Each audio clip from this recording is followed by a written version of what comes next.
After the apocalypse, the inherently evil Qin Mian unexpectedly awakened a bizarre Saint Mother halo. From then on, this black-hearted lotus embarked on a path of gaining strength that appeared to be helping others, but was actually about extracting benefits.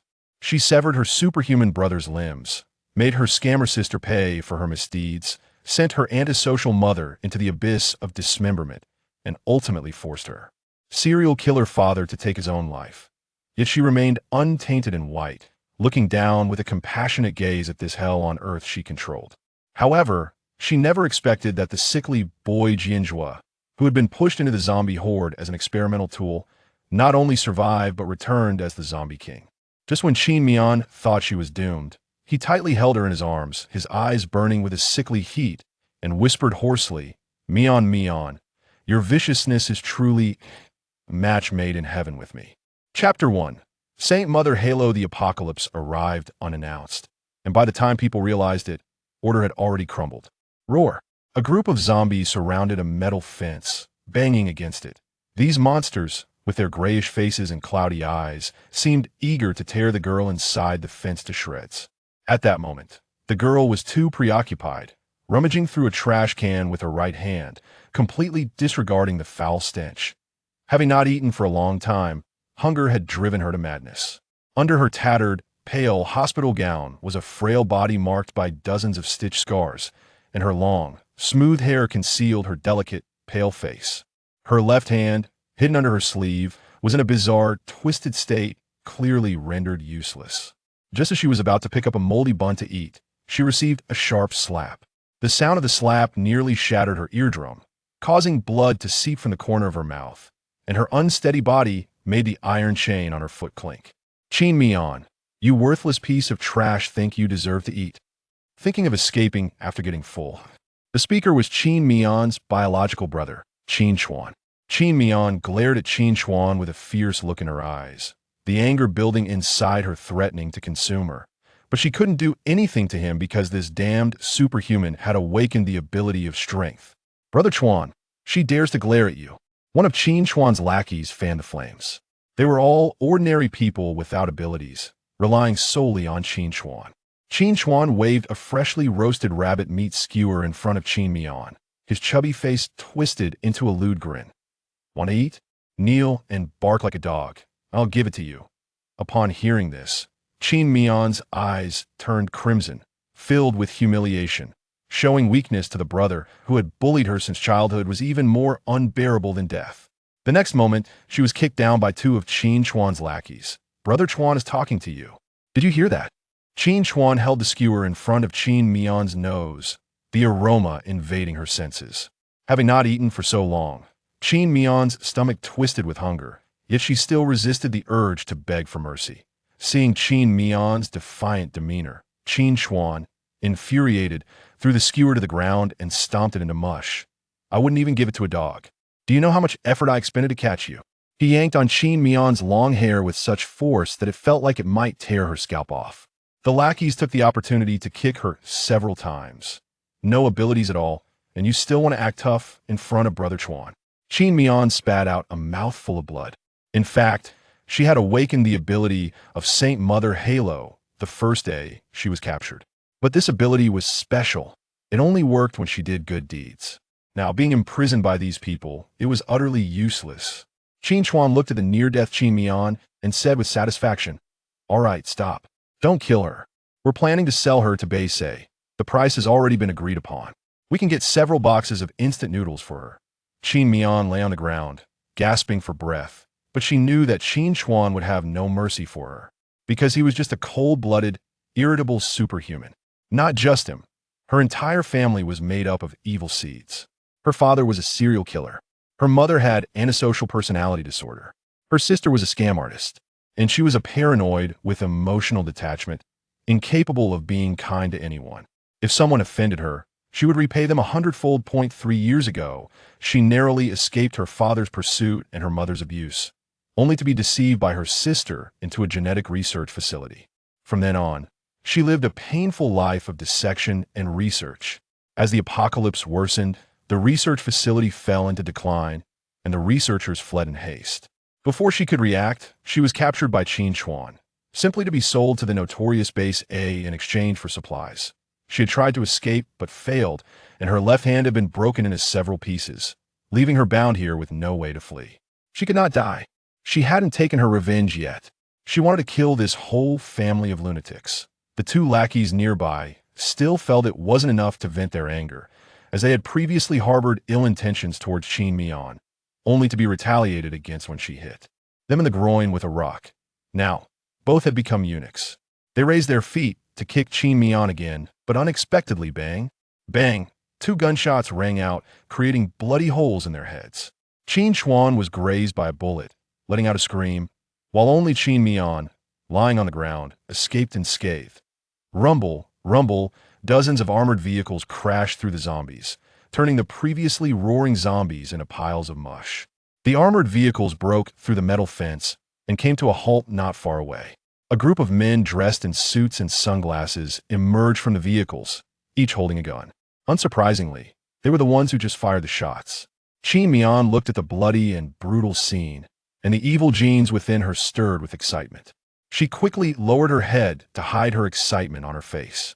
A man wearing gold-rimmed glasses spoke to the man in the lead from the car. "Mr. Jian, we've found the person." Then the car door opened, and a pair of expensive, clean leather shoes touched the ground, a sharp gaze falling upon Qin Mian. Qin Mian felt an overwhelming sense of pressure fill her body. Jian Zhuo walked over to the girl and squatted down, the hem of his black coat brushing against the dry leaves, making a rustling sound. The next moment, Qin Mian was forcefully grasped by her chin, lifted up to meet a pair of cold, harsh eyes that scrutinized her as if confirming a product. In an instant, her breath caught. It was simply because the man before her was too handsome. Beneath his neat short hair was an extraordinarily stunning face with a hint of mixed heritage. His skin was pale like that of a corpse, and his exquisite features combined with sharp angles made him look as if he had stepped out of an oil painting. He was just her type. "Take this blood bag away." Jian Zhuo's cold voice was commanding, sending a chill from Qin Mian's feet to her temples. Blood bag. Only then did she remember that she had been sold to Jian Zhuo by Qin Chuan. It was because Qin Chuan had deceived Jian Zhuo, believing she possessed the rare healing ability. No wonder Jian Zhuo was here. He had come to retrieve her from Qin Chuan. Who was Jian Zhuo? Before the apocalypse, he had made headlines for killing his father in a fight for inheritance and feeding his biological brother's fingers to dogs. The worst of the worst. After the apocalypse struck, he quickly established the strongest base A through arson, murder, and pillage. If Jian Zhuo discovered he had been deceived, her fate would be dire. She absolutely could not be captured. In this critical moment, Qin Chuan, recovering from the intense pain in his arm, realized he was a superhuman, quick-tempered, and not very intelligent. He picked up an axe nearby and swung it at Jian Zhuo, who was closest to him. "How dare you shoot at me?" "Stop the axe." Randomly awaken an ability. Qin Mian heard that voice in her head again, and despite being too weak from hunger, the words awaken ability ignited her fighting spirit. She trembled as she pounced on Qin Chuan. "Brother, don't hurt others. To put on a show, one must go all out." Playing the role of a saintess was no difficult task. She bit down on Qin Chuan's injured arm, causing him to cry out in pain, and the axe slipped from his grasp and fell to the ground like a tea that moment. In Jian Zhuo's eyes, this pure and fragile-looking girl, who appeared to be only 18 or 19, was actually so frightened that she was trembling and trying to protect him. A hint of amusement flashed in his eyes. This was too interesting. Such a pure and beautiful girl should be destroyed. Chapter 2. First Kill. He had been a complete destroyer since childhood, unable to bear seeing good things appear perfectly before him. If this innocent and beautiful girl were to kill someone with her own hands, what a beautiful picture that would be. Just thinking about it made his blood boil. Qin Chuan, after all, was a power ability user, easily throwing Qin Miao, who was clinging to him, away in that instant, as Qin Miao flew out. Awakened passive ability. Luck, level 1. Before the girl could regain her senses, she landed steadily on a pile of hay, kicking a small cart beside her in her struggle. The cart crashed into the mountain rock, causing a large rock to loosen and fall rapidly, accompanied by many smaller stones. A rock broke Qin Miao's ankle chain. "Ah!" A scream followed. Qin Miao turned to see Qin Chuan had been struck on the head by another rock and had fainted, a few drops of blood splattering onto her face. Now free, she hurriedly got up and tried to flee the scene.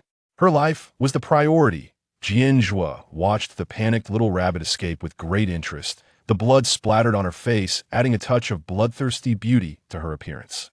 He couldn't let this fun thing slip away. Chase, bring her back to me. As hurried footsteps approached, Miao frantically ran into a nearby cave. Just as the guards were about to catch her, the mountainside suddenly collapsed, blocking the cave entrance and separating them. The guards looked at each other in confusion and turned to Jian Zhuo. Mr. Jian, what should we do? Jian Zhuo cast a glance at the unconscious Qin Chuan nearby. Ability obtained, power ability. He walked to the pile of stones, lightly touched it with his finger, and the stones immediately shattered, scattering to the sides. He did not possess any other abilities himself, and could only rely on stealing others' abilities. But there were limitations. He had to know the opponent's ability beforehand, and the opponent had to be near him. If they left the designated area, it would become ineffective. The ability user who had their power stolen would only be aware of insufficient energy, unable to use abilities, so no one would realize that their abilities had been taken away. The guards hurried to pursue her, but when they reached the end of the cave, someone exclaimed, "How can it be a cliff? Mr. Jian, that girl might have fallen." Jian Zhuo's eyes were filled with gloom. "Go down and find her. Dig 3 feet into the ground to find her. Alive, I want to see her. Dead, I want to see her corpse." Whatever he wanted, he must have. After Jian Zhuo's team left, Miao crawled up from under a tree at the bottom of the cliff, gasping for breath after a narrow escape. The series of actions just now had exhausted all her energy. Though this luck ability was useful, it consumed too much. It seemed she needed to awaken other abilities and enhance her powers. She returned along the same path to Qin Chuan's unconscious form, picked up the axe on the ground, a mix of pride and malice swirling in her dark eyes. Power ability user, huh? Then let's make sure you can never use it again. With a swift motion, she brought the axe down heavily onto Qin Chuan's arm. The sound of flesh tearing followed by a spray of blood as his veins burst. Due to her insufficient strength from hunger, she couldn't sever it in one blow and had to grind at the wound a few more times. Qin Chuan woke up in pain, only to find that one of his hands and one of his legs were no longer attached to him. He looked up to see Miao, resembling a hellish demon, holding a blood-soaked axe, and he was terrified, tears and snot streaming down his face. Sister, brother knows he was wrong. Please let brother go. I'm begging you." After a series of ear-piercing screams, Qin Chuan was left with nothing but an empty torso. Miao flashed a brilliant smile, revealing 2 cute little tiger teeth. "Brother, don't worry. Soon I'll make sure sister, mom, and dad come to accompany you." With that, she picked up the axe and left, determined to become the strongest in this world. A year later, zombies had occupied most of the land, and humans could only hide like rats in dark corners. The seasons had become chaotic, and the sky was a blood red, eerily silent every day. Dreary, devoid of life. Qin Miao stepped over the bodies of zombies, retracting her blood-soaked, long knife into her space. Her wounds had completely healed, and wearing a white dress, she appeared as a pure and flawless little white flower. During this time, she had awakened luck level 2, passive, and space level 2 thanks to her selfless, good heart. But everyone could only awaken one ability.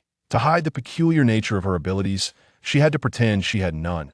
Moreover, these non-offensive abilities would be of no use if exposed, only serving as a hindrance.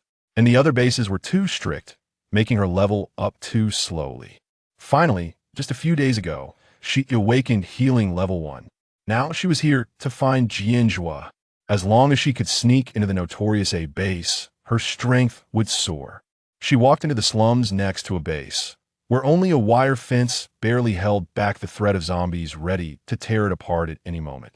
Those without the ability to protect themselves were thrown out of a base to survive here. At this moment, a small boy was wailing, "Dad, I'm starving to death. You have to find something for me to eat." A middle-aged man beside him, with a broken leg, didn't stop his noise but leaned against the wall, soothing the boy's bad temper. It seemed they had just been kicked out and hadn't grasped the current situation. The little boy kept crying, throwing things around. "Give me something to eat, hurry." Wah, wah, wah, wah, wah. Zombies outside the wire fence gathered in response to the noise, the fence rattling as they clawed at it. Someone nearby fearfully said, "Stop crying, or you'll attract all the zombies." But the little boy wouldn't listen, still loudly crying, and picked up a can to throw, accidentally hitting Qin Miao on the heel. Qin Miao frowned. "Stupid kid." She composed herself, walked up to the father and son, smiled kindly, and pulled a compressed biscuit from her bag. "Uncle, I have a biscuit here. Give it to your brother if he's hungry." This phrase, which sounded so simple before, was now extremely ridiculous in the apocalypse.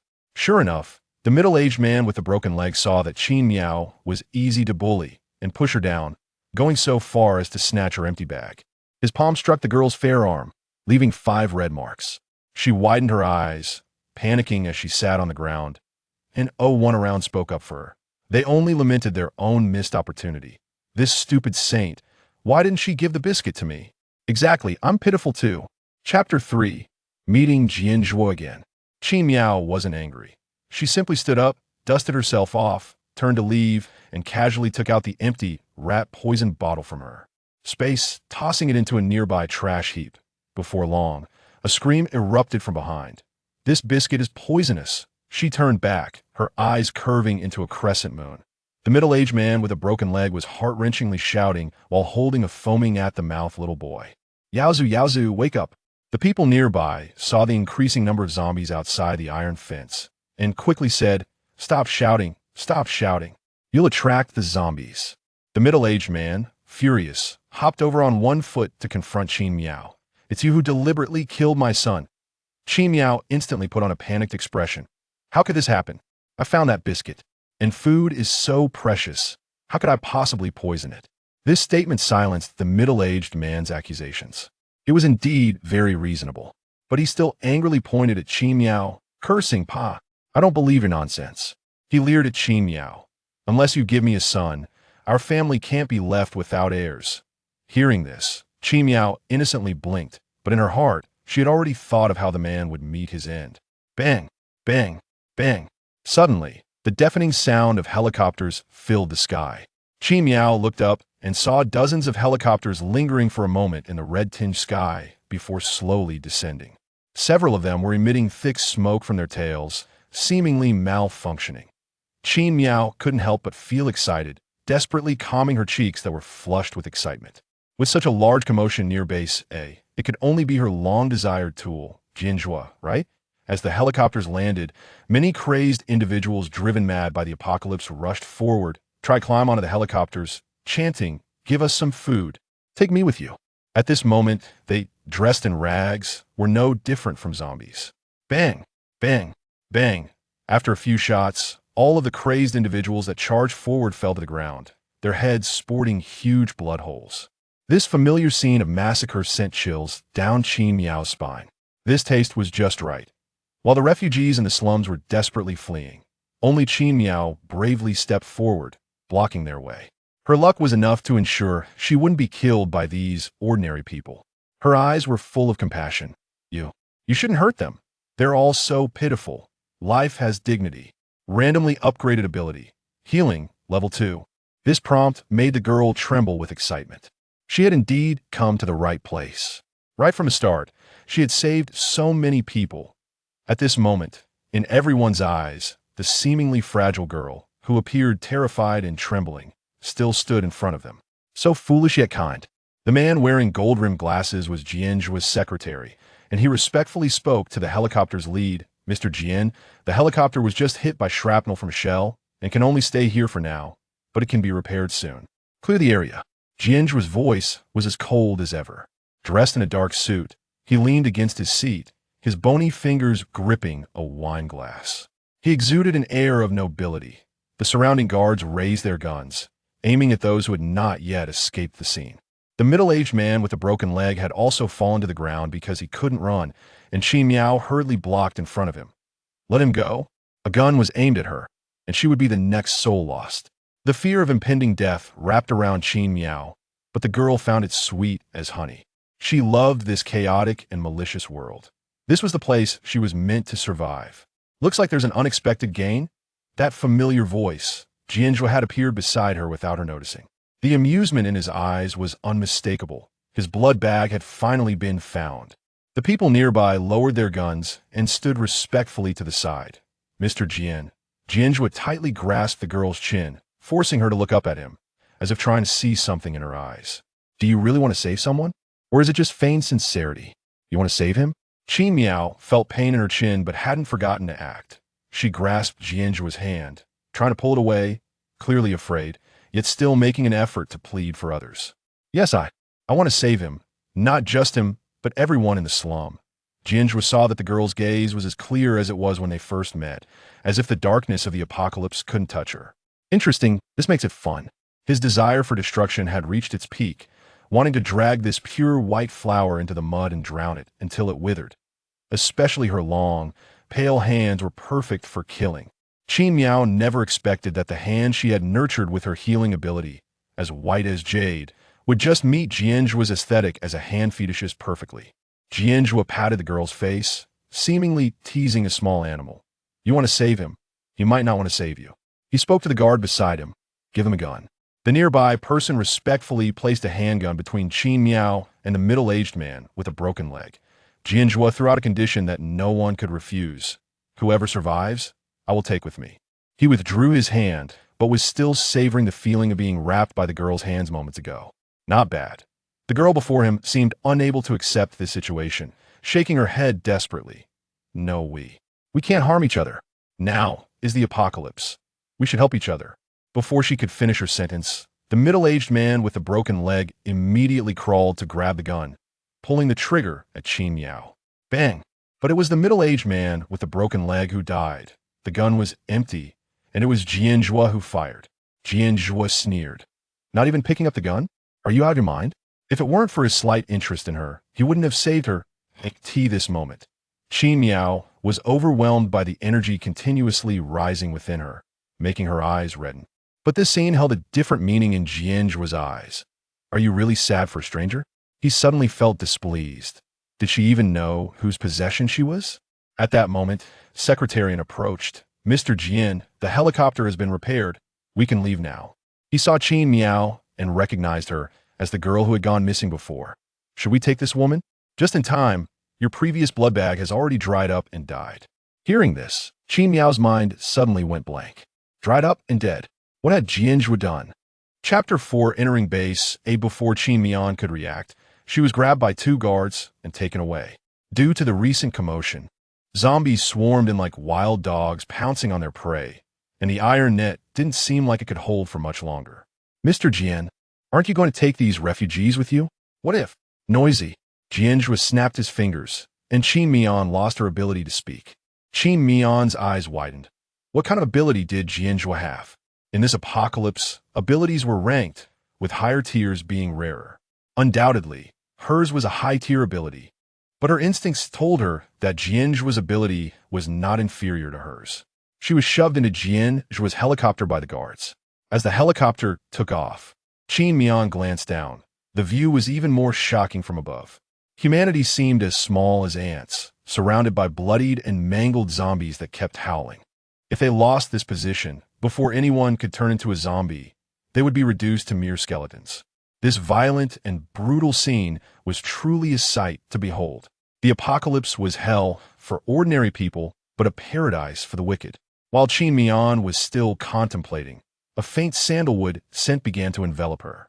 When she turned around, Jian Zhuo was gradually closing in, his handsome face slowly magnifying before her. She pretended to be flustered, her eyes glistening with moisture, wanting to speak but unable to make sound. Jian Zhuo ignored her and only stared at Miao's hand. So beautiful, and I bet it feels great.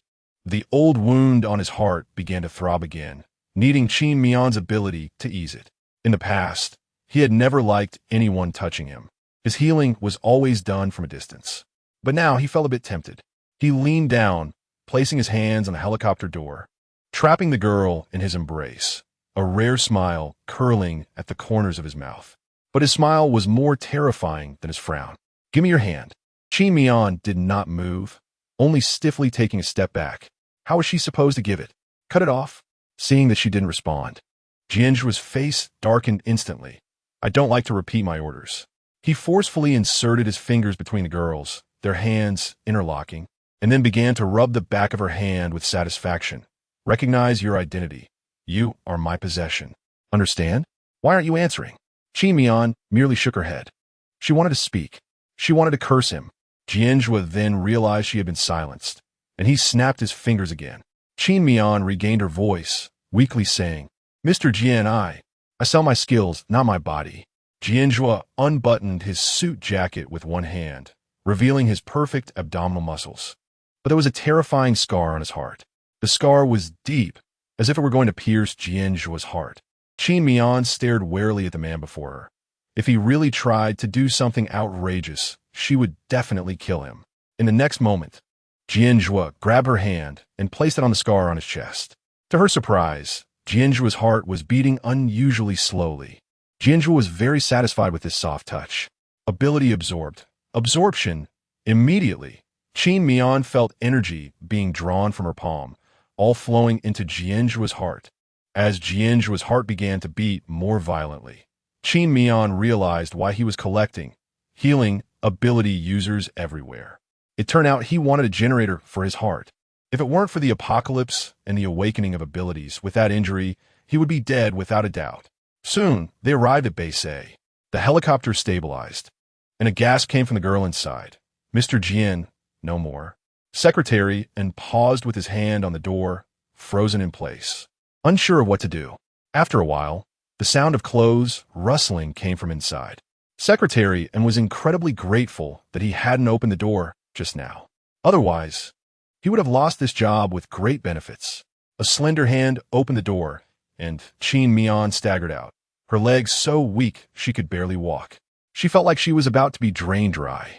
If her healing hadn't upgraded earlier, today would have been her death day. But strangely, Jian Zhuo's wound had not healed. It had only returned to a state where it could maintain function. She didn't want to think about how Jian Zhuo got that fatal wound. She only thought that once she became stronger, she would definitely throw this person to the zombies. Jian Zhuo also got out of the helicopter, casting a satisfied glance at Qin Mian. Not very bright, but still quite useful. Ahead was the infamous Base A, surrounded by high and thick walls, layered with electric nets, enough to fry a fly that touched it. Rows of trained guards stood with guns around the walls, and the gate already had an endless line. Because Base A was known for its freedom, unlike other bases that were still struggling to maintain peaceful coexistence. As long as you were strong enough, you could do whatever you wanted. In this chaotic period where good and evil were mixed, many powerful individuals chose to live in Base A. Therefore, although the population of Base A was the smallest, it was the strongest. Qin Mian initially thought that by latching onto a big shot, she could get in through the back door.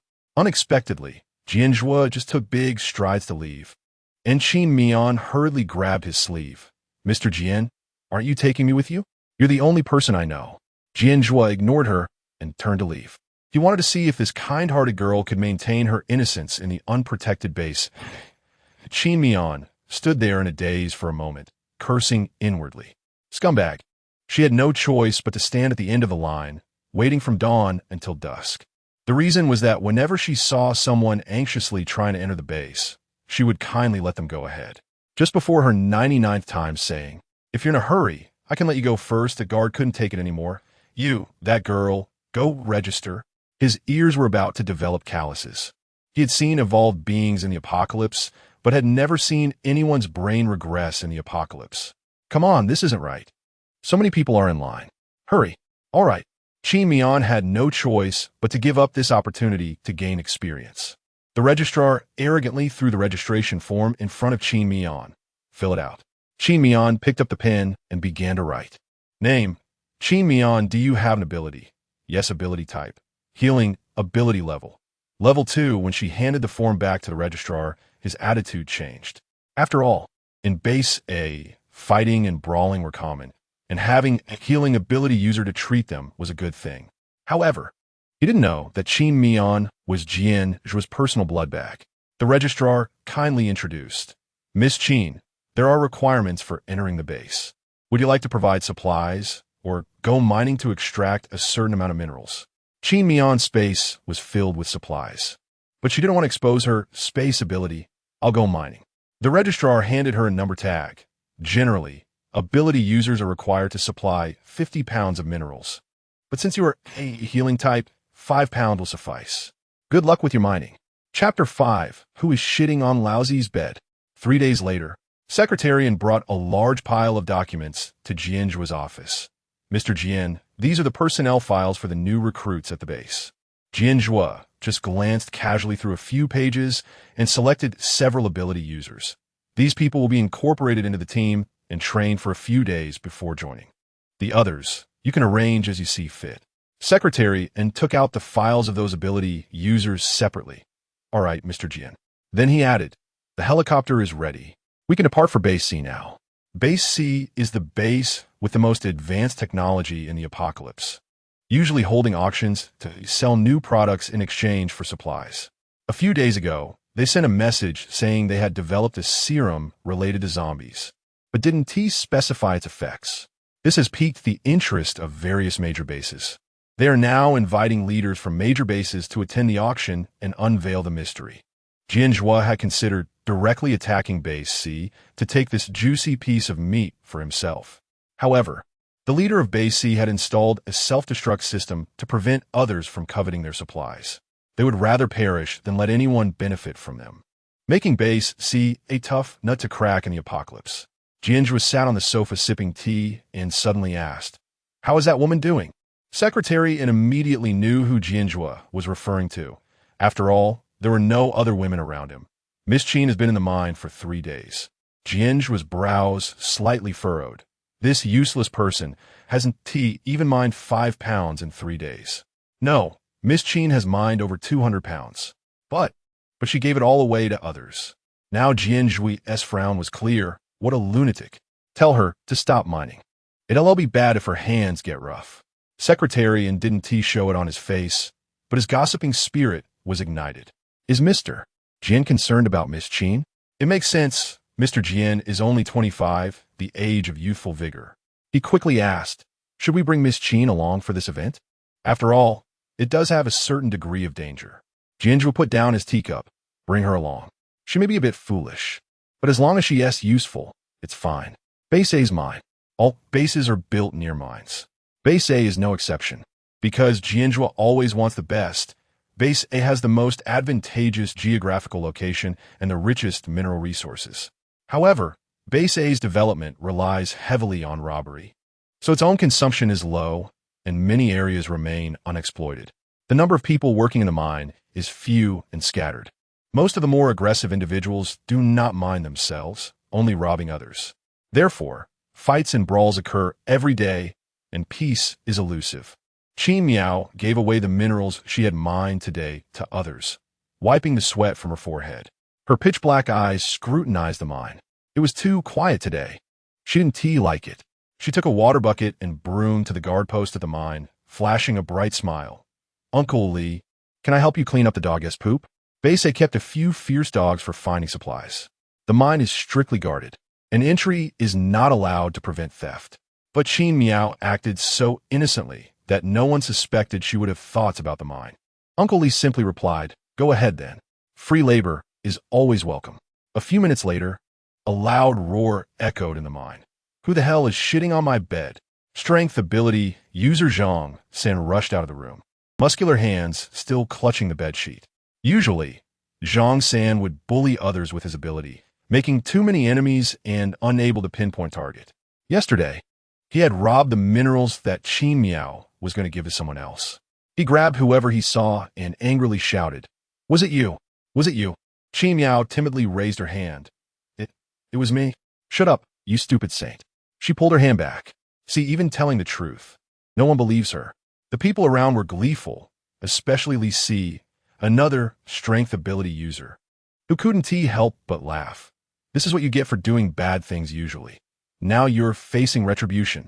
Zhang San was furious, and hearing his rival's taunts made him even angrier. He clenched his fists and was about to punch Li Si, who quickly dodged. Are you crazy? At this moment, Miao hurriedly stepped forward to mediate, standing in front of Zhang San. Stop fighting. I'll wash the bedsheet for you, okay? Fighting is so harmful to relationships. Zhang San wasn't listening to anyone at this point. He yanked Miao's arm and threw her away. Qi Miao flew out with a whoosh. Awakening ability, Flame, level 1. The girl's eyes lit up. Finally, someone with an offensive ability. At this moment, the gates of the mine opened, and rows of guards stood respectfully on either side, heads bowed. Jian Zhuo's tall figure was projected on the ground as he strode in. Suddenly, he felt something flying towards him. The nearby guards quickly drew their guns. Protect Mr. Jian. Jian Zhuo had excellent vision. After seeing who it was, he reached out, and the girl fell right into his arms. After confirming that her hands were uninjured, he didn't say much. Qi Miao was the first to come to her senses. Looking up at him gratefully, "Thank you, Mr. Jian, for saving me." She really didn't expect Jian Zhuo would save her. She thought he would just step aside. "Jian." "Mr. Jian." Zhang San was so scared he nearly lost his soul. Why did it have to hit the living hell that is Jian Zhuo? "You dare touch my things?" Jian Zhuo's cold and displeased voice echoed above Qi Miao's head, and she immediately entered her character persona. With red-rimmed eyes, her voice soft and weak, "Mr. Jian, we were just joking." Jian Zhuo's gaze grew darker. They were bullied to this extent, and she still wanted to plead for others? But after all, it was his possession, and if someone touched it, it was looking for death. Zhang San quickly stepped forward. Yes, Mr. Jian, we were just playing around. We accidentally went a bit too hard." His hands were trembling. He never expected that this saint would belong to Jian Zhuo. The crowd watching was also sweating profusely, desperately searching their memories for any recent offenses against Qi Miao. Jian Zhuo looked at Zhang San, who was getting closer, and kicked him. "Get away." He hated it when others got close to him. Zhang San was kicked 10 meters away, crashing against the wall before stopping. Cough, cough, cough. Zhang San choked on the blood that surged from his throat, unable to breathe. A few of his ribs were broken, and he couldn't move, only lying on the ground, groaning in pain. At this point, the new residents realized just how terrifying Jian Zhuo's abilities were. One kick had turned a strength ability user into such a pitiful state. Jian Zhuo's dark gaze examined the trembling girl in his arms. The girl's frail body curled up, obediently staying in his embrace. He asked coldly, "Speak. How should we deal with this person? I'll give you one last chance." Chapter 6. The self-destruct collar of base. Qi Miao secretly planned in her heart that if Jian Zhuo helped her deal with Zhang San, it would save her trouble. She maintained her composure and said, "Mr. Jian, please let him go. I don't want him to be expelled from the base." The phrase "expelled from the base" was emphasized heavily, fearing that Jian Zhuo wouldn't hear it. Sure enough, the next second, Jian Zhuo scoffed disdainfully. "You don't want that? Then he definitely can't have it his way." "Mr. Jian, he has not." Qi Miao hadn't finished her sentence when Jian Zhuo placed her hands in his embrace and threw her down to the ground in a mummified position. Ouch! Qi Miao held her painfully hurt bottom, wanting to curse, but unable to do so. She could only continue to plead, "Mr. Jian, if you expel him, he won't survive." This was indeed true. At that moment, Zhang San was bleeding from his abdomen, the blood flowing down his clothes to his pants and spilling out. The timid ones had already covered their eyes, unable to watch the scene. "Drag him out." Jian Zhuo's light remark determined Zhang San's fate. Zhang San was dragged away, his eyes hollow like a dead person. With injuries like that, being expelled meant certain death. Qi Miao got up and staggered toward Zhang San. "I'm also at fault. Let me be expelled with him." Before she could take a few steps, a thin vine wrapped around her wrist. If one ignored that it was still connected to Jian Zhuo on the other end, it looked like a beautiful piece of jewelry. Jian Zhuo cast a satisfied glance at the girl's hand entwined by the delicate vine. Against the backdrop of the tender sprout, her hand looked even fairer. It looked pretty good. However, Qi Miao felt anxious. Jian Zhuo actually had the plant ability too? If her ability required upgrading, then Jian Zhuo's ability was practically all-encompassing. This feeling of being suppressed was really uncomfortable. She had to find Jian Zhuo's weakness. Jian Zhuo tugged the vine inward, pulling Qi Miao back to his side. "Recognize your identity. You are mine. You can't leave the base whenever you want. You must stay by my side at all times on this mission." "Mr. Jian." "Shut up." Qi Miao looked at Jian Zhuo's impatient expression and was somewhat puzzled as to why he didn't silence her this time. Could it be that Jian Zhuo could only use one ability at a time? Seeing that she had quieted down, Jian Zhuo used the vine to lead her away. He was a head taller than Qin Mian and walked with long strides, so she could only take small steps to keep up with him. Tap, tap, tap. The helicopter took off again, and Secretarian sat opposite Jian Zhuo, pulling out a stack of documents from his briefcase to prepare for a report. Just as Qin Mian was about to eavesdrop, Secretarian snapped his fingers. Instantly, Qin Mian's world fell silent. She couldn't hear anything. She widened her eyes. It seemed that those who could stay by Jian Zhuo's side were not to be trifled with. When the two finished their official business, Qin Mian's hearing returned to normal. Soon after, cries for help amplified by a loudspeaker came from below the helicopter. Help! Calling Base C, requesting support. Qin Mian hurriedly leaned against the window to look down. They had already arrived near Base C. What she saw was a group of zombies chasing several residents dressed in Base C uniforms. Base C had to conduct research, and the nearby mines had been exhausted, forcing them to venture far from mining. Thus, they accommodated the maximum number of residents. As long as they could still move, they could enter the base. A 7 or 8-year-old girl was carrying too heavy a load of, and accidentally fell. The zombies immediately pounced on her, biting through the carotid artery in her neck, and blood sprayed out like a faucet turned on. Jian Zhuo initially thought he would hear Qin Mian's naive words, but he found her silent. His expression darkened, revealing a fierce light, as if he wanted to cut the girl in front of him in half. Had her previous behavior been an act? At that moment, feeling the danger, Qin Mian turned back, panic in her eyes, and tugged at Jian Zhuo's sleeve, pleading, "Mr. Jian, let us save them." She had been so engrossed that she almost forgot to act. Unexpectedly, just that second nearly cost her life. Jian Zhuo was truly hard to fool. Seeing her like this, the oppressive aura around Jian Zhuo lessened somewhat. "Mr. Jian, they're too pitiful." As soon as she finished speaking, a loud explosion shattered the sky. Even the helicopter shook from the tremendous sound. Qin Mian leaned back against the window. The little girl who had just been bitten had actually self-destructed, incinerating the surrounding zombies to ashes. Qin Mian was momentarily stunned. Secretarian, thinking she was frightened, kindly explained, "Miss Qin, don't be afraid. This is just a self-defense method of Base C.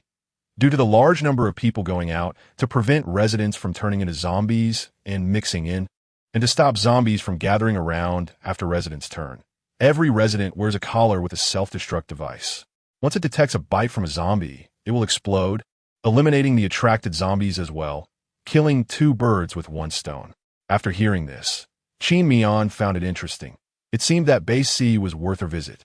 Previously, she only knew that each base had different rules, but aside from the infamous Base A, she hadn't learned about the others.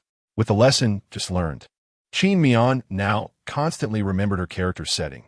Looking incredulous, how can it be so cruel? This is human life.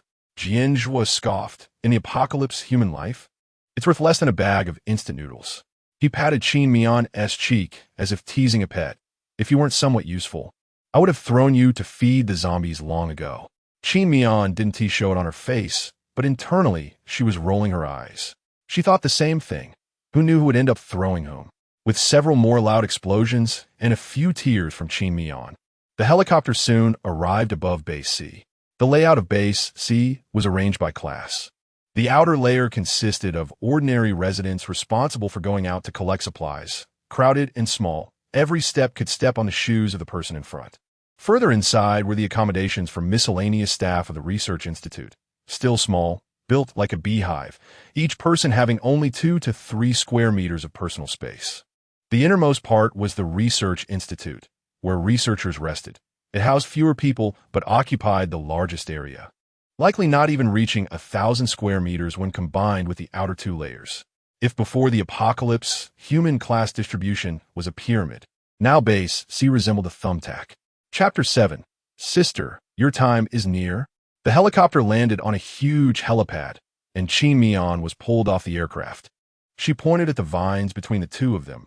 "Mr. Jian, this isn't right. It's too embarrassing, like being led around on a leash. I will follow you. No need to tie me up." Jian Zhuo's lips curled into a mocking smile. "I thought you had a thick skin, considering you always say those laughable things." Qin Mian's expression stiffened. "Isn't it all forced by life?" The other people at the base cast curious glances. trying to figure out the relationship between Jian Zhuo and the girl beside him. Qin Mian was determined to solidify her image so that in the future, whatever she did would be perceived as kind-hearted. She replied firmly, "That's not a ridiculous statement. Everyone has the right to live, and I can sacrifice everything for them."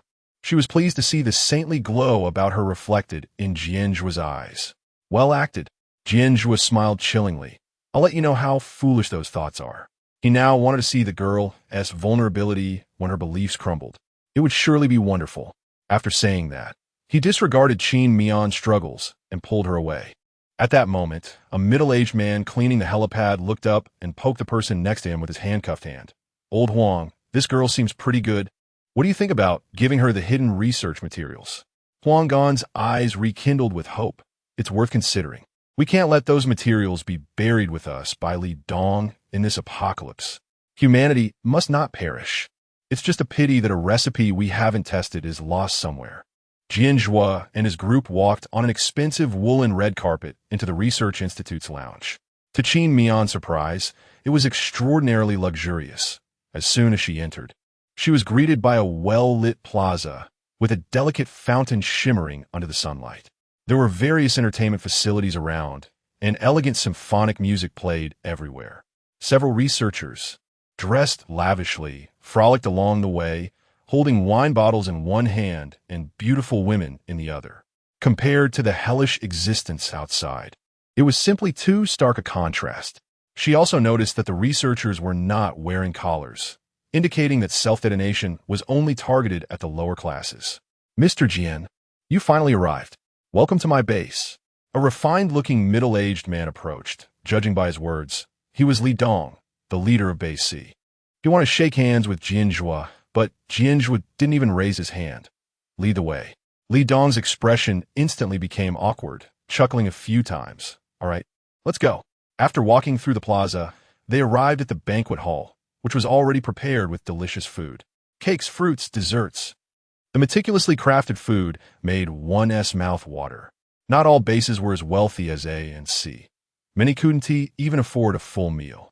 So when the people in the banquet hall saw the array of delicacies, they couldn't help but swallow hard. But since the auction hadn't started yet, everyone had to endure. "If Mr. Jian is hungry, you can eat first," Li Dong said, putting on his warm smile again. After all, he was the big spender at every auction. Jian Zhuo bypassed him and sat down, saying coldly, "When does the auction start? Don't waste my time." His indifferent tone dropped the atmosphere to freezing point. "Soon, you won't have to wait long." Li Dong smiled awkwardly. A knowledgeable and elegant female voice came. "This must be the famous Mr. Jian." Qin Mian heard the voice and looked up sharply. Goodness, it really was her sister. Qin Li walked over with a smile. She was undoubtedly a beauty, looking dignified and radiant, with picturesque eyebrows and eyes, her hair elegantly styled, neat and exquisite. Her demeanor was gracious, with every movement exuding gentleness and humility. To ease the tension, Li Dong introduced her. "This is Ms. Qin, who developed the cure for the zombie virus." He emphasized the word cure. Upon hearing this, the people around stood up in surprise, complimenting Qin Li. "Ms. Qin, you truly are the savior of humanity in this apocalypse. Your merits are boundless." The surrounding voices grew increasingly enthusiastic, causing Qin Mian's mind to spiral into confusion. It was so noisy. It felt like she was back in that afternoon when she was deceived into the Gene Research Institute. She was tied to an operating table, unable to move, surrounded by a group of people wielding sharp surgical knives, their eyes like hungry wolves in the night. Where should they cut first? The belly, to see if the evil seed's insides were the same as a normal person's. Don't use anesthetics. Let us see if the evil seed feels pain. Cut open the head too, to check the cerebral cortex. If she struggles too much, let us break her arms and legs first. These painful memories whirled in Qin Mian's mind. Even after more than a year, they still clung to her like a nightmare. She pulled away from the memories, her heart racing with hatred. "Sister, your time is near." Enjoying the compliments, Qin Li smugly curled her lips. "This is what I should do. I also hope the apocalypse ends soon." Her grandiose words made her seem like a great benefactor. In her eyes now was only Jian Zhuo, the wealthy resource holder. Thinking of how to con him out of a fortune, completely oblivious to Qin Miao sitting next to him. Jian Zhuo sat there, not even giving her a glance. He despised such a cheerful atmosphere. The incessant chatter was deafening. He also thought that this drug could control the zombies' actions, making them work for him. And this? What a waste of his time. He impatiently said, whether the drug is real or fake is still unknown. Why talk so confidently? Sure enough, the surrounding area immediately quieted down. Everyone felt it made sense since they hadn't even seen the drug. Just as the crowd was still questioning, Qin Miao had already concluded that the drug was 1,000,000% fake. She knew Qin Li the best. From the moment Qin Li could speak, she had never told the truth, always pretending to be the kind and obedient girl. Who would have thought someone would lie at such a young age when they couldn't even control their own bodily functions? That was why she had been deceived by Qin Li before, only realizing her true nature when she found herself in the Gene Research Institute. What is the greatest honor of a fraudster? It's to pull a fast one without any effort. Making her work for her rewards would be more painful than killing her. So it was impossible for her to have worked hard to develop any drug. Qin Li, intrigued by Jian Zhuo, felt a surge of conquest. She was determined to con a huge amount of resources from him. She smiled at Jian Zhuo. Whether it's real or fake, Mr. Jian will see soon enough. And I'm holding this auction just to share good news with everyone. Saving humanity is our collective responsibility. Jian Zhuo couldn't stand this phony FAUD. Is that so? Then why is everything you sell so expensive? You clearly know other bases aren't wealthy, and you want them to go bankrupt. Survival becomes a problem. And that's to save humanity? The high prices of items from base C were evident to all.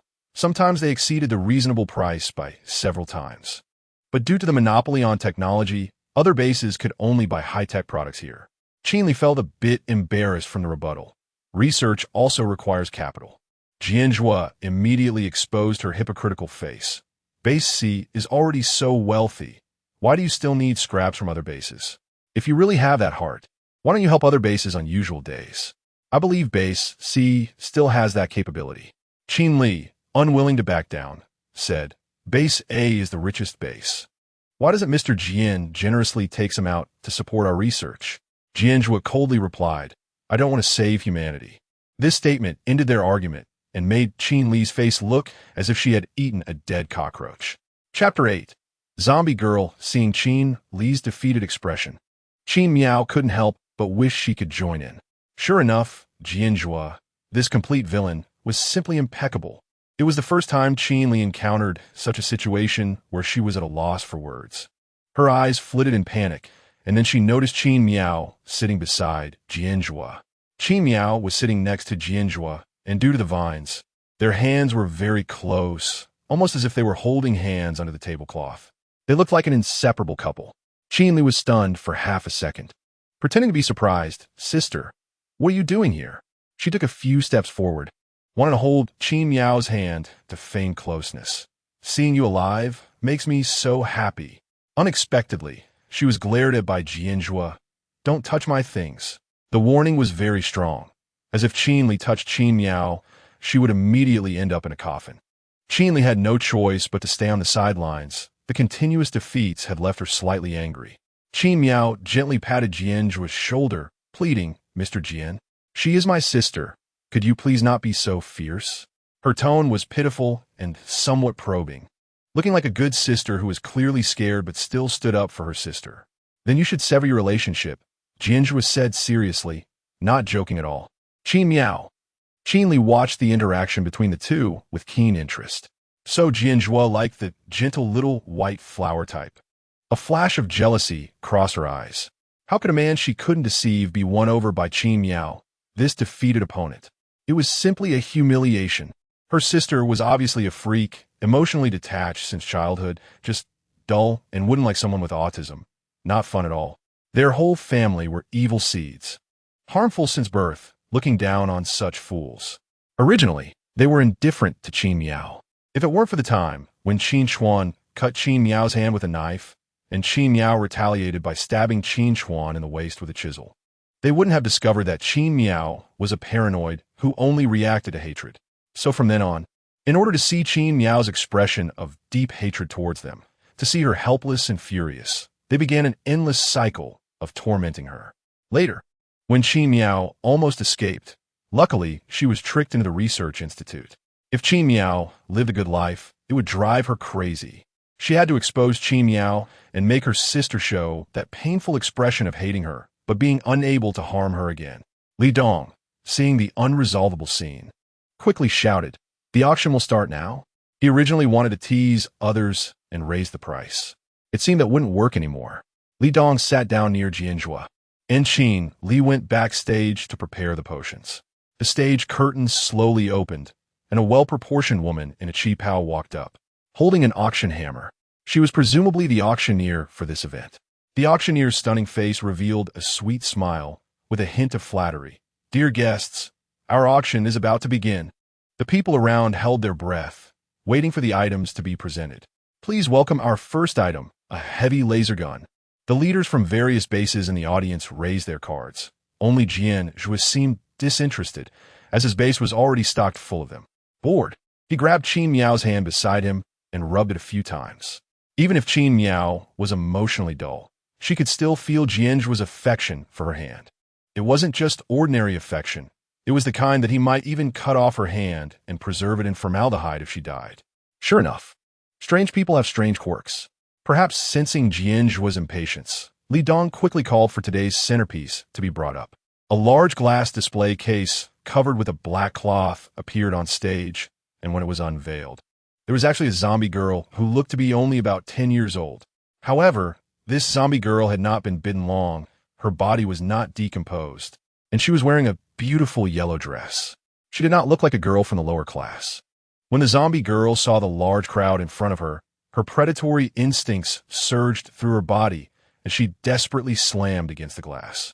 She banged her head until it broke, bright red blood dripping down her tender cheeks. Qin Li took the stage, and a staff member beside her brought over a tray with a bottle of deep green potion that was still bubbling.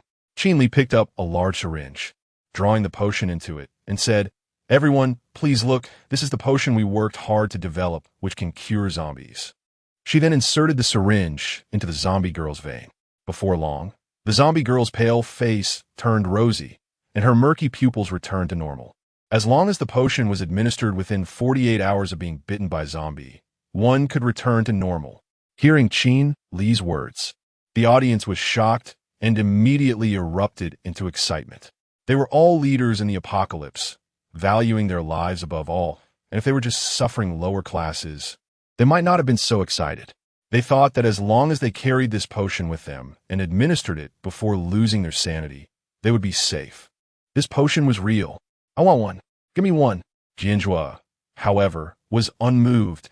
He was confident that zombies could not get close to him. Qin Miao was shocked for a moment and began to analyze frantically. It was impossible. Absolutely impossible. Based on her understanding of Qin Li, she would only lie. Everything she just said was the opposite of reality.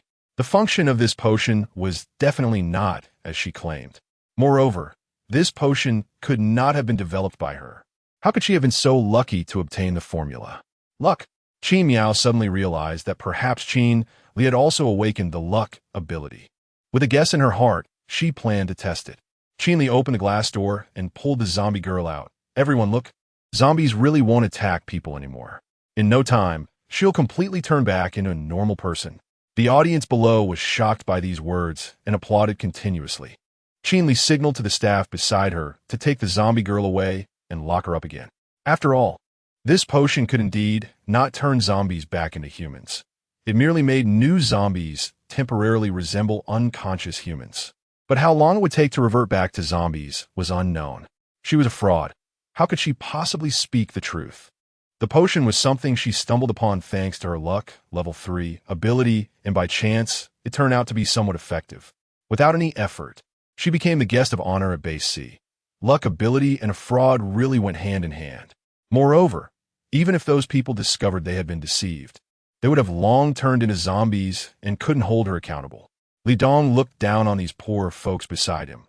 When he glanced at the unperturbed Jian Zhuo, his heart sank. Was this person not afraid of death? He grinned and asked, "Mr. Jian, would you like one? You're an old customer. I can give you a discount." "No need. Just prepare all the weapons I want and bring them to me." Li Dong's hand, gripping the wine glass, trembled slightly. Jian Zhuo, who had spent such a large sum to create the potion, was actually uninterested. Chapter 9. 3,000 tons of grain, but he didn't dare to forcefully negotiate with Jian Zhuo, so he could only take advantage of those poor leaders. Everyone quiet down. Qinli noticed that Jian Zhuo had no reaction, and her attitude grew colder. Due to insufficient technology, they couldn't mass-produce the potion, and most of it had been used for experiments. Now, there was only one vial left in the entire base. She couldn't believe Jian Zhuo wouldn't react, but she was still disappointed. Jian Zhuo even took Qin Mian's hand, their fingers interlocked, and admired it for a moment, not glancing at her at all. This left Qin Li in disbelief. Did Jian Zhuo really like her sister this much? Qin Mian was initially shocked by Jian Zhuo's actions, getting goosebumps all over. But seeing the hatred in Qin Li's eyes, she felt quite satisfied. However, Qin Li was different from Qin Chuan, the brainless Superman. Qin Li's abuse towards her was more about deception and calculation. If she let her die directly, it would be too easy for her. The greatest revenge for her would be to have her die from the deception she was so proud of, and it had to be a death filled with despair. Seeing that Jian Zhuo truly had no reaction, Qin Li gritted her teeth and announced, "The starting price is 2,000 tons of grain, with increments of 100 tons. In the apocalypse, the universal currency was grain." The crowd below instantly fell silent, as if dead. In the apocalypse, ordinary people needed at least 10 pounds of rice a month to eat well. 2,000 tons would be enough for 40,000 people to eat for a year. Some small bases didn't even have 40,000 people. Seeing everyone like this, Qin Li felt even more irritated.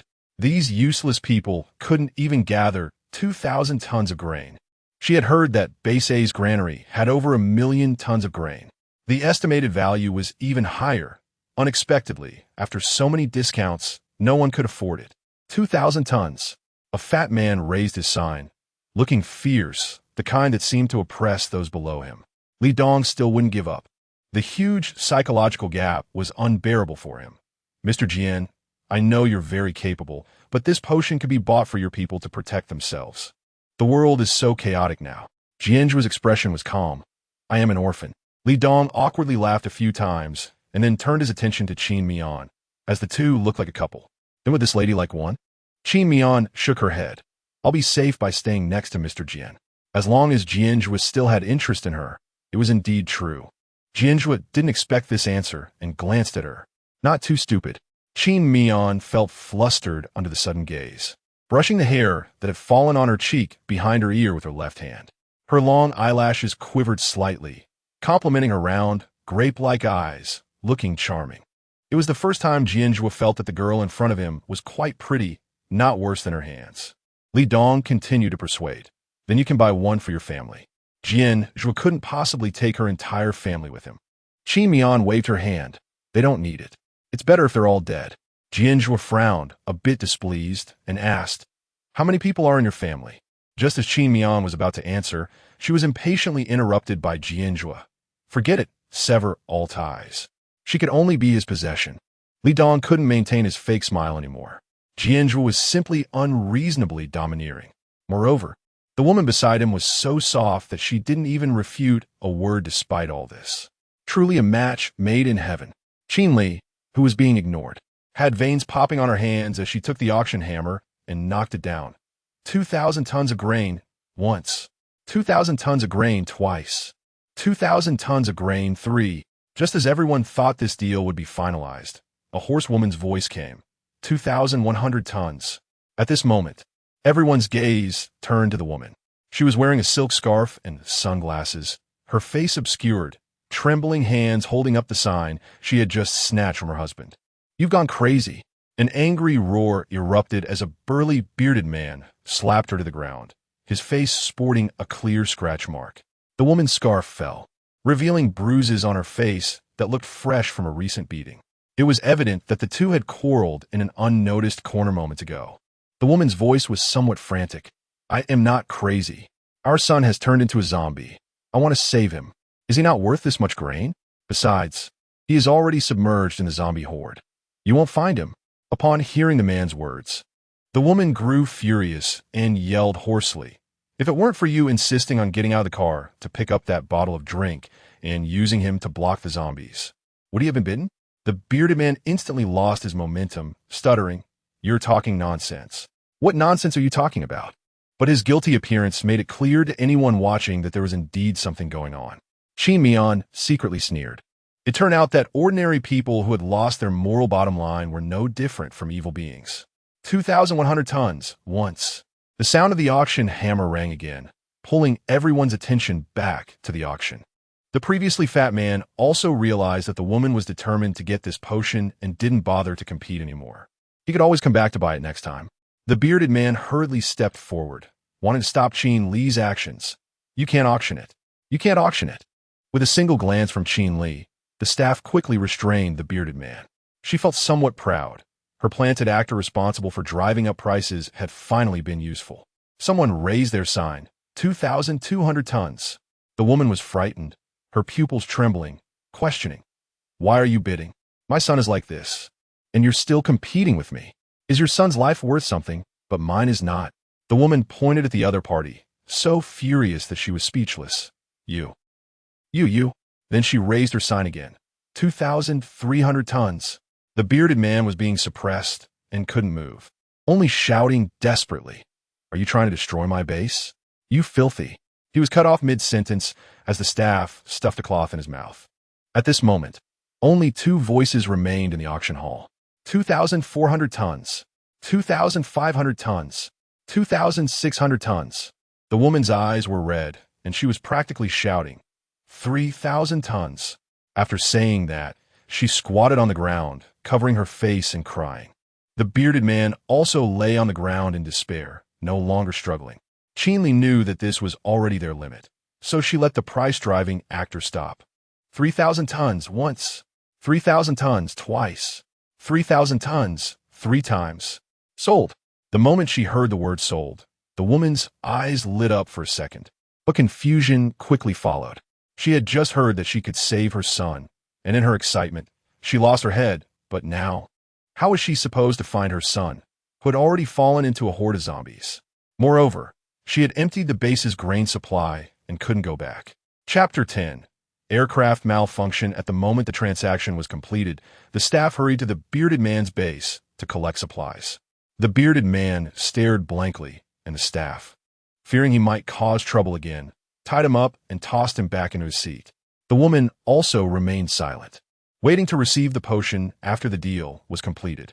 Lost in thought, she didn't notice the several predatory gazes around her, as a plot for plunder was brewing.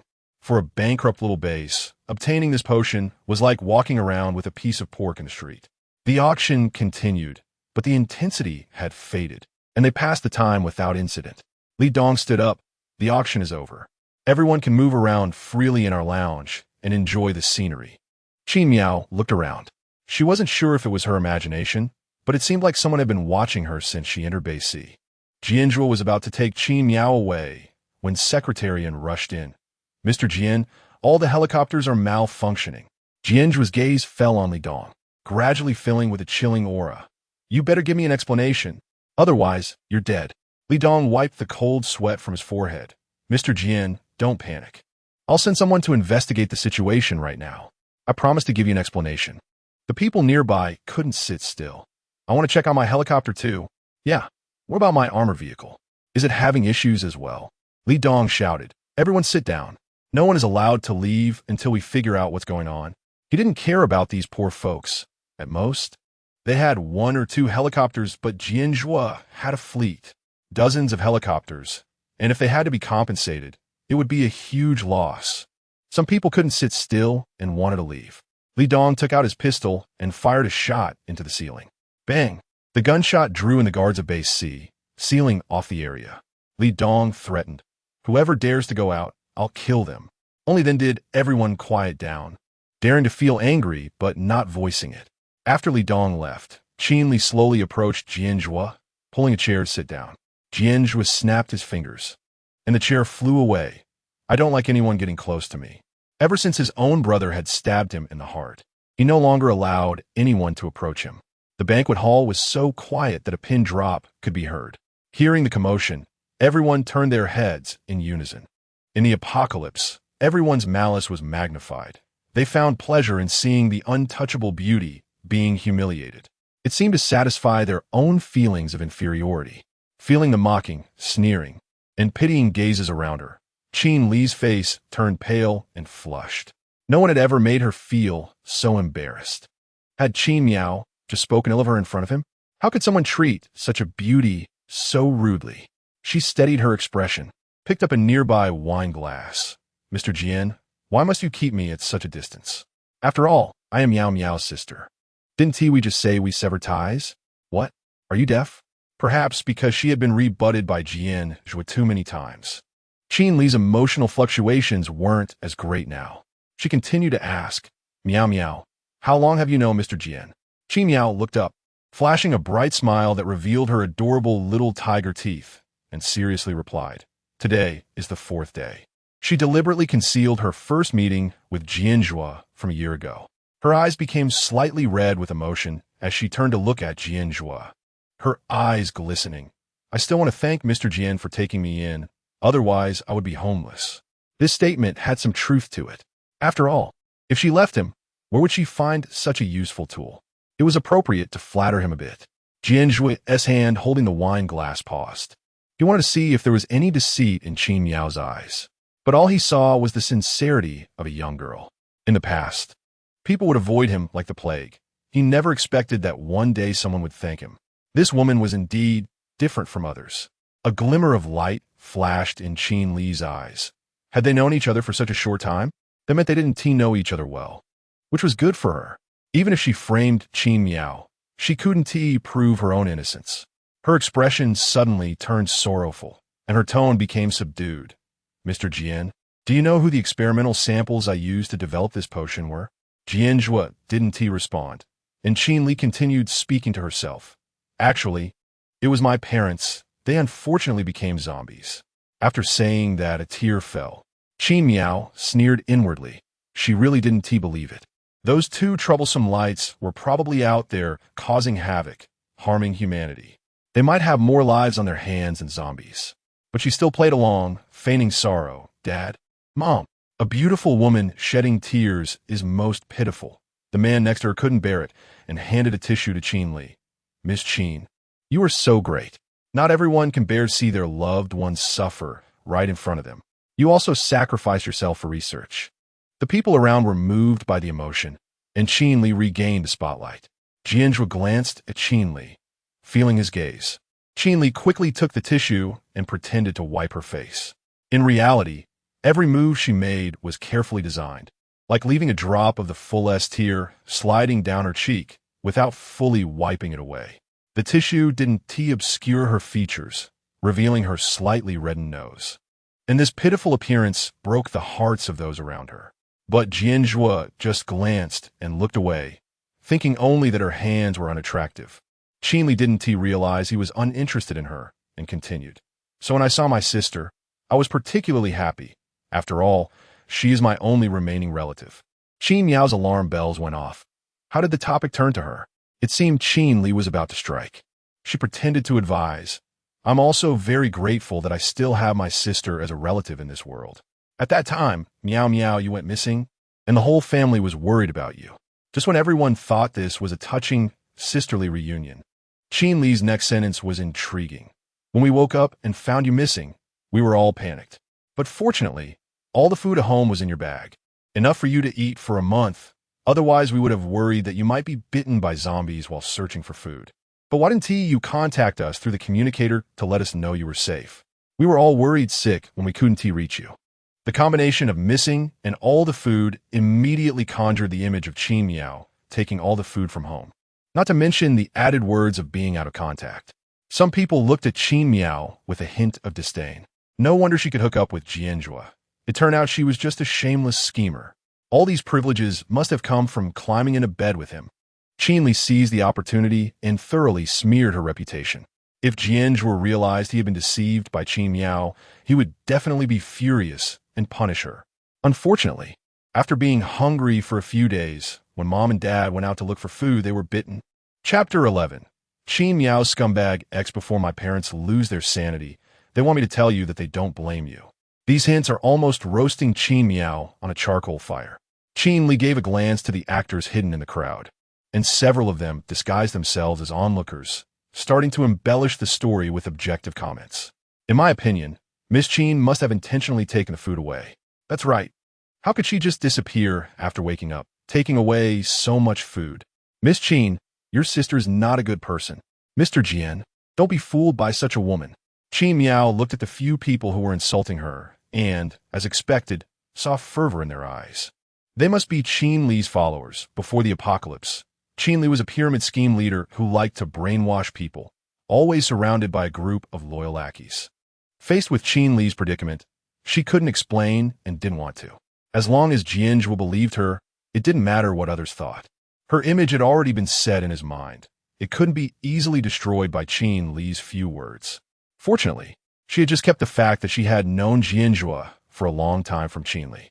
She just panically looked at everyone and waved her hand.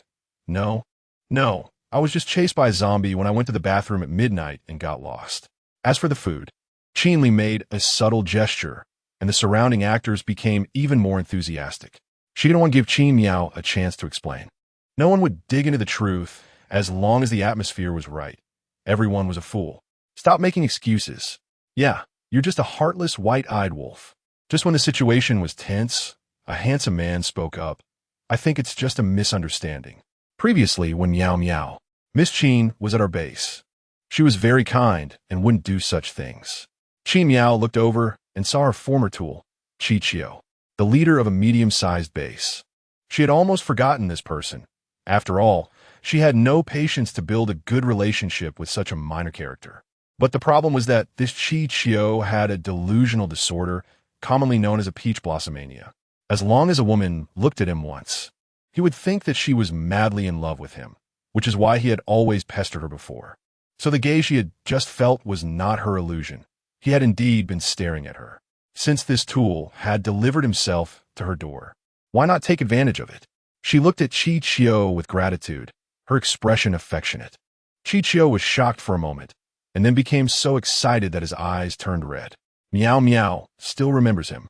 He knew that a woman who had deep feelings for him couldn't suddenly throw herself into someone else's arms. Moreover, if everyone knew that Jian Zhuo's woman liked him, that would be too face-saving. Seeing this, Qin Miao couldn't help but sneer inwardly. This man was already married and still had lingering feelings for her. A scumbag like him deserved to die. Jian Zhuo noticed the affectionate exchange between the two, his face dark enough to drip water. Someone actually dared to covet his possessions. The next second, the vines in Qin Miao's hand were retracted. Qin Miao quickly turned her head and saw Jian Zhuo exuding cold air, feeling a surge of joy in her heart. Great! She could level up again. Jian Zhuo snapped his fingers, and Qiqiu suddenly felt darkness before his eyes. Shouting in disbelief, I've gone blind. Freed from the restraints, Qin Miao quickly ran to Qiqiu's side. Brother Qi, what's wrong with you? Qiqiu waved his hand in front of his eyes. I can't see. Qin Miao, come here. Jian Zhuo was radiating killing intent, and the people around them instinctively moved aside, afraid of being affected. Qin Li stood by, unable to hide her frustration. She had just said so much, and Jian Zhuo had not reacted at all. Now that a rival appeared, Jian Zhuo was breaking down. A killing intent emerged in her eyes. If she couldn't have it, no one else could. Qin Miao was doomed. Mr. Jian, please let my sister go. I see they are truly in love. Hearing Qin Li's words, Qin Miao felt indifferent. That's fine. The more chaotic, the better. She just needed to maintain her saintly image. Qiqiu was secretly pleased, now that both beauties were pleading for him. Maybe this sister was also interested in him. As long as he kept exuding charm, all the women in the venue would fall for him. Mr. Jian, please, let Brother Qi go. Qin Miao's eyes glimmered with moisture, looking pitiful and innocent. You can ask me to do anything. Miao, stop pleading for me. Qiqiu was moved by Qin Miao's words. He grasped Qin Miao's hand and placed it on his chest. With your heart, I have no regrets in death. Jian Zhuo looked darkly at Qiqiu. Then you can die. He rarely thought about satisfying others' requests. He signaled to Secretary Yin, who understood and snapped his fingers, taking over Jian Zhuo's role and continuing to make Qiqiu unable to see. Jian Zhuo casually pointed at a chair, which flew into the air and, with a bang, rapidly descended and smashed onto Qiqio's foot. Ah! Qiqio cried out in pain, releasing Qi Miao's hand, collapsing to the ground in a sweat. Mr. Jian. Qi Miao did not expect Jian Zhuo to react so strongly. She swallowed hard. Now, there was a big crisis in front of her. Qiqio didn't know she had abilities. After waking up with the healing ability, she quickly left Qiqio's base to find Jian Zhuo. If Qiqio let something slip, Jian Zhuo would suspect she had been lying before.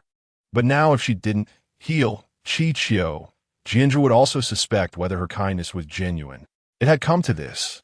She could only treat a dead horse as a live one. She placed her hand on Qiqio's hand, leaned down, and whispered in his ear, "Brother Qi, I actually have healing abilities.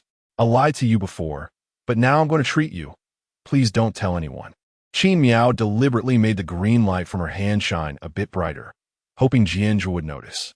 As long as Qiqio didn't mention that she didn't have abilities before, Jian Zhuo would see her secretly treating Qiqio.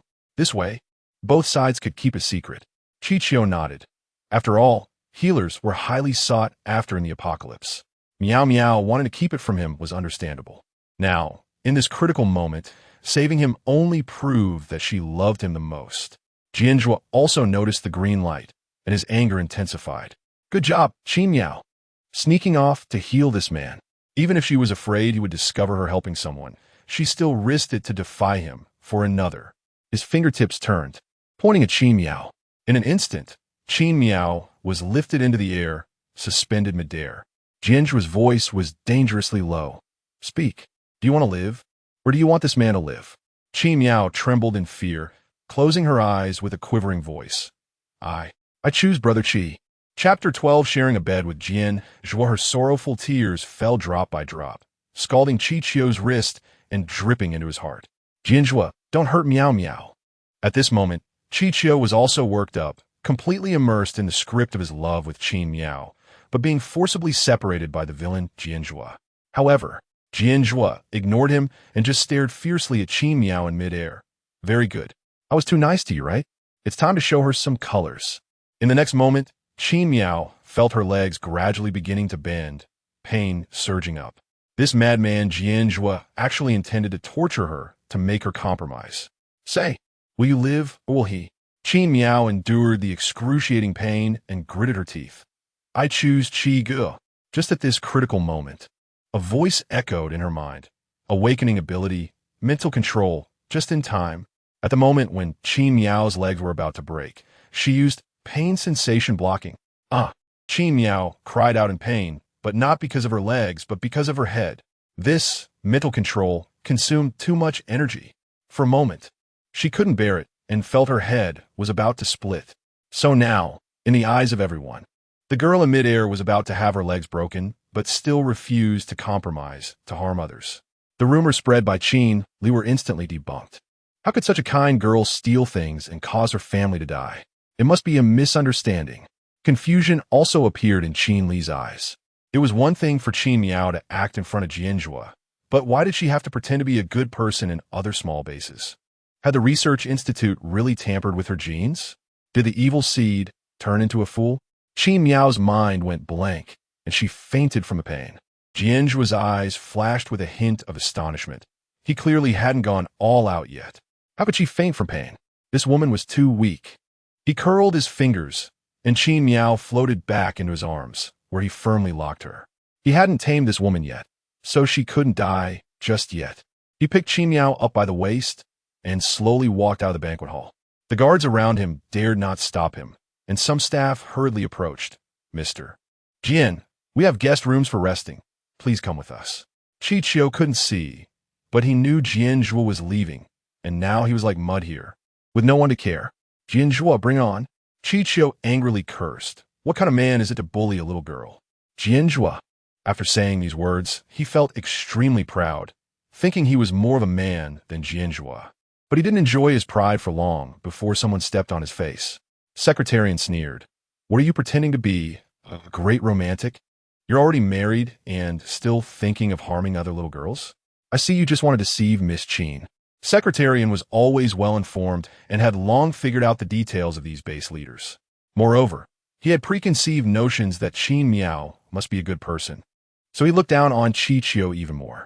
The surrounding people who were originally sighing for the tragic couple suddenly realized that Qiqiu was actually a scumbag. In an instant, no one sympathized with him anymore. What a piece of work. He wants to compete with Mr. Jian, but he looks like he doesn't even measure up to a single hair of him. It's really pitiful that Miss Qin's feelings were misplaced.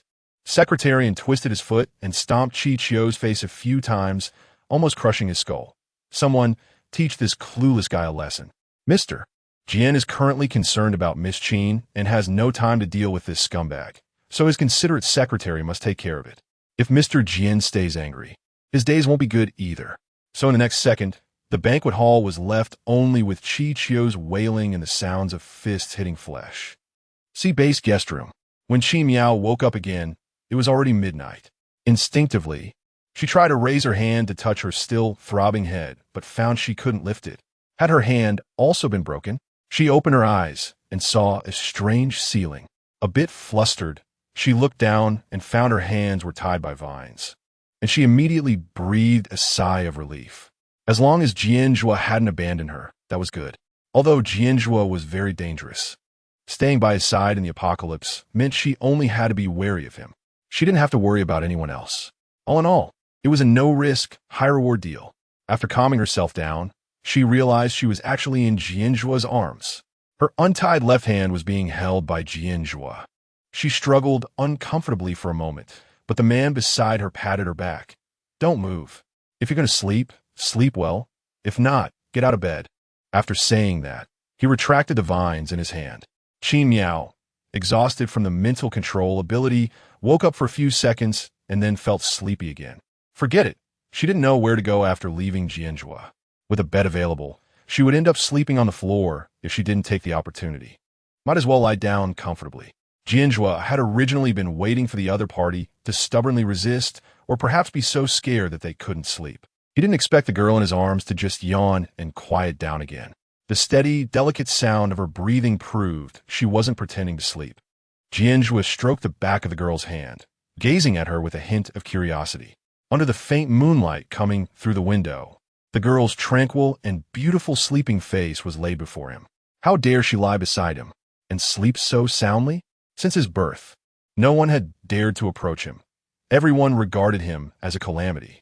But he had sensed that this woman wasn't afraid of him and didn't resist staying by his side. Interesting. It was the first time he was so interested in someone, wanting to peel back her skin and reach her heart. Jian Zhuo let go of Qin Miao's hand and reached out to stroke the girl's rosy lips. Like jelly, the girl felt a bit ticklish from being touched and unconsciously let out a sweet sound in her sleep. A sickly, obsessive expression appeared on Jian Zhuo's face, and a strange curve appeared at the corner of his mouth. Then his hand slid down from her cheek to her neck. So cute. I want to strangle her. No one in this world had ever made him feel such strong emotions. Then let's keep her for a few more days. Qin Miao was asleep and didn't see the scarlet obsession in Jian Zhuo's eyes. She also didn't know that her future days would be entangled with this pervert. The morning sunlight streamed into the room, and Qin Miao finally woke up. After stretching lazily, she opened her drowsy eyes to survey the room. It had to be said that Seed Base really knew how to enjoy life. This hotel was better than 5-star hotels before the apocalypse. The bed was as soft as cotton, and the quilt was made of skin-friendly material, sticking to the principle of not wasting what can be taken. Qin Miao had already decided to put all these things into her space to take away. Just as she was still contemplating, the bathroom door opened. Jian Zhuo, only wrapped in a bath towel, came out from inside. Chapter 13, do you like it? You can touch it. Jian Zhuo had an excellent physique, and his perfect 8-pack abs seemed like a gift meticulously carved by the heavens. Qin Miao was momentarily dazzled. The other party was precisely to her aesthetic taste. She had looked closely on the plane last time, and now she realized that his physique was top-notch as well. He looked like a prodigy designed to attract women. Jian Zhuo noticed the girl staring at his abs with some amazement.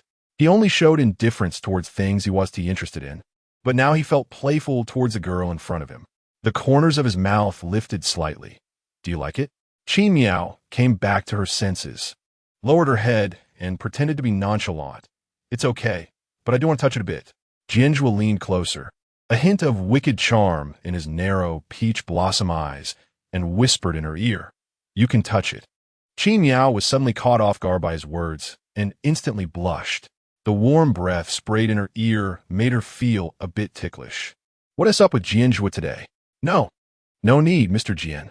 The atmosphere felt too strange, and she quickly changed the subject. "By the way, Mr. Jian, how is Brother Qi doing?" As expected, the flirtatious atmosphere instantly cooled down. The temperature was comparable to a corpse refrigerator. "Brother Qi, he is innocent." Before she could finish her sentence, Jian Zhuo lifted her chin. "Don't mention him again." The two locked eyes, and Jian Zhuo's gaze was as cold as a venomous snake. "Get your foot healed, and then we'll go out." Miao suddenly remembered that her foot seemed to be injured. Due to pain sensation shield, she hadn't noticed anything unusual. But now her energy had recovered, and she couldn't use healing at all. Seeing Miao's coy appearance, Jian Zhuo grew impatient and used his ability take. Ability take failed. Opponent's energy depleted. A chilling aura surged in his eyes. "To save that man, you actually used up all your energy?" He naturally knew how painful it was to run out of energy. The last person he absorbed energy from due to betrayal was a blood bag that dried up, and the horrifying scene before its death was still vivid in his mind. He never expected she could go this far for that man. Miao realized he had misunderstood and quickly continued. "This is what I should do. Brother Qi has taken care of me before. Just don't let Jian Zhuo find out she had other abilities."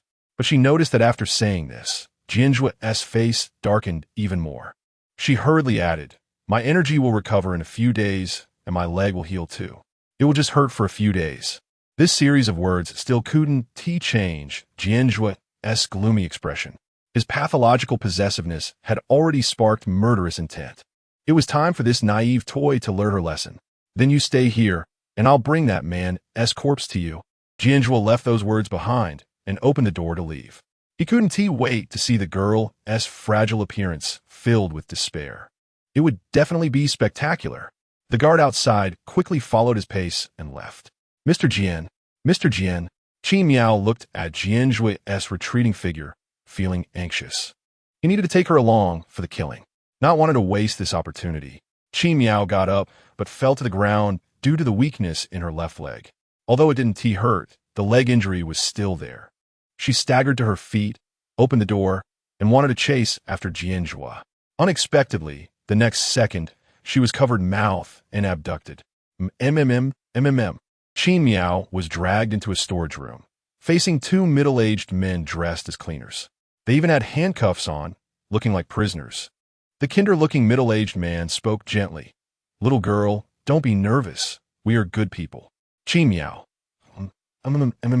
Good people also kidnap?" The middle-aged man quickly removed the cloth from Miao's mouth.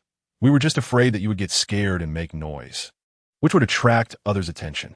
"Lao Gao, get to the point." The more serious-looking Huang Gan urged, "If Jian Zhuo finds out, we're all dead." All right. Gaoan said, "Little girl, my name is Gaoan, and this is Huang Gan. We were originally researchers at Base C, but now that Li Dong has taken over Base C and suppressed us, we were forced to become cleaners. Under Li Dong's rule, the Research Institute is not doing proper work. They indulge in pleasures every day and want to use technology to dominate the world, exploiting others. So we've moved most of the research materials, and now we want to ask you for a favor." Miao was initially uninterested and wanted to refuse. But when Gaoan said, "This favor can save most of the people in the apocalypse. It's a great deed," Miao immediately changed her mind. "I'll help you." She loved doing good deeds the most. Chapter 14, it was Miao who seduced me. And she's still too weak now. Even using a higher level mental control ability could cost her half her life. The slow progress of good deeds is really too slow. We should help humanity on a large scale. Gaoan and Huang Yin were moved by Miao's awareness. Gaoan even cried out, "I said, even in the apocalypse, there's still good people." He took out a USB drive from his arms and handed it to Miao. "Li Dong is strict. We can't take this USB drive out of Base C. You just need to find a way to deliver it to a place called the Doomsday Fortress. Lao Gao and I will find a way to escape from Base A and then head there." The person in charge there is determined to save the world and will definitely support our research. The more Gaoan spoke, the more excited he became, as if humanity really had hope. Huang Yin, however, was not as optimistic as Gaoan. He had a worried expression. He took out a map and pointed to a location. This is the address of the Doomsday Fortress. Then he pulled out a document. This is the information about the person in charge of the Doomsday Fortress. Miao had never heard of the Doomsday Fortress. She stepped forward curiously to take a look. Good heavens, the person in charge is her mother. It turns out that calamity begets 1,000 years. Her family keeps appearing one after another. This time, she must go to the Doomsday Fortress. And how could her mother, as a sociopathic pervert, possibly want to save the world? Gaoan was still living in his fantasy, believing that as long as they escaped from Base C, a bright future awaited them. He kept praising Miao as if to comfort himself. History will remember our achievements.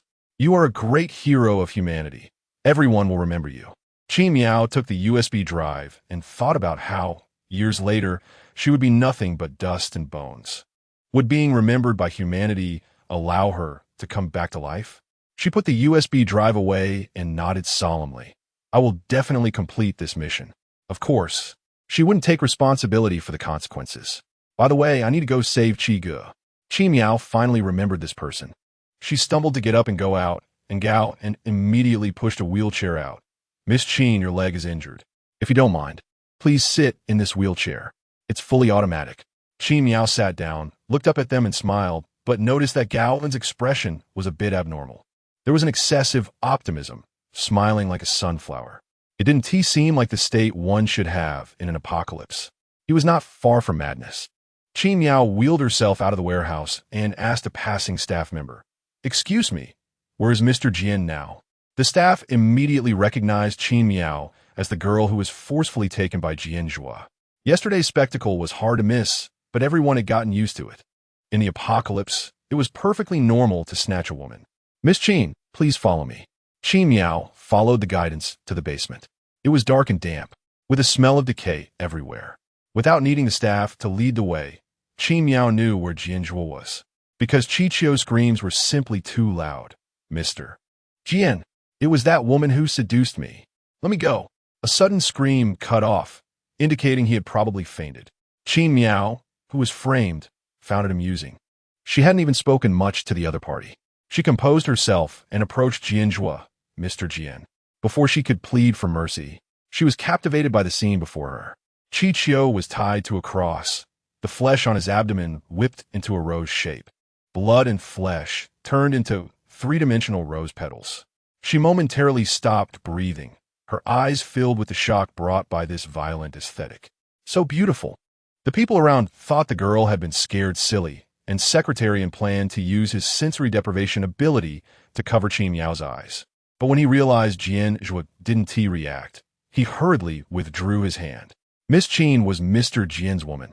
He shouldn't interfere. Jian Zhuo's cold voice came. "Is it beautiful?" Miao shook her head, tears in her eyes looking at Jian Zhuo. "Mr. Jian, you can't be so cruel." "Cruel? Do you know what this man said about you?" Jian Zhuo twisted Miao's head to face Chio. "He said you were promiscuous and seduced him." Miao couldn't believe it. How could Chiga think that? "I only regarded him as an older brother, but he sees you as a whore." Miao's face stiffened for a moment. Although it was true, that was too crude. The girl instantly felt heartbroken, as if her sincerity had been trampled. Tears fell silently as she stood there in a daze. Jian Zhuo pried her hand away and stuffed a clean dagger into her hand, tempting her. "Kill him. Kill those who have wronged you. Don't you want revenge? He has betrayed you." Miao just shook her head. "I can't bring myself to do it." Jian Zhuo was somewhat irritated and said to Secretarian, "Wake this man up. Force him to say some truths."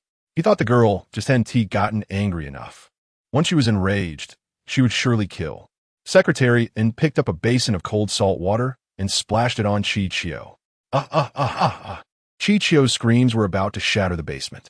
It felt like even if he died, he would jump out of the grave in pain. Chio still only felt pain all over his body, especially as the salt water flowed. The pain was excruciating. He saw Miao in front of him and cursed. "How dare you come here? Mr. Jian, It was all Qin Miao who seduced me. Arrest her. Let me go. Qi Qiu, who had been acting like a hero yesterday, was now as dark as a sewer rat. He regretted it. He had been pampered in the base, and didn't he recognize his identity when he went out, daring to challenge Jian Zhuo. But now he had no way out. Only hoping Jian Zhuo would vent his anger on Qin Miao. Mr. Jian, it was Qin Miao who was deeply in love with me. I didn't like her. I want to take your woman. You should settle this with Qin Miao. Otherwise, it's only a matter of time before a woman like her gives you a green hat. Qin Miao looked shocked. Qi Qiu, how could you say such a thing? Back in the base, weren't you the one pursuing me all the time? And I really just regarded you as an older brother. Qi Qiu quickly denied. How could I be pursuing you? You clearly bumped into me on purpose several times. Qin Miao. The base was so small. It was hard not to run into each other. Qi Qiu continued. Besides, if you didn't like me, why did you smile at me and greet me? Qin Miao. Didn't she smile at everyone? Wasn't he greeting based on politeness? This kind of narcissist with a delusion of being loved was really disgusting. Chapter 15 Crisis. Zombies Unleashed. Secretarian, who was listening nearby, couldn't help but say, Mr. Jian, it seems to be a misunderstanding. This man is delusional, thinking that every woman likes him. He must have been pestering Miss Qin, and she is kind-hearted and reluctant to refuse. Jian Zhuo frowned as he listened to this conversation. Indeed, from these words, he could tell that their relationship was not close. The hostility in him lessened a bit, but he felt more speechless as he looked at Qin Miao and asked, Then why did you act so ambiguous before? Did you have to save him? Qin Miao looked at Jian Zhuo innocently and said, I didn't. I never said I liked Qi Qiu, although it was indeed her deliberate creation of an ambiguous atmosphere. How could Qi Qiu fall for it if he had no other intentions? Jian Zhuo recalled, and it was indeed the case. It was Qi Qiu who had been hinting at their unusual relationship, and this fool in front of him would even save a dog. It's hard not to misunderstand. Withdraw the team. Jian Zhuo lost interest after learning that the two had no relationship. He had originally thought he could witness Qin Miao getting angry and crying, even killing someone. Now he had gained nothing and wasted time. He left with everyone. Mr. Jian, what about me? Qi Qiu wanted to stop Jian Zhuo. Let me go. It's just a misunderstanding. But Jian Zhuo had already taken people far away. At this moment, Qin Li walked into the basement and untied Qi Qiu. Mr. Qi, do you want revenge? On the way back to the room, Jian Zhuo and the others were approached by Li Dong, who looked guilty. Mr. Jian, we haven't figured out the plane malfunction from yesterday. We don't know why. It was just then that the camera broke. Qin Miao immediately knew the reason. To quickly damage so many helicopters and break the camera had to be someone very familiar with Base C. It was most likely Huang Gan and Gowan. They must have heard her words at the airport yesterday and thought they were the good guys. They used this trick to keep her around. Useless. Jian Zhuo was dissatisfied with this answer and glanced at the group in front of him as if he were looking at corpses. Mr. Jian, why not stay a few more days? We can fix it. I don't have that patience. Jian Zhuo's gaze turned icy. 3 seconds. Give me a satisfactory solution. 3. Li Dong and the others were trembling in fear. 2. Everyone's backs were sweating profusely. 1. Li Dong gritted his teeth and said, We are willing to give you a brand new helicopter as compensation, Mr. Jian. Only then did Jian Zhuo seem satisfied. Let's go take a look at the goods. At this moment, Li Dong could only swallow his bitterness. What a huge loss. So many helicopters. Jian Zhuo left quickly, and Qin Miao, who was in a wheelchair and had difficulty moving, was left behind. After lunch, Qin Miao did not want to take a nap. She was thinking about Qin Li. There were too many unsolved mysteries. So she sat in her wheelchair and wandered around Base C, trying to find some clues. The people around her recognized her identity and did not stop her. Qin Miao moved freely, and her internal energy had recovered a bit.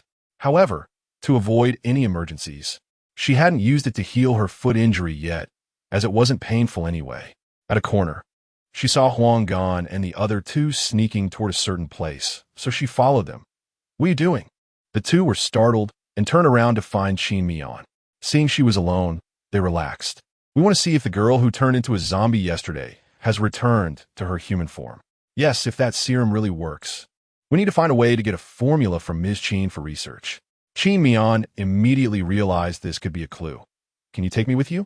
Gao En's eyes lit up. Miss Qin, are you also willing to work for the revival of humanity? Qin Mian accepted this grand reason and nodded. The two took Qin Mian to the door of a tightly sealed laboratory. Huanggan glanced at the keypad lock and opened it. Fortunately, I noticed Li Dong's ulterior motives early on and kept an eye out, making a protective film lock. Otherwise, we wouldn't be able to move freely in Beisi now. When the laboratory door opened, it was filled with dense experimental equipment and many zombie samples. The three entered the secret room and closed the door, but they didn't notice that two small figures had quietly slipped in before the door slowly closed. In front of them, in a huge cage, the zombie girl still stood there in a daze, unmoving. However, Qin Mian's pupils trembled. Gao En and Huanggan did not possess the ability of mental control, but she did. Her radar in her head was buzzing incessantly. Detected nearby zombies. Automatic scanning activated. She clearly saw that the zombie girl in front of her had green-black cells moving violently within her body, like the prelude to a volcanic eruption. This was not right. She glanced to the side, and those already dead zombie samples also had this kind of green-black cells. But the cells in their bodies were motionless. That proved that the zombie girl in front of her was a genuine living zombie. Indeed, Qin Li was lying. Qin Mian quickly covered her throbbing head. The pain from energy depletion was really unbearable. Fortunately, the energy required for detection was not much. Otherwise, she would have fainted again. Gowan walked up, his eyes full of sorrow and reluctance, wanting to touch the face of the zombie girl through the cage. Don't move. Qin Mian shouted to stop him. She currently had no energy to protect herself. If a zombie disaster suddenly occurred, she couldn't escape. What's wrong? Gowan asked in confusion. Qin Mian found an excuse. The zombie girl doesn't seem to have returned to her original form yet. What if she suddenly bites you? It's better to be cautious. Gowan immediately withdrew his hand. Right, we should be more cautious. Huanggan silently walked aside to prepare the materials for the zombie virus test. He was not as reckless as Gowan. He believed in science, and everything should be based on testing results. Gao inside. This little zombie is the child of another researcher here, named Dan. We've watched her grow up, so I got a bit emotional just now and lost my rationality. Her parents were unfortunately bitten by zombies, and the day before yesterday, she ran out of the base and was also bitten. Now only her twin sister, Shuang, is still alive at home. Yes, what a well-behaved child. She hardly ever goes out. How'd she get confused and run out of the base? Qin Mian quickly caught the key word twin. Are these twins identical or fraternal? Identical. They look very similar. This answer instantly made Qin Mian realize Qin Li's plan. Dan absolutely could not have run out by herself. She must have been thrown out by Qin Li. Dan rarely went out, and hardly anyone in base C knew of her existence. So others' bases would know even less. Then they could catch Shuang to impersonate the recovered zombie girl and deceive everyone. With that promotion, Base C's reputation would soar, allowing them to obtain more resources. Just then, the cage suddenly opened. The three looked to the side and were surprised to see an ordinary child who looked like Dan had snuck in at some point and pressed the unlock button nearby. Shuang, what are you doing? Huanggan rushed forward to stop her, but unexpectedly, he was knocked down by another little boy who bumped into him. The little boy shouted, Frost, you quickly take Dan away. Dan is no longer a zombie. She can't be dissected by those people anymore. It hurts too much. In a flash, the dazed Dan was hugged away by Frost. Qin Miao's eyes instantly widened. The zombie was out. Chapter 16. Wolves in front, tigers behind. Hurry up. Huang Sun quickly stood up and shouted to Gao En. The little boy, however, blocked their way. Don't go. Shuang only has one family member left. Can you bear to see them separated? This sentence moved both of them, and they froze in place. Gowan advised, right now, Dan doesn't seem aggressive, so why not let them go? Huang Sun remained calm. How do you know Dan is no longer a zombie? Where did your scientific rigor go? You can jump to conclusions without any tests? His heart raced, feeling that something big was about to happen. Gao immediately fell silent. Qin Miao swallowed hard. She couldn't directly say Dan was a zombie.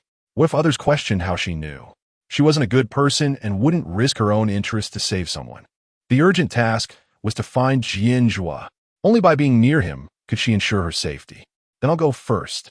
Miao smiled and pretended nothing was wrong as she left the laboratory. She wheeled herself to the hall, and a girl in a waitress uniform approached. Can I help you with anything? Miao asked. Do you know where Mr. Jian is? The girl smiled sweetly. Of course. I know. Let me push you there. Another boy walked in front of Miao. Miss Qin, I'll lead the way. Sitting in the wheelchair, Miao was shorter than the two and didn't see the fleeting glint of malice in their eyes. The girl pushed Miao slowly, but they were getting further away from the armory. Miao sensed something was off. Where are we going? The boy smiled. To a place where you can be happy. The next moment, the entertainment area of Base C appeared before Miao, and the girl said, Miss Qin, have you seen our casino? It's splendid. Before Miao could respond, the girl continued, Of course, you are Mr. Jian's woman. You must have seen everything. The girl's tone was full of envy. Unlike us who will be punished by the gods for our whole lives. The boy added ominously, But you and Mr. Jian were disrespectful to Miss Qin before. In your next life, you'll also go to hell. Miao felt something was wrong. What were they talking about? Gods and ghosts. Their mental state didn't seem right. Then the boy's eyes filled with an infinite light of faith, comforting the girl beside him. Xiaofang, don't worry. Miss Qin said, As long as we follow her, we will have everything. Xiaofang's voice became excited. That's right, Zhu. In our next life, we will be superior people too. She said this with trembling hands, causing the wheelchair to creak. Miao was startled by these words and looked up, only to see their eyes filled with fervent devotion. This was bad. Another group of brainwashed followers of Qinli. Before the apocalypse, Qinli had engaged in pyramid schemes and established a cult. It seemed now like a combination of both. Especially in the apocalypse, when people's mental states collapsed, what they needed most was a new faith. For Qinli, this was like adding wings to a tiger. Miao's alarm bells went off. I don't want to find Mr. Jian anymore. Take me back to my room. But Xiaofang ignored her and continued. Since we're here, why not take a look? Besides, you were personally invited by Miss Qin. Zhu nodded. Miss Qin is really kind. Even though you've always been disrespectful to her, she still wants to enlighten you because you're her sister. Xiaofang forcefully pushed Miao's wheelchair. Enlighten? Was she trying to exorcise her? She wanted to struggle, but the next moment, she was bound to the wheelchair with straps. These two were prepared. She originally wanted to pull out a dagger from her space to cut the straps and kill them, but she noticed that the heated gazes around her were increasing. Only then did she realize she must have arrived at Qin Li's stronghold. Acting recklessly now would not allow her to kill so many people. Miao forced herself to calm down. How could she let Jian Zhuo know her whereabouts? She decided to go hard after failing to be soft. If Mr. Jian comes back and doesn't find me, he will be angry, and then your lives will be forfeit. Xiaofang was unfazed, mumbling. The apocalypse is God's punishment for mankind. Only by obeying Miss Qin's arrangements can we go to heaven. When we die, we will enjoy endless glory and wealth. Miao then probed. How can you be so sure my sister isn't deceiving you? Xiaofang retorted. You can't slander Miss Qin like that. My parents also believe in Miss Qin. They told me all this. Will my parents lie to me? Right. And Miss Qin is the second in command of the base. If she didn't have real skills, how could the leader trust her? Hearing this familiar rhetoric, downline recruitment, authority endorsement, Miao was 100% sure that Qin Li had returned to her old ways. Now, with dangerous zombies escaping and Qin Li's fanatic followers nearby, could there be a worse situation? Miao was taken to the entrance of the casino, which was within her expectations. After all, Qin Li's favorite place was the casino. This place, which could yield enormous profits, was perfect for a con artist like her who liked to profit without investment. The casino's grand entrance was made of pure gold, intricately carved with lifelike golden dragons and bears battling. Upon opening the door, the screams inside were deafening. Besides the gambling tables everywhere, there were also a group of elegantly dressed people kneeling in the casino, including that fat man from the last auction. He had lost all his money and still wanted to run. The whipmaster brought down a spiked whip. The people crouching on the ground began to scream desperately. Aw. Miao focused and saw that their tongues had all been cut out. Their mouths open wide, but nothing could be seen, only blood flowing out. No wonder they couldn't say anything. Oh, the screams echoed, and the smell of blood filled the entire casino. Then, the four corners of the carpet rose, wrapping up those half-dead people. The warehouse door slowly opened, revealing more people lying on the ground in a tangle. Some still had the strength to moan, while others were motionless, their faces turning blue. With a swish, the carpet, along with the people, was thrown into the warehouse. The scene returned to normal, as if nothing had happened.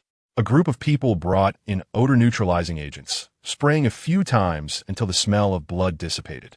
Surrounding Qin Li's followers stood by, indifferent, their eyes filled with smugness. Qin Miao understood why these people were so loyal to Qin Li. They were completely grasped by her envy of the rich, believing that only by siding with Qin Li could they witness the plight of those who usually oppressed them. Chapter 17. Live Judgment. Qin Mian felt a sense of satisfaction in stepping on those who were high and mighty, fulfilling their malicious desires born from their lowly status in the apocalypse. Xiao Fong pushed the wheelchair aside and said, "Miss Qin, just wait for God's judgment." People nearby immediately turned their gaze, their eyes filled with malicious mockery. In their eyes, seeing the suffering of the powerful base leaderess woman was undoubtedly a source of joy. The wheelchair stopped in a corner, with only Xiao Fong and Zhu guarding her. Qin Mian steadied her mind and looked at the camera nearby, coming up with a plan. The urgent task was to let Jian Zhuo know about her situation. She immediately continued from Xiao Fong's words. "Now, besides me, aren't there many people who don't believe that my sister is a god?" She carefully guided them, exploiting their hatred for the world, especially those high-ranking individuals who were still indulging themselves. They certainly weren't afraid of any hell. Upon hearing this, Zhu immediately became agitated. Exactly. Why shouldn't they believe in Miss Qin? Xiao Fong's eyes also flared with anger. Last time, Xiao Li kindly tried to bring them to enjoy life, and they called her stupid, saying she was tricked into a pyramid scheme. In the end, Xiao Li had her teeth pulled out alive, and without teeth to chew, she choked to death on food. Thinking of this, Xiao Fong began to cry. "Whoa, Xiao Li." At this moment, Qin Mian acted out of character. "After hearing what you just said, I realize my mistakes. I am willing to accept punishment just to ascend to heaven." The two of them lit up with excitement. As people who were unrecognized in the base, now someone was willing to listen to them. They were undoubtedly thrilled. "Then we will plead for you later." Qin Mian shook her head, her expression resolute. "I know my sins are unforgivable, so I'm willing to use my life to atone. By the way, do you want more people to come and worship Miss Qin with you?" The two nodded repeatedly. "Of course we do." Qin Mian smiled. "Then why not let the world see how Miss Qin judges me? I believe that seeing a sinner like me being punished will surely move them deeply." She pointed to the camera nearby. "How about a live broadcast?" Xiao Fong hesitated, but Zhu was already eager to act. He was the one who hoped for Qin Li's rise, as that would elevate their status as followers as well. Seeing the eagerness in Zhu's eyes, Qin Mian secretly laughed. Even if Qin Li desperately instilled in these people the idea of suffering in this life for enjoyment in the next, what good would it do? They would still forget about it when they could enjoy themselves. She continued to entice. "Sister is the savior. Her actions should be celebrated by everyone. After all, she has worked so hard to judge me. How can we not let others know? Perhaps when everyone sees my sister's great achievements in saving the world, they will understand her good intentions." Qin Mian's words flowed smoothly, praising Qin Li to the heavens. Her voice was like a siren's whisper, enchanting and beguiling. "Moreover, if sister knows about the great contribution you made for her cause, she will surely reward you greatly." Zhu was moved and looked at the camera. "Right. I'll connect the camera to all the screens in the base." He panted with excitement, having long wanted to step on those people. As a loyal follower of Ms. Qin, she would definitely reuse him. Soon it would be those leaders serving him. The thought of this scene made Zhu hurry out. "Zhu." Xiao Fong wanted to stop him, but couldn't he? Look, he is going to claim credit. Qin Mian's instigation instantly broke Xiao Fong's defenses. Xiao Fong angrily said, "I want to let him be smug." The casino originally had live broadcast equipment, so there was no need to run out. She felt a bit proud. "Zhu doesn't he know, but I do because I used to manage this equipment." Xiao Fong immediately climbed to a high platform. plugged in the live broadcast equipment, and then came down to continue guarding Qin Mian. Seeing the equipment was running, Qin Mian finally felt relieved. Jian Zhuo, hurry up. Just then, Qin Li walked in with Qiqiu. Seeing Qin Mian tightly bound in the corner of the casino, Qiqiu's face was about to split with laughter. You're finished, you wretch. This sentence was instantly transmitted to every corner of base C through the live broadcast system. It also reached Jian Zhuo's ears. Jian Zhuo looked up and saw the big screen showing Qin Mian trembling in the wheelchair. The girl's eyes turned red as she looked pleadingly at the fierce-looking man in front of her, her tone extremely pitiful. Please let me go. Seeing this scene, Jian Zhuo narrowed his eyes and spoke in a calm tone. Let us go. Secretariat knew that Jian Zhuo's calmness was even more dangerous. It was the calm before the storm. Li Dong also wiped the cold sweat from his brow, wondering why this trouble kept coming one after another. At this moment, in the casino, Qin Mian knew the live broadcast had begun and continued to play her role as the weak little flower. Qiqiu stepped forward. You seduced me, then framed me, causing me to be beaten by your lover Jian Zhuo. What was Jian Zhuo? Last time, I let him off easy. Next time we meet, I will definitely make him regret it. Qin Mian felt a pang in her nose and let tears flow. You can't say that about Mr. Jian. In her heart, she was secretly cheering. Say more, get Jian Zhuo angry, and there will be a good show to watch. Qiqiu slapped Qin Mian hard. You shameless woman. Still thinking about having your lover come to save you? Although Qin Mian's sense of pain was blocked, she still felt how strong Qiqiu's slap was. Half of her face went numb. Fortunately, Miss Qin saved me. Qiqiu's eyes surged with fanaticism. Miss Qin also said that after she judges you, she will bring your ashes back to the base to nourish the soil. Upon hearing the word judgment, the expressions of the surrounding followers became excited. Long live Ms. Qin. Seeing that the atmosphere was right, Qin Li waved her hand. All right, the judgment begins now. Mian, although you are my sister, you must be punished for doing wrong. You are promiscuous and should go to hell. The cheers around grew louder. The wretch should go to hell. Qin Li walked behind Qin Mian and pushed her to a table, where a revolver lay. Sister, the judgment is determined by heaven, not my personal will. She deliberately performed these ghostly rituals to confuse the followers around her, making them trust her more. Moreover, she had the blessing of the luck ability, and nothing would go wrong. She picked up the gun and loaded a bullet. Sister, this gun is 5 chambers and only 1 bullet. We will take turns shooting. Who lives and who dies will be determined by heaven. I believe that heaven will not spare any guilty person. Chapter 18. Jian Zhuo, you finally came. Qin Miao's breath hitched. Qin Li actually dared to play this luck game with her. Surely she was confident she would win. Now she could completely confirm that Qin Li also had the luck ability. But whose level was higher? Before Qin Miao could think of an answer, Qin Li raised her gun to her own head. Sister, let me go first. She smiled fearlessly, as if victory was in her grasp. Qin Miao was so nervous that her hands trembled uncontrollably. If Qin Li died from this shot, it would prove that her ability level was higher than her opponent's otherwise. She saw Qin Li pull the trigger. Click. Safe and sound. Oh no. Qin Li's luck ability level was higher than hers. Your turn, sister. A flash of triumph crossed Qin Li's eyes as she aimed the gun at Qin Miao. Looking at Qin Miao's disheveled hair and flushed face from being slapped, she couldn't help but laugh. Sister, don't blame me. You'll always be my defeated opponent. Cold sweat broke out on Qin Miao's forehead. She didn't want to die yet. Jian Zhuo, hurry up. The cheers around them grew louder.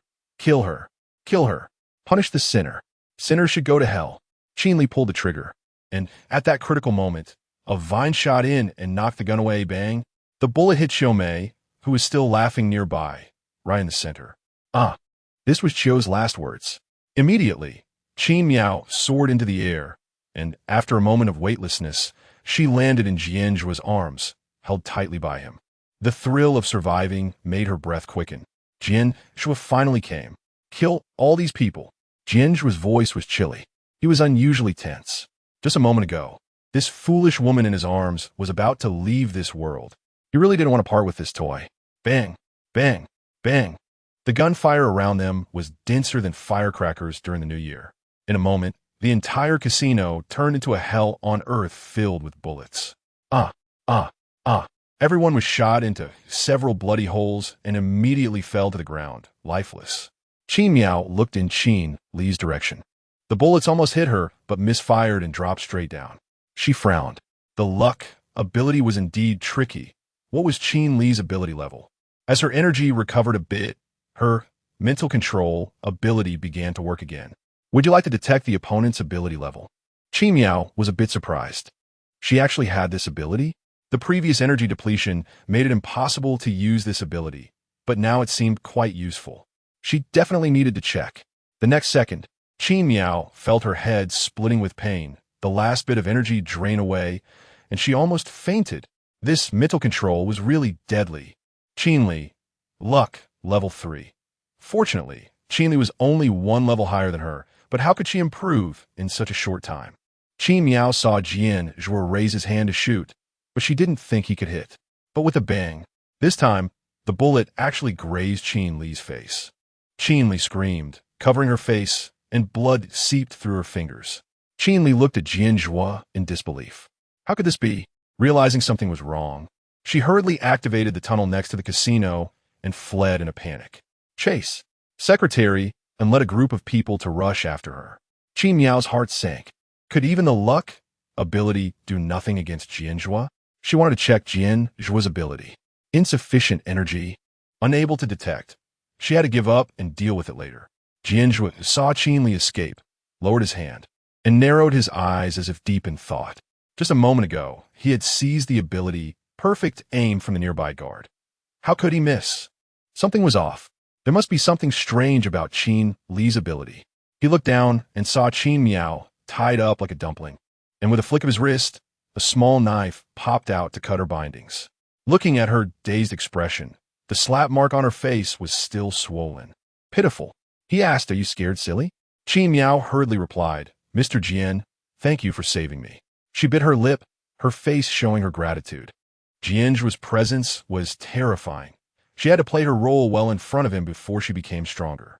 She knew Jian Zhuo was a hand controller, so she gently touched his face. "If it weren't for you, I would have died today." Indeed, when her hand touched Jian Zhuo's cheek, a hint of satisfaction appeared in his eyes. Immediately, Jian Zhuo took her hand and kissed the back of it. Just know that. Even if he didn't want to admit it, he was a little concerned about the woman in his arms. After all, it was the first time he had met such an interesting woman. She could actually stir his emotions. Qin Miao gasped and quickly pretended to be shy, pulling her hand back. The lingering cold and soft touch was disgusting. She even thought about using sulfuric acid to disinfect it, burning away the layer of skin Jian Zhuo had kissed. Jian Zhuo held Qin Miao and was about to leave when Qin Miao pointed to a secret room and shouted, "Mr. Jian, there are still many people imprisoned here. Let's save them."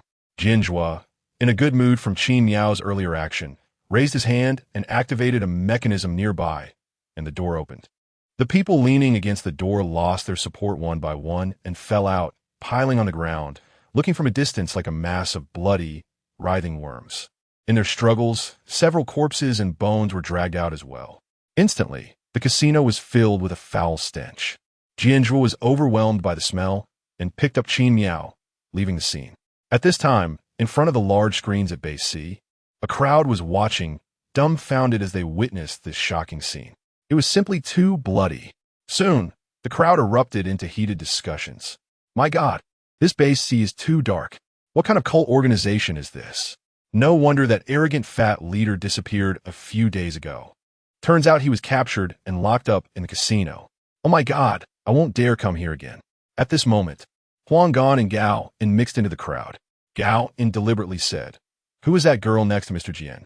She's so kind to have saved so many people." These words resonated with the surrounding crowd. Indeed, she's very kind. It's rare to maintain such a mindset in this apocalypse. Hearing these words, Gao smiled with satisfaction. Kindness deserved recognition. In an instant, praises for Qin Miao's good deeds began to spread throughout the base. All these praises transformed into energy, flowing into Qin Miao's body. Chapter 19, Big Harvest. All abilities upgraded. Ability upgrade. Flame, level 2. Before Qin Miao could feel happy, a series of prompt sounds suddenly came in. Space, level 3. Healing, level 3. Mental control, level 2. Qin Mian was so overwhelmed by these good news that tears streamed down her face, her cheeks flushed, a warm current flowing through her body. She buried her face in Jian Zhuo's arms, tightly gripping his collar. On the way back to the room, people kept praising Qin Mian. Miss Qin, we all saw on the live stream. You really saved a lot of people. Miss Qin, you are so kind. These compliments kept coming, and Qin Mian didn't expect to gain so much energy from this live stream. It seemed that in the future, she had to do good deeds on a larger scale. The more high profile, the better, as long as everyone thought she was a good person. She suddenly remembered the USB drive in the space, which could be very useful. Just as Qin Mian was lost in thought, the voice she most wanted to hear appeared. Luck, level 3. She couldn't help but smile. Sister, you're doomed. Qin Mian was carried back to the room and placed on the bed by Jian Zhuo. She quickly pulled the blanket over her face, afraid of being discovered with her delighted expression. Jian Zhuo tugged at the blanket, but Qin Mian held on tightly. What's wrong with you? His voice carried a hint of concern he wasn't even aware of. He frowned and pulled at the blanket again, lifting it. Why are you crying? Qin Mian struggled to suppress her laughter, but ended up forcing out tears. Fortunately, Jian Zhuo didn't notice anything wrong. She looked at Jian Zhuo with tear-filled eyes, one hand covering her face, the other pointing at her leg. Say, it hurts again. Jian Zhuo scoffed. It's been so long, and you still haven't recovered your energy? How could you still have the strength to save people before? His tone was sarcastic, making Qin Mian feel uncomfortable. Chicho had died. Why couldn't they move on from this? Jian Zhuo beckoned to the door, and a guard stepped forward to ask Mr. Jian, do you have any instructions? Go find a healing ability user. Upon hearing this, Qin Mian couldn't hold back her laughter and immediately broke into a bright smile, her cute little tiger teeth showing. Thank you, Mr. Jian. Now she could save her energy to deal with Qin Li. Jian Zhuo looked at her rapid change of expression with some confusion. Was she really that easy, please? Just a moment ago, she was crying her heart out, and now she was all smiles. Truly, her brain must not be working right. But as long as he found her amusing, it didn't matter if she was smart or not. The guard acted quickly, immediately going to borrow healing ability user from Li Dong. Li Dong gritted his teeth and reluctantly lent his lover, Hua Kai, to him. The guard brought Hua Kai to Jian Zhuo, who was an extremely sexy woman. She wore a tight-fitting dress, exposing a large area of her creamy chest, her waist small enough to be gripped with one hand. She sweetly said, Mr. Jian, are you injured? She twisted her alluring figure, preparing to approach Jian Zhuo, but was immediately stopped by the guard. He didn't want Mr. Jian to get angry and beat this hard-to-find healing ability user half to death. Hua Kai, however, was ungrateful. What right do you have to stop me? I need to treat Mr. Jian. If I delay, how will you take responsibility? She had already developed ulterior motives, wanting to climb up to Jian Zhuo, who was much younger and more handsome than Li Dong. Jian Zhuo snorted coldly. Shameless woman. The guard hastily said before Jian Zhuo could get angry. It's Miss Qin on the bed who is injured, not Mr. Jian.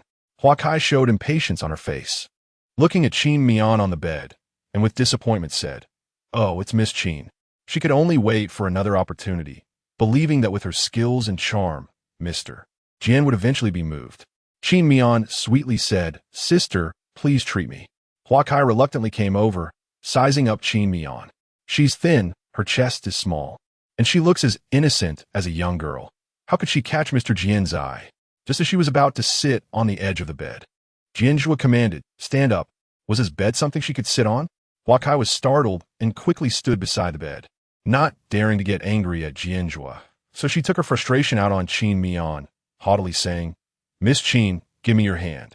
Completely unaware that Jian Zhuo, behind her, was already somewhat angry.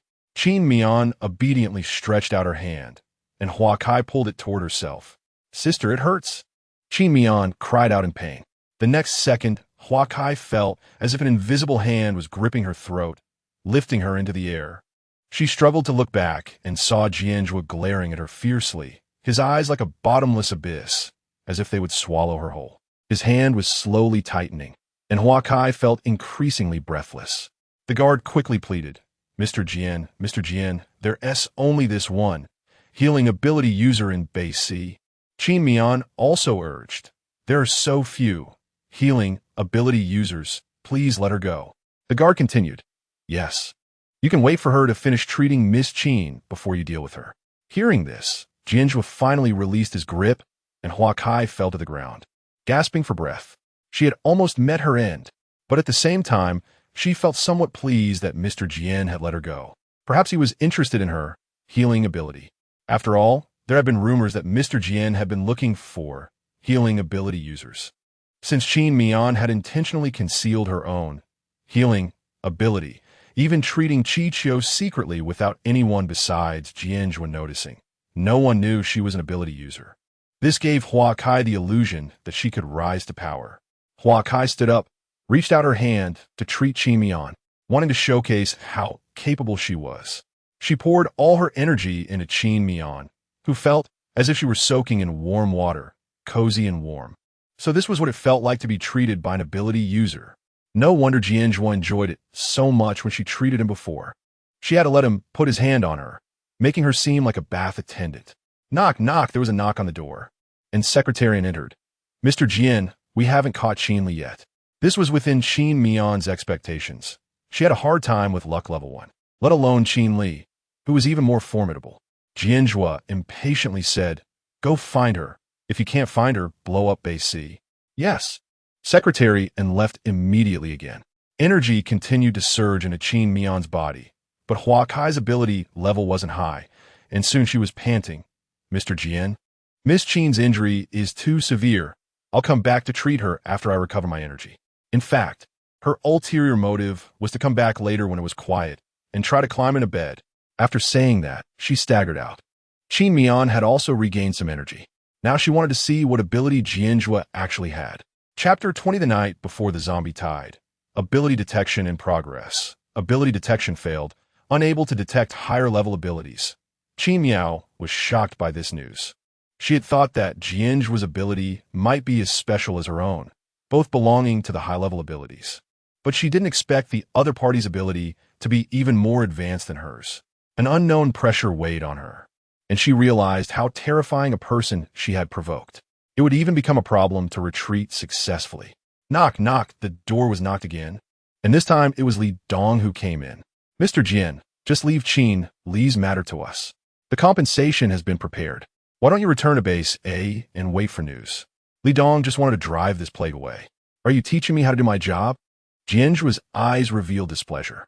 As long as Qin Li is not dead, I won't leave. He touched his belongings and still wanted to live. But Mr. Jian, Base C is still my territory. It's not good to send a group of people here to smash things. The more Li Dong spoke, the more agitated he became. They were completely careless when searching for things. Jian Zhuo's cold gaze swept over Li Dong. In an instant, Li Dong didn't dare to speak anymore. Cold sweat dripped down his back. I said I would leave only after I find it. I don't need to repeat it. Jian Zhuo's icy tone showed no sign of retreat, and Li Dong left angrily, gritting his teeth. As night fell, Jian Zhuo and Secretarian were outside, verifying the compensation provided by Base C. Qin Miao glanced at the door, anxiously biting her fingers. She moved her body. Her injuries had mostly healed, and now she could walk. It was time to go out for a bit. She couldn't just sit here and wait for death. She opened the door, and a guard from Base C happened to pass by. She quickly reached out, stole the guard's handgun, and put it into her space. She wandered aimlessly around Base C, contemplating where Qin Li might be hiding. Suddenly, she spotted a familiar figure, Zhu. It seemed Zhu was hiding something and was sneaking off to a certain place. She hurriedly followed him, but halfway through, a bloodied corpse suddenly fell right in front of her, blocking her path. She wanted to step over the corpse to continue chasing Zhu, but unexpectedly, the corpse reached out and grabbed her. Qin. Miss Qin, please help me. In the blink of an eye, Zhu had disappeared without a trace, and Qin Miao kicked the corpse in frustration. The corpse let out a wail and turned over. And only then did Qin Miao see that this corpse was the woman who had filmed the potion. Help me, Miss Qin. The woman raised the potion in her hand. Miss Qin, I know you are a good person. Help me find my son in the zombie pile. After saying this, she spat out a mouthful of blood. Qin Miao frowned at this unreasonable request. who would go to the zombie pile to save a stranger for no reason. Miss Qin, I know you are a good person. You will definitely save my son, right? The woman's eyes were filled with hope as she looked at Qin Miao. Unfortunately, Qin Miao was not a good person at heart. Chase. A group of voices came from behind the woman. Where did that bitch go? Hurry up and take the potion. The woman trembled in fear, pleading, Miss Qin. Qin Miao glanced at the potion bottle. Although she didn't want to help, she wanted the potion. After all, it seemed quite useful. It could turn zombies into quiet people, allowing her to secretly bring them into the crowd to create chaos. She took the potion. Okay, I'll help you. Just kidding. The woman, hearing this, finally closed her eyes in relief. Qin Miao stored the potion back in her space and left. She followed the direction Zhu had gone and discovered she was at the entrance of the research institute. In front was where the staff lived. No wonder she'd been unable to find anyone. Too many people had died in the casino before, and now Li Dong had selected a large batch of residents from the lower levels to fill the vacancies. The most chaotic place now was where the staff lived. Qin Miao opened the door and walked in, but a group of people passed in front of her and blocked her path. A group of shabby residents in uniforms seemed to have just come up from the lower levels. They were walking shoulder to shoulder down the corridor, laughing loudly. Finally, a place to sleep. I had no place to sleep in the lower levels. Yeah, every time I was halfway asleep. I didn't even know whose stinky feet stepped on my face. I heard that they brought us here to fill the vacancies because so many people died in the Research Institute's casino. That's great. I hope people die there every day. They glanced at Qin Miao as they passed by. So pretty. However, when they saw Qin Miao wearing a clean, beautiful white dress, they didn't dare to act recklessly. After all, ordinary people in base C couldn't afford such clothes. Qin Miao was overwhelmed by the stench of this group of people. But the corridor in front was too narrow to pass, so she had to let them go first. Zombies detected nearby. Hearing this sound, her eyes widened. She quickly looked around and indeed saw Shuang and the others. They were mingling with the crowd, and because they were children, their small stature allowed them to move freely in this corridor without obstruction. Qin Miao could clearly see that Dan's eyes had already turned murky, and her murky eyes were fixated on the large artery on the neck of a nearby little boy. Don't run. Huanggan, who was behind them, chased after them. But as an adult, he was too big to catch up with those children at all. Qin Miao felt something was wrong. This staff residence was narrow and cramped, and now there were zombies. Zombies that could easily pass as children. Once they broke out, it would be a total disaster. Qin Miao quickly gave up the idea of continuing her search. In this precarious situation, the most important thing was to save her own life. Even an ability user couldn't guarantee survival in a zombie tide. She walked out of the staff residence, and immediately someone came to lock the back door and put up a sign, closed from midnight to 8 a.m. Qin Miao swallowed hard. Luckily, she had come out early. Suddenly, she realized another problem. If the zombie tide broke out tonight, then this door would be like raising a goo. Wouldn't it be over when the door was open tomorrow? She walked back to her room in fear. As she approached the door, she heard Hua Kai, who had come to treat her in the morning, shouting obscenities. Hua Kai was banging on the door. Where's that bitch? Didn't we agree that I would come to treat her tonight? Chapter 21.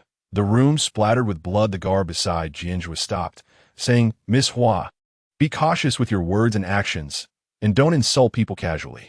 Hearing this, Hua Kai became even angrier. Isn't she just a bitch who climbed into bed for a position? What's so scary about that? Sooner or later, I will become the leader's wife of Base A. Show me some respect. She angrily kicked the door a few times, a glint of calculation flashing in her eyes. Then changed her tone. Big brother guard. The guard felt goosebumps from the way she called out. Flattering someone with no reason is either a thief or a fraud.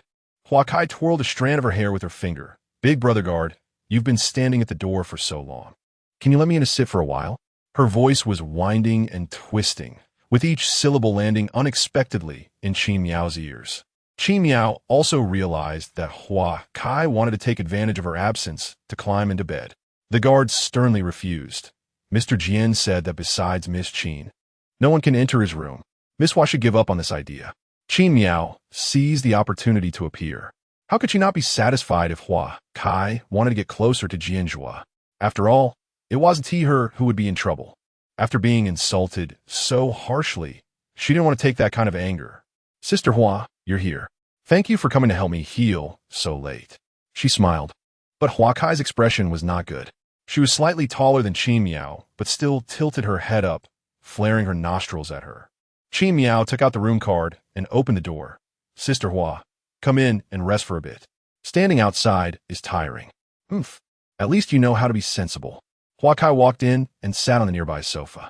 Her eyes turned, and she quickly thought of an idea. Oh, right. I forgot to bring my thermos. Can you go get it for me? I want some water. The guard walked to the tea table and pointed at the tea set. Miss Hua, if you want water, there is some here. Huakai pouted. I only want my thermos. I have a cleanliness obsession and can't drink outside water. If you don't go, I'll one tea get treated. The guard got angry. Don't be unreasonable. It's not like we owe you anything. Qin Miao hurriedly mediated. It's fine, big brother guard, I'll be back soon. And Sister Hua has worked hard to help me heal. Miss Qin, don't give such people too much face. They get cocky. Huakai looked at the guard's fierce demeanor, fearing he would ruin her plans, and said, You should accompany Miss Qin. What if she goes missing again? The guard glanced at the frail Qin Miao and then at the troublesome Huakai. It was obvious who needed protection. Fine, just wait here. Don't pull any tricks. He turned to Qin Miao with a friendly expression. Miss Qin, let us go. Huakai was dissatisfied with the guard's differential treatment and huffed. Who are you pretending to be weak for? The guard couldn't help but want to curse. Let us go.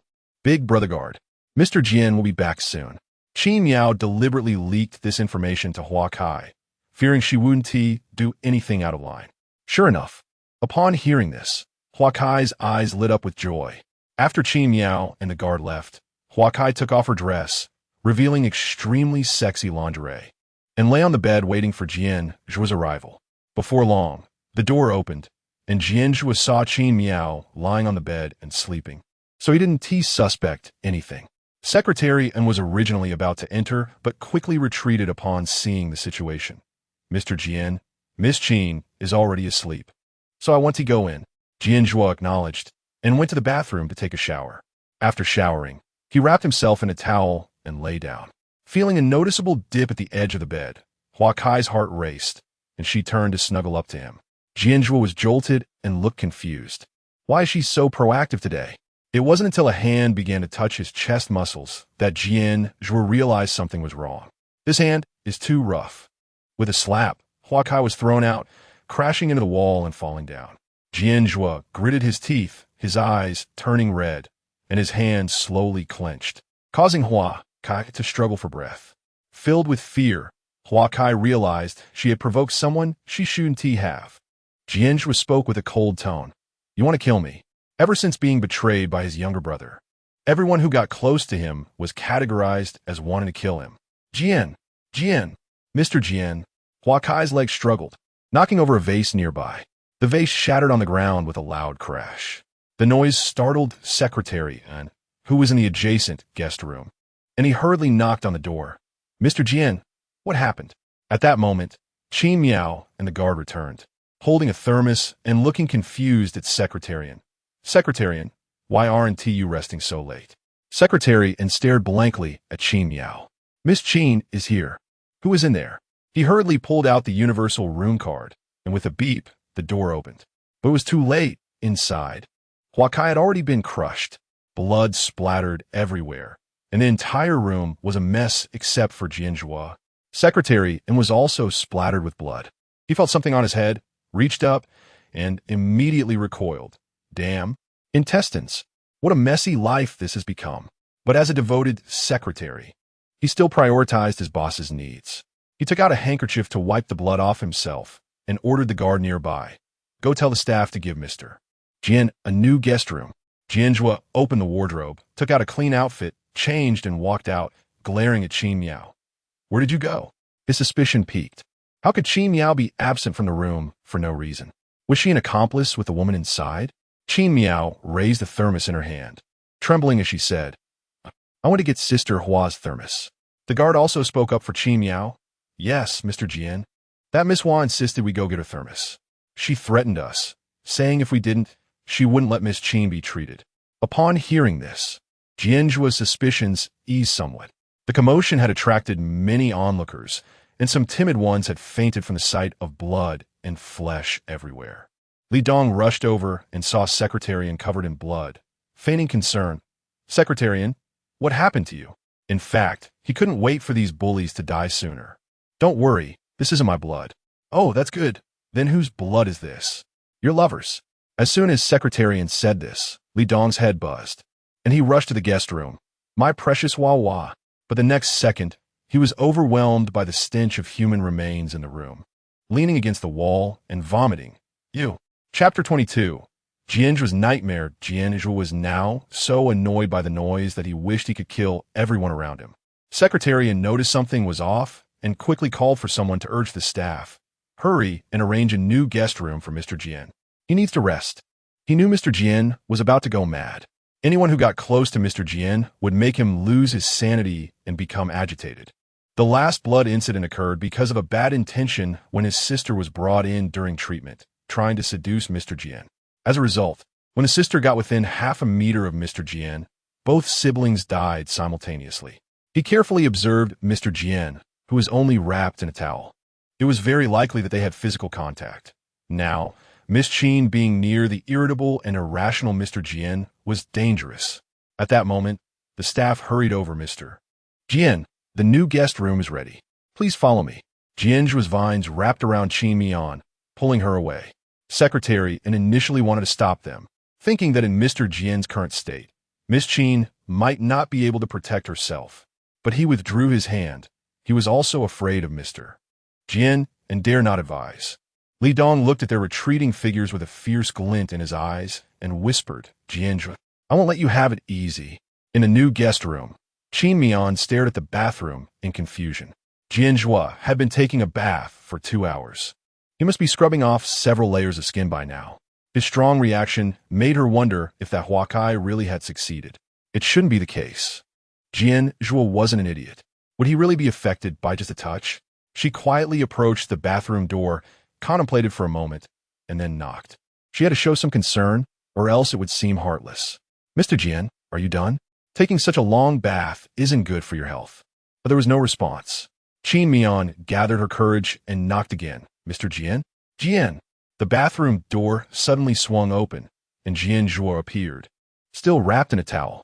Qin Miao lost her balance and fell right into his arms. Jian Zhuo, who was already pale, appeared even more so after his long bath, his skin red like a shrimp from scrubbing. Qin Miao's nose hit Jian Zhuo's hard chest, causing tears to well up from the pain. She looked up pitifully at Jian Zhuo. "Mr. Jian." Jian Zhuo ignored her, walked to the bed, and lay down, irritably running his fingers through his hair while clicking his tongue repeatedly. His emotions were on the verge of breaking down, and it was unclear when he would explode. "Why are you still standing there? What are you doing?" Qin Miao was startled by his loud voice. She had never heard Jian Zhuo speak so loudly before. She sensed that things were going south, but there was no way to escape. Before she knew it, her hand was ensnared by vines, and she was pulled onto the bed. After a long night of tossing and turning, Qin Miao was exhausted and fell into a daze. Not long after resting, she felt like a stranded fish gasping for air. She opened her eyes in panic, realizing that Jian Zhuo was choking her neck. Jian Zhuo's eyes were closed, as if trapped in a nightmare, repeating, "You actually want to kill me. You actually want to kill me. Jian Zhuo." Qin Miao couldn't care less about her persona. All she wanted was to wake Jian Zhuo up, or her life would be in danger. But Jian Zhuo remained stuck in his nightmare. She could only use her psychic ability to try to force him awake. Suddenly, a flash of bright light appeared before her eyes. When she opened them again, she found herself in front of a luxurious classical villa with a large plaque reading Jian Mansion. She was somewhat speechless. As expected, she had entered Jian Zhuo's nightmare.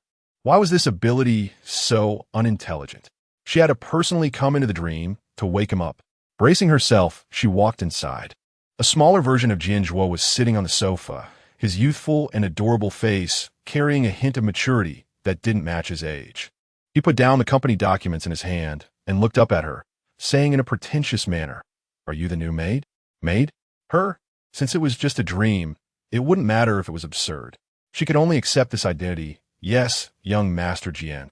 That should be the right way to address him, right? She instinctively stood behind Jian Zhuo, eager to see who wanted to kill him. An excited, high-pitched voice came from outside. Zhuo, look at what Daddy brought you. A middle-aged man pushed a wheelchair in, holding a bloody dagger. On it sat a boy whose bangs covered his eyes, but his exposed features were exquisitely delicate. The boy looked timid and afraid to face anyone. Jian Zhuo only glanced at them indifferently, and the man happily introduced, Daddy knows you don't like whole things. So Daddy has severed your brother's tendons. From now on, you won't dislike your brother anymore. The man laughed joyfully, completely oblivious to the boy's bewildered expression. Qin Mian, standing nearby, quickly lowered her head, not daring to attract attention. As expected, a perverted father was also a pervert. Could it be that Jian Zhuo's father wanted to kill him? The man patted the little boy's head. Yin, call your brother. Only then did Qin Mian realize that this little boy was Jian Zhuo's younger brother, Jian Yin, the one whose fingers Jian Zhuo had chopped off to feed the dogs. Jian Yin clenched his fists and took a long time to call out brother. The man's laughter grew louder from now on. You two brothers should get along well. After saying that, he cheerfully walked towards Jian Zhuo, and Qin Mian immediately blocked him. Don't come any closer. Jian Zhuo's eyes flickered. What was this new maid going crazy about? Unexpectedly, the man only placed the dagger on the table and did not make any further moves. Qin Mian realized she had misunderstood and awkwardly returned to her position. At that moment, a woman rushed in. Yin, let mommy see your legs. Upon seeing Jian Yan's miserable state, she hugged him and cried, Jian Miao, how could you harm your own child? Jian Miao only smiled disdainfully. The Jian family only needs one heir. If Zhuo can't tolerate him, he must die. It's better to break a leg and save his life. The woman wept as she held Jian Yan, then glared fiercely at Jian Zhuo. How did I give birth to such a monster like you, who doesn't eat even like his own brother? You should die.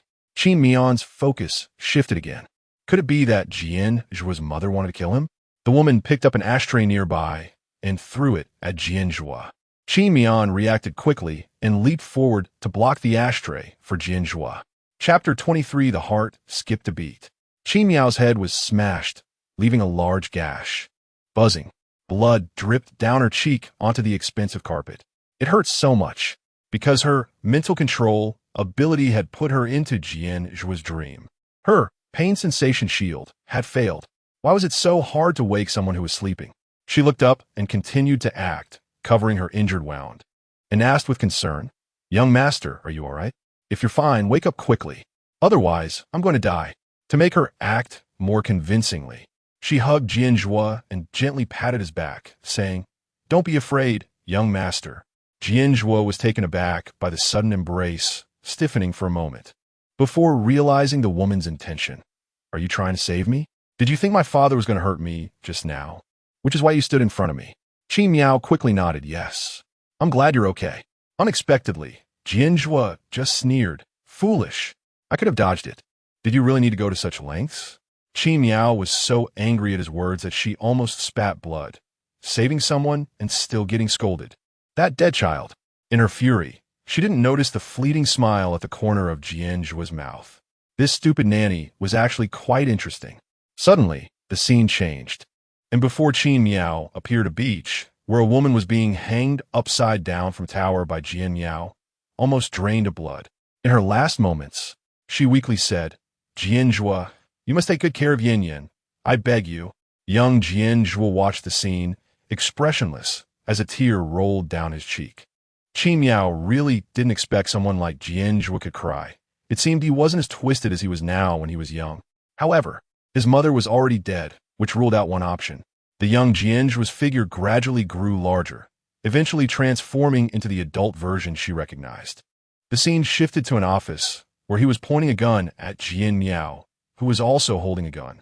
Qin Miao thought she had finally found the right moment, but unexpectedly, Jian Miao suddenly laughed excitedly. Kill me, Zhuang. You finally have the intent to kill me. His eyes were filled with madness. You finally see me as your father.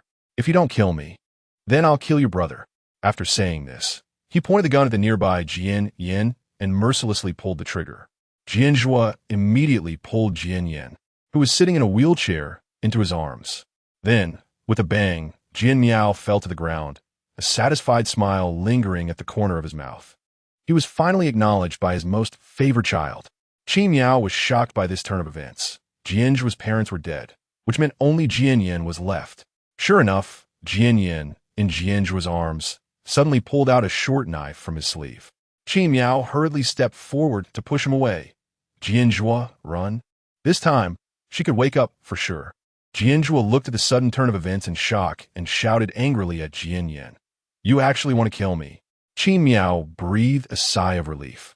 She had finally found the right moment. After the shock, Jian Zhuo looked at the nanny in front of him who had risked her life to save him, puzzled. Why did this woman keep saving him over and over again? At this moment, the fallen Jian Yin staggered to his feet. He was not actually disabled. He forcefully stabbed the knife into Qi Miao's heart. You dare to ruin my plans.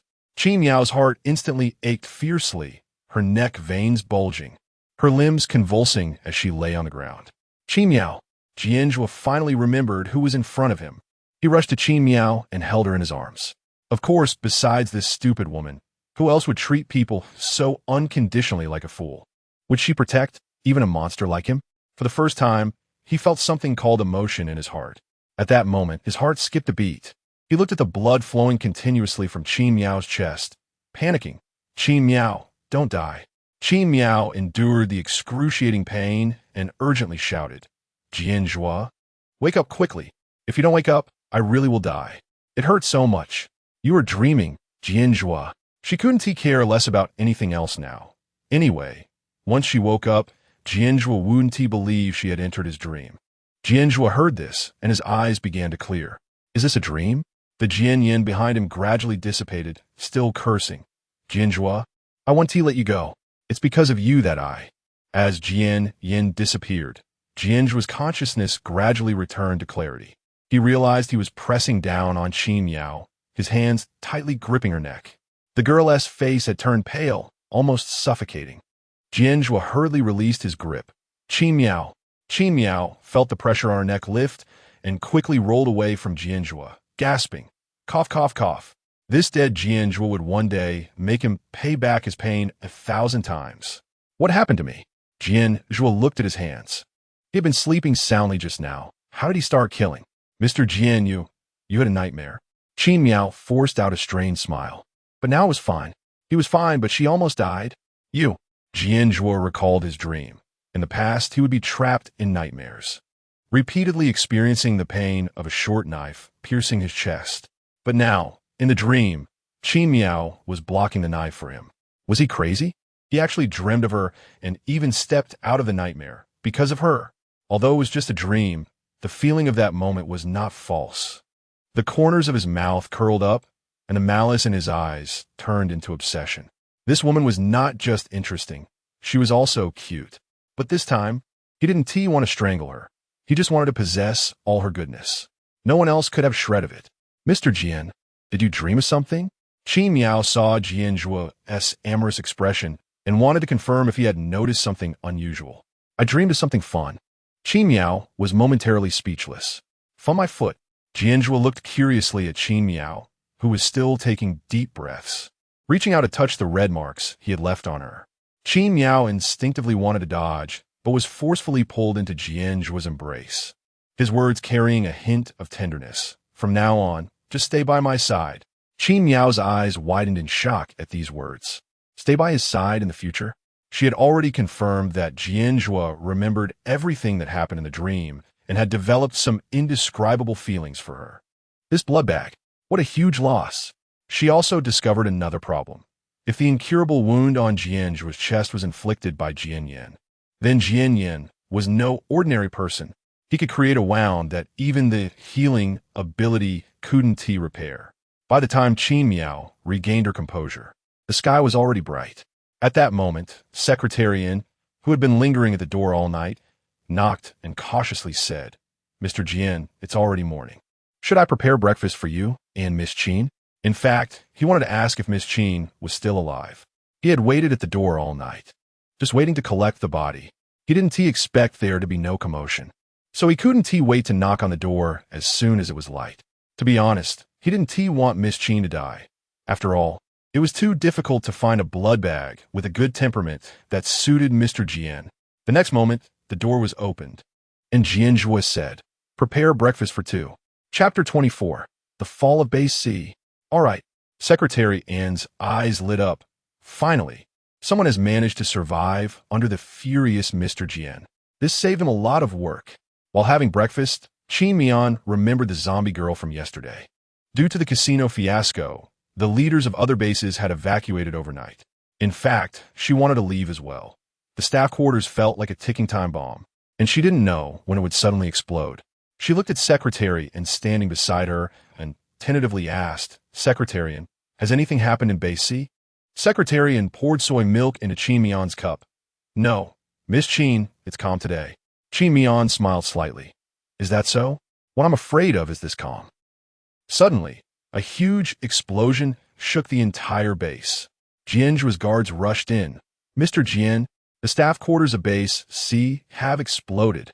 It is said that a lower-level person detonated themselves before they could remove their collar." Qin Mian had mentally prepared herself, but she still felt a bit flustered. After all, this was a large-scale base collapse. What? They self-detonated. That definitely meant a zombie had infiltrated. Secretary and quickly took out a walkie-talkie, and all the guards immediately gathered at Mr. Jian's location. Seeing the guards gather urgently and orderly at the room's entrance, Qin Mian felt a bit more at ease. "Mr. Jian, let's evacuate first." Secretary and respectfully gestured. "Base C has a total of 3 emergency defense lines. We still have plenty of time to evacuate." Jian Zhuo immediately wrapped a vine around Qin Mian and pulled her away. At this moment, Qin Mian was still worried about Qin Li. However, as long as the Green Mountains remain, one need not fear a lack of firewood. Survival was the priority. Just as Jian Zhuo and the group arrived at the helipad, preparing to board the newly acquired helicopter to leave Base C, a huge iron cage suddenly fell from the sky. Following that, laser cannons began firing at them without restraint. Jian Zhuo retracted the vines and used defense to block all the laser fire. At that moment, Qin Mian shouted, "Mr. Jian?" Jian Zhuo turned around and found Qin Mian isolated outside the iron cage, being captured by a mechanical claw. She was then bound by Li Dong. "Ha, Jian Zhuo, you killed my woman, so you must pay me with a woman." Qin Mian rolled her eyes internally. It was one thing to trouble Jian Zhuo. Why did it have to involve her? "Mr. Jian, save me quickly. Staying next to Li Dong is not as safe as being with you." Li Dong was still smug. "Jian Zhuo, I'm taking your woman away on your helicopter. I'll take over Base A in your place." But before he could gloat for long, the helicopter behind him began emitting a screeching electric sound. In an instant, the helicopter was completely fried, and the guards from Base E who touched it screamed and emitted a burnt smell. Li Dong turned around and saw Jian Zhuo's hand was still crackling with electricity. Furious, he shouted, "Jian Zhuo, are you crazy? You've destroyed the helicopter. We can't escape." Jian Zhuo nonchalantly scoffed. "Return Qin Mian to me." Li Dong couldn't take it anymore. He didn't believe that the iron cage he had spent a fortune on could be easily opened by Jian Zhuo. He shouted, "Jian Zhuo, just wait here to be eaten by zombies." After saying that, he pulled the rope binding Qin Mian and left. "Chief, where are we going now?" The researchers around were pleasure seekers, cowardly souls, and were now in a panic, repeatedly asking Li Dong questions. "Shut up." Li Dong was also very annoyed. The base had an emergency arc chamber, which had everything one could need, but there were too many people around. Resources were limited. The more people there were, the less resources each would get. It was time to reduce personnel. The first to go would definitely be the top researchers who had the most resources. Suddenly, a red light flashed, and an alarm sounded throughout the base. Alarm. Alarm. Zombies have breached the first defense line. This time, everyone was scared to the point of losing control. "Oh my God, the first defense line has been breached." Li Dong led the group to the research room. "Quick, head to the warehouse and grab the weapons." Everyone rushed into the warehouse. The guards picked up weapons, but the researchers were still waiting for them to protect them, standing aside motionless. It was Qin Mian's first time seeing people who dared to be empty-handed in the apocalypse. Handing over their attack power to others was just making themselves lambs to the slaughter. Perhaps Li Dong was too cunning and had already turned these researchers into docile, useless people. It seemed he had long wanted to abandon them. Sure enough, in the next second, Li Dong gave a signal to the guards, who all raised their guns at the researchers. The researchers finally realized the gravity of the situation and hurriedly said, "Chief, what are you doing?" Qin Mian also quickly pleaded, "Chief, isn't this too much? Even sparrows are meat. We can at least gain a bit of experience." Li Dong looked at the group in front of him and mocked, "Fools. You're still unaware of your situation, even when death is imminent?" He then waved his hand, and gunfire erupted. Bang, bang, bang. Amidst the wailing, these researchers met their end. In an instant, the research room turned into a mountain of corpses and a sea of blood. Li Dong disgustedly covered his nose and ordered, "Collect some more supplies. We're heading to the Ark Chamber." Yes, everyone was busy, and no one noticed as Qin Mian discovered an empty box in the warehouse, with a photo of a potion on it that looked exactly like the one Qin Li had deceived her with. The formula sheet beside it clearly stated it was a powerful sedative.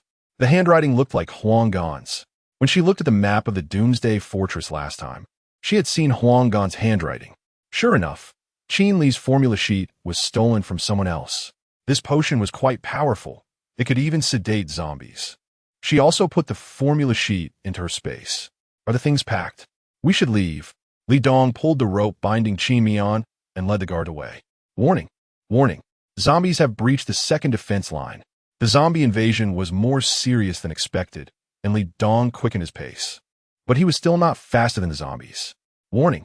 Warning! Zombies have breached the third defense line. At that moment, a series of alert sounds flooded Qin Mian's mind.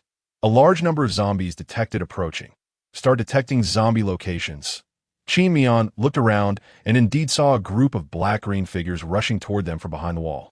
With the previous experience of detecting Dan, she knew these were definitely zombies. Instantly, the sounds of zombie howls became clear and came from multiple directions. The people around trembled so much they couldn't even hold their guns steady.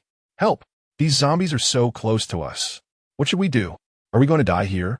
Bang! A piece of glass in the base shattered, and a zombie charged in, biting down hard on a guard's artery. The smell of blood attracted even more zombies. Qin Mian noticed there was one direction without any black-green figures and quickly ran towards it. Suddenly, she was grabbed by a large hand and pulled back. When she turned to see, it was Li Dong. Then, she almost came face to face with a zombie. Its murky eyeball, just a few millimeters away from her own. This damn Li Dong was using her as a shield against the zombie. In a critical moment, a chilling aura emerged in Qin Mian's eyes as she used flame to burn the ropes binding her. She raised her hand towards the zombie in front of her, which had its mouth wide open, and in an instant, the zombie was reduced to ashes by the flame. The guards around her saw this and immediately cheered.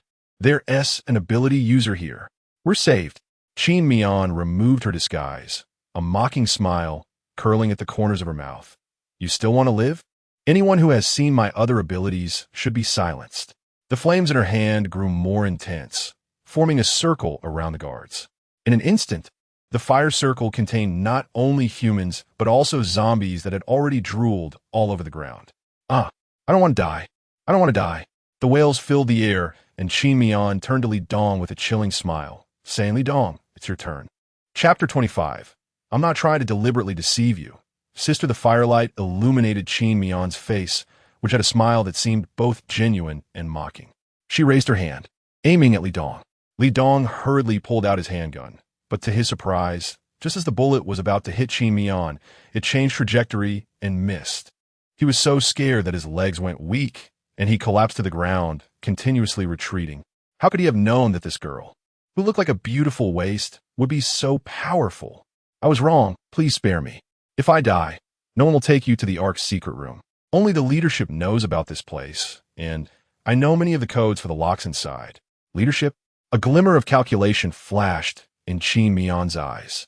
If Qin Li, luckily, managed to escape from the staff residence, her first stop would definitely be the Ark's secret room. Then she could give her sister a gift and let her taste the feeling of being deceived. She pulled out a rope from her space and bound Li Dong. Let's go. Li Dong staggered to his feet, leading the way, thinking that Qin Mian was trying to persuade him. When they arrived at the Ark's secret room, Li Dong, bound and unable to input the password, could hear the relentless pursuit of zombies behind him, their growls making him anxious. He eagerly and anxiously told Qin Mian the password. "Grandma, the door code is 4758. I'll tell you the other codes once I'm inside." He specifically reminded Qin Mian that he was still useful, but she didn't care at all. She just wanted Qin Li to suffer and die. "Okay, then you're of no use to me." Qin Mian took out a handgun from her space and shattered the nearby glass. The zombies, hearing the noise, surrounded them, and Qin Mian grabbed Li Dong's bound hands and reached out. The zombies opened their foul mouths through the broken glass. Li Dong was bitten. Just as he began to convulse and his eyes turned cloudy, Qin Mian calmly took out a sedative from her space, drew a small amount into the syringe, and injected it into the artery in his neck. Soon, Li Dong quieted down, and Qin Mian retied him until his injuries were no longer visible. She even closed his eyes to make him look unconscious. She sawed a small hole in the rope so that when Li Dong woke up, he could easily free himself with a bit of struggle. She input the password and dragged the quiet Li Dong into the Ark's secret room. In a lavishly decorated hall, she indeed saw the familiar face of Qin Li. At that moment, Qin Li was using a knife to deal with a few others who had also fled into the Ark's secret room. Her greed would not allow her to share resources with anyone. Qin Li looked up, incredulous, at Qin Mian. "What are you doing here?" She glanced at the bound Li Dong beside her and sarcastically said, "Not pretending to be a white lotus anymore?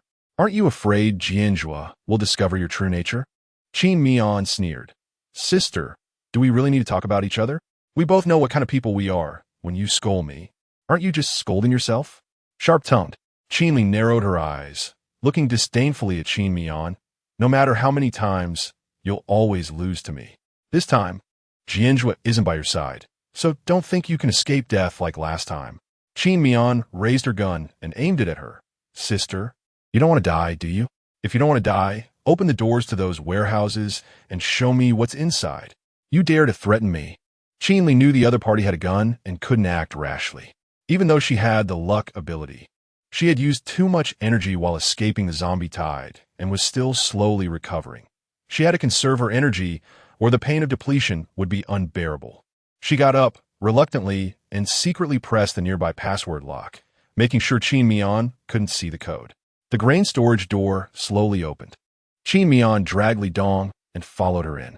She noticed Qin Li was eyeing Li Dong with ill intent, realizing that the other party wanted to take him away.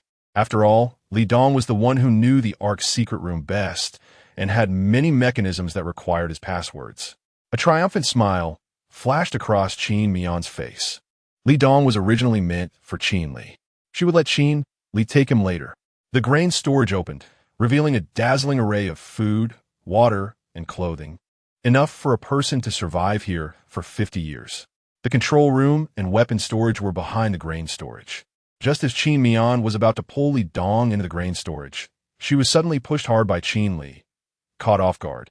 Qin Mian had an expression of disbelief as she fell to the ground, taking advantage of her moment of unpreparedness.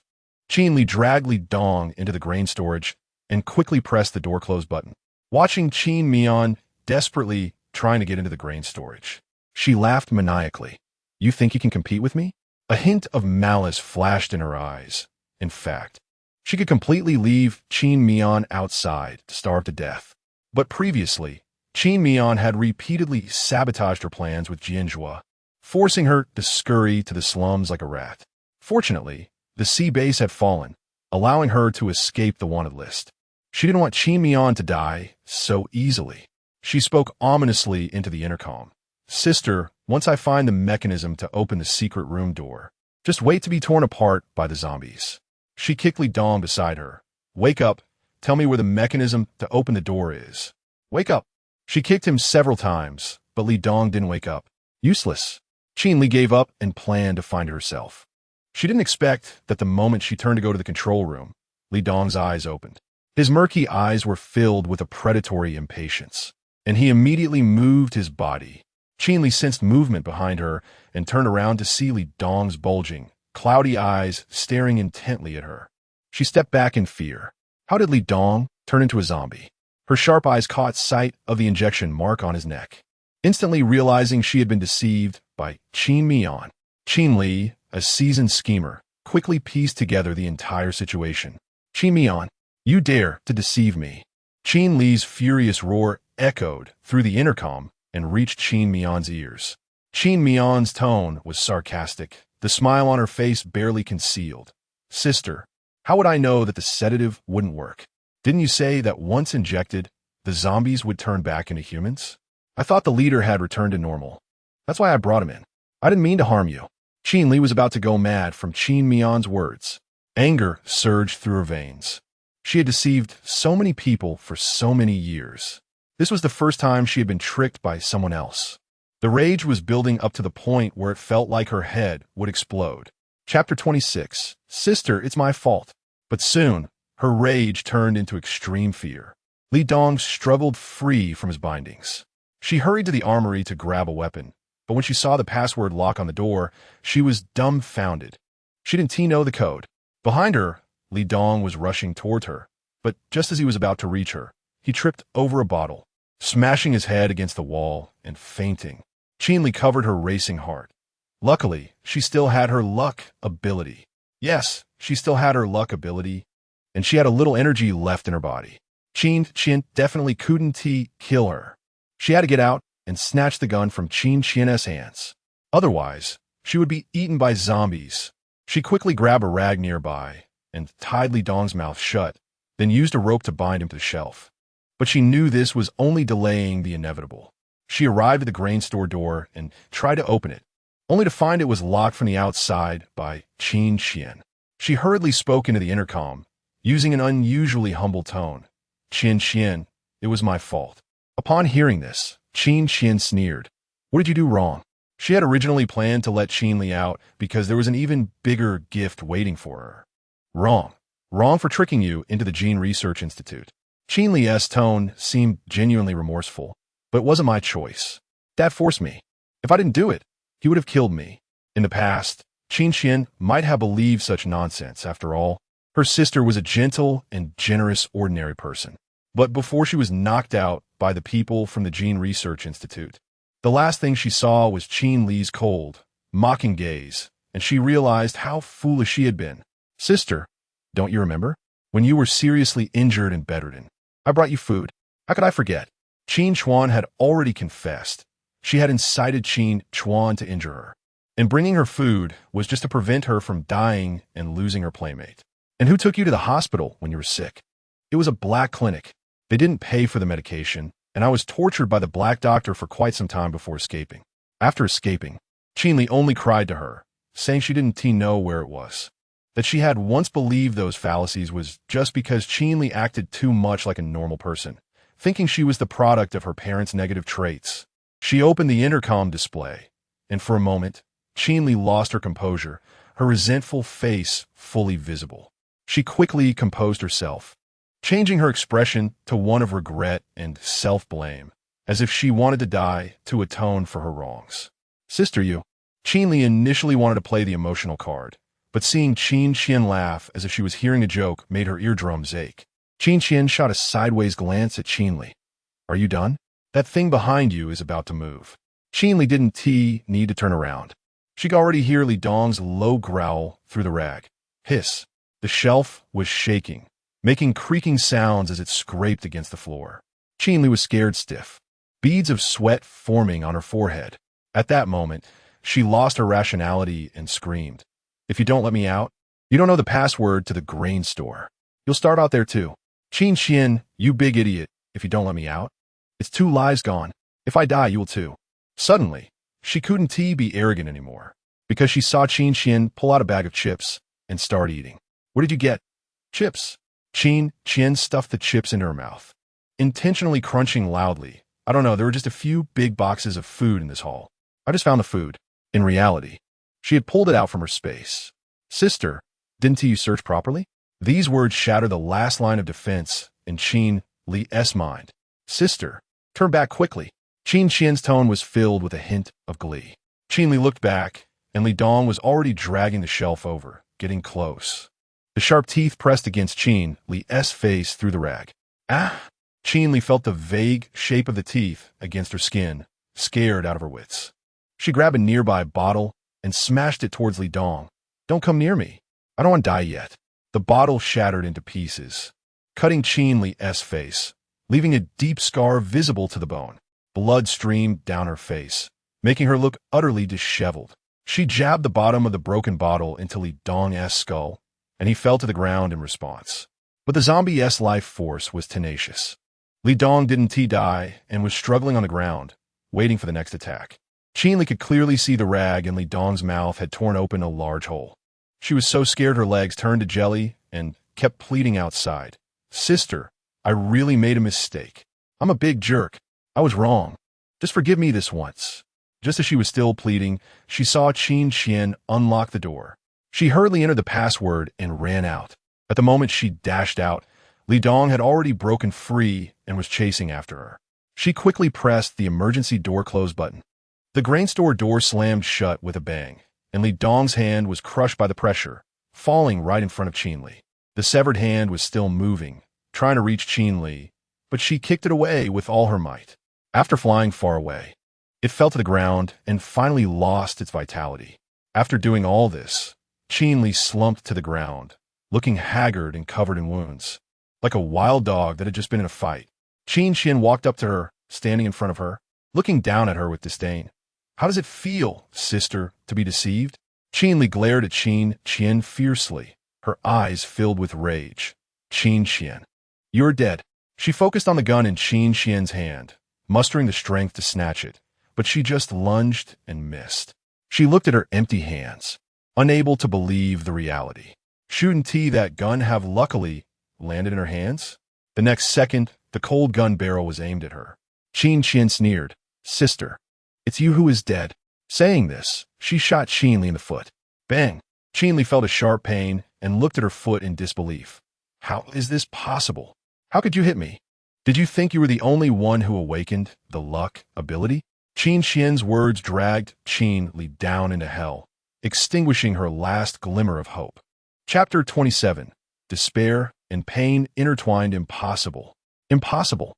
Even if you have awakened the luck ability, that bullet from the handgun was clearly aimed at you last time, so your level can't possibly be higher than mine. What have you done to make such rapid progress in these 2 days? Qin Miao reignited the flame in her hand. "Is it possible that I have awakened more than one ability?" Qin Li froze in place, a chill wrapping around her from head to toe. "Impossible. Everyone can only have one ability. Why are you acting like that freak, Jian Zhuo?" Qin Miao's expression was half smiling, half mocking. It turned out that in their eyes, Jian Zhuo was a freak. Indeed, everyone could only awaken one ability, but some high-level abilities encompassed everything, becoming conceptually omnipotent. But she had no intention of explaining this to Qin Li. "I don't need to waste so many words with a dead person like you. You should go to hell and think about it with Qin Chuan." Qin Li's body trembled like a sieve, cold sweat soaking her back. "You killed Qin Chuan?" "Long ago. He has been dead for over a year." After saying this, Qin Miao stopped talking. She opened the mechanism beside her, and the door to the secret room slowly rose. Outside was the loud roar of zombies. Qin Li's face turned ashen, and she screamed in a daze. "Qin Miao, you can't do this to me. You can't do this to me. What have I done to you? Isn't all of this your own doing? If it weren't for your deception, how could the sea base have fallen? You just died in your own lies. Everyone should be responsible for their own actions." Qin Miao laughed eerily. Despite her innocent and pure face, she could make such a strange expression, like ice shards falling. Some zombies saw the door open and crawled in, the first to pounce on Qin Li. But suddenly, a zombie behind accidentally blew its head off. Qin Li's luck was still in effect. "Oh right, sister. The game can't end so soon." Qin Miao raised her hand and sent healing towards Qin Li. Soon, Qin Li regained some energy and stammered. What are you doing?" She wasn't foolish enough to think Qin Miao would want to save her. "Playing with you." Qin Miao laughed loudly, wanting to see more of your terrified expression. She used fire to separate herself from the zombies and Qin Li. The zombies lunged at Qin Li one after another. But just as they were about to bite her, they were stomped to death by the zombies behind them. Qin Li let out a shattered, trembling scream, close to madness. She was definitely going to die, but now she had to face the fear of imminent death. Watching the zombies pile up in front of her, her head ached more and more, almost blank, the pain of rapidly depleting energy coexisting with despair. Miao just quietly watched, pulling out a bottle of cola from her space and taking a few sips, leisurely listening to Li's screams. "Sister, I'm sorry. Please spare me." These wails sounded like celestial music to Miao's ears. Soon, Li fell silent, as her vocal cord were bitten through by the zombies. A group of zombies pounced on her, tearing Li apart, and soon there was no more sound. Miao laughed a few times. Xuan was dead. Li was dead, and next would be her dear parents. She used flame to drive the zombies back, but the zombies, being mindless creatures, wouldn't avoid harm. Miao had to burn the first few rows of zombies and then close the door to the Ark's secret room. Li was left with only half of her body, still unwillingly staring at the ceiling. Just when Miao was still rejoicing over her successful revenge, she suddenly noticed a green-black figure in front being pushed aside by something. Could it be Jian Zhuo coming over? She glanced at the tragic scene around her. The bodies Li had killed were still nearby, and the blood flowing almost dyed the secret room red. The severed hands of zombies and Li's half-body were also there. Moreover, Li Dong was still howling in the grain depot. How was she going to explain this? A healer ability user killed all these people? After thinking for a moment, she decided to pin everything on Li Dong, then collected Li Dong's severed hand and Li's half-body back in her space. Jian Zhuo could find this. Someone must have led him here. Jian Zhuo loved to snatch things. When he opened the grain depot door, she would secretly throw these things in to create a scene of two dogs fighting. Just as she was about to finish preparing, the secret room door slowly opened, and she immediately resumed her pitiful appearance. When Jian Zhuo opened the door, he saw Miao trembling in fear. The girl raised her head, crystalline tears still on her face, and when she saw Jian Zhuo, her expression turned to one of surprise. "Mr. Jian." She leaped into Jian Zhuo's arms like a fledgling returning to its nest. This dependent look pleased Jian Zhuo, and he held her as usual, but this time his movements were a bit gentler. "Secretary, and closed the door to the Ark's secret room. Just now, mister." Jian had come in like a madman, killing all the way here. It seemed Mr. Jian really liked Miss Qin. He had followed Mr. Jian for several years and knew that Mr. Jian had been single since birth. This was like an iron tree blooming. But with Mr. Jian's temperament, who could stand it? As long as there were no more scenes of the beloved pet escaping 99 times in the future, it would be fine. Otherwise, his workload would skyrocket again. "Miss Qin, you're still alive. That's great." Gaoan walked out from behind Jian Zhuo. "I was afraid you would encounter misfortune." Looking at the pile of corpses around, Gaoan cried while expressing his feelings. It's good, as long as you're fine." After all, the USB drive related to humanity's survival was still in her hands. Now Miao understood how Jian Zhuo found his way here. Gaoan and Huanggang were once part of the leadership and were very familiar with the sea base. Moreover, they were definitely looking for her and happened to run into Jian Zhuo. Jian Zhuo glared at Gao and impatiently. "Are you very familiar with Miao? Why are you so concerned about her?" Huanggang also sensed the displeasure and quickly smoothed things over. "No, Gao, and just his watery eyes. He fell earlier, and Miss Qin kindly helped him up, so he was just concerned." "Stop crying, Gao." He patted Gao in anxiously. Did he have to let others see that they had a transaction with Miao? Gao and quickly stopped crying. Right, that's it." Jian Zhuo looked at the grain depot door behind and asked, "What's behind there?" Gao in replied, "It's the grain depot." "But Mr. Jian, if you take all this food away, what will happen to the residents at the bottom?" "Only the middle and upper levels have fallen. The bottom door can't be opened on normal days, so they escaped the disaster." Miao knew Jian Zhuo would definitely have his eyes on the grain depot. Chapter 28. Jian Zhuo is a big, sickly sweet. Jian Zhuo retorted, "Leave it to them. They have to be able to come in and take it, right? Am I supposed to deliver it to them?" This left Gao in speechless. "Fine, since the lower tier people can't get in, it's a waste to leave this food here. It's better to give it to Jian Zhuo."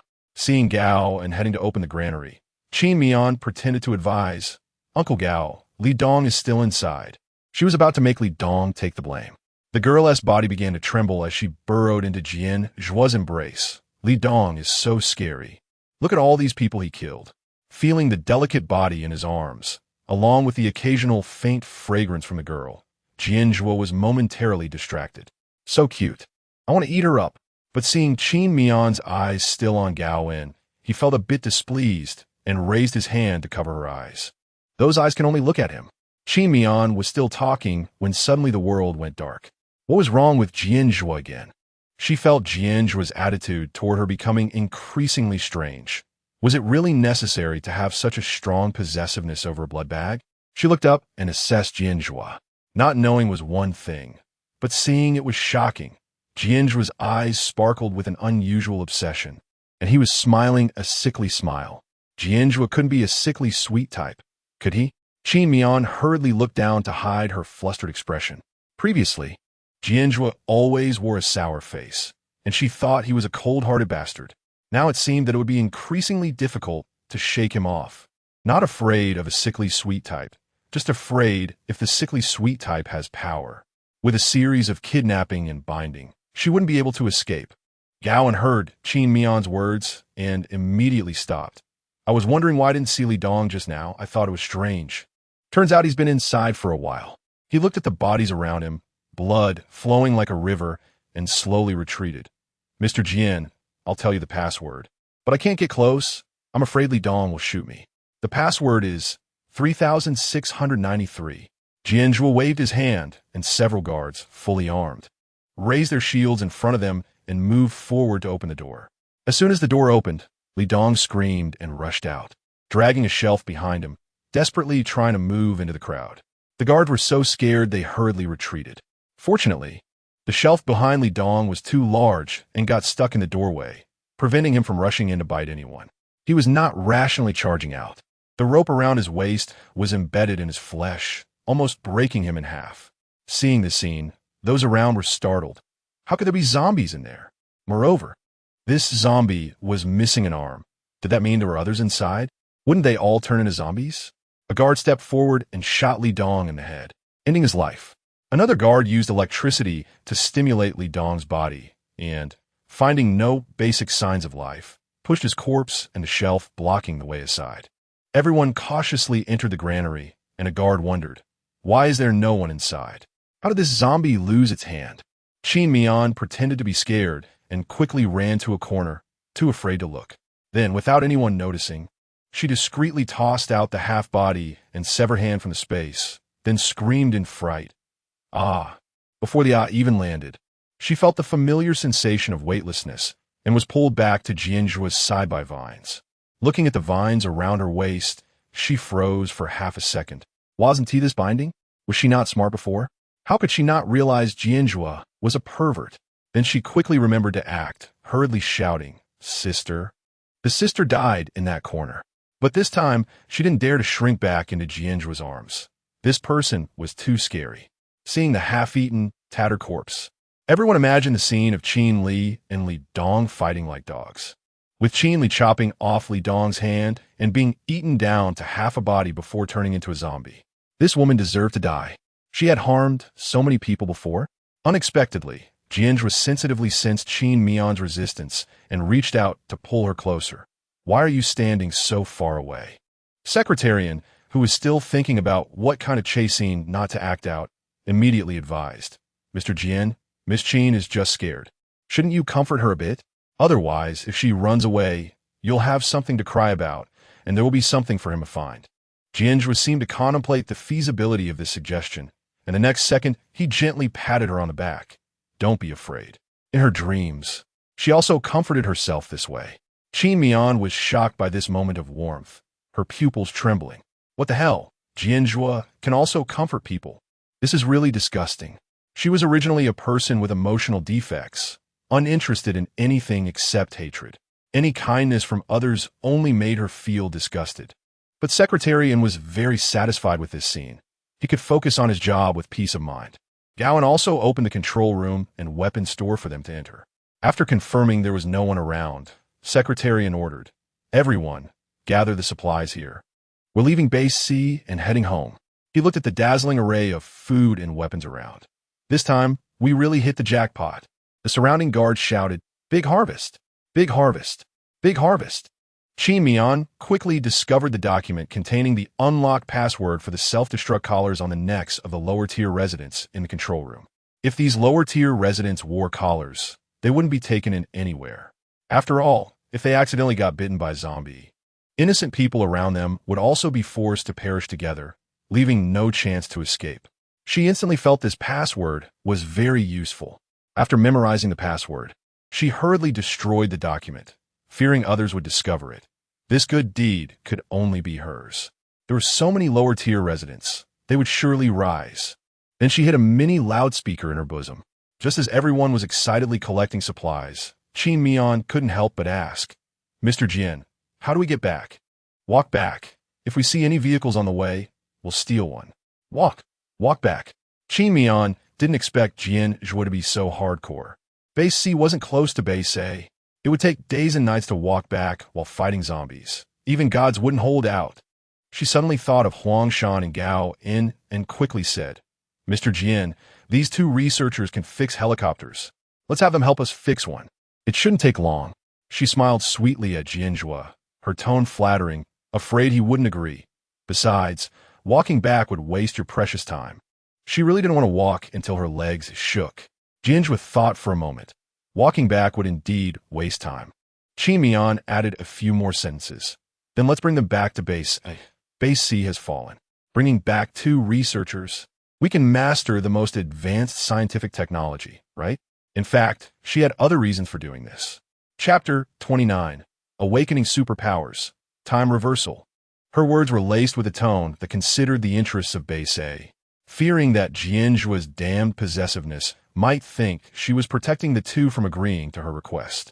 As long as Huang Fun and Gao were given a place to conduct research, they would be part of Base A and wouldn't be shouting to go to the Doomsday Fortress.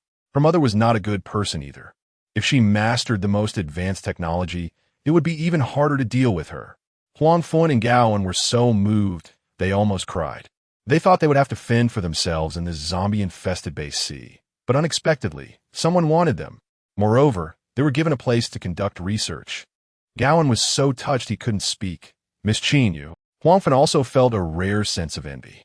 In the apocalypse, there were still such kind people. Humanity still had hope. Jian Zhuo looked at the two in front of him and realized that getting into Base A wasn't that easy. They had to be useful first. He said, "I'll give you an hour to fix the helicopter. If you can't fix it, you can go feed the zombies." Huang Fun and Gao quickly replied, "We'll do it quickly. We won't let you down." If it were in the past, they wouldn't have been able to fix it so fast, but now that they were the ones who broke these helicopters, they completely understood the reasons for the malfunctions. Fixing them would save them the testing steps, so it would definitely be much quicker. Thus, Jian Zhuo and his group rushed to the helipad. With a glimmer of hope, their movements became quicker. Huang Fun and Gao worked energetically on the helicopter, while the guards set up defenses, eliminating all zombies outside the line. Soon, the helicopter was repaired and the rotor began to spin again. Hearing the whirring sound, everyone breathed a sigh of relief. They could finally leave this hellish place. Everyone boarded the helicopter back to Base A in an orderly fashion. The zombies continued their assault, surrounding them like a mountain of corpses. Looking down, it resembled a garbage heap of rotting pork, emanating a foul stench. Just as all the helicopters took off, the zombies managed to step onto the zombie mound and cross the defense line. In an instant, the helipad was left with only the deafening roars of zombies. The helicopter flew over Base C, and due to the heavy supplies on board, it could only fly at a low altitude, which also facilitated Qin Miao's actions. Taking advantage of Jian Zhuo's inattention, she opened the window and pressed the recording switch on the loudspeaker. The unlocking password for the self-destruct collar is 359,211. Then she quickly tied her handkerchief to the loudspeaker, fashioning it into a small parachute, and threw the loudspeaker out. The unlocking password for the self-destruct collar is 359,211. The phrase echoed continuously above Base C, and the residents who had been waiting in despair looked up in confusion. Without the base, how could they survive in a world of scarce resources and chaotic order? But after hearing this phrase clearly, their eyes instantly lit up. Without the collars, they could still escape to other bases. At that moment, the The girl's clear voice sounded like a divine message. Some people eagerly entered the password, and as expected, the collar unlocked. With the crisp sounds of unlocking echoing, it signaled that these lower-class residents had a chance to find a new place. Someone with keen ears recognized Qin Miao's voice. Isn't that the girl who saved those from the casino during the live broadcast? Around them, people looked up and saw the helicopter from Base A flying above. Someone excitedly shouted, "It's the helicopter from Base A? It must be that girl. She is from Base A. She saved us." Some were overwhelmed with gratitude, watching the helicopter leave, while others clasped their hands together, sincerely thanking the girl's gift. On this day, Qin Miao became the savior in the hearts of countless residents of Base C. In midair, Gowan saw this scene and cried again. Miss Qin is truly a great person. This phrase was repeated countless times.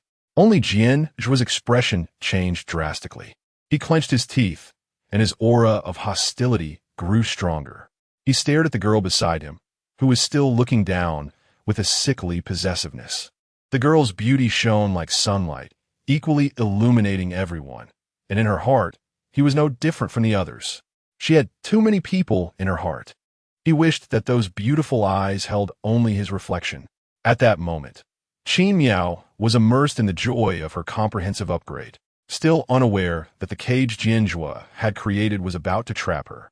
Superpower upgrade. Space, level 4. Healing, level 4. Mind control, level 3. Luck, level 4. Fire, level 3. Awakening superpower.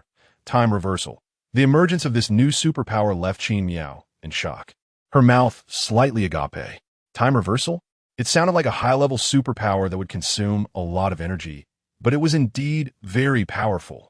The helicopter returned to Base A, where many guards and residents were eagerly awaiting their arrival, as Jian Zhuo had been gone for 3 days and 2 nights. Although Jian Zhuo was not a good person, he was the best support in the apocalypse. When the residents saw Jian Zhuo return safely, they erupted in cheers. Then, when they saw the continuous stream of supplies being unloaded from the plane, their excitement grew. Long live Mr. Jian. Following Mr. Jian means we will never worry about food and clothing. This trip to Base C had further enriched the already affluent Base A. Huang Fun and Gao also disembarked from the plane, and Secretary immediately arranged for someone to prepare a research lab for them. They had initially thought Base A would lack many research instruments, but to their surprise, Secretary quickly took them to a huge and brand new research lab that was no less than that of Base C. Gao couldn't believe it. Is this the research lab of Base A? Didn't they say the people of Base A were all bandits? How can the research facilities be so good? Secretary proudly replied, "Yes, we stole them. Even though they were useless, we took them anyway." Then, Huang Fun and Gao inspected the lab inside and out, growing fonder by the moment. Huang Fun happily touched the brand new research station and said, "The equipment is indeed very complete, but the minerals in the warehouse are not many. We need to use them sparingly." Secretary quickly waved his hand. "No need. Our mine is particularly large. We just haven't dug into it yet." After saying this, he took the two to the mine. "See? This is enough for you to use for several generations." Huang Fun and Gao stared in amazement at the endless mountains of minerals, which were far more than those in Base C. However, seeing only a few people mining, they realized that the development of the mine was less than 1,000th. In their hearts, they couldn't help but complain about Jian Zhuo, truly occupying a latrine without doing any business. Suddenly, there was some commotion in the mine. Qin Miao's angry voice rang out. "Mr. Jian, do you think I'm that easy to deal with?" Secretary shouted, "Oh no, Mr. Jian must have offended someone." He hurriedly ran to the girls' dormitory in the mine and heard Qin Miao say, "I just want to live in a regular residence house. I don't want to live in a villa with you. If we live together, what will others think of our relationship?" Chapter 30 Escape. The girl's face was filled with stubbornness, as if Jian Zhuo's decision had pierced her pride. In fact, she just didn't want to get too close to Jian Zhuo and wanted to create some distance between them, while there was still time to turn back. She didn't want to be entangled with someone like him, but the situation had escalated beyond Qin Miao's imagination. The girl's resistance angered Jian Zhuo. He placed his hands on her shoulders and exerted pressure from above. "Come with me. You have no choice." The people around didn't dare to approach. but their ears were already perked up. They didn't want to miss this gossip, but were afraid Jian Zhuo would notice them watching. So they had to pretend to be busy with trivial tasks. Watching the scene before him about to collapse, Secretary and quickly stepped forward to advise. Mr. Jian, Miss Qin is shy. Just arrange a single room for her in the villa. Then he turned to Qin Miao with a friendly expression. Miss Qin, what do you think? Jian Zhuo tightly pressed his lips together, his eyes filled with coldness. But Qin Miao answered Secretarian first. Then, I'll trouble Secretarian. She knew Jian Zhuo was soft on gentle persuasion and had to patiently coax him. Mr. Jian, Secretarian is right. After all, we are single men and women. Sharing a bed must be inappropriate. I can be shy too. Isn't it too late to say this now? Jian Zhuo didn't believe this line. Had he been sleeping next to a ghost during those nights at Base C? These ambiguous words left everyone around dumbfounded, standing still.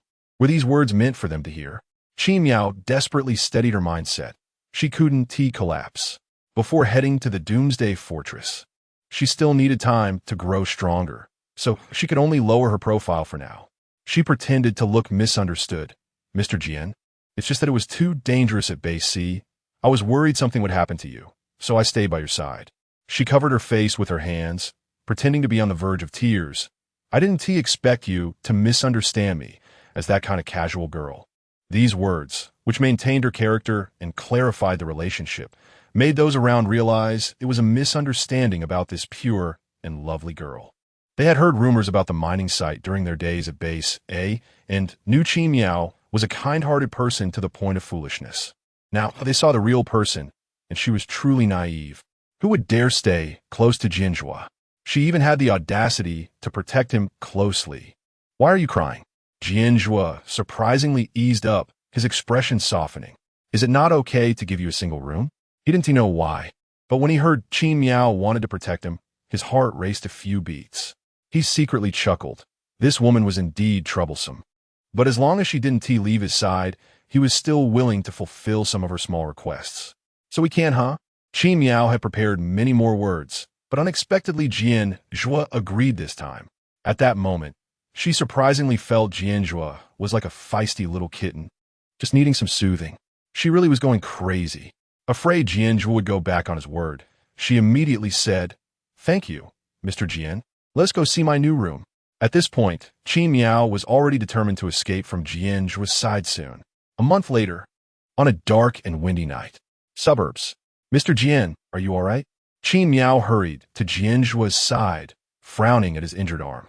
How'd you get hurt? She quickly held Jian Zhuo's hand to heal his wound, looking up at him with concern in her eyes. Jian Zhuo playfully pinched her cheek. As if teasing a child, it's just a small injury. Qin Miao shook her head. Even if it's a small injury, I will still feel heartache.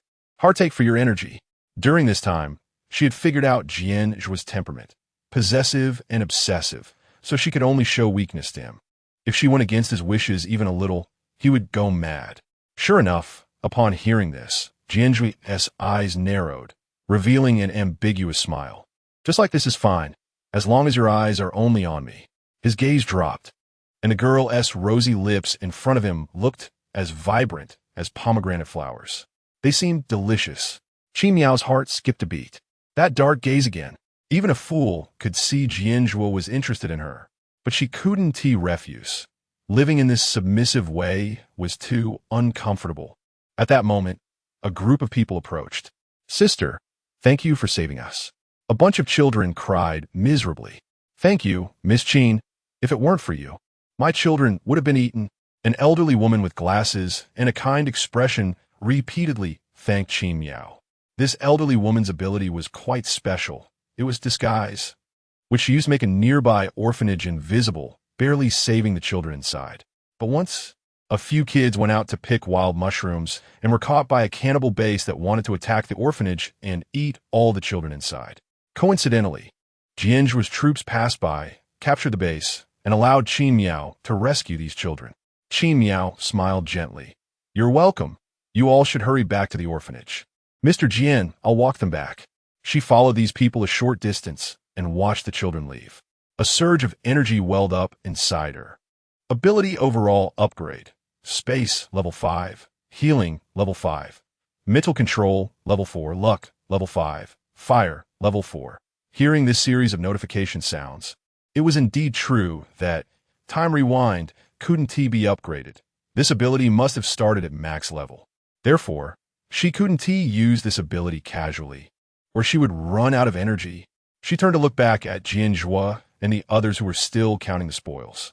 She made a firm decision in her heart. Escape. Her current strength was enough. There was no need to act anymore beside Jian Zhuo. She raised her hand and quietly set a supply box next to Jian Zhuo on fire with fire. Soon, the crowd was in an uproar. Put out the fire. Put out the fire. The flames surged fiercely, advancing towards Jian Zhuo. After Jian Zhuo used water to extinguish the fire, he found that one person was missing. Where's Qin Miao? His deep voice was particularly chilling in the air. Secretarian immediately shouted, "Search! Quickly find Miss Qin." The madness in Jian Zhuo's eyes twisted rapidly. Secretarian, go and take down all the nearby bases and bring me their dogs. He didn't think Qin Miao had been captured. After all, who would dare to act under his nose? At this moment, he was filled with a sense of crisis. This girl didn't seem as obedient as he had imagined. More than half a month later, on a sunny morning, Qin Miao woke up in a soft and comfortable bed, but her mood was not very pleasant. Chapter 31. Qin Miao. Disobedience will lead to punishment. Because she is currently in Jian Zhuo's villa, she was caught by Jian Zhuo after just 3 days of escape. Who could be more pathetic than her? When hundreds of dogs were running towards her, the sense of oppression was no less than that of zombies. Now, every time she hears a dog bark, she starts to panic and goosebumps cover her entire body. The room where she is under house arrest has been decorated by Secretary in an acute princess style. Unexpectedly, Secretary Anne's aesthetic is quite straightforward. Ignoring the thick iron chain tied around her ankle, it would be a very cozy room. Qin Miao is gripping the lace trim of the bedsheet, feeling exceptionally irritated. She still cannot forget that day when Jian Zhuo forcibly carried her back to this room. Grabbing her delicate ankle, he bound her with the chain while she trembled. Even when she kept explaining, "Mr. Jian, I just accidentally got lost. I didn't intend to escape." Jian Zhuo only pinned her against the headboard, restricting her movements with his arms, and smiled wickedly and obsessively. "So easily lost, you shouldn't go out anymore. Qin Miao, if you're not obedient, disobedient children will be punished." Then Jian Zhuo's cold lips covered her own. They continued like this for a long time. In the end, because it was her first kiss and she had no experience in breathing, she actually fainted from lack of oxygen. How embarrassing. When she woke up the next day, her ability alerted her. Detected, nearby has a micro camera, X999. If it weren't for her ability, she really wouldn't have thought that Jian Zhuo, that pervert, had transformed her room like this overnight, monitoring her from all angles without any blind spots. Is it really necessary to install so many cameras? Can he even watch all of them? Could it be that Jian Zhuo has some ability called 999 eyes? His behavior is as perverse as his need for control. Emerging from this sad memory, Qin Miao got up and walked to the window. Although Jian Zhuo has been on a mission and is not at the base recently, several guards are still stationed at the tightly locked door. The room is also filled with micro cameras, making it impossible for her to use her abilities without exposing herself. Until she knows Jian Zhuo's true abilities, she cannot reveal her trump card. She also realizes that to truly escape from Jian Zhuo, the only option is to kill him. But she currently does not have that capability, so she can only make use of him and take Jian Zhuo to the Doomsday Fortress. The urgent task now is to get back to Jian Zhuo's side. At this moment, whispers of small discussions came from the door. Since Qin Miao awakened her mental control ability, her senses have heightened, and she easily heard what was being said outside. The maids were chatting. "Xiang Man, I heard that Mr. Jian has taken a liking to you. Is that true?" "Of course. Otherwise, where did all these priceless jewels on Xiang Man come from?" "Mr. Jian wouldn't give such things to unrelated people for no reason." Flattered, Xiang Man laughed proudly. "Of course. From now on, that room of Qin Miao will be mine." "That's amazing, Xiang Man. Don't forget us sisters." After saying this, the maids dispersed to do their work, as not finishing their tasks could get them kicked out of the base. A sneaky figure peeked in at the door, and Qin Miao immediately pretended to be scared. Do you need something from me? I don't have anything extra to give you. Please don't hit me. A cute girl who looked like a sweet rice dumpling walked in, but her eyes were filled with greed. As long as you obey, I won't hit you. Xiang Man was wearing a simple maid outfit, but her jewelry was extremely luxurious. Diamond necklace, gold rings. These were all gifts from Jian Zhuo to Qin Miao, which Xiang Man then begged Qin Miao to give to her.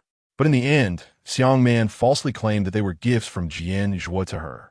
Even the food that Qin Miao couldn't finish had to be shared with her, and she had gained a few pounds in these days. Meanwhile, Qin Miao was getting thinner. All these bullying incidents were recorded by the cameras. This was the effect she wanted.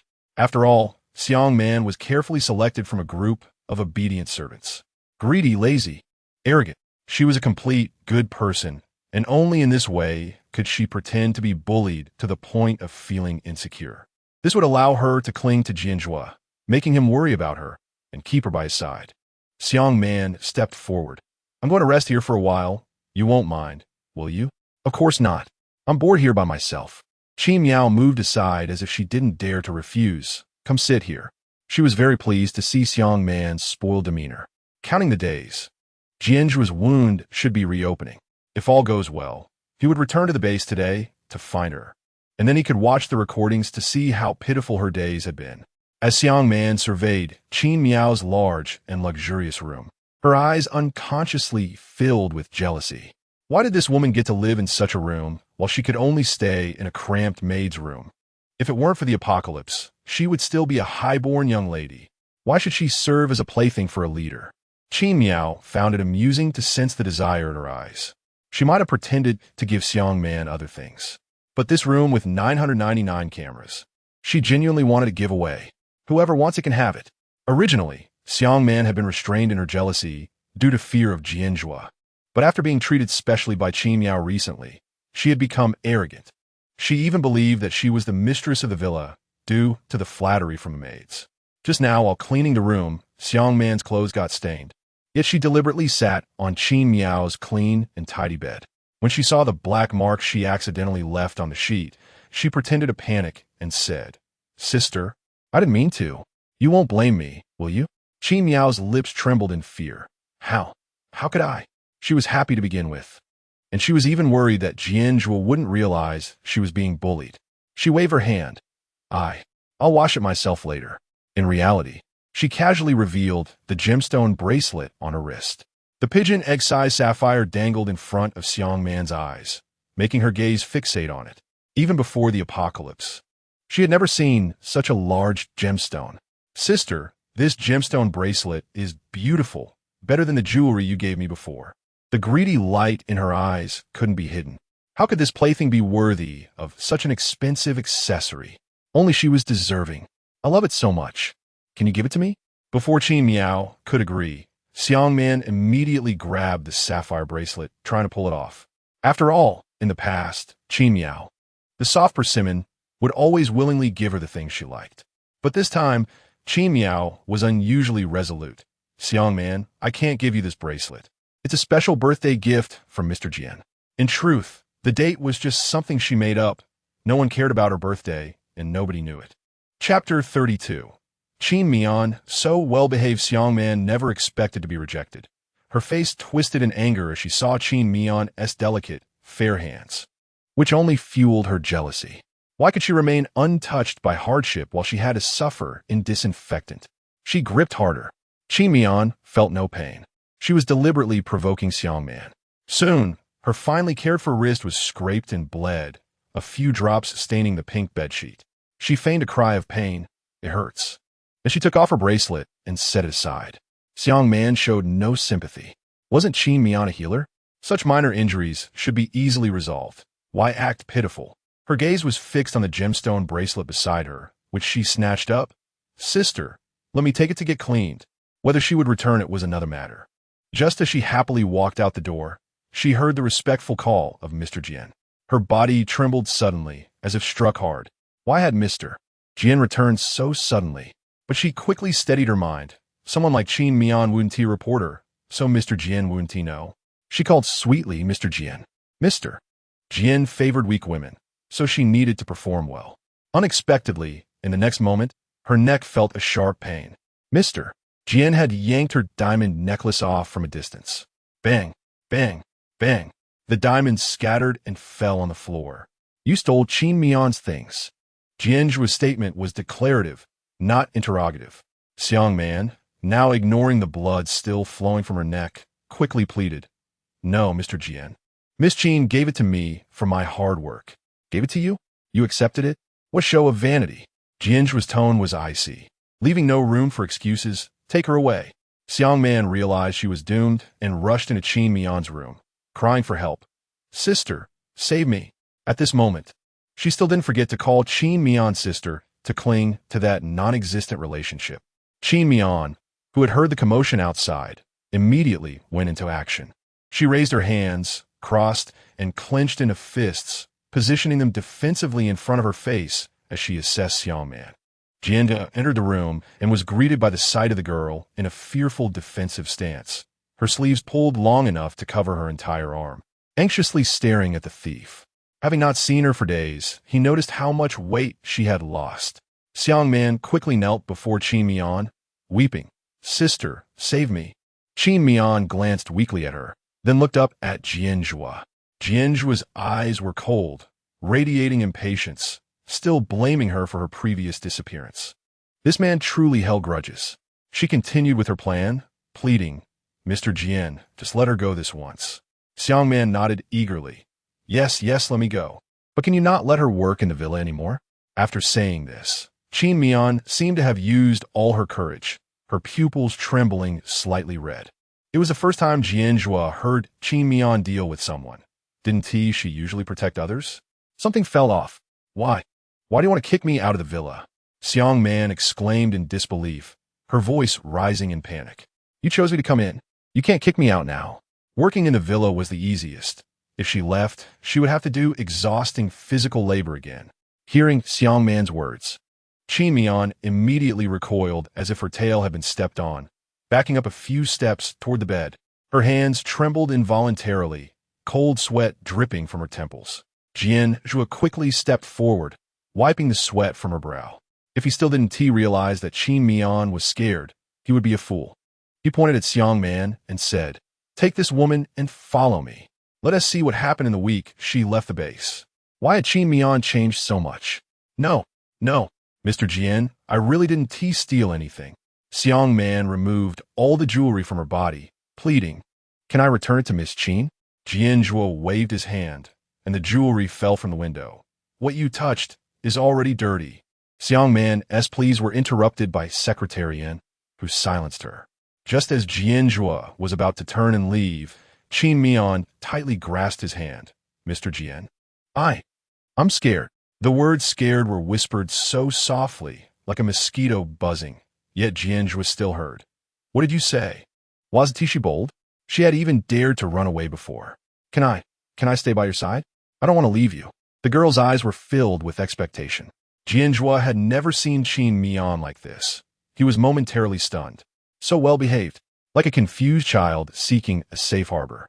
His anger diminished slightly, but he still hadn't forgiven Qin Mian for leaving without a word. Qin Mian didn't hear Jian Zhuo's response and lowered her head, pretending to be disappointed.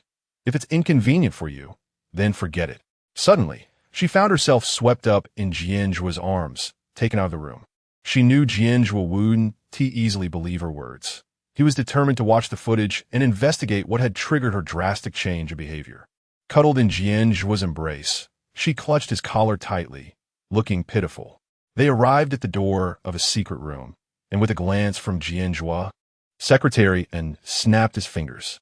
Qin Mian was plunged into darkness, unable to even hear. It seemed Jian Zhuo planned to conceal the fact that he had installed cameras. This was fine. Her future actions would be more genuine. Qin Mian felt Jian Zhuo place her on a genuine leather sofa, but she couldn't discern anything else. Jian Zhuo waved his hand in front of Qin Mian's eyes. Seeing she didn't react, he said, Open it. Yes, Secretary, and quickly picked up the remote. And all 999 screens around lit up. No angle left uncovered. Xiang Man never expected there would be so many cameras in Qin Mian's room. Her face turned ashen. Clearly terrified, Jian Zhuo had always been a genius, processing information quickly. The numerous screens didn't hinder his viewing. In contrast, Secretarian was dizzy, unsure of which angle to focus on. But even so, he clearly saw the abuse Xiang Man had inflicted on Miss Qin during this time. He quickly turned back to find Jian Zhuo's face dark as ink. Jian Zhuo pressed his lips together, a storm brewing in his eyes, gripping the girl's hand even tighter. Chapter 33. Is Mr. Jian really this innocent? When Qin Mian wasn't around, she actually suffered such a great injustice. In the video, Xiang Man, with her hands on her hips, looked at the sumptuous dinner in front of Qin Mian and said sarcastically, "Sister, you can't finish all this. Why not just let me eat it?" Qin Mian cheerfully replied, "Then let's eat together, don't waste it." With the girl's kind permission, Xiang Man immediately sat down and devoured the food like a starving ghost. The girl could only watch Xiang Man, swallowing hard, feeling extremely pitiful. Once was enough, and then Qin Mian's dinners were all eaten clean by this woman, leaving her with only a few bites. Jian Zhuo couldn't help but clench his fists. No wonder when he returned this time, Qin Mian was as thin as a skeleton. Just the food theft alone was enough for Xiang Man to die 1,000 times. Not to mention her later actions of stealing jewelry and clothes. Especially after seeing the video of the bracelet theft that had just occurred, Jian Zhuo almost lost control and wanted to kill. This bracelet was something he specially sought out to give Qin Mian. He thought it suited her perfectly at first sight. He had mistakenly taken it as a birthday gift. He remembered very clearly that Qin Mian was very touched at that time, smiling and saying, "Mr. Jian, this is my first birthday gift. Thank you so much." He thought Qin Mian was just saying that out of politeness, but unexpectedly, he saw the usually obedient girl bravely stand up for this bracelet. It seemed she really liked it. The precious gift he gave was cherished, and for the first time, Jian Zhuo felt a bit of heat rise to his face.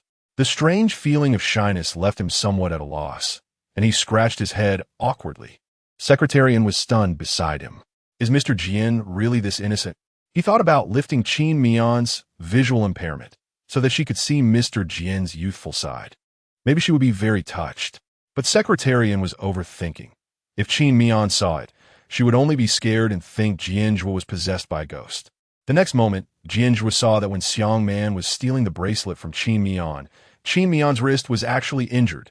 Qin Mian suddenly felt her hand being lifted, her sleeve rolled up, and she knew the video had ended. She hurriedly tried to pull her hand back, pretending she didn't want Jian Zhuo to see the wound. This kind of feigned modesty would only make Jian Zhuo even angrier at Xiang Man's actions. Secretarian seized the opportunity and immediately turned off the video, also removing Qin Mian's deafness. Qin Mian could clearly hear Jian Zhuo's slightly angry questioning. "Why didn't you tell me you were injured?" Qin Mian held back her tears. "I was afraid you would be angry, and Xiang Man is your person. I didn't dare to tell on her. You were angry with me before, so I thought Xiang Man's actions were allowed by you." She turned the tables, trying to shift part of the blame for her grievances onto Jian Zhuo. Jian Zhuo found this hard to believe. What did she mean by his person? His permission? What did I permit? And how did this woman become mine? Is my judgment really that poor? Qin Mian let a tear slip. "Everyone in the villa says Mr. Jian likes Xiang Man, so I didn't dare to tell you. I was afraid." The girl hesitated, sobbing pitifully a few times. "Absurd. There was no such thing. Call those gossips over." Jian Zhuo was now so angry that his teeth itched. He had only been gone for a week, and the villa had turned upside down. He had to set things right, and he felt confused. "Why didn't you treat your injury? Just leave it to hurt? I knew Mr. Jian's injury must have relapsed today, and I was afraid my energy wouldn't be enough, so I didn't dare to use it." Qin Mian spoke sincerely, almost moved to tears herself. She didn't believe Jian Zhuo would remain indifferent. Jian Zhuo didn't expect to receive this answer. "You care about me?" His tone carried disbelief, and his expression was vague. But the fluttering excitement in his heart couldn't be hidden. She would rather endure the pain to save energy for his treatment? Doesn't that mean he is more important to her than herself? Seeing the girl nodding, affirming his question, a wave of pleasure surged through him like a tidal wave. One after another, rationality told him not to fully trust Qin Mian's words. But he had never been rational. Life doesn't need so many restrictions, whether it's true or false. Qin Mian can't escape his grasp anyway. His thin lips curled slightly, completely immersed in the joy the girl brought him. Qin Mian seized the moment and sincerely said, Mr. Jian, last time was really a misunderstanding. When I was sending those kids back, it was too dark and I couldn't find the way. I wasn't. Before she could finish, Jian Zhuo lifted her chin, his distinct fingers caressing her face. It tickled. Qin Mian, I can overlook the fact that you left last time, but I won't allow it to happen again. If it happens again, I will kill you. Qin Mian felt Jian Zhuo's anger dissipate and immediately hugged his waist. I won't leave you, really. Jian Zhuo suppressed the morbid possessiveness that was about to overflow from his eyes and let her hold him like that. He stroked the girl's soft hair. I will trust you one last time. Hearing this, Qin Mian let out a sigh of relief. Next time, she wouldn't run away again. Instead, she would directly kill Jian Zhuo, clean and tidy. When Qin Mian regained her vision, she was already sitting in the hall. In front of her knelt a crowd of people, trembling in fear as they awaited Jian Zhuo's judgment, especially Xiang Man, whose soul had already been half scared away. Jian Zhuo held Qin Mian close, their fingers intertwined, and then Qin Mian's wound actually began to heal slowly. At this moment, Qin Mian was extremely shocked. Why did Jian Zhuo also have healing abilities? No, if he really had healing, why would he look for someone like her as a blood bag? Can't he heal himself? Her mind went blank. What kind of ability does Jian Zhuo have? Or rather, what are the triggering conditions for his abilities? This might be his weakness. Is it because you said I like that woman? Jian Zhuo's thin lips parted slightly, and the temperature around them instantly dropped. A maid immediately shook her head, pointing to another maid beside her and said, I didn't say that. She said that. The maid also quickly denied. I didn't say that. Xiang Man told me herself. At this moment, Xiang Man was already in tears, waiting for Jian Zhuo's judgment. Jian Zhuo slightly raised his hand, and a blade of air severed Xiang Man's hand. Although Xiang Man was silenced, from her expression, it was clear that she was in excruciating pain. Take her down. Apply 1,000 times the treatment she gave to Qin Mian. Jian Zhuo's words had already determined Xiang Man's fate. Mr. Jian, actually just kicking her out would be enough. There's no need to be so cruel. Qin Mian nestled in Jian Zhuo's arms and pretended to say this. This time, Jian Zhuo didn't scold her. She was a bit puzzled. When did Jian Zhuo start accepting her strange personality? It made sense. The researchers at the Gene Research Institute had also noted that people who lacked love could be divided into two extremes.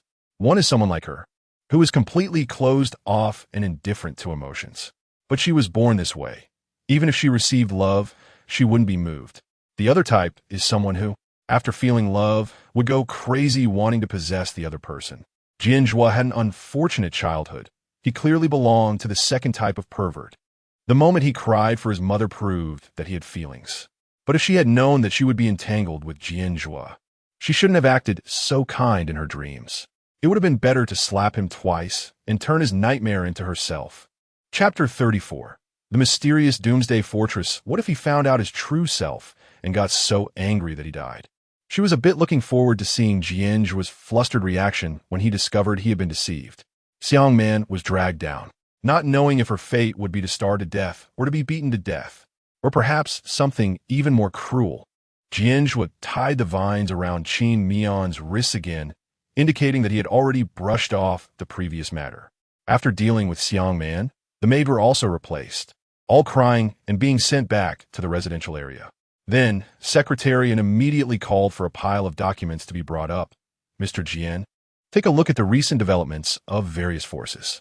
This time, Jian Zhuo did not stop Qin Mian from listening in. After all, he had decided to bring Qin Mian along wherever he went in the future. Otherwise, this fool might get bullied to death. So there's no need to be so troublesome guarding against her. Qin Mian's sharp eyes spotted the words Doomsday Fortress and pretended to be puzzled. Doomsday Fortress? What? Do you know it? Qin Mian blinked innocently and said, I've seen this name in a document at Base C. Is this base very famous? Secretary and immediately explained upon hearing Qin Mian's question. Indeed, this base has recently risen in power, but its scale is still not large enough, and it's quite far away, making it troublesome to visit. The person in charge there said they want to establish a new society with order, which has attracted many people to visit. Upon hearing the words new society, Qin Mian realized why her mother wanted to establish such a good base. After all, her mother had antisocial personality traits without society. How could she rebel? Especially in a more stable society, the thrill of rebellion is even greater. The thought processes of crazy people are indeed different. Jian Zhuo glanced at the information on the Doomsday Fortress, not interested. He tossed it aside. Qin Mian immediately got anxious. He wasn't interested, but she was. She stared anxiously at the Doomsday Fortress information on the ground, suddenly realizing that this document was different from what she had seen at Base C. The Doomsday Fortress was hiding its true level. She immediately feigned confusion and asked, Mr. Jian, is this document incorrect? What did you say it's wrong? Qin Mian quickly replied, I'm not too sure. I just glanced at it a few times at Base C and didn't take notes, but it just feels different. Why don't you find Uncle Huang and the others to ask? Maybe they made a mistake. Jian Zhuo was intrigued by Qin Mian's words. Could the Doomsday Fortress be hiding something?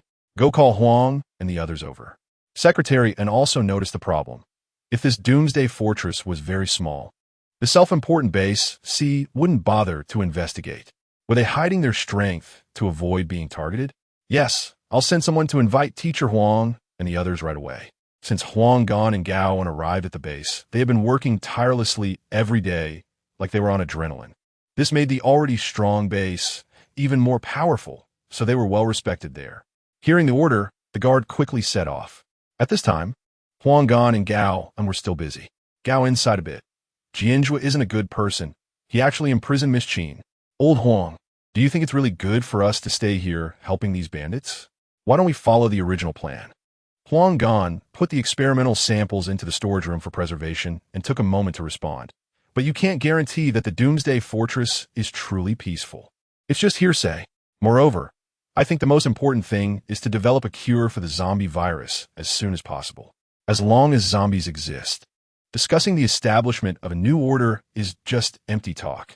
But the longing in Gao Un's eyes still hadn't faded. Jian Zhuo wasn't really. Suddenly, Huang Gan saw a guard coming at the door in the mirror, quickly covering Gao Un's mouth. Don't speak. Someone is coming. We can't let Jian Zhuo know that Gao Un has complaints. He understood Gao Un's ideals of peace and his dislike for tyrants like Jian Zhuo. But in a post-apocalyptic world, having a stable place to conduct research was already rare. There was no need to give up everything for a rumored paradise. Or perhaps he believed Qin Mian more than any Doomsday Fortress. The guard walked in. Teachers, Mr. Jian requests your presence. What's going on? Huang Gan asked, a bit flustered. Is there an emergency? Typically, Jian Zhuo wouldn't pay them any mind. Mr. Jian wants to know about the Doomsday Fortress. The mention of the Doomsday Fortress made Gao Un's expression excited. I know. I'll go with you. Gao Un took down the information about the Doomsday Fortress from a shelf. They had brought the documents from Base C with them. However, the USB drive was still taken by Qin Mian under the pretext of protection.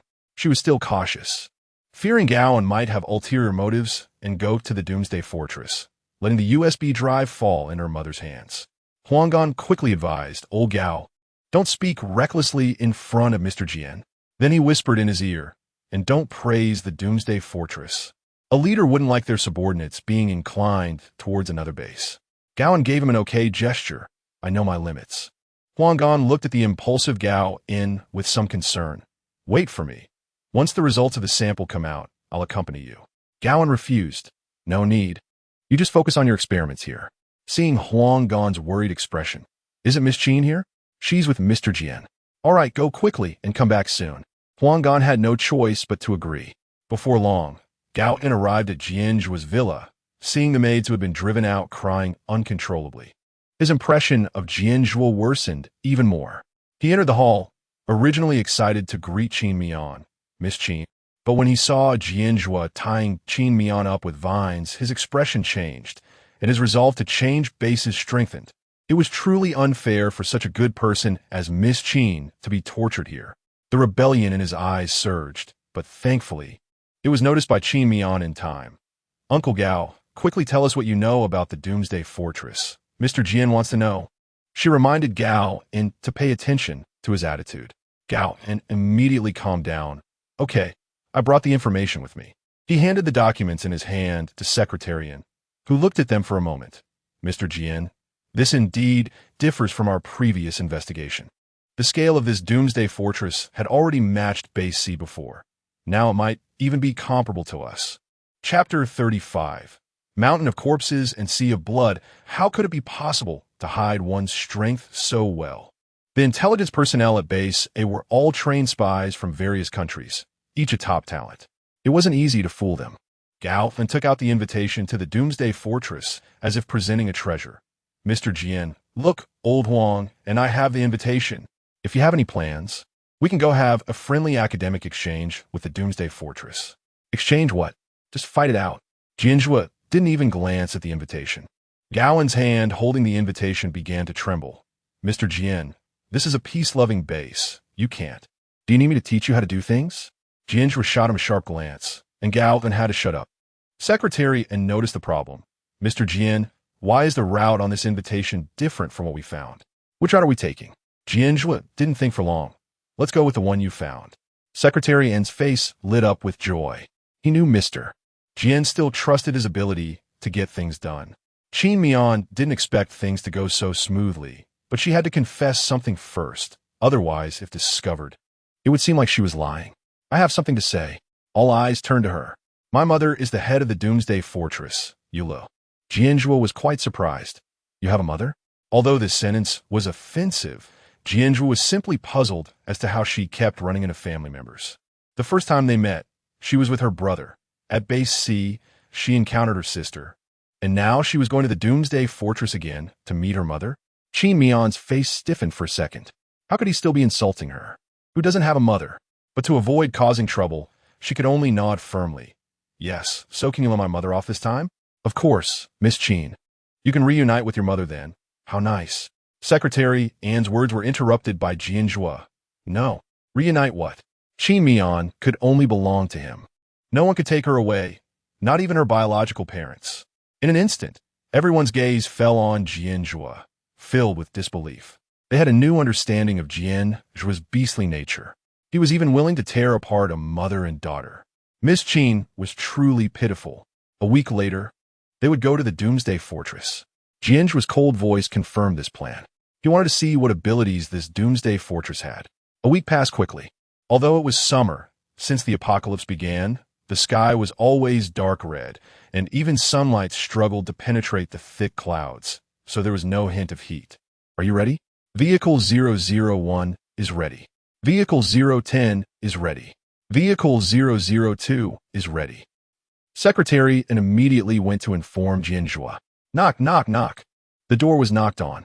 Mr. Jian, Miss Qin, are you ready? At this moment, Qin Miao was dressed very casually, in cargo pants and hoodie. Izujing ayo chfu vigor. After all, they were going to her mother's base, so she had to wear something convenient for movement.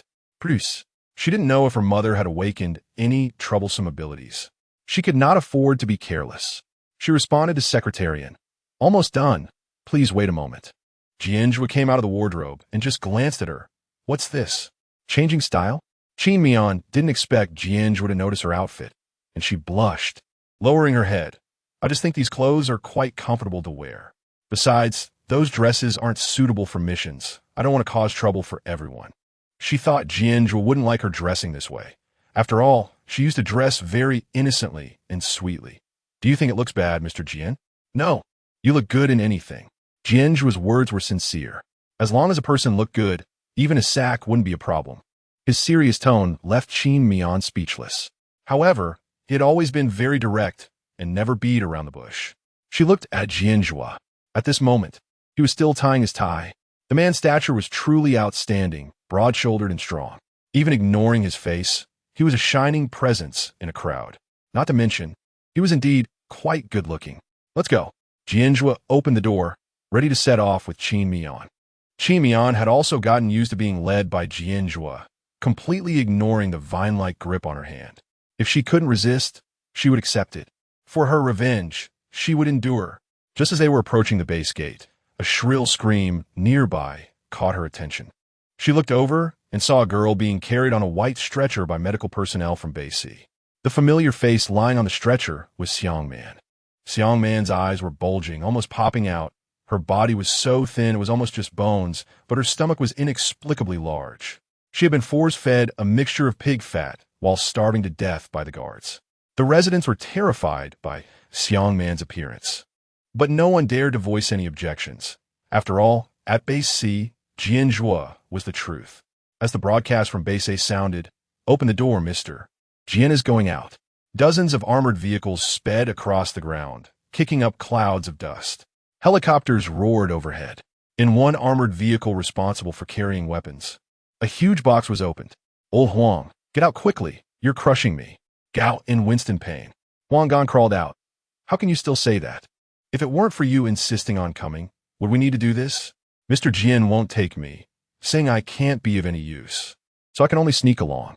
Huang Gan looked at Gao and seriously. "Don't forget what you promised me. If you see that the Doomsday Fortress isn't as good as you imagined, stop saying you want to leave Base A. All right." 5 days later, rumble, rumble, rumble. The leading armored vehicle knocked over zombies in front of it and continued forward. The Doomsday Fortress was not far ahead. The front of the armored vehicle had obvious dents, and zombie blood splattered on the windshield. Swish! The guard turned on the wipers to clean the glass. After the glass was cleaned, he let out a scream. Then, he abandoned the vehicle and fell to the ground.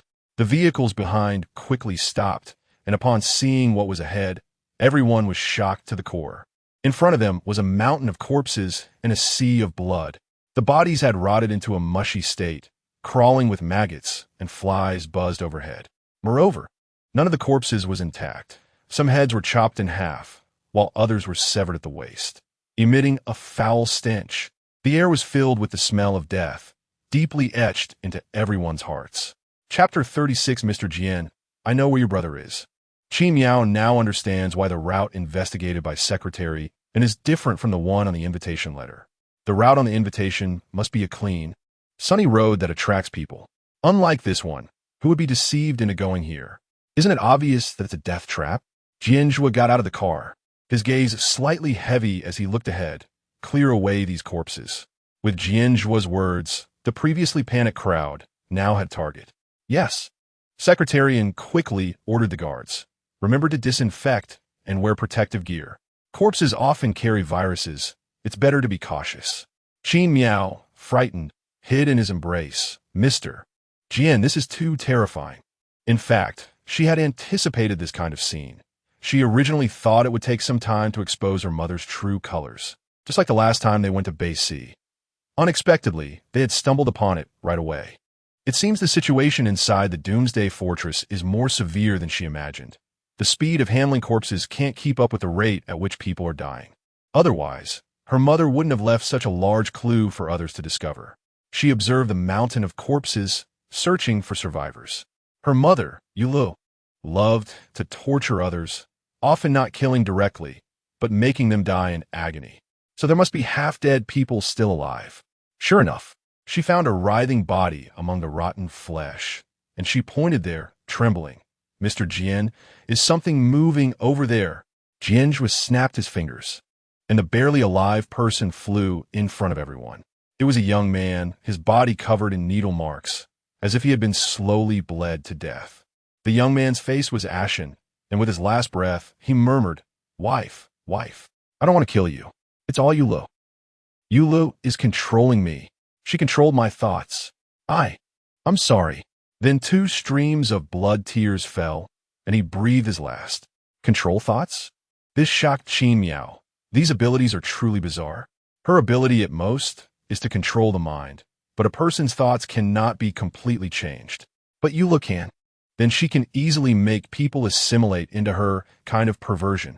She can use mental shield to ensure she isn't controlled, but can Jian Zhuo? If Jian Zhuo is controlled, wouldn't that be the end? She looked at Jian Zhuo in panic, tentatively saying, Mr. Jian, this Doomsday Fortress is too dangerous. You shouldn't go. Her concern was evident in her tone, and Jian Zhuo appreciated it. He let out a low laugh, looking in a good mood. You're afraid of just this? He wasn't afraid because his ability snatch could not only take others' abilities, but, as it was the highest level ability, it could form a barrier of immunity ability. Unless he willingly accepted the output of the other party's ability, no other abilities could get close to him. Moreover, he was now interested in Yuli's ability and wanted to take it for himself. Hearing this, Qin Miao's doubts deepened. Is Jian Zhuo so calm because he also has mental control? Aside from Qin Miao and Jian Zhuo, who were confident, others gasped in horror, especially Gao En, who was hiding in the crowd.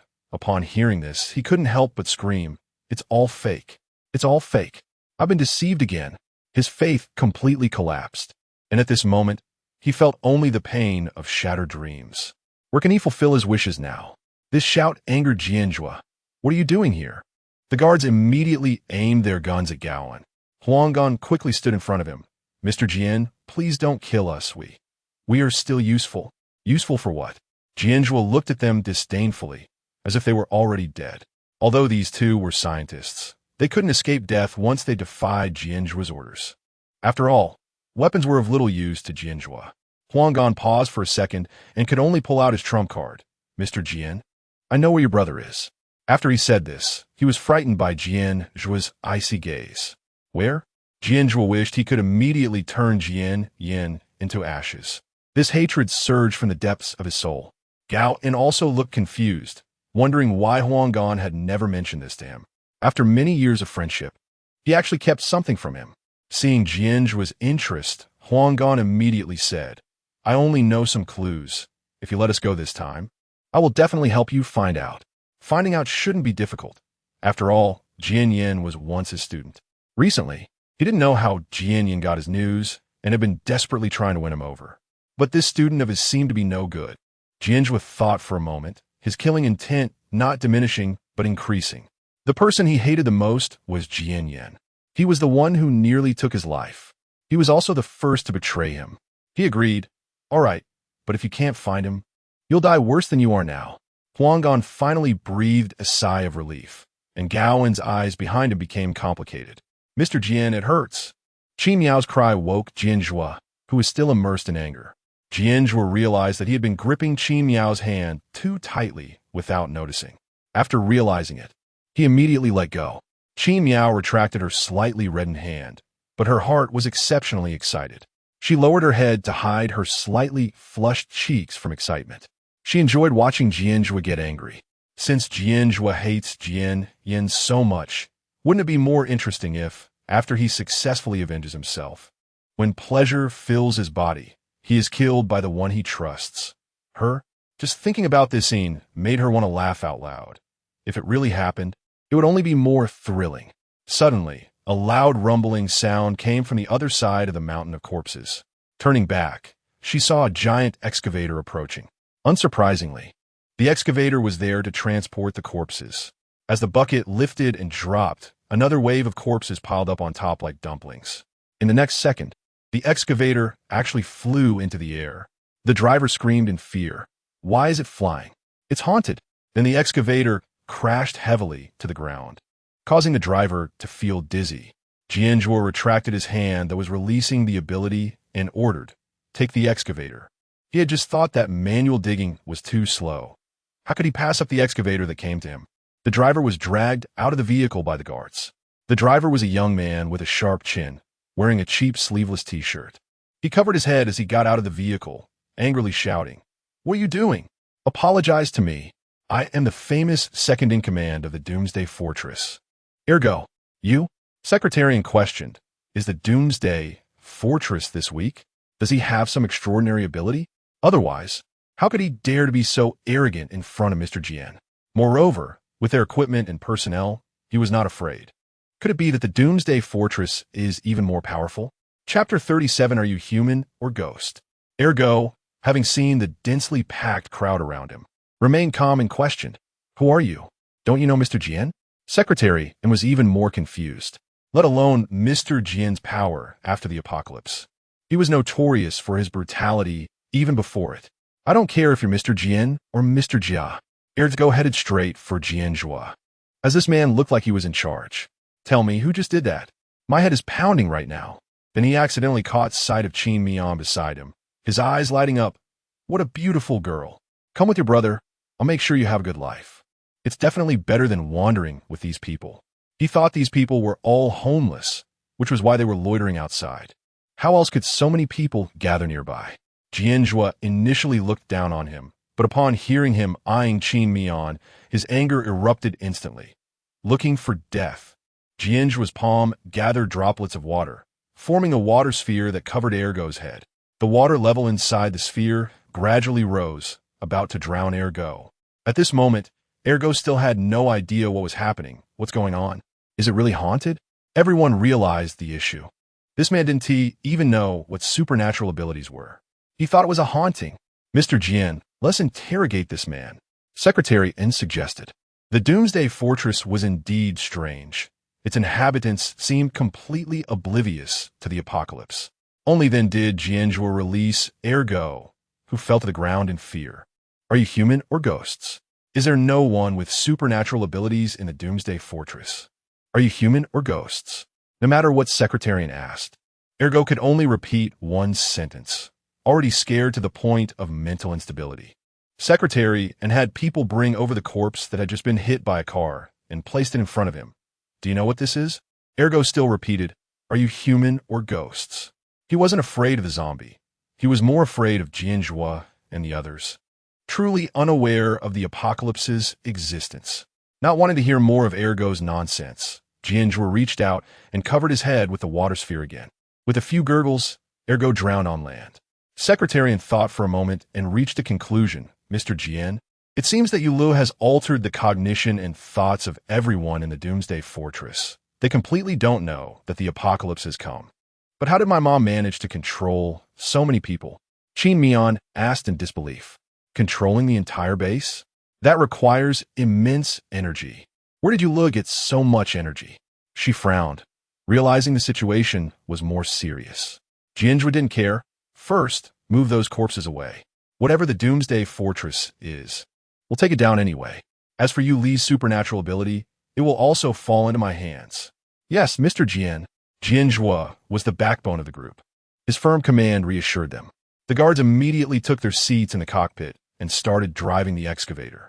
Sure enough, with the excavator, the speed increased. While the excavator was working, due to the digging, the pile of corpses loosened up, and a woman rolled out from the pile. This woman had just been trapped under other corpses and had gone unnoticed. Covered in blood, she looked at the people in front of her with joy. Save me. Without Jian Zhuo's permission, no one reached out to help the woman. Everyone was busy clearing the corpses to make a path. The woman continued to plead, as this was her last chance for survival. Moreover, she could tell these people were powerful. She wanted to bring them into the Doomsday Fortress. Mom, wait for her. A guard, unable to bear it, advised, don't waste your effort. Mr. Jian doesn't like saving useless people. The woman immediately replied, I'm useful. I have the obfuscation ability. However, her obfuscation was only level 1, capable of only changing a person's appearance. Immediately, she transformed the guard into an 80-year-old woman. The guard's voice became frail. Huh? What happened?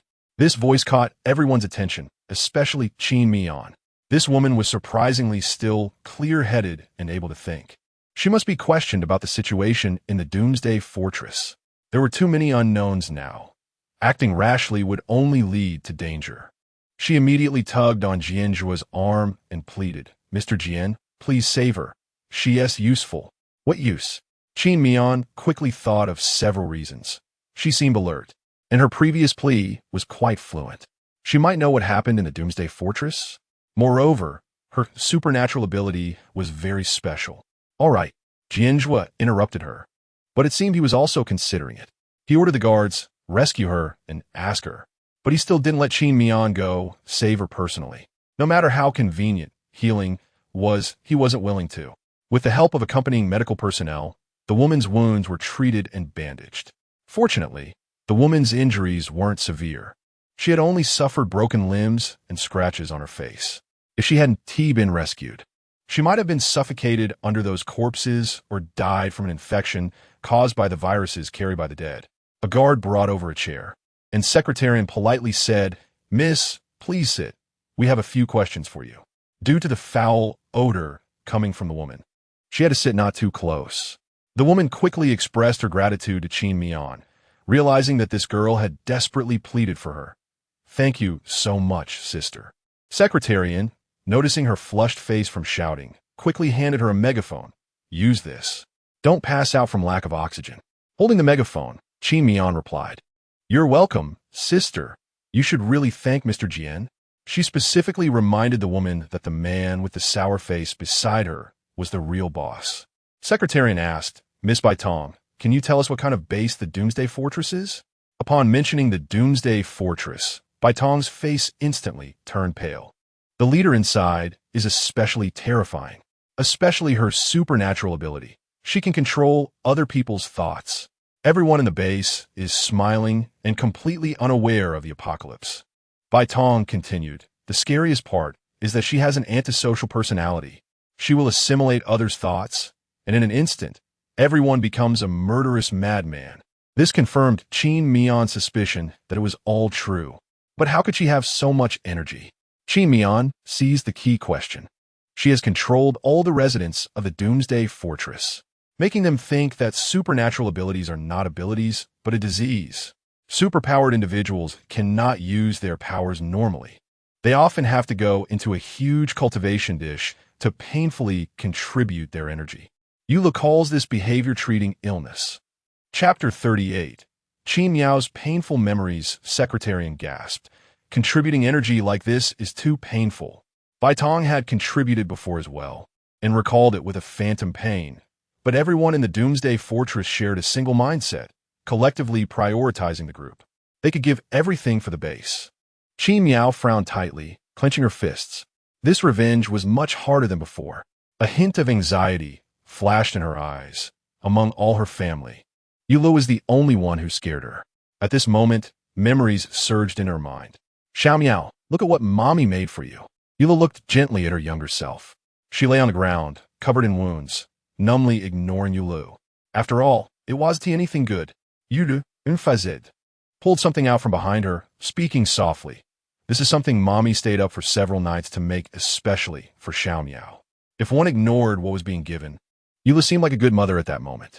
But the item in her hands was still dripping blood, ruining the beautiful scene. It was a garment made of several cat skins sewn together. Xiao Miao, hurry up and put on for Mommy to see. Yulu disregarded her objections and forced the cat skin onto her. The hot, wet, and foul-smelling cat skin made Qin Miao unable to hold back, and she vomited. Yulu, however, gleefully admired her. Xiao Miao is truly a cute little cat. Mommy will take you for a walk. Coming out of the memory, Qin Miao still felt a lingering fear. She knew that only by killing Yulu could she forever overcome this fear. At this moment, Huanggan, who was nearby, was also surprised. He had heard Jian Yin mention this machine before. Could it be that Jian Yin made this machine? But this machine was still in testing, treating the Doomsday Fortress as an experiment. Is there any way to break free? Secretary and asked the question he was most concerned about. After all, not everyone was as powerful as Jian Zhuo. If the guards of the base were controlled, it would be a catastrophe for Base A. But Baitong's next words broke the current deadlock. Don't listen to Yulu's voice. Don't even listen to her voice on the broadcast. Yulu controls others through her voice. If you're controlled, just don't listen to her voice, and after 2 hours, you can break free. Really? Hearing this, Secretary ignited a spark of hope. How do you know this? Compared to Secretary Anne's joy, Jian Zhuo was more skeptical. Baitong raised her broken hand, struggling to push her curly hair behind her ear, revealing a cochlear implant. One night, my cochlea ran out of battery, and I realized something was wrong. Just as Secretary and was still questioning, Jian Zhuo suddenly had a doubt in his mind that he had previously overlooked. He scrutinized Qin Miao. When we first met, why did your brother want to cut you? Qin Miao didn't expect that after so long, Jian Zhuo would ask this question. My brother isn't very bright. He is a Superman, so at that time, before Qin Miao could finish her reasoning, Jian Zhuo continued to question. So, a Superman for a brother? A lying sister? A perverted mother? Then why don't you resemble them? His narrow eyes squinted, revealing danger. Jian Zhuo was always suspicious. He needed to investigate any hint of a clue thoroughly. His voice was dark. Qin Miao, you're not lying to me, are you? You really wanted to escape, right? His hand slowly moved to Qin Miao's neck, as if she would die if she didn't give him a reasonable explanation. Qin Miao was shocked. How did Jian Zhuo figure it out? Right, the whole family was evil. What else could she be? In a moment of desperation, she thought quickly, I take after my dad. My dad is a well-known good person in the area, and no one has ever said anything bad about him. After all, he had killed everyone in the area who could still speak up. Her nose felt sour, and her eyes quickly turned red. Mr. Jian, we've known each other for so long. Do you still doubt my character? She threw the question back at Jian Zhuo, rather than repeating herself 1,000 times. It was better to let Jian Zhuo think for himself. As long as he still cared about her, even if there were any flaws, he would find a way to rationalize them. Jian Zhuo's hand, which had been gripping Qin Miao's neck, loosened. Then he rubbed his face and sneered. True, I've never seen such a stupid evil seed. Since he met Qin Miao, there hasn't been a single absurd thing that an evil seed could do. But his doubts were not entirely dispelled. He needed to find someone to investigate Qin Miao. Although scolded, Qin Miao felt a sigh of relief in her heart. She pretended to be angry and turned around. Mr. Jian, if you doubt me like this next time, I will really be angry. The girl's clear voice carried a hint of crying, sounding wronged and lacking any intimidation, more like a little cat acting spoiled. Then, Jian Zhuo suddenly said, Then I'll give you something. Qin Miao's fear instantly surged. She was still troubled by the childhood shadow created by Yulu. Hearing Jian Zhuo wanted to give her something, she instinctively thought he was like her mother. But the next second, Jian Zhuo handed her a bracelet made of red agate beads. Still angry? Seeing the bracelet in front of her, Qin Miao finally breathed a sigh of relief. It was her first realization that Jian Zhuo's abnormality was indeed nothing compared to her parents' behaviors. Then a hint of amazement flashed in her eyes. Red was her favorite color, just like the color of fresh blood. Jian Zhuo walked in front of her, realizing she genuinely liked it, and happily put it on her. The bright red agate paired with her fair, delicate wrist looked truly beautiful. Even the veins on her hand appeared particularly elegant. Thank you, Mr. Jian. Qin Miao looked at the bracelet with joy. One must say, Jian Zhuo had quite good taste. No wonder he dressed so ostentatiously every day. After Bai Tong finished explaining everything, she touched the cochlea on her ear.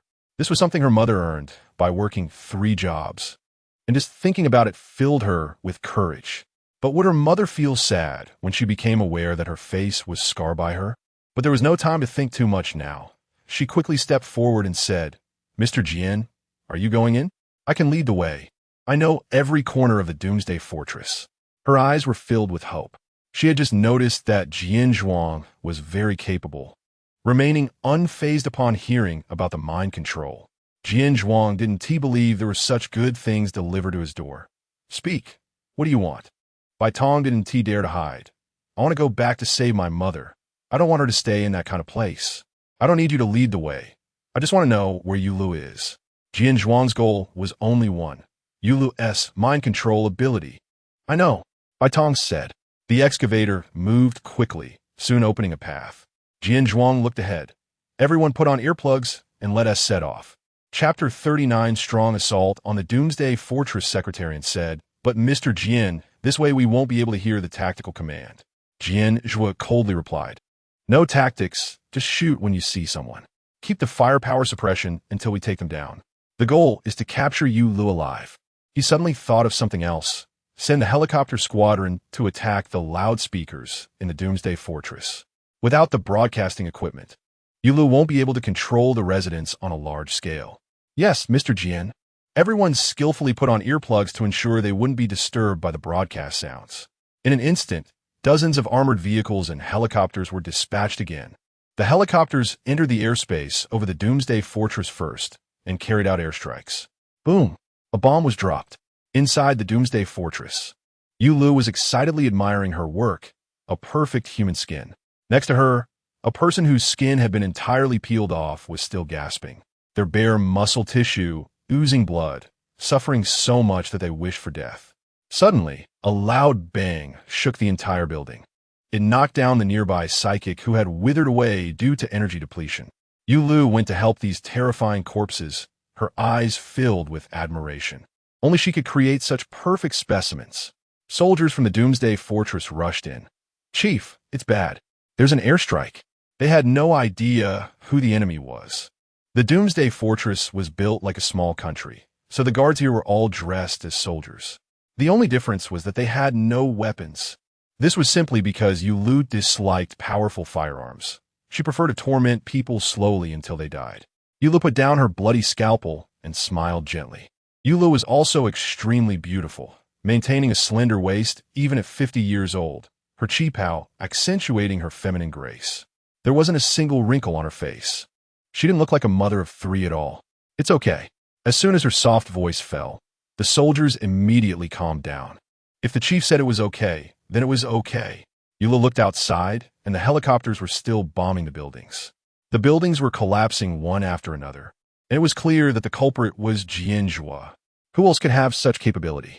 She actually admired Jian Zhuo very much, smart, cruel, and decisive.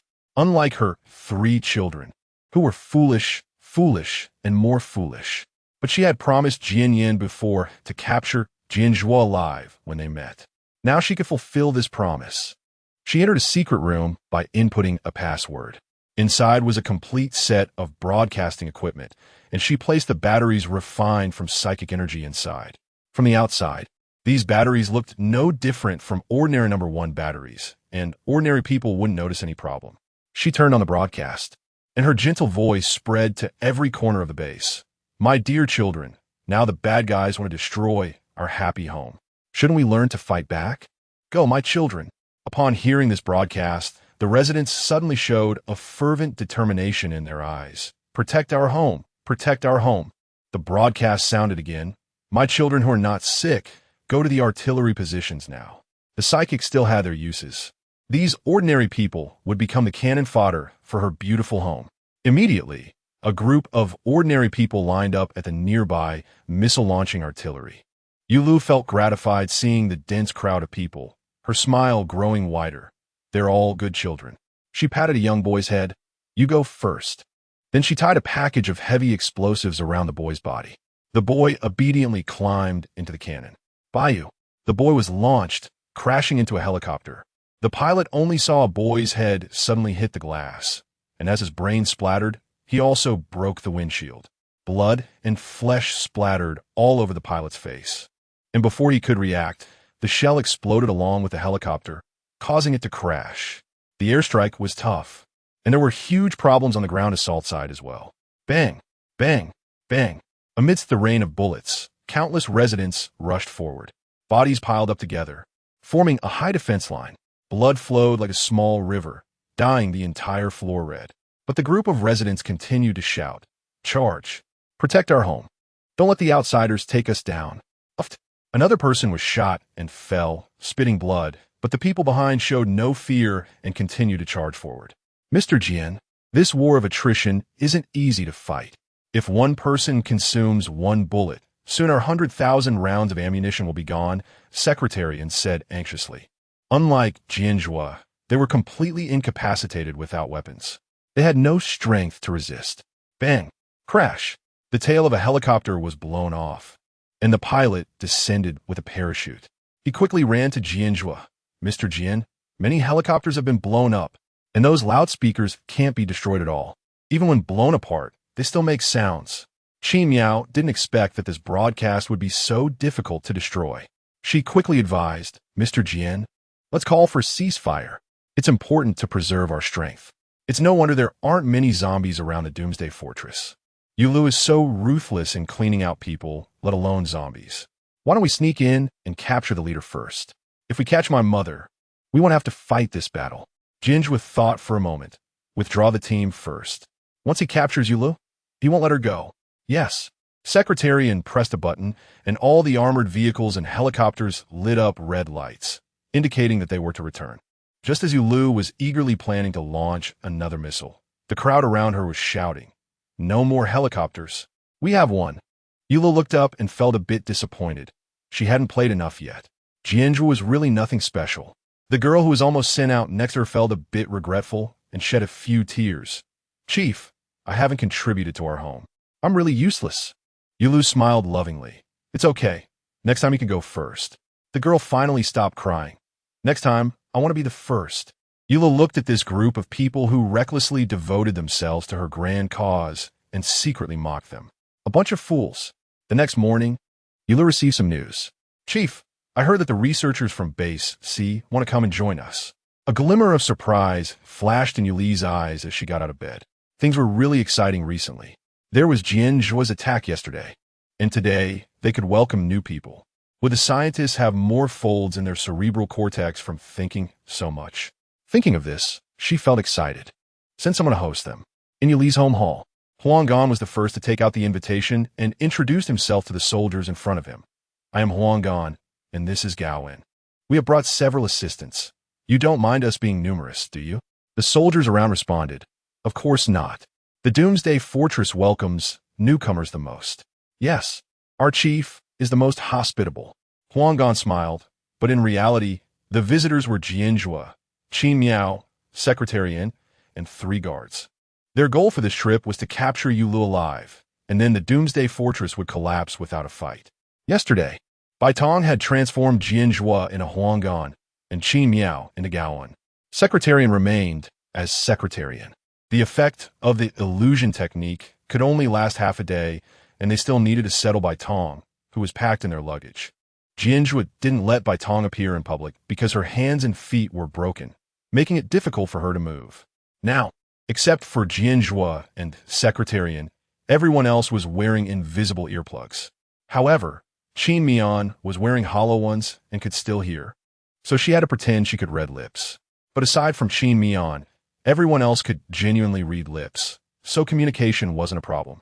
Qin Mian looked at Jian, who was speaking eloquently, and couldn't help but admire his strong resilience and acting skills. At that moment, a woman arrived and warmly said, "Guests are always welcome. I will take good care of you." She shook hands with Jian Zhuo and introduced herself. "I am Yulu, the leader of the Apocalypse Base." Unable to seize. The opponent has no special abilities. Jian Zhuo's eyes narrowed slightly. It turned out that the one who came was a fake Yulu. Chapter 40. Trial. Mutual Slaughter. Qin Miao looked at the woman in front of her and was somewhat surprised. Although this woman looked exactly like Yulu, her eyes were different. Yuli's eyes, filled with extreme tenderness, were not something everyone possessed. They were like the compassion of a goddess loving humanity, making one fall into despair. This woman only had the appearance, but not the essence. She knew that things were not this simple. It turned out that none of the people present had a true identity, a gathering of deceivers. But even if this was a fake Yulu, Qin Miao was still startled. Her body involuntarily trembled slightly. She steadied her heart and quietly stayed among the crowd. This warm scene was transmitted to Yuli's eyes through surveillance, as she could not personally welcome them. Someone had previously sneaked into her vicinity with the immunity ability, almost killing her. Now, these outsiders had to undergo her rigorous trials before she would personally receive them. Yulu brought Jian Zhuo and the others to a 3-bedroom apartment. "This is your residence. Welcome to be part of our happy home." Then she left. As soon as Jian Zhuo and the others entered the room and closed the door, they took off their earplugs and the guards began their work. They took out signal detectors and set up virtual display monitors for the surrounding miniature cameras. On the other side of the cameras, only AI-generated daily life could be seen, and it was impossible to tell what they were actually doing. The AI would also automatically learn the strange behaviors of the residents controlled inside the Doomsday Fortress, adapting to ensure no mistakes were revealed. After doing this, Baitong was also released, but her limbs had not yet recovered, making movement particularly difficult. "Quick, turn us back." Jian Zhuo's cold command rang out, startling Baitong so much that she trembled, transforming Jian Zhuo and Qin Miao back to their original forms. Qin Miao clearly saw the amazement in Jian Zhuo's eyes at the moment she transformed back. He couldn't hide it. So, Jian Zhuo was also a face control person? Just as Qin Miao was pondering how to bring up the matter of the fake Yulu, Jian Zhuo spoke first. The Yulu just now was fake. Qin Miao did not expect Jian Zhuo to be so perceptive. Her eyes widened in surprise. How could this be? But she looks exactly like my mother. Jian Zhuo looked at Qin Miao, who showed no sign of doubting his words. He truly did not expect that Qin Miao was not asking how he knew, but was immediately willing to believe him. Had she trusted him to this extent? A smirk appeared at the corner of his mouth, and a sense of pride flickered in his eyes. "I'm just that impressive." Secretary and watched his boss with great interest from the side. This arrogant demeanor was like a boy who had just scored a three-pointer in front of the girl he liked. How wonderful. The boss and the boss lady were in love, so he didn't have to worry about any love-hate drama, where she escapes and he chases after her. Huh, Yulu is fake. Bai Tong was more shocked than anyone else. But hasn't Yulu always looked like that? It seemed that Yulu had not truly trusted them yet. Jian Zhuo identified the problem. There might be some trial. Upon hearing the word trial, Bai Tong covered her face in pain. Trial. The trial must be. Jian Zhuo did not expect Bai Tong to know this. So why hadn't she mentioned it before? What is it? Are you hiding something from us?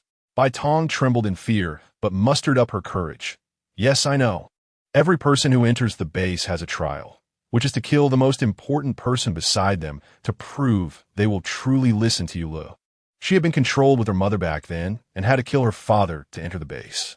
She still couldn't forget the desperate expression on her father's face before he died. So, she couldn't lose her mother again now.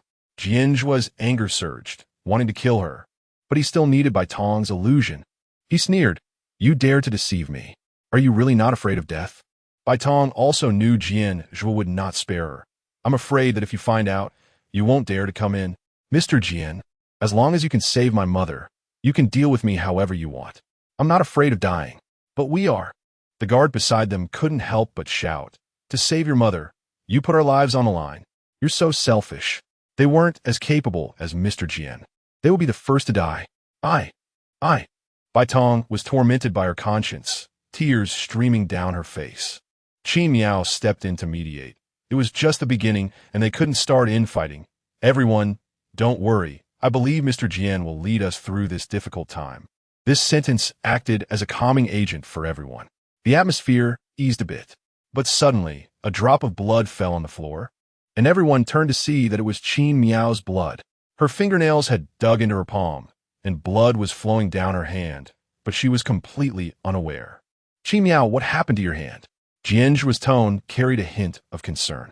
Qin Miao's pain sensation shield made her unable to feel pain, so she hadn't realized that she had clenched her fist tightly due to the nervousness of almost meeting Yulu.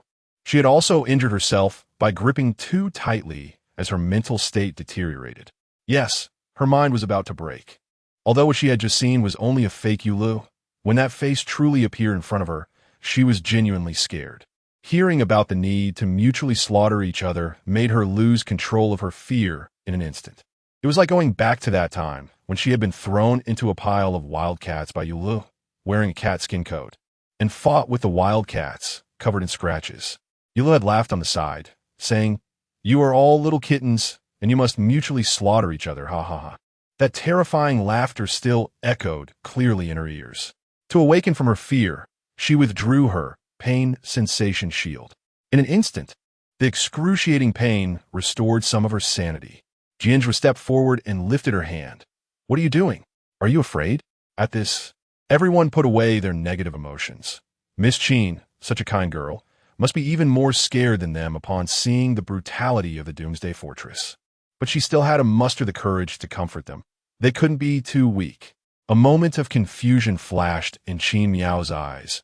She had mentally prepared herself, but she didn't expect things to be far more serious than she had imagined. Jian Zhuo quickly healed her hand, saying coldly, "Did that woman abuse you when you were a child?" And no. Qin Miao was still playing the role of a good child, defending her mother. "Do you take me for a fool?" Jian Zhuo didn't believe her. Who would be so nervous just at the thought of seeing their mother? "Forget it. I will avenge you." Chapter 41. Blood relation is not a get-out-of-jail-free card. Originally, he wanted to spare Yuli's life, using her tongue as a tool.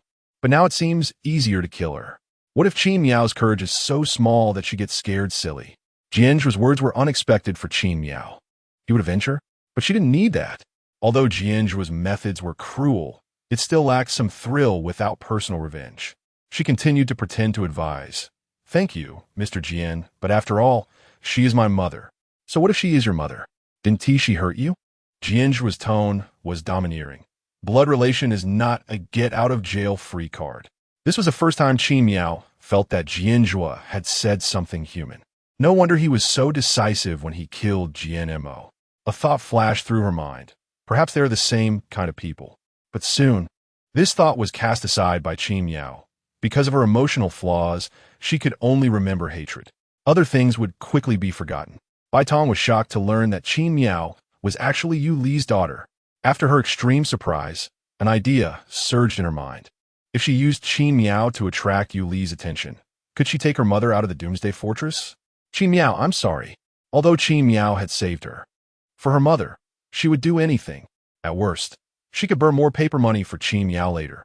Since she entered the Doomsday Fortress, she had been staring at the watch on her hand. When a minute hand was about to point to 12, she shouted, "Hurry, cover your ears." Everyone except Jian Zhuo and secretary and immediately put on earplugs upon hearing this.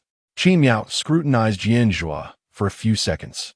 She could understand why secretarian didn't cover his ears, but why was Jian Zhuo not doing it? Jian Zhuo noticed that the other party was looking at him, thinking that the other party was concerned about him. He touched her head and silently mouthed, "I'm fine." Qin Miao realized that even if she did nothing now, Jian Zhuo would still assume she was caring for him. Her previous pretentious behavior had already taken root in his heart. She smiled at Jian Zhuo. How nice. She had tamed a dog. It would be convenient to get things done in the future. The broadcast began, and Yu Li's gentle voice spread through the streets. Jian Zhuo covered Qin Miao's ears with both hands, afraid that she wouldn't wear them properly. His hot palms covered the girl's cool ears, creating an ambiguous atmosphere. He looked down at the girl's face. He couldn't see all of it clearly, but her slightly upturned nose and the chubby cheeks were so cute. Qin Miao felt a little resistant inside. His hand was too hot, a bit like that cat leather jacket. She was too sensitive now. Even the slightest breeze would remind her of Yu Li. She closed her eyes, suppressing the breakdown in her heart. Killing Yu Li would be good. Killing her would be fine. Then they looked out the window. They were on the 3rd floor and could clearly see the situation on the street.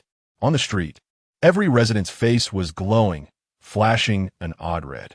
They were bizarrely excited, singing and dancing in the streets like a group of puppets programmed with happy emotions. Qin Miao clearly heard the sound from the street. The broadcast was her mother talking about how good life was in the Doomsday Fortress and how they had to give everything for the collective. Below, a crowd of thousands cheered.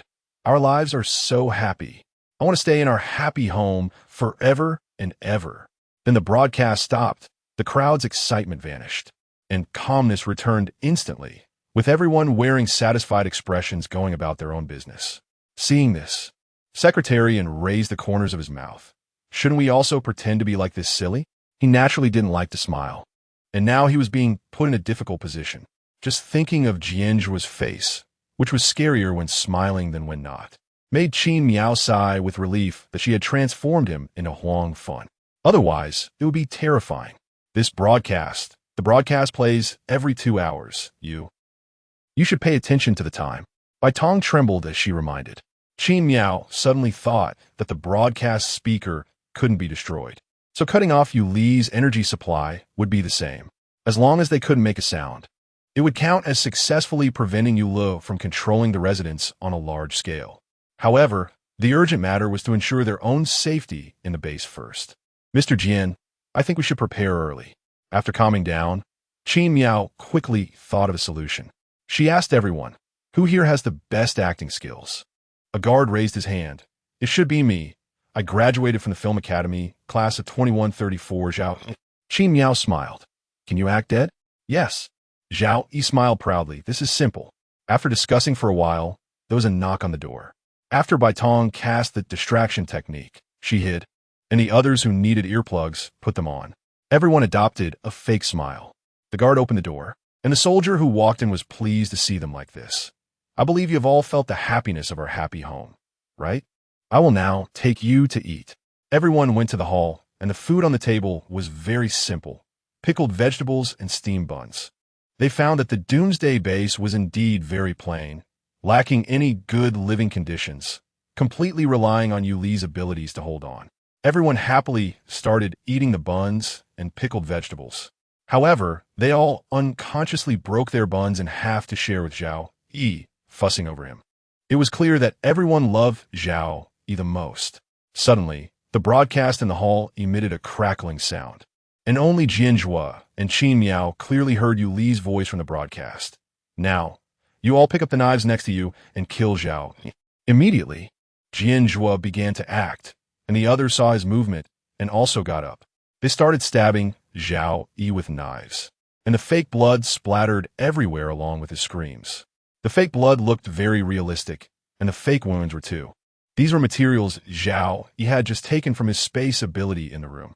To others, it looked as if they were mercilessly killing their close friend Huang Fan. A stab created a hole. It was a tragic sight. Finally, Zhao Yi stopped breathing and made no sound. Yu Lu, watching from the surveillance, was very satisfied with this scene and was about to accept Jian Zhuo and the others as real residents of the base when a group of soldiers brought in a man dressed in a base guard's uniform. Next to him, a girl was crying. "Brother, why did you sneak in and try to take me away? Don't you want me to be happy?" The guard, tightly bound, was still shouting, "Sister, wake up. This is not a happy home, but a hell on earth." At this moment, Jian Zhuo and the others in the hall were all stunned by this sudden change. The situation was about to succeed, but a foolish person had arrived. The girl beside was still crying. "Soldier brother, kill him, even if he is my brother.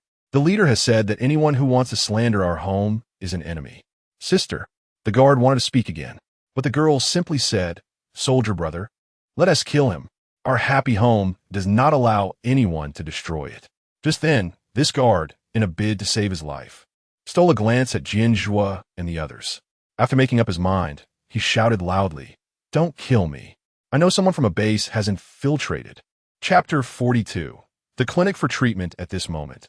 After monitoring, Yu Li's eyes were still gentle, but her heart was filled with murderous intent. She raised her hand and opened the broadcast. The crackling sound of the broadcast started again, and Yu Li's voice echoed, "Good child, tell me, who has intruded in?" Miao held her breath, her heart racing. She couldn't directly kill the guard, so she had to do it indirectly. Just as the guard was about to speak, Miao pretended that the small knife in her hand accidentally slipped out. She hurried to pick it up, stepping in a flustered manner, and accidentally tripped over Zhao Yi's corpse on the ground. Just as she was about to fall onto the knife, she pulled the guard. With a thud, the guard fell to the ground before her, fortuitously cushioning her fall. The guard's head slammed into the knife, and he breathed his last. This series of smooth operations left everyone stunned. It was so flawless that it seemed like just an accident. In an instant, the once peaceful dining area was filled with two nauseating corpses. However, the people in the Doomsday Fortress remained unresponsive. The leader had said that the dead deserved to die, and there was no need to feel sad for them. Jian Zhuo and the others stood by without reacting. They also felt that in the Doomsday Fortress, any bloody scene was commonplace. There was no need to make a fuss. Behind the monitor, Yu Lu smiled as she observed the people present. Just now, Huang Shan and the others had indeed killed Zhao Yi, so they should have genuinely been controlled. She tentatively asked, "Are you spies who have intruded in?" Jian Zhuo shook his head, and the people around him followed suit, their movements so synchronized that it almost made Yu Lu believe them. After all, the immune ones were just a minority. It was impossible for everyone present to be immune, right? But she definitely couldn't expose her position now. After all, she had to guard this set of broadcasting equipment and battery. If these were destroyed, she wouldn't be able to control the residents on a large scale. Matters concerning spies couldn't be rushed, and if a spy had infiltrated, they would likely know how to defend against their abilities. She had no mood to toy with Huang Shan and the others anymore, so she said, "You all should go back to your rooms and rest." Miao breathed a sigh of relief, grateful that there was no real danger. She successfully checked into the Doomsday Fortress. Soldiers came in to carry Zhao Yi and the guards' bodies out, completely unaware that Jian Zhuo's people were already surrounding the corpse mountain. Night quietly descended, unlike any other place.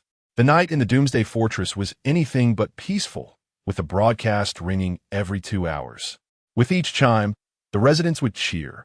To stay vigilant at all times, Miao didn't dare to wear sound-blocking earplugs. Instead, she was disturbed by the noise, tossing and turning in bed, unable to sleep.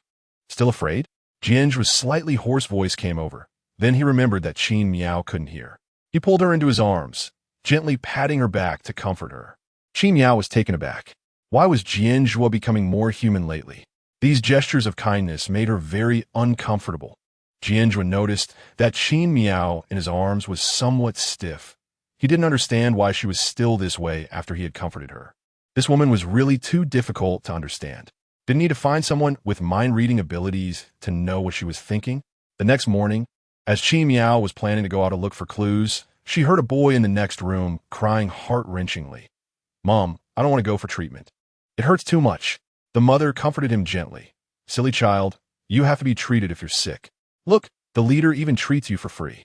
There was no love in her eyes, only a sense of happiness, her thoughts vacant, as if she was merely performing a task.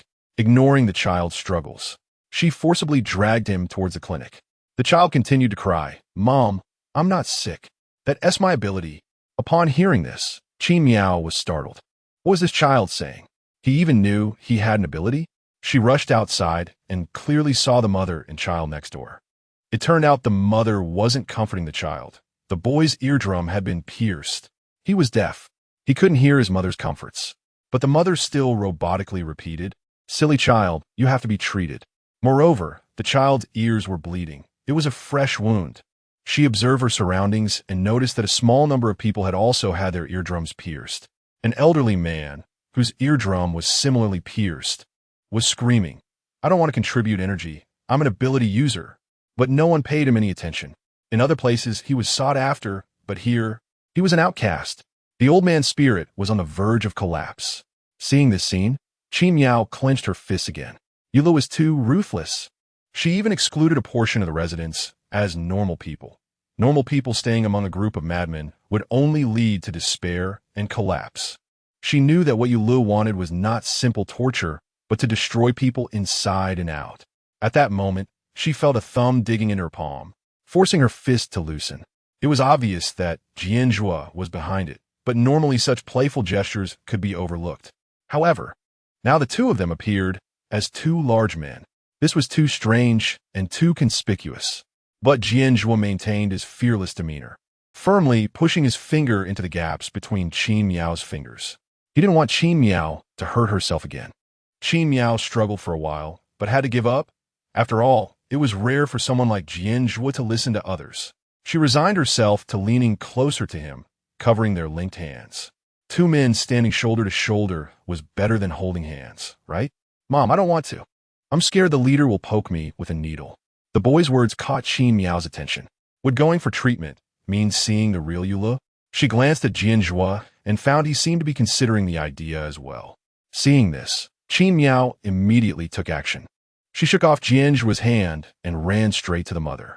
Jian Zhuo felt the emptiness in his palm, a fleeting sense of loneliness flashing in his eyes, which soon turned into a sickly obsession. He gradually realized he was becoming increasingly reliant on Miao. Miao asked the mother, "Excuse me, where's the place for treatment?"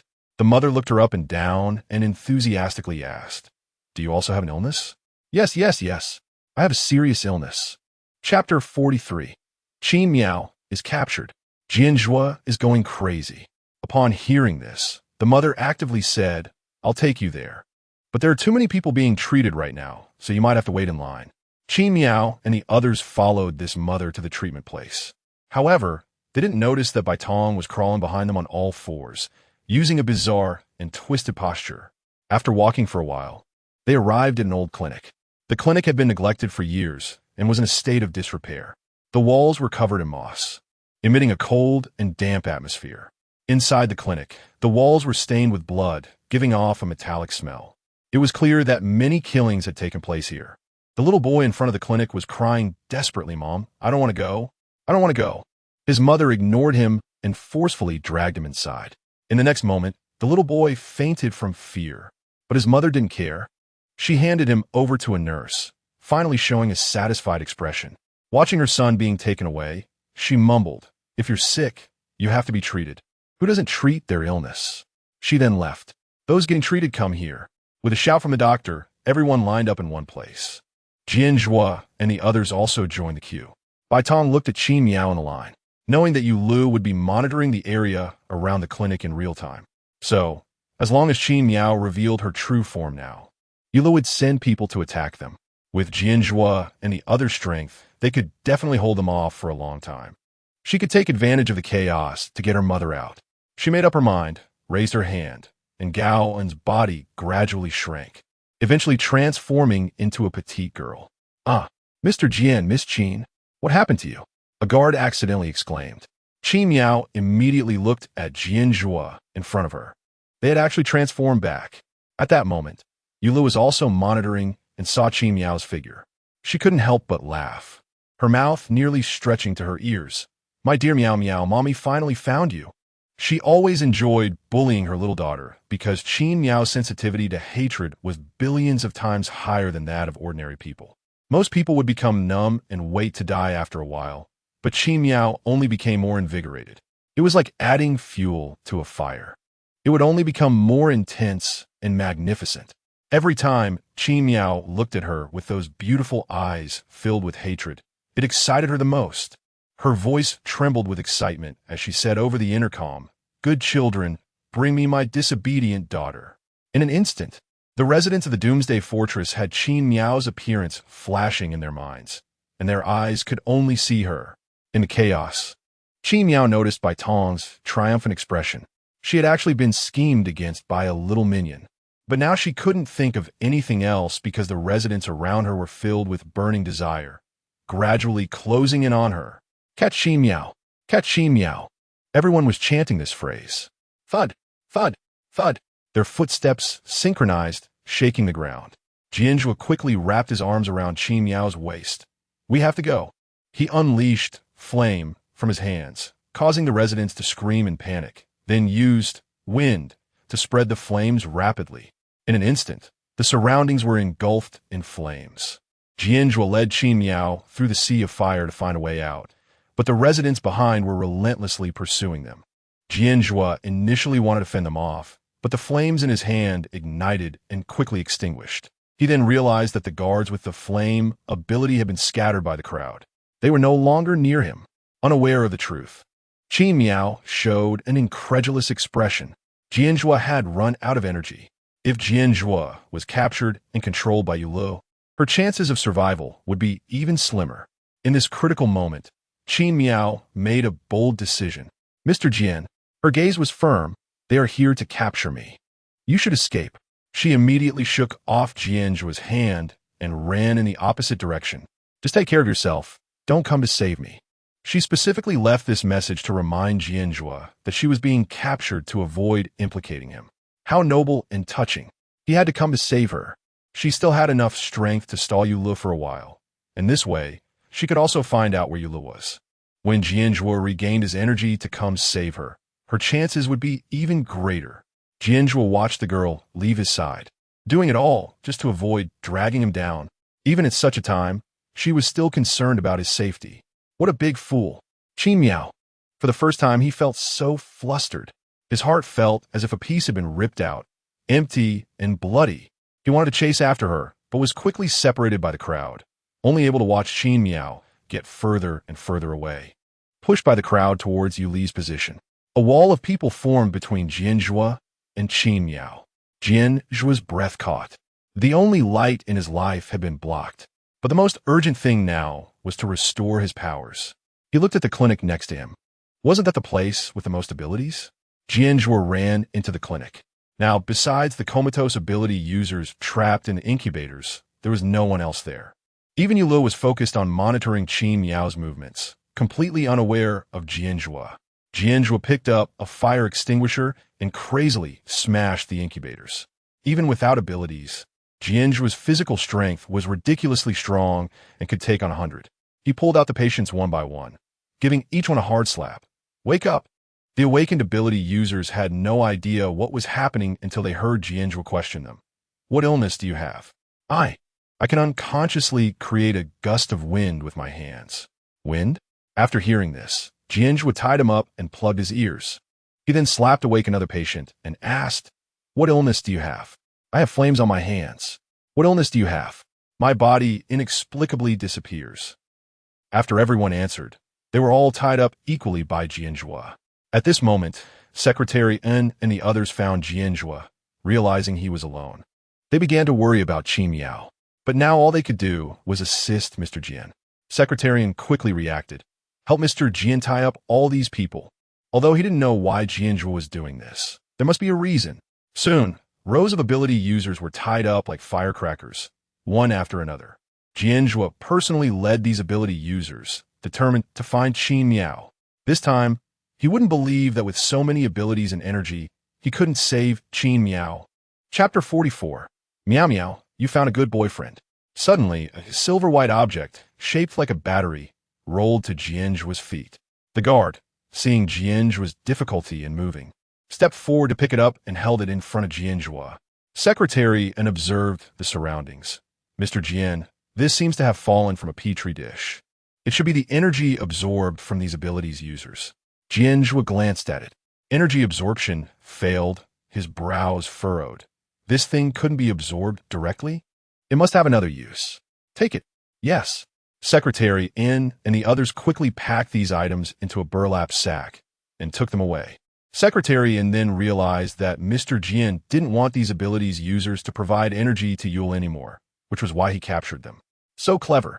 But in fact, Jian Zhuo wasn't thinking that much. Right now, he saw nothing but Qin Miao Miao. He looked in the direction where Qin Miao Miao had left, raised his hand, and with wind, blew away the residents in front of him. A path was instantly cleared.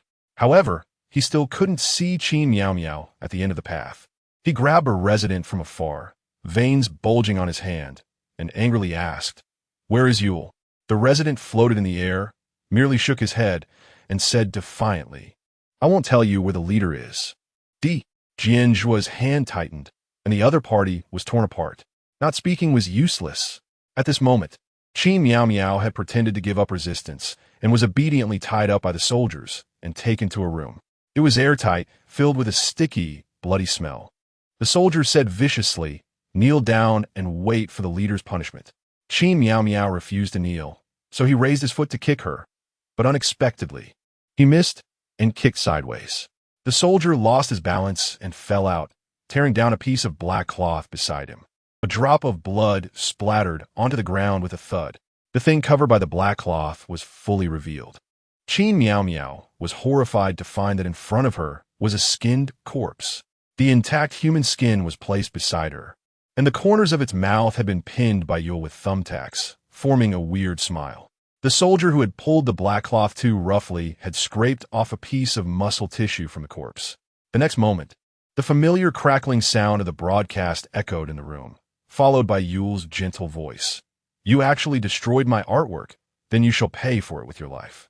As soon as the words fell, the soldier picked up a dagger and stabbed it into his carotid artery. Blood sprayed like a fountain, splattering across the corners of the room. As the soldier was about to die, Yule released his control. After regaining consciousness, the soldier's eyes widened. Knowing he had been manipulated by Yule, but unable to turn back, he died in extreme pain. The already bloody room was now filled with the stench of a slaughterhouse. Qin Miao Miao couldn't help but think Yule really is a big pervert. She tortures people by making them fully aware. At the last moment of life, she still insists on making them die with their eyes wide open. The soldiers nearby, seeing this situation, were unfazed and calmly said, "Send the corpse to the underground arena as food." Qin Miao Miao didn't expect that the Doomsday Fortress actually had an underground world, but those animals were definitely not ordinary animals. You'll laugh kindly behind the broadcast. Her gaze fell on Qin Miao Miao, and the cameras circled around the tightly bound Qin Miao Miao, presenting her 360 degrees before Yule's eyes. Then she noticed the earplugs in Qin Miao Miao's ears, realizing why the people who mixed in weren't under her control. It was because their ears were blocked. "Take off her earplugs." With Yule's command, the soldiers removed Qin Miao Miao's earplugs. Her voice rang out again, "Miao Miao, you really are getting more and more beautiful."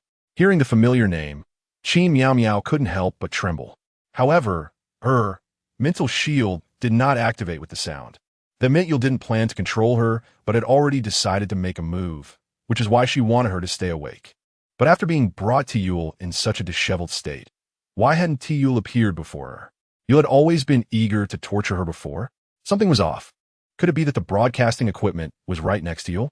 That made sense. Yule had to keep an eye on that equipment to avoid coming out. As long as she found Yule's location, she could break the current passive situation.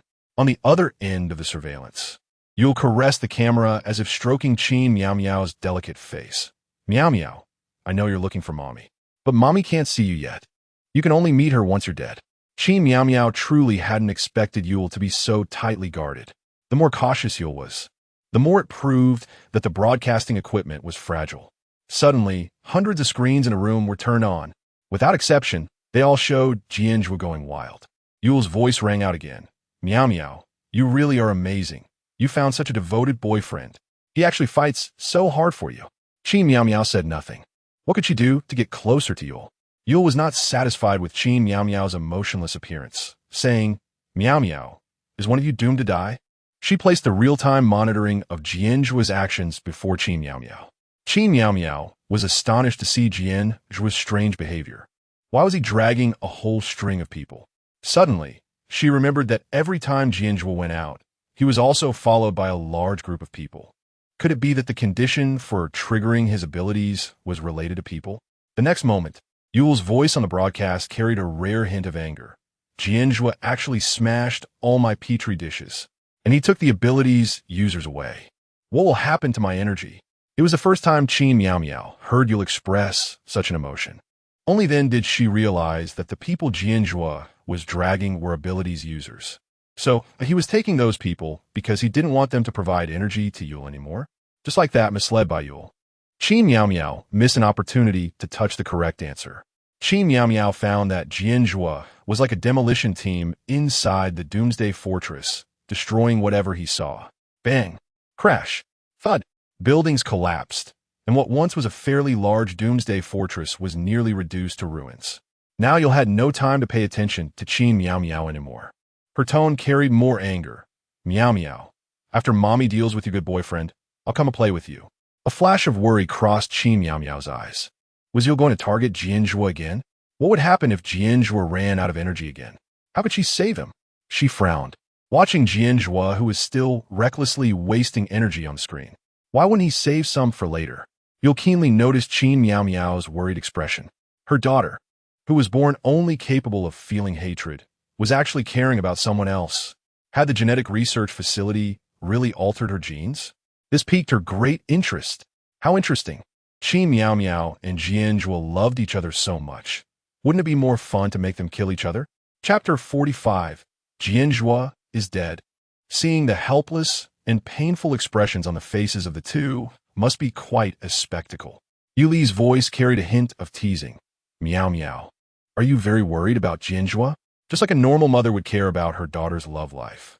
Qin Miao was momentarily taken aback by this question, realizing that Yulu had misunderstood her feelings for Jian Zhuo. She knew Yulu well. She enjoyed watching others tear each other apart, but she couldn't let Jian Zhuo be captured. She replied, I'm not worried. What she was really worried about was whether she could save herself. But in Yuli's eyes, she looked like someone desperately trying to distance herself from her lover, fearing that someone would target him. You're lying. Yulu clearly didn't believe her. After all, people tend to trust what they see the most. And just moments ago, Qin Miao's genuine concern had not seemed like an act. It was frighteningly real. Seeing her like this only made Yulu find it more amusing. She turned on the camera next to her, aimed it at Qin Miao, and immediately broadcasted her situation on the screens inside the Doomsday Fortress. Qin Miao instantly resumed her character.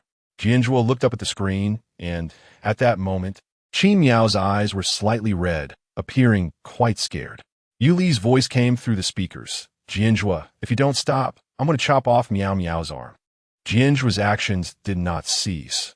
In an instant, another building turned to ashes. Yulu thought that Jian Zhuo was wearing earplugs and couldn't hear. So she ordered her soldiers to pick up an axe and prepare to chop Qin Miao. She wanted to intimidate Jian Zhuo, but at that moment, Jian Zhuo spoke. Don't chop, I won't move. Yulu behind the monitor widened her eyes in shock. Jian Zhuo could hear, but why wasn't he wearing earplugs? Wasn't he afraid of her controlling him? To test her hypothesis, she attempted to control his mind. Jian Zhuo cut off their own arms. But Jian Zhuo did not respond. Only then did Yulu realize that this Jian Zhuo, with countless abilities, was immune. She felt an immediate sense of crisis. Jian Zhuo could not be allowed to remain. She shouted into the broadcast, Jian Zhuo, only one of you and Qin Miao can live. You choose. As soon as she finished speaking, the axe in the soldier's hand was aimed at Qin Miao's carotid artery, and when the sharp axe made slight contact with her neck, blood flowed instantly. She was betting on whether Jian Zhuo truly loved Qin Miao. If it came to worst, she would have to activate Plan B. She had secretly raised a powerful army of ability users. This army was currently sleeping underground. But controlling this army required too much energy. She couldn't activate it unless absolutely necessary. Moreover, the machine Yin had given her was still an experimental product, and using too much energy at once could cause it to collapse. Let her go, or I'll die. Jian Zhuo's voice trembled involuntarily. He knew he wouldn't find Qin Miao quickly. If he didn't die, the next thing he might see could be Qin Miao's corpse. For the first time, he had a weakness and felt fear. In the past, he would have flattened this place, but now he had to watch Qin Miao being tortured and felt powerless. He couldn't joke with Qin Miao's life. Yu Lu would not kill Qin Miao in the short term. He had to think of a way to save her quickly. Jian Zhuo gritted his teeth, causing the flames in his hand to rise. The flames created by his ability couldn't harm him, and in an instant, the flames engulfed his entire body. Ability acquired. Invisibility. Then, in everyone's eyes, Jian Zhuo was engulfed by flames, leaving not a trace behind. Mr. Jian, Secretary N and others couldn't believe it. Meanwhile, Qin Miao behind a monitor was also stunned into silence. Jian Zhuo is dead. How could this be possible? She had never thought Jian Zhuo would die for her. This sudden turn of events caught her off guard. How could the Jian Zhuo who had been so domineering and held her hand just that morning suddenly be gone? For the first time, she felt an emotion in her heart other than hatred. What a pity, such a good tool. Seeing Jian Zhuo dead, and then looking at Qin Miao's dazed expression, Yula laughed even more happily. Miao Miao. It doesn't feel good to see your lover die in front of you, does it? Qin Miao snapped back to reality from her shock. With the tool gone, she had to rely on herself. Amidst the ruins of the Doomsday Fortress, the invisible Jian Zhuo pulled at the grieving Secretary Yin, who quickly responded. Mr. Jian is still alive, that's great. He quickly led the others to retreat with Jian Zhuo. After leaving the Doomsday Fortress, Jian Zhuo returned to his normal state, and his troops rushed to support him. Suddenly, he heard a woman's heartbreaking wail. Woo woo woo. Jian Zhuo immediately recognized that voice as Bai Tong's. He turned to see Bai Tong struggling on the ground, using her mouth to grasp a rope that was presumably tied to her mother. Bai Tong's mouth was torn, blood flowing continuously, and her limbs were rubbed raw against the floor, yet she still refused to abandon her mother. Beside her, a middle-aged woman desperately tried to break free from the rope. Tong Tong, let mommy go. Let mommy go. There's zombies outside. Mommy can't survive. Just let me be happy in the Doomsday Fortress for a while longer. Bai Tong's mother had already broken free from control, but was still recklessly trying to return. Although everything in the Doomsday Fortress was fake, happiness was real. Many weak people would choose to escape, just like Bai Tong's mother. She was gentle and fragile, unable to endure the cruelty outside, only wanting to numb herself. But Bai Tong was unwilling.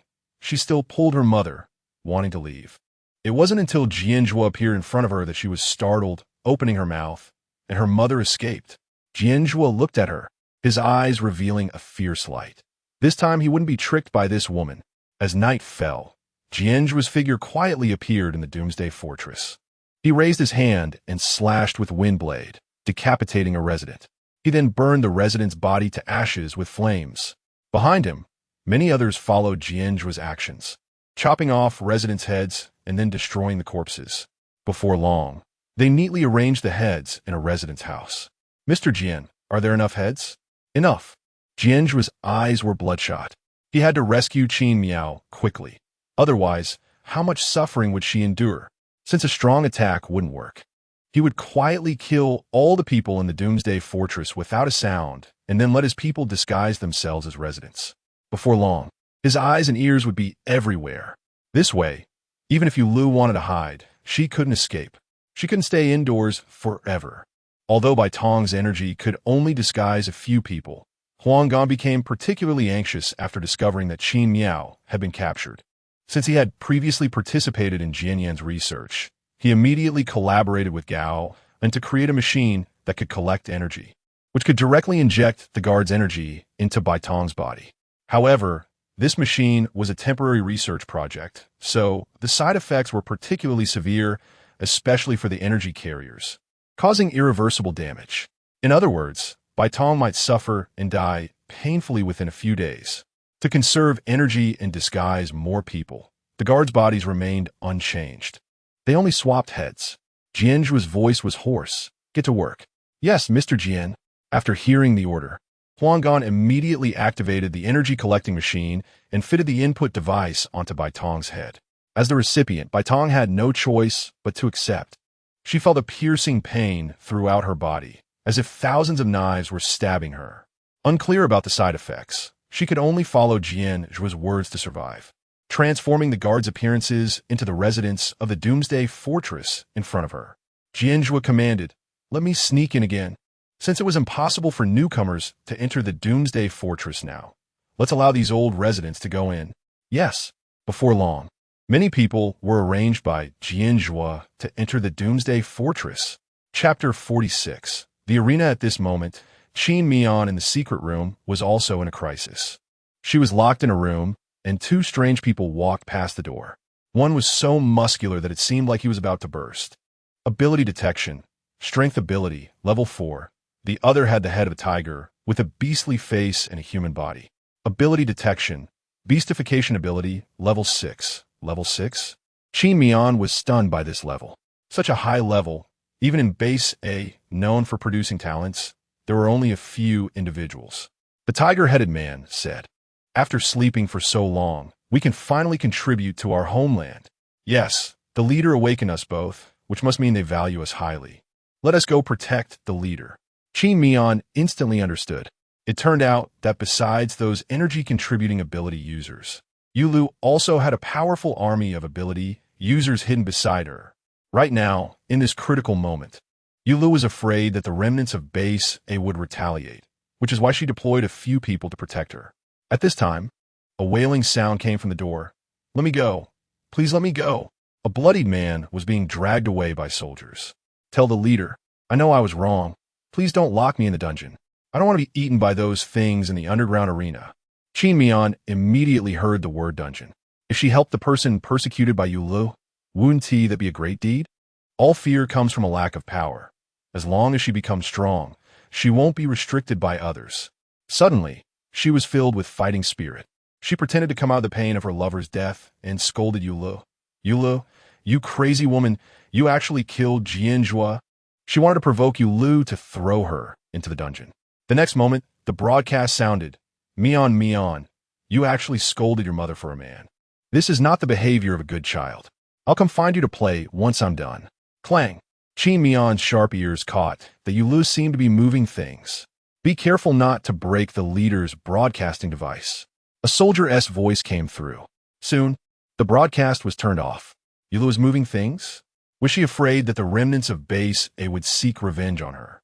So she needed to relocate to a more secretive place? Yulu was now someone who would be extremely cautious at the slightest disturbance. Only by making her believe that she was a worthless waste with no threat could she appear in front of her. After thinking for a moment, Qin Mian deliberately pretended to escape and bumped into a nearby soldier. The soldier, hurt from the collision, lashed out with a whip, hitting Qin Mian. "You dare to escape." Qin Mian had no power to resist and could only lie on the ground in frustration. Thus, Qin Mian was whipped by the soldier for half an hour. Although it didn't hurt much, acting was tiring. She screamed until her throat felt raw, wanting Yulu to think she was on the verge of collapse and posed no threat. Meanwhile, after moving her belongings, Yulu felt unusually irritable upon discovering the heavy losses at the Doomsday Fortress through the monitors. Jian Zhuo was already dead, so let these losses be compensated by Qin Mian. She muttered to herself, "Mian, Mian, you were disobedient as a child, and now you found a disobedient boyfriend to make mom angry. Haven to you?" Her irritable emotions needed relief, and she wanted to personally derive some pleasure from Qin Mian. When she saw Qin Mian getting beaten to the point of almost collapsing in the surveillance, Yulu felt that Qin Mian was no longer a threat. If Qin Mian had any ability, she wouldn't be suffering so badly at the hands of a soldier. She was really too foolish. She then took the elevator from 20 floors underground to the first underground floor where Qin Mian was held. The buildings above had been destroyed halfway by Jian Zhuo, and for safety, she moved everything to this underground fortress, which had been excavated nearly 100 meters deep. This underground fortress not only housed the army of ability users, but also the dungeon, the skinning collection room, and her most prized art piece, the arena. It was time to take little cat Qin Mian to the arena for some fun. As soon as the door to the first underground floor opened, Qin Mian saw Yu Lu. In that moment, her fear and tension were completely filled with the anger of seeking revenge. She couldn't help but feel excited inside. You finally appeared, Mom. Yu Lu controlled her. Mian Mian, come with Mom. Suddenly, the wounds on Qin Mian's body throbbed intensely, pain shooting straight to her head. This was because her current mental control was used to block Yu Li's abilities, so she couldn't block the sensation of pain. Fortunately, it only hurt for a second. Though she could use multiple abilities simultaneously, she couldn't make one ability serve two functions. Only ability users above level 6 could use 2 or more functions at the same time. Her current mental control was only level 4, quite far from that. She could only pray that Yu Lu wouldn't talk too much. She pretended to be controlled, vacantly following Yu Lu into the elevator. But strangely, she felt the elevator was going down, yet the displayed floor numbers were increasing. Could it be that the numbers displayed were negative? After all, this was underground. Was Yu Lu taking her to the dungeon or the arena? When a number displayed on the elevator changed to 10, the doors opened. Qin Mian quietly surveyed her surroundings and was puzzled to find that there were no broadcasting speakers on this 10th floor. It seemed that the people held here were all conscious and tortured. She listlessly followed Yu Lu into a room filled with wardrobes, arranged like a changing room. Yu Lu opened a large wardrobe, and a rotten smell wafted out. She released Qin Mian from her control. And then Qin Mian heard that familiar phrase hidden deep in her soul. Mian Mian, look at what Mom wants to give you. As Qin Mian saw what Yu Lu was holding, her heart felt as if it were gripped tightly by something, and her hatred could no longer be concealed. Because in front of her was a freshly sewn cat skin outfit. The outfit was still oozing blood. Seeing Qin Mian's emotion stirred, Yu Lu couldn't help but laugh. Mian Mian, Mom knew you liked being a little kitty. Hurry and put it on for Mom to see. Qin Mian almost lost control, wanting to unleash her ability to kill Yu Lu.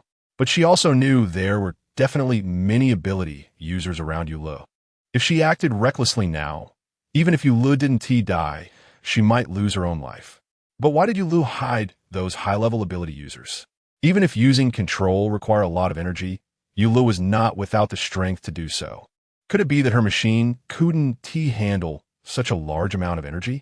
Before she could think of a countermeasure, Yu Lu grew impatient. Yet, she still wore a loving smile. Mian Mian, why are you still the same as when you were a child? When Mom gives you something, can't you be a little happy? You really don't understand Mom's good intentions. Just when Qin Mian thought Yu Lu would force her to wear the outfit like before.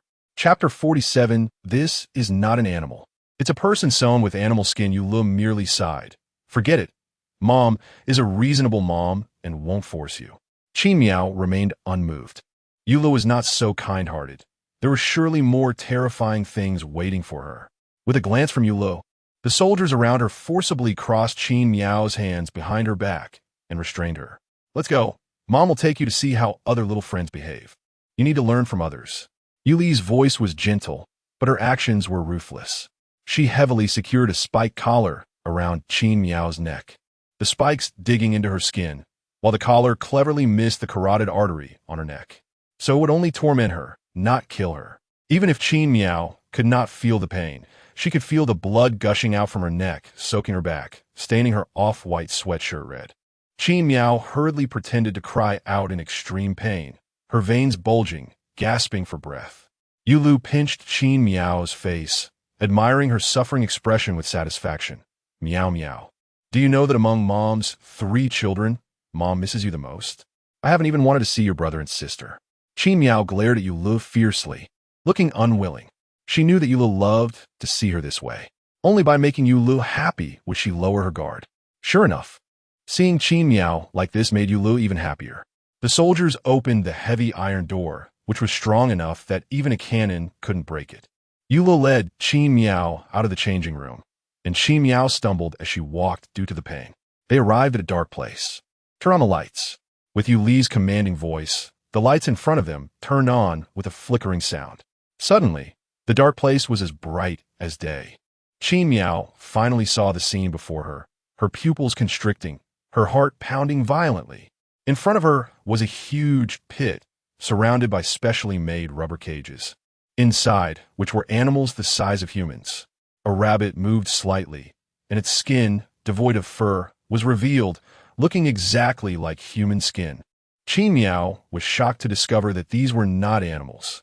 They were people sewn with animal skin. The animal skin was crudely stitched onto their exposed skin, with traces of blood oozing out as they moved. Moreover, they could not be called complete humans. These people all had deformities. The rabbit was missing a leg. The tiger was missing a hand. And the lion had no eyes. A clown-like figure approached, half of his face painted with bright red lipstick. Comical yet terrifying. His eyes were also eerily vacant, and he instinctively flattered Yu Li. "Leader, you've brought another little animal." He sized up Qin Miao and suddenly complained, "Why does this little animal have no fur? So disgusting." Yu Li agreed. "Yes, I was going to dress her up beautifully, but she didn't appreciate it." Yu Li pulled Qin Miao over and enthusiastically introduced her to the people and animals present. "This is my pet kitty, Qin Miao." The clown immediately pulled out a bloody, rusty machete. "Leader, there are no complete little animals in the arena. Which part of this one is missing? Who said she is complete?" Yu Li cast an unhappy glance at the clown. "My Miao Miao is inherently incomplete. She has emotional deficiencies." Upon hearing this, the clown put away the machete. "Then that's fine, then that's fine. Incompleteness is beauty." Qin Miao examined the clown's complete limbs and facial features, unable to help but want to curse. If he truly believed that, why didn't he cut himself? The clown noticed that Qin Miao seemed to be looking at him and grinned widely, revealing 34 teeth. Even Qin Miao, who had seen many horrifying scenes, was startled. Taking a sharp breath, this clown had actually cut his mouth open from the corner all the way to his temple. When he smiled, his skeletal structure was clearly visible. "Little kitty, isn't Uncle's smile infectious?" Seeing the surprise flash in Qin Miao's eyes, the clown was immensely satisfied. "All right, don't tease my little pet. I brought her here for training today." Yu Li declared the purpose of their visit. She glanced at Qin Miao, her tone serious, as if she were imparting wisdom. "Miao Miao, in the animal world, it's a survival of the fittest. You've grown up. You can't rely on mom's protection anymore. If you want to live, you must rely on your own efforts." Then Yu Li walked behind Qin Miao and kicked her hard. "Go on, my child." Qin Miao instantly fell into the pit like a free-falling object. And even if she couldn't feel the pain, her whole body felt numb. "Miao Miao, since today is your first day of trial, Mom will ease you in." Yu Li picked up the remote control for the cages and pressed a button. "Don't worry, Mom arranged only little animals for you." Although Yu Li always claimed to be Qin Miao's mother, no one believed that they were really related by blood. After all, who could have imagined that Yu Li would be so deranged as to harm her own child? With a beep, the cage opened. A little white rabbit was pushed into the pit by a spring from the back of the cage. It stopped in front of Qin Miao. The little white rabbit only had one leg, and it wobbled as it stood up. Qin Miao looked at the robust little white rabbit, which was 2 heads taller than her, feeling somewhat speechless. "Is this a little animal?" Immediately after, another little mouse was pushed into the middle of the pit. This little mouse was probably 2 meters tall and was also missing an eye. Instantly, the arena became lively, although the surrounding animals were struggling to survive themselves. They still enjoyed watching others suffer. It seemed that if others suffered more, their own pain could lessen. They pounded on the cages, making a ruckus as if cheering for the fight. "Fight! Hurry, fight!" The returning little animals were tender and juicy, definitely delicious. At this moment, Qin Miao and the 2 others formed a triangle, sizing each other up, confirming each other's strength. Undoubtedly, the little white rabbit and the little mouse did not regard Qin Miao, this little weakling, as a competitor, but as a trophy. "I got this new arrival," the little mouse declared. He hadn't eaten for 3 days and was about to starve. The little white rabbit retorted, "You wish. This little animal is mine today." They had already stopped considering humans as humans, referring to them simply as little animals. The little mouse scoffed. "You've probably not eaten for a week. Do you think you can still fight me?" Besides, that leg of yours was a gift from the leader. It's really delicious." The little white rabbit was infuriated by this remark, his killing intent intensifying. Qin Miao was intrigued by this statement and glanced at the little white rabbit. Indeed, although the little white rabbit was strong and tall, his complexion was ashen, and his lips were pale, as if he hadn't eaten for a long time. Moreover, with one leg missing, maintaining balance was a problem, but his muscular build was not to be underestimated. Chapter 48. The Victory of the Useless. A whistle blew sharply. The excited and twisted voice of the clown rang out. "The match begins." Both the little mouse and the little rabbit trembled slightly. As seasoned fighters, they were well aware of how dangerous this arena was, and no one dared to let their guard down. They glared at each other, ignoring Qin Mian, who was standing aside. Qin Mian was quite pleased, as her current persona was that of a useless coward.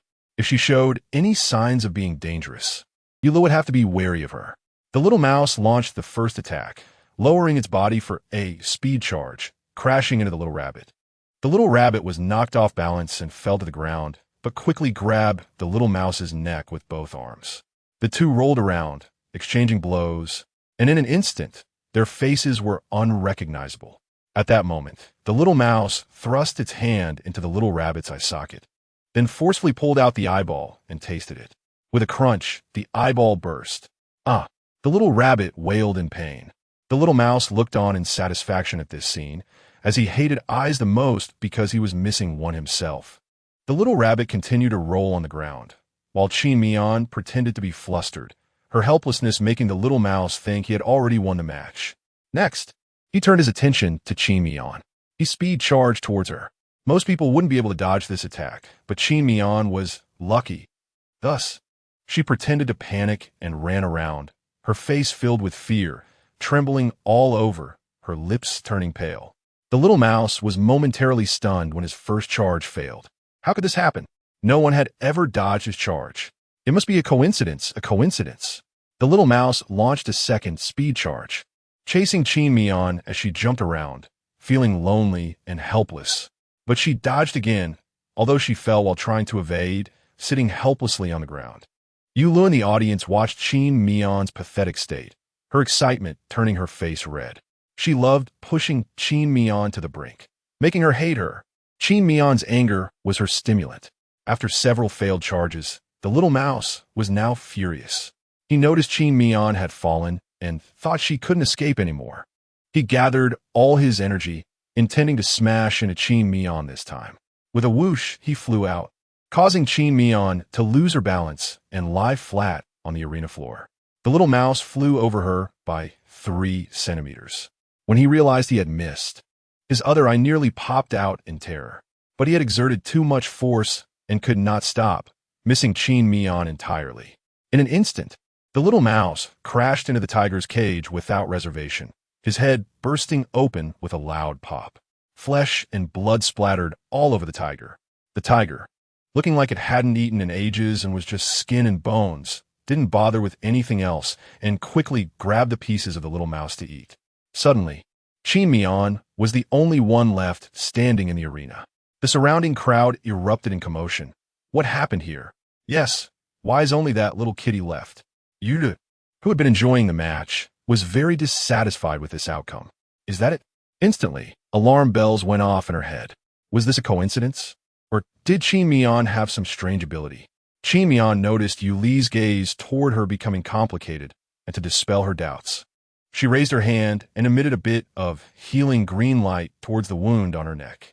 However, the wound didn't improve, and she ran out of energy, let her hand drop weakly. She looked utterly defeated, like a useless person who was so energy depleted that she couldn't even use her healing ability. Seeing her in such a half-dead state, Yuli's doubts were erased. Aside from that weirdo Jian Zhuo, she had never seen anyone awaken a second ability. Moreover, Qin Mian's energy was so thin that it was practically useless. After this extremely boring match, Yulu lost interest. She waved her hand, and the clown's whistle blew again. Little kitty wins. All the animals erupted in excitement, because both of the strong enemies were half dead. They were left with a delicious little kitty. Suddenly, there were 3 more bodies to eat. Yulu twisted the ring on her finger. Although that pile of animals had been mostly wasted, they were still ability users. Now, that Qin Mian was so weak, she would surely die the moment she entered. That wouldn't be fun. Although Qin Mian was weak, watching her flee in panic was still quite amusing. Why not let her run for her life all the time? She said gently, since Mian has won the match, there must be a reward. At that moment, soldiers brought over a cat bed and tossed it into the middle of the pit. Yulu smiled and said, Mian can sleep here from now on. Everyone else is in iron cages on hard floors, but you have a little bed. See how good your mother is to you. Qin Mian could not possibly be unaware of Yu Li's intentions. Everyone else was separated by cages, but she had nothing around her. As long as anyone was released, they could attack her at any time. This was forcing her into a corner, making her live in constant fear. Right? She glared at Yulu, her inner fury burning fiercely, her palms clenched so tightly they turned white. Yulu simply enjoyed Qin Mian's expression, her laughter echoing in the arena. Ha ha. The people around her laughed along. Ha ha ha ha. The laughter grew louder and louder, and Qin Mian was driven to the brink by the noise, her head pounding. She could no longer hold back. She was extremely sensitive to hatred, and the hatred within her was about to explode. If she didn't vent it, she would go mad. She looked around and noticed a small iron window. The curtain outside caught her attention. That was the changing room, and all the lockers were made of wood. Her eyes narrowed as she came up with an idea. If there was a fire outside, no one could suspect that it was her, the useless person in the center of the arena, who had set it. She focused on that curtain and silently chanted, "Flame." The curtain caught fire. The people in the arena were still laughing, unaware that the fire was rapidly spreading to the next room. After a while, someone suddenly shouted, "What is that smell? Is something burning?" The smell of burning wood mixed with animal skin was particularly unpleasant, making people's noses run and their eyes water. Flames seeped through the small iron window, and bits of the burning curtain fell onto the audience stands in the arena. Chapter 49. Qin Miao's Counterattack. A soldier's clothing corner was on fire. "Ah, help me, how did I catch fire?" With that scream, everyone present realized the crisis. The soldier, engulfed in flames, was frantically running around, trying to find a safe exit or water source on other floors. However, to reach the safe exit, he had to pass by Yulu. At that moment, the muscular man with strength level 4 immediately blocked Yulu to protect him, lifted him up, and threw him directly into the nearby changing room through a small iron window. With a few screams from the soldier, he was reduced to ashes by the flames. At this moment, a nearby water ability user opened the door and sprayed all his energy as water into the changing room. Just as half of the fire was extinguished, he was sweating profusely and panting heavily, clearly running low on energy. Just when Qin Miao was smugly watching this farce, Yulu suddenly pulled out a battery from his pocket. Qin Miao's instincts told her that this was definitely not an ordinary battery. Otherwise, why would Yulu carry it around? Sure enough, she saw Yulu cut open the battery, and inside was an odorless, colorless liquid. Yulu made the water ability user drink that liquid, and suddenly he seemed to have his energy doubled. He immediately extinguished all the fire in the changing room. Qin Miao quickly realized that the strange battery might be energy collected by machines. To her surprise, this energy could actually be consumed.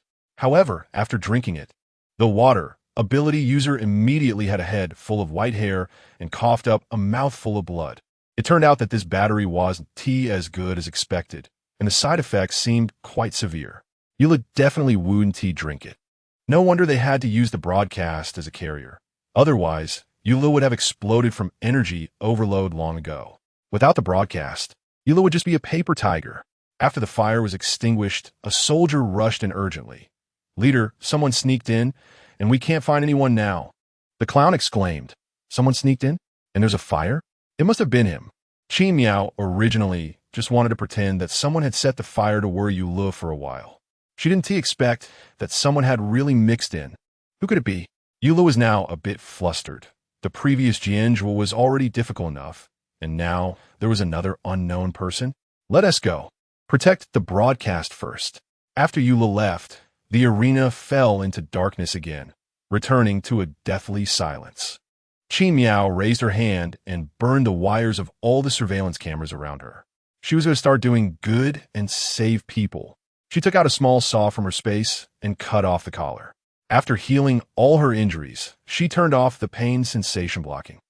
Mental control, night vision. She surveyed her surroundings.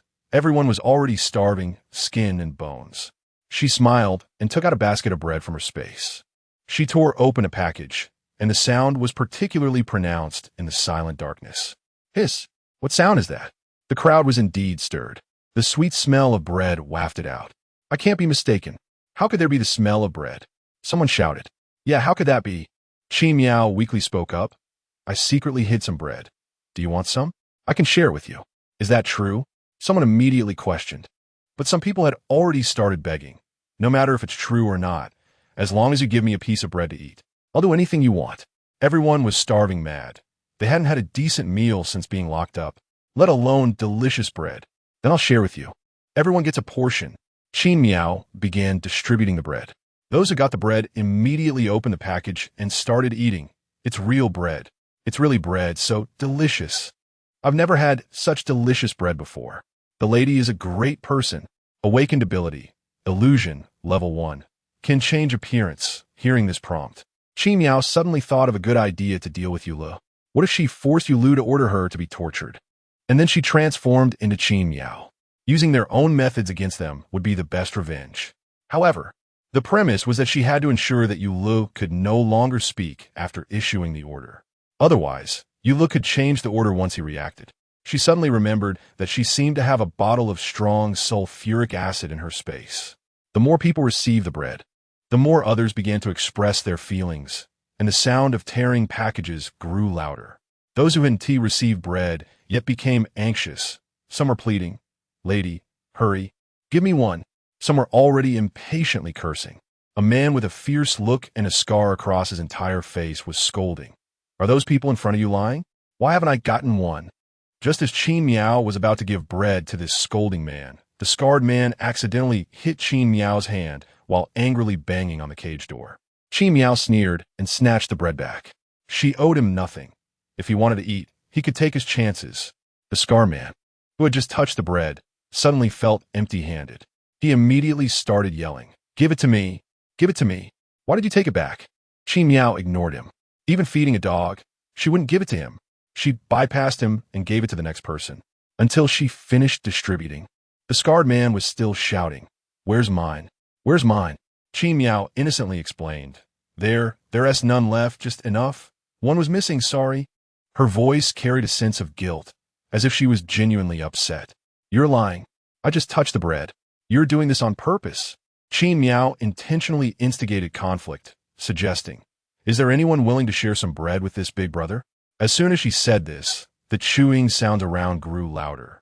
Everyone was desperately eating, afraid their bread would fall into someone else's mouth.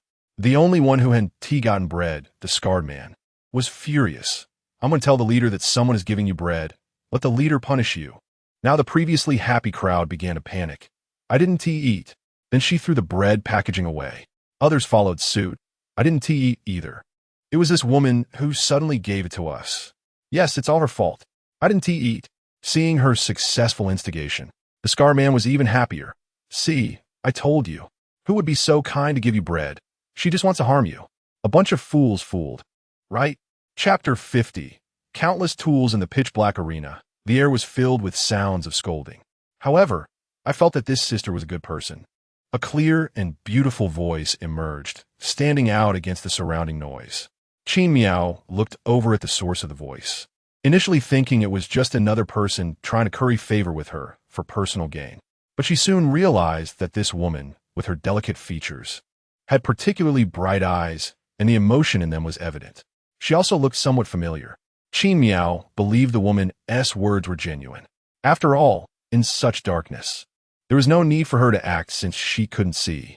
And Yuan, just don't say anything or you'll be targeted again, advised a strikingly beautiful woman beside her.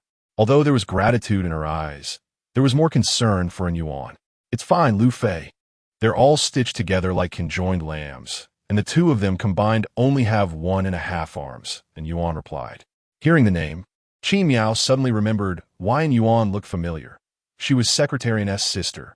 She scrutinized the woman in front of her, and indeed, she resembled Secretary and closely, as if they were cast from the same mold. She recalled Secretary and often looking into the distance with a worried expression. I wonder how my sister abroad is doing. I've searched for so long with no news. But Secretary and also knew that the whole world was the same now, in ruins, with little chance of survival. Qin Miao raised an eyebrow and contemplated for a moment. No wonder Secretary had searched for so long without finding her. It turned out she had been captured by Yu Lu and seemed to have been here for a long time. This woman needed to be rescued. After all, Jian Zhuo was dead, and base naturally fell under Secretary An's jurisdiction. Helping her would also facilitate future actions. A dead camel is bigger than a horse. Even if base A had fallen, it was still the largest base. Hadn't she eaten a piece of bread and forgotten her own weight? And Yuan? You've been here for so long, and there have been quite a few people who died at your hands. Were you pretending to be a saint for? The scarred man began to scold again. And Yuan scoffed, let us just stick to the facts. I'm not like some people who eat others' things and then turn around to accuse them. She did not deny that she had killed many, but it was for survival. She still needed to find her brother. They were both orphans. Even if she died, she had to crawl back to see her brother one last time. This statement ignited the surrounding wolves. And Yuan, who are you cursing? Whoever is talking, that is who I'm cursing. Qin Miao became interested in her.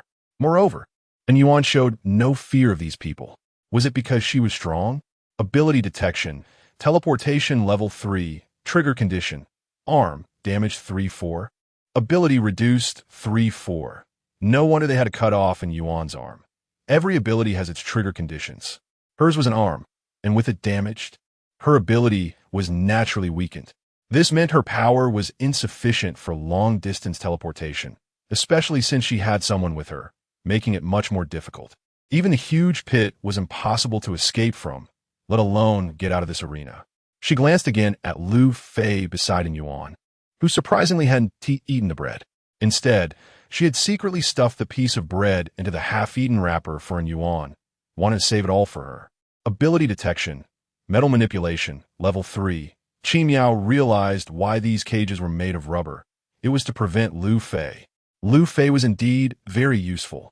As long as it was made of iron, she could completely control it.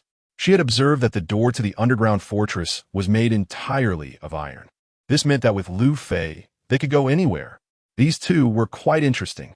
Just when she was unsure how to escape, it seemed that even with Jian Zhuo dead, countless other tools would emerge. But Jian Zhuo was still a bit more useful.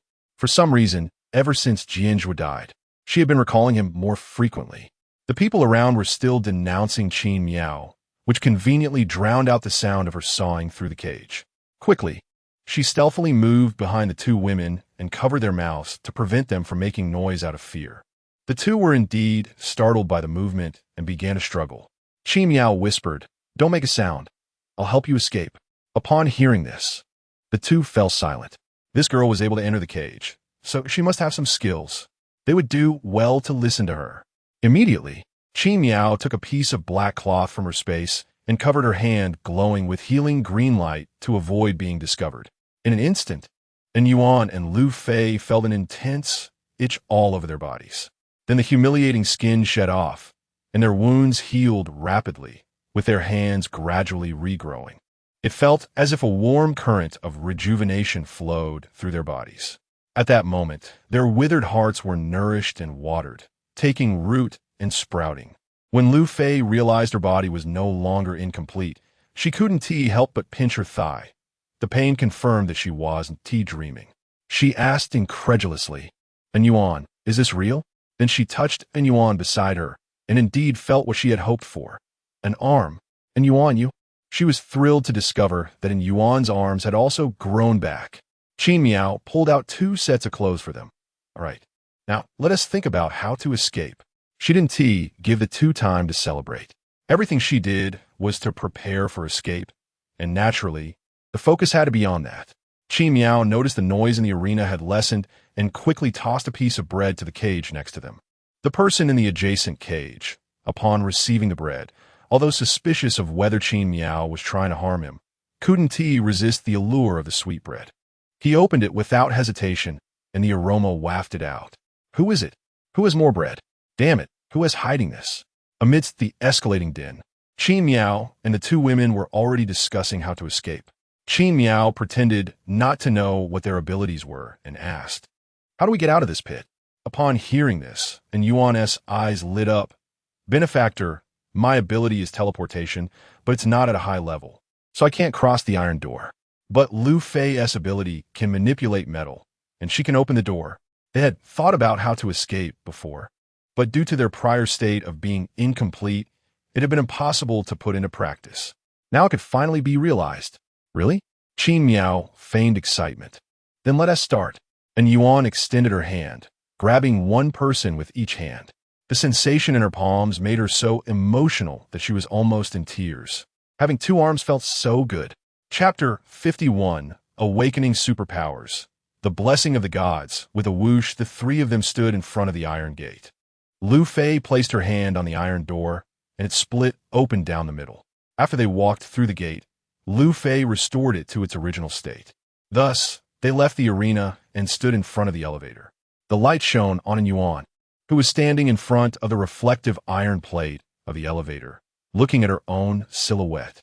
She never expected that one day she would see herself dressed like a person again. The inhumane torment over the past year had made her afraid to wish for a life like a human, but now it had actually come true. She was overwhelmed with excitement, and Lu Fei felt the same, unable to suppress her smile. Qin Miao thought the two would be extremely nervous. After all, they were still in the midst of escaping.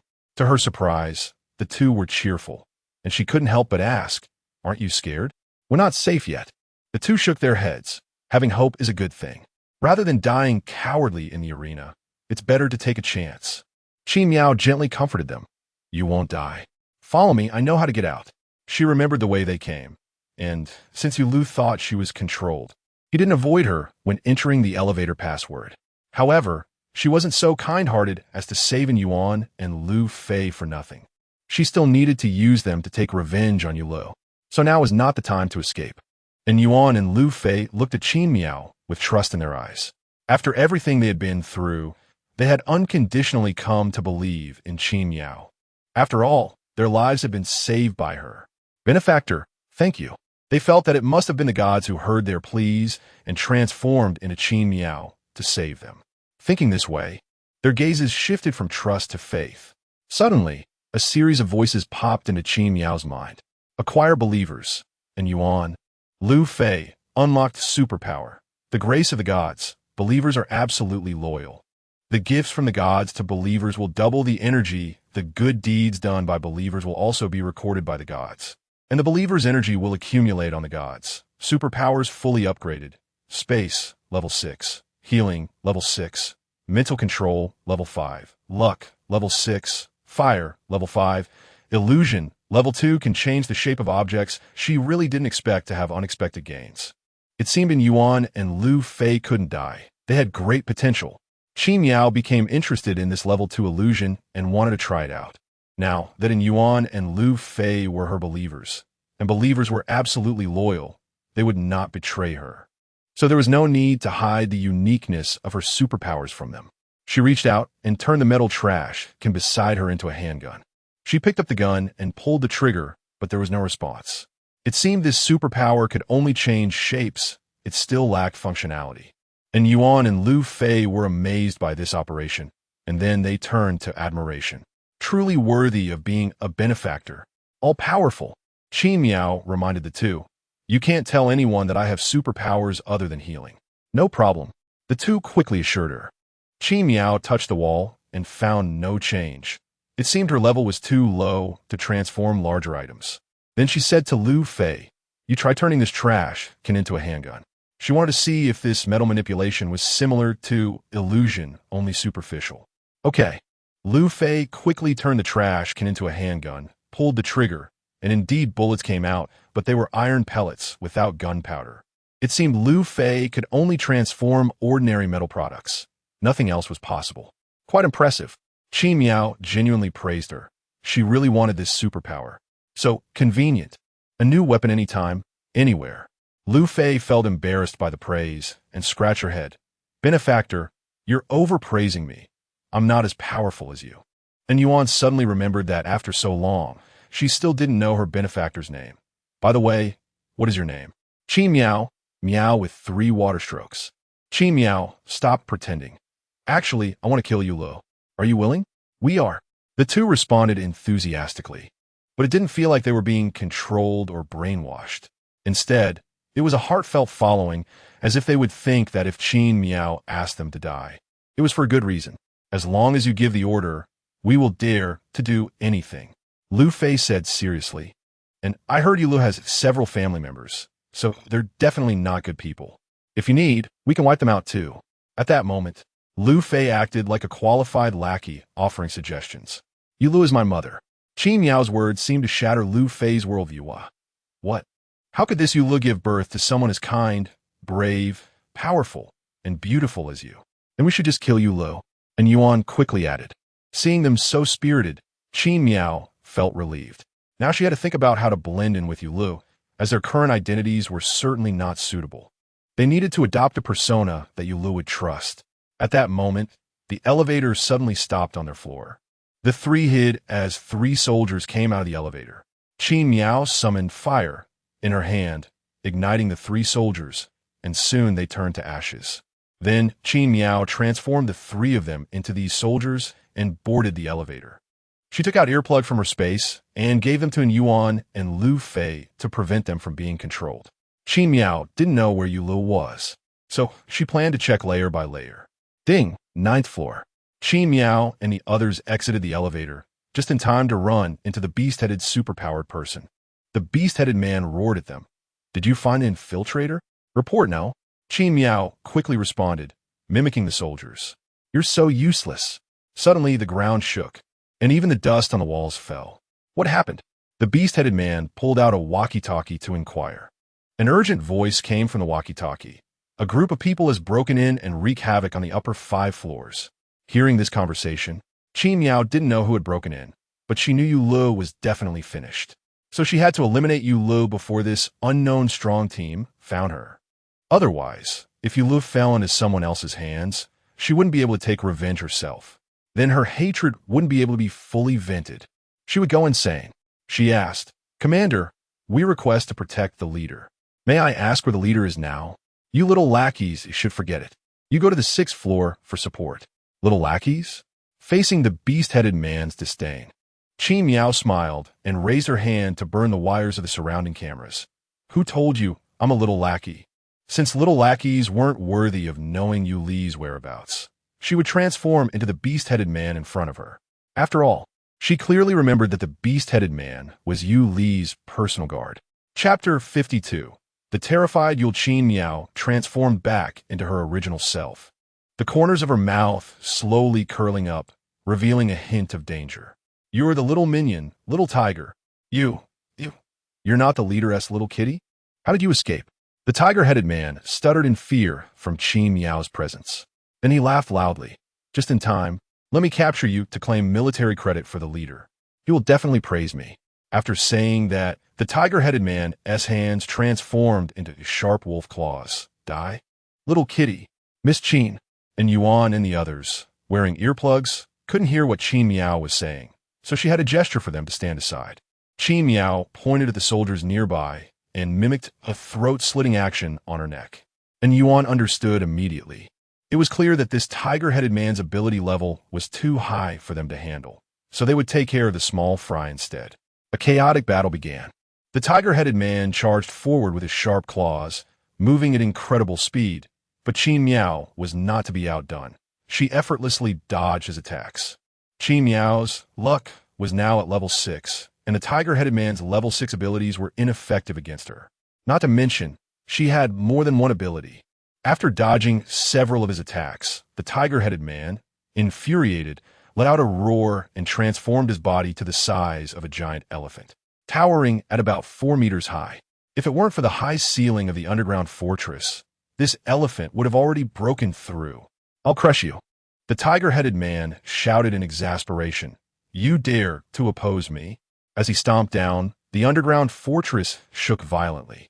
Yule on the 20th floor felt the tremors and quickly checked the cameras, only to find that the cameras on the 9th and 10th floors had all malfunctioned. She immediately misunderstood, thinking that some unknown army had already penetrated this deep. What is going on? Why is the underground fortress collapsing so quickly? How do they find this place? A soldier rushed in to report. Leader, for some reason, the residents have all rebelled. You'll then notice in the surveillance footage that those attacking the underground fortress were familiar faces from the Doomsday Fortress. No wonder they found the underground so quickly. The supplies for the underground fortress were usually transported by the residents from the surface. She never expected these residents to betray her. The one part she had trusted the most was now problematic. And how do they break free from control? Yule could no longer maintain her false gentleness. Her eyes turned icy. Opened the door to the 19th floor. She was about to unleash a trump card. The ability army had to make an appearance. She pulled out a large handful of batteries and threw them into a gaping hole in the broadcasting equipment. The broadcasting equipment sensed the immense energy input and began to shake violently, a terrifying sight. Seeing the cage of the ability army on the 19th floor being opened, Yule smiled coldly and addressed the broadcast. Everyone, start resisting the rebel assault. After saying this, she didn't notice that the wires behind the broadcasting equipment were already starting to smoke. Suddenly, the entire underground fortress shook, and Miao was jolted off balance. Staggering a few steps before regaining her footing, she sensed that the tremors were coming from below. It must be Yule activating that army of ability users. Originally, that unknown team was still on the 5th floor, so Yule couldn't have mobilized her army so quickly. It was definitely the commotion caused by the tiger-headed man that startled Yule. Miao was also in high spirits. She wanted to scare Yule a bit more. She slowed her pace, and the tiger-headed man, thinking Miao was out of energy, let out an excited elephant-like roar moo. Then he quickly ran over to Miao, his heavy footsteps shaking the ground and causing the ceiling of the underground fortress to start crumbling. When the tiger-headed man reached Miao, he stomped down hard but missed, as Miao had dodged to the side. Because of that stomp, the tiger-headed man smashed through the floor of the 9th level, crashing heavily to the 10th level. How did an elephant fall down? A group of people screamed, but their voices were weak. Miao looked down and saw a group of people who were beaten half to death. They must have been in the dungeon. The tiger-headed man had just smashed through the dungeon's iron cage, impaled by the bars like a hedgehog. This commotion shook the entire underground fortress a few times. Now, Yule would surely be scared out of her wits. Sure enough, on the 20th floor, Yule's eyes flashed with terror. She had always been a pervert, fearing falling into the hands of others who would torture her just like she had done to them. No, she glanced at the few batteries by her side. There were only a few left. She needed to quickly leave the Doomsday Fortress to find Jian. She raised her hand, drenched in cold sweat, and hurriedly pressed the emergency button next to her. In an instant, starting from the 12th floor, the floors began to separate. The upper levels of the underground fortress were from the 1st to the 11th floors, while the lower levels were from the 12th to the 20th floors. The lower level was full of Yule's treasures and supplies. She had to quietly escape the Doomsday Fortress with them. After dealing with the tiger-headed man, Miao planned to continue searching the floors. Just then, the elevator doors opened, and Miao quickly transformed into the tiger-headed man. General Tiger, what is the situation now? A group of people in blue uniforms asked. Miao scanned the area and realized that these were the army of ability users. Fortunately, there were very few at level 6 like the tiger-headed man. She replied, "The rebels invading the 9th and 10th floors have been subdued and thrown into the dungeon." Great. General Tiger is impressive. Miao then asked, "By the way, where's the leader now? I need to be by her side for protection." On the 20th floor. After receiving the information she wanted, Miao wanted to send them away and instructed, "You all go up to the 6th floor for support." Got it. The army of ability users quickly ran upwards. Let us go. Miao took Yuan and the others into the elevator to go downstairs, only to find that the elevator buttons below the 11th floor had disappeared. She stopped at the 11th floor, opened the elevator, and saw soldiers densely surrounding the area. She stepped out. What is going on? I still need to go protect the leader. Seeing it was General Tiger, the soldiers didn't hide anything. General Tiger. The leader has just initiated an emergency plan. The levels below the 11th floor are now separating, and tomorrow they will return to the surface through the secret passage. Miao didn't expect Yule to be so easily frightened that she was already thinking of escaping. Usually, she seemed so ruthless, but it turned out she was also afraid of retaliation. Then she had to make sure Yule was tortured to death by the very people she had previously looked down upon. The best revenge was to use their own methods against them. The leader has instructed you to hold your ground tonight. After the leader completes the transfer, we will retreat. Miao smiled disdainfully.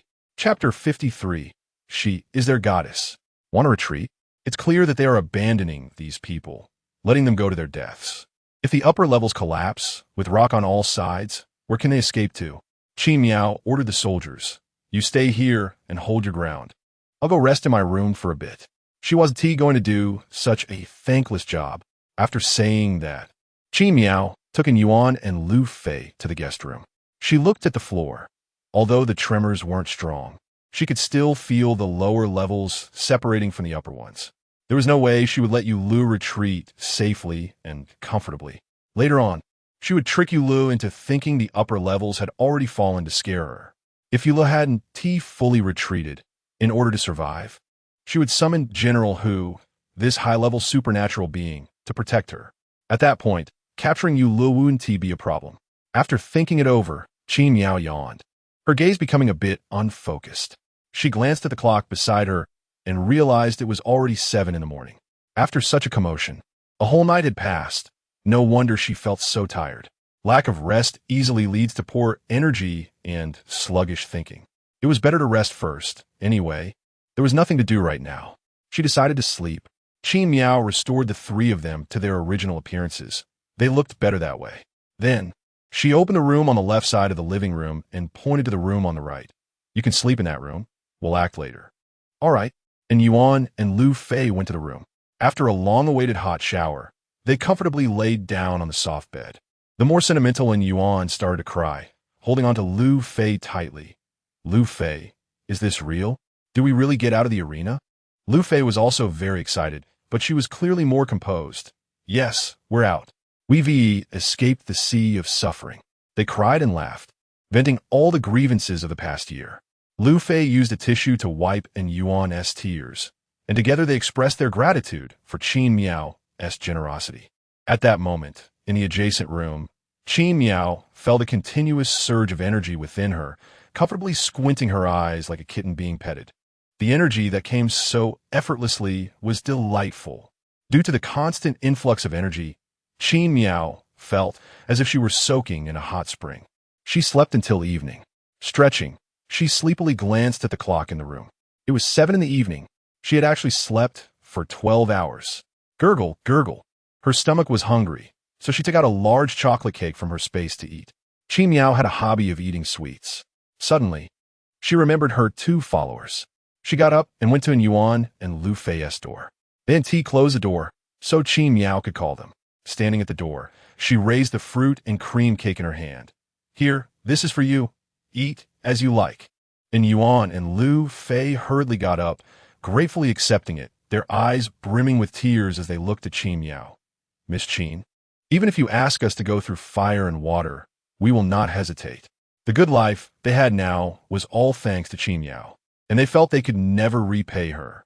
It's not that serious. Just help others like I do, and pass on the kindness, Miao said, feeling the continuous energy within her, her eyes narrowing into a slit. After all, the good deeds they did would also add energy to her. With her body and mind at ease, the originally beautiful light in Miao's eyes sparkled like brilliant stars. Gazing at Yuan and Lu Fei in front of her, it was as if angelic wings were gently wrapping around them.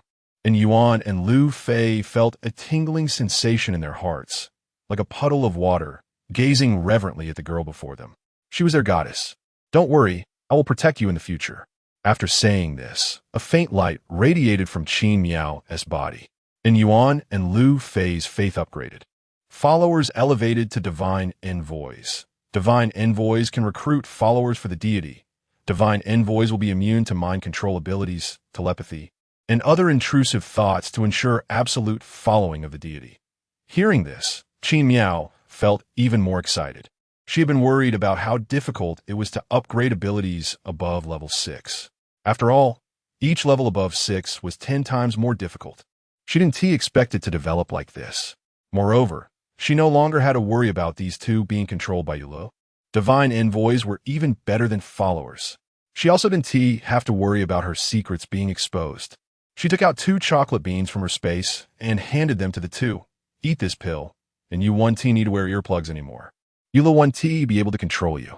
She could only use this excuse. Otherwise, how could she explain why they wouldn't be controlled? Should she say, I am your goddess, and you can only listen to me? That would sound quite insane. And Yuan and Lu Fei quickly ate the chocolate beans. Qin Miao sat on the sofa and began her grand speech to the two in front of her. It's like this. I see that people in the apocalypse are suffering too much, and I want to help them have a better life. And Yuan and Lu Fei nodded frequently in response. Miss Qin is truly a great person. Qin Miao thought that the two of them had decent strength and could act independently. But my own ability is too small. I hope you can help me as well, to help others, okay? Of course. And Yuan was so moved by Qin Miao's awareness that she was brought to tears. Lu Fei was a bit better, but still shed a couple of tears. Qin Miao stood up and gently patted both of their heads. She was always kind to those who were useful. However, you must ensure your own safety first. If anything happens, come discuss it with me. After all, you are very important to me, important sources of strength. Hearing this last sentence, both of their hearts raced with excitement. What could be more thrilling than being considered important by a goddess? Just when the atmosphere was still warm and cozy, another violent shaking occurred. A soldier knocked on the door. General Hu, the enemy has reached the 8th floor. What should we do? After transforming the 3 of them back, Qin Miao opened the door. Give me the communicator. I want to speak with the leader. Calling the leader. The battle situation is urgent. The upper levels have completely fallen. Requesting orders. Yulu's impatient voice came through. How useless are you? You can't even hold the upper levels. Then, Yulu's voice became calm and deep. Forget it. Come down. I'll have the soldiers open a door for you. Hearing this sudden change in Yulu's attitude, Qin Miao knew something was wrong. Sure enough, Yulu's next words confirmed it. But you have to go to the dungeon on the 10th floor first, find a woman in a red qipao, and bring her up. The one who is not missing any limbs. She is easy to find. I left something with her. I was in a hurry earlier and left her behind. If you can't find this woman, don't even think about retreating. Yes, leader. Qin Miao didn't understand who this woman was that Yulu specifically wanted her to find, but the most important thing now was to get closer to Yulu.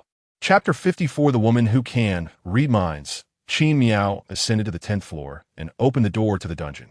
Through the light from the 9th floor, she could barely make out the scene before her. The corpse of the tiger-headed man had quickly begun to stink, and since the iron cage had been smashed, the people inside had crawled out and were gnawing on the tiger-headed man. Cockroaches were scurrying around, crawling at Qin Miao's feet. With one step, they burst.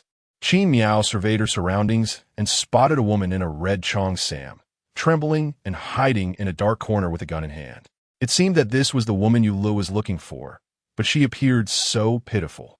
The woman, upon seeing the tiger general, became excited and rushed over to hug Qin Miao, saying, Are you here to take Lily away? Lily is here guarding these people on the orders of the chief. And I'm so scared. Qin Miao felt goosebumps from her voice. She wanted to see what kind of person this woman was that Yulu was so concerned about. However, judging by her pathetic demeanor, she didn't seem like a powerful figure.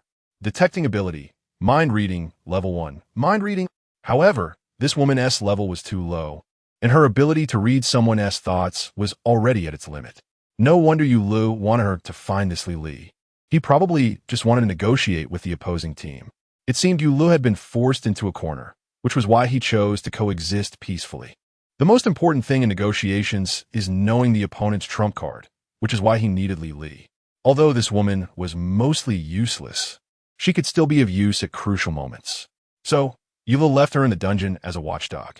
It was likely that Yulu had just remembered this woman and sent her to find Li. She calmly distanced herself from Li and said, Let us go. or the chief will get anxious. Lily also noticed that the tiger general was not very warm towards her today. In the past, he would secretly get close to her behind the chief's back. She thought it was due to the urgent battle situation, so she didn't think much of it and followed at a distance behind the tiger general. Qin Miao opened the door connecting the 11th floor to the 12th floor, and sure enough, Yulu had already sent someone to wait for them with a car. Only then did Qin Miao see how the lower levels detached. The 3 walls on the lower level that touched the ground were equipped with electric drills, loosening the surrounding soil as it moved slowly. Now some distance from the 11th floor, about several thousand meters. In half a day, they would be able to completely leave the Doomsday Fortress and break ground outside to escape. Qin Miao and her companions got into the car, and the driver immediately sped off, catching up with the lower level of the underground fortress. Before long, they arrived at Yu Li's office on the 20th floor. As soon as they opened the door, they heard the sound of Yu Li shattering a cup. Useless. Then a bloodied man was dragged out, pleading, "Chief, when I went to the arena last night, Qin Miao was already gone. I didn't lose her. She escaped long ago, taking a 2-headed sheep with her." Yu Li shouted angrily. How could such a useless Qin Miao possibly escape? It's because you didn't watch her properly. Only then did Qin Miao realize that Yu Li had sent a group of people to capture her. Luckily, she had escaped early. "Chief, the woman you wanted has been brought here." Qin Miao brought Li to Yu Li, who was observing Yu Li's current situation. She noticed that Yu Li only had a few batteries left by her side. No wonder she had to retreat so quickly. It turned out she was already at her wit's end. Then she couldn't blame Qin Miao for being ruthless. Although there were many superpowered individuals around, her own power level was already quite high, and she was fully capable of a fight. Just as Qin Miao was about to take action to force Yu Li to order her death, Yu Li opened the display screen on the 11th floor, revealing an unknown team on the other side. She was going to negotiate with that team, which was why she had captured Li. Qin Miao saw the man standing at the forefront on the display screen, and her hand instantly stiffened. The people on the other side had only changed their appearance, but their bodies remained the same. She recognized that tall and outstanding figure was Jian Zhuo. Jian Zhuo was actually still alive. Qin Miao felt a bit excited inside. Ever since Jian Zhuo had died last time, she had been very regretful. How could such a useful tool die? She could never find a better tool than Jian Zhuo, powerful and ruthless. Yu Li pulled Li and said, "Quickly read out the purpose of the invasion from the people on the other side." Li hurriedly complied, randomly selecting a resident to read minds. She quickly replied, "They said they came to find Miss Qin because of Mr. Jian. Jian Zhuo was not dead. He had been lying to her all along." Yu Li angrily threw a cup from the table aside. Then she realized that Qin Miao was not by Jian Zhuo's side, meaning Jian Zhuo had not yet found Qin Miao. She cackled with glee. As long as it's Jian Zhuo, it will be easy to handle. She planned to use the same trick again, threatening Jian Zhuo with Qin Miao. "Jian Zhuo, you hurry up and withdraw from my underground fortress, or I will kill Qin Miao. You all don't pretend anymore. You didn't expect I still have a mind reader here, did you?" Jian Zhuo, realizing the secret was out, no longer hid it, saving some energy. He ordered Huanggan behind him to turn off the energy extracting machine. Bai Tong's illusion immediately failed without energy support. Instantly, Jian Zhuo returned to his pale and enchanting face. He raised his eyes to glare at the camera, his eyes dark and terrifying. He surveyed the area around Yu Li, but did not find the familiar figure. Suddenly, he became a bit flustered. "Where's Qin Miao? I want to see a safe and sound Qin Miao." His deep voice carried an earth-shattering rage. Qin Miao noticed that the residents in the display screen were actually transformed into Jian Zhuo's guards. The entire base's residents had undoubtedly been killed by Jian Zhuo. She felt some regret, wondering how she had missed such a great opportunity to save people. So many residents, so much energy, and she had actually missed it. Indeed, Jian Zhuo was such a useful tool. No one was more ruthless and cruel than him. She suddenly wanted to return to Jian Zhuo's side. Jian Zhuo had not heard Yu Li's response for a long time, and many guesses arose in his mind. He narrowed his eyes, his handsome face making him seem ominous. "You didn't kill Qin Miao, did you?" Yu Li was shaken and trembled, not knowing where Qin Miao was. She could only force herself to remain calm, and said, "How could that be? Miao Miao is still here with me. If you withdraw, I will return her to you. Where's Qi Miao? I'll ask you one more time. Don't change the subject. Jian Zhuo couldn't help but raise his voice, indicating that he was already losing patience. He ordered people to smash the upper level into chaos. I don't believe I can't find your lair. He could only rely on violence to alleviate his inner unease. How could Qi Miao not be by Yuli's side? Could she be dead? Had he arrived too late? Chapter 55, Only Qi Miao doesn't think he's a freak. The thought that Qi Miao might already be dead instantly drowned Jian Zhuo's heart in sadness, causing a dull pain to resonate within him. It felt like a knife, wanting to execute him in the most torturous way. That girl who would always care for and protect him was gone, just like that. Secretary and also realized something was wrong. After talking for so long, they hadn't seen Miss Qin's shadow. He hurriedly looked at Mr. Jian and found that Mr. Jian's brows were full of worry and sorrow. Miss Qin must have encountered an accident. Despite Mr. Jian's hard work, was it still not enough? He had been extremely busy since yesterday, his dark circles drooping down to his cheekbones, and his eyes were full of bloodshot veins, having gone over 30 hours without sleep. He felt a bit anxious. He had been Mr. Jian's secretary before the apocalypse. He was an orphan who relied on his 3-year younger sister. He worked hard to finish university, diligently held a job, and painstakingly raised his sister. Just as their situation was improving with a higher salary and his sister studying abroad, the apocalypse struck. After the apocalypse began, he lived in constant fear, hiding at home every day, exhausted from fighting zombies and searching for supplies. He also had to endure the despair of losing contact with his sister. Just when he was about to give up on life and consider suicide, Mr. Jian appeared at the door of his shabby rental apartment, frowning and asking him, "Still alive? Why aren't you at work?" From then on, he followed Mr.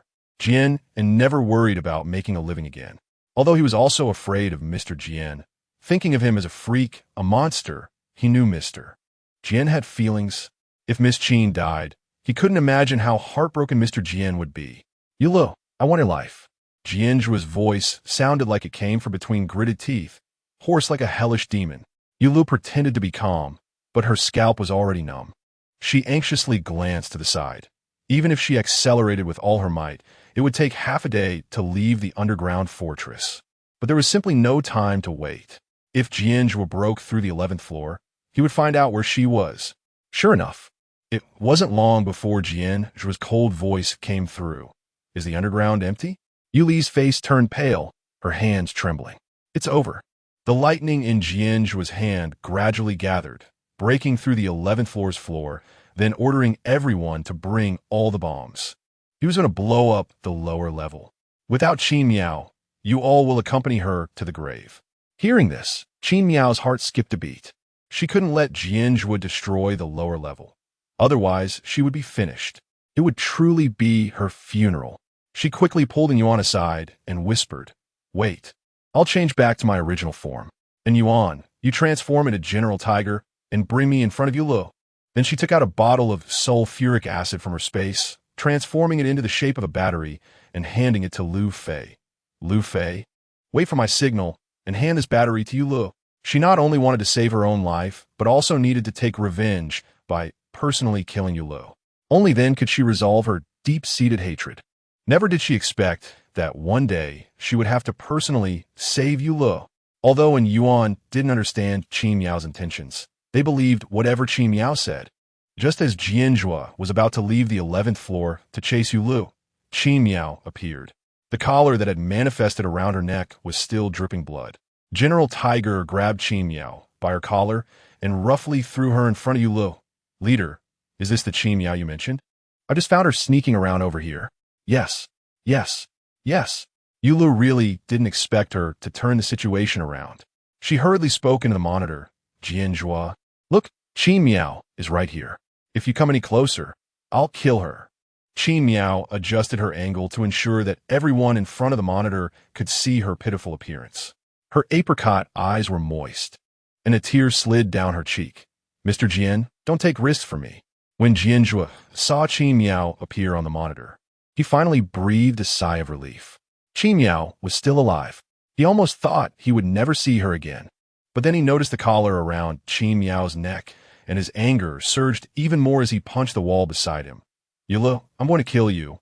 How painful must that collar be digging in her flesh? Yulu, believing she had the upper hand, wore a gentle smile on her face as she manipulated the camera to scan the surroundings. Not a single person was a resident of the Apocalypse Fortress. It seemed Jian Zhuo had killed them all. No wonder the base fell so quickly. Jian Zhuo was truly ruthless. If only he were her son. He was much better than her 3 children. If they were family, they could join forces to establish a new empire. She noticed that everyone around her was wearing an earplug. Since these people couldn't be immune, it would be easy to handle. She said, Jian Zhuo, now you have everyone around you take off their earplugs. She wanted to turn Jian Zhuo's troops into hers. Moreover, this time she wouldn't believe Jian Zhuo's suicide. She wanted to see his head roll. Jian Zhuo didn't hesitate. Between Qin Miao and his own life, he firmly chose Qin Miao. People are always strange. Only at the brink of life and death do they discover their true feelings. He had lived for 25 years, and only Qin Miao could stir his emotions. During these days together, although the girl would frown and criticize his cruel actions, in the end, she would still forgive him and stay by his side. Stay by the side of this monster that everyone else feared. Only she had never looked at him with strange eyes, as if he wasn't a freak, and they were of the same kind. Perhaps from the moment they first met, when Qin Miao desperately tried to save him, he already liked her. Okay, I promise you. He couldn't lose Qin Miao, the only person willing to stay with him. He had been lonely for too long. Jian Zhuo raised his hand, wanting to order the guards to take off the earplugs. Secretarian noticed his intention and immediately panicked. Summoning his courage, he patted Jian Zhuo's shoulder and whispered in his ear, Mr. Jian, I can use my abilities to make the guards temporarily unable to hear. You don't have to take such a risk. After saying that, he turned to go to Huanggan's side and put on the machine that collected energy. It was painful, but Mr. Jian had taken care of him for so long. He should repay the favor.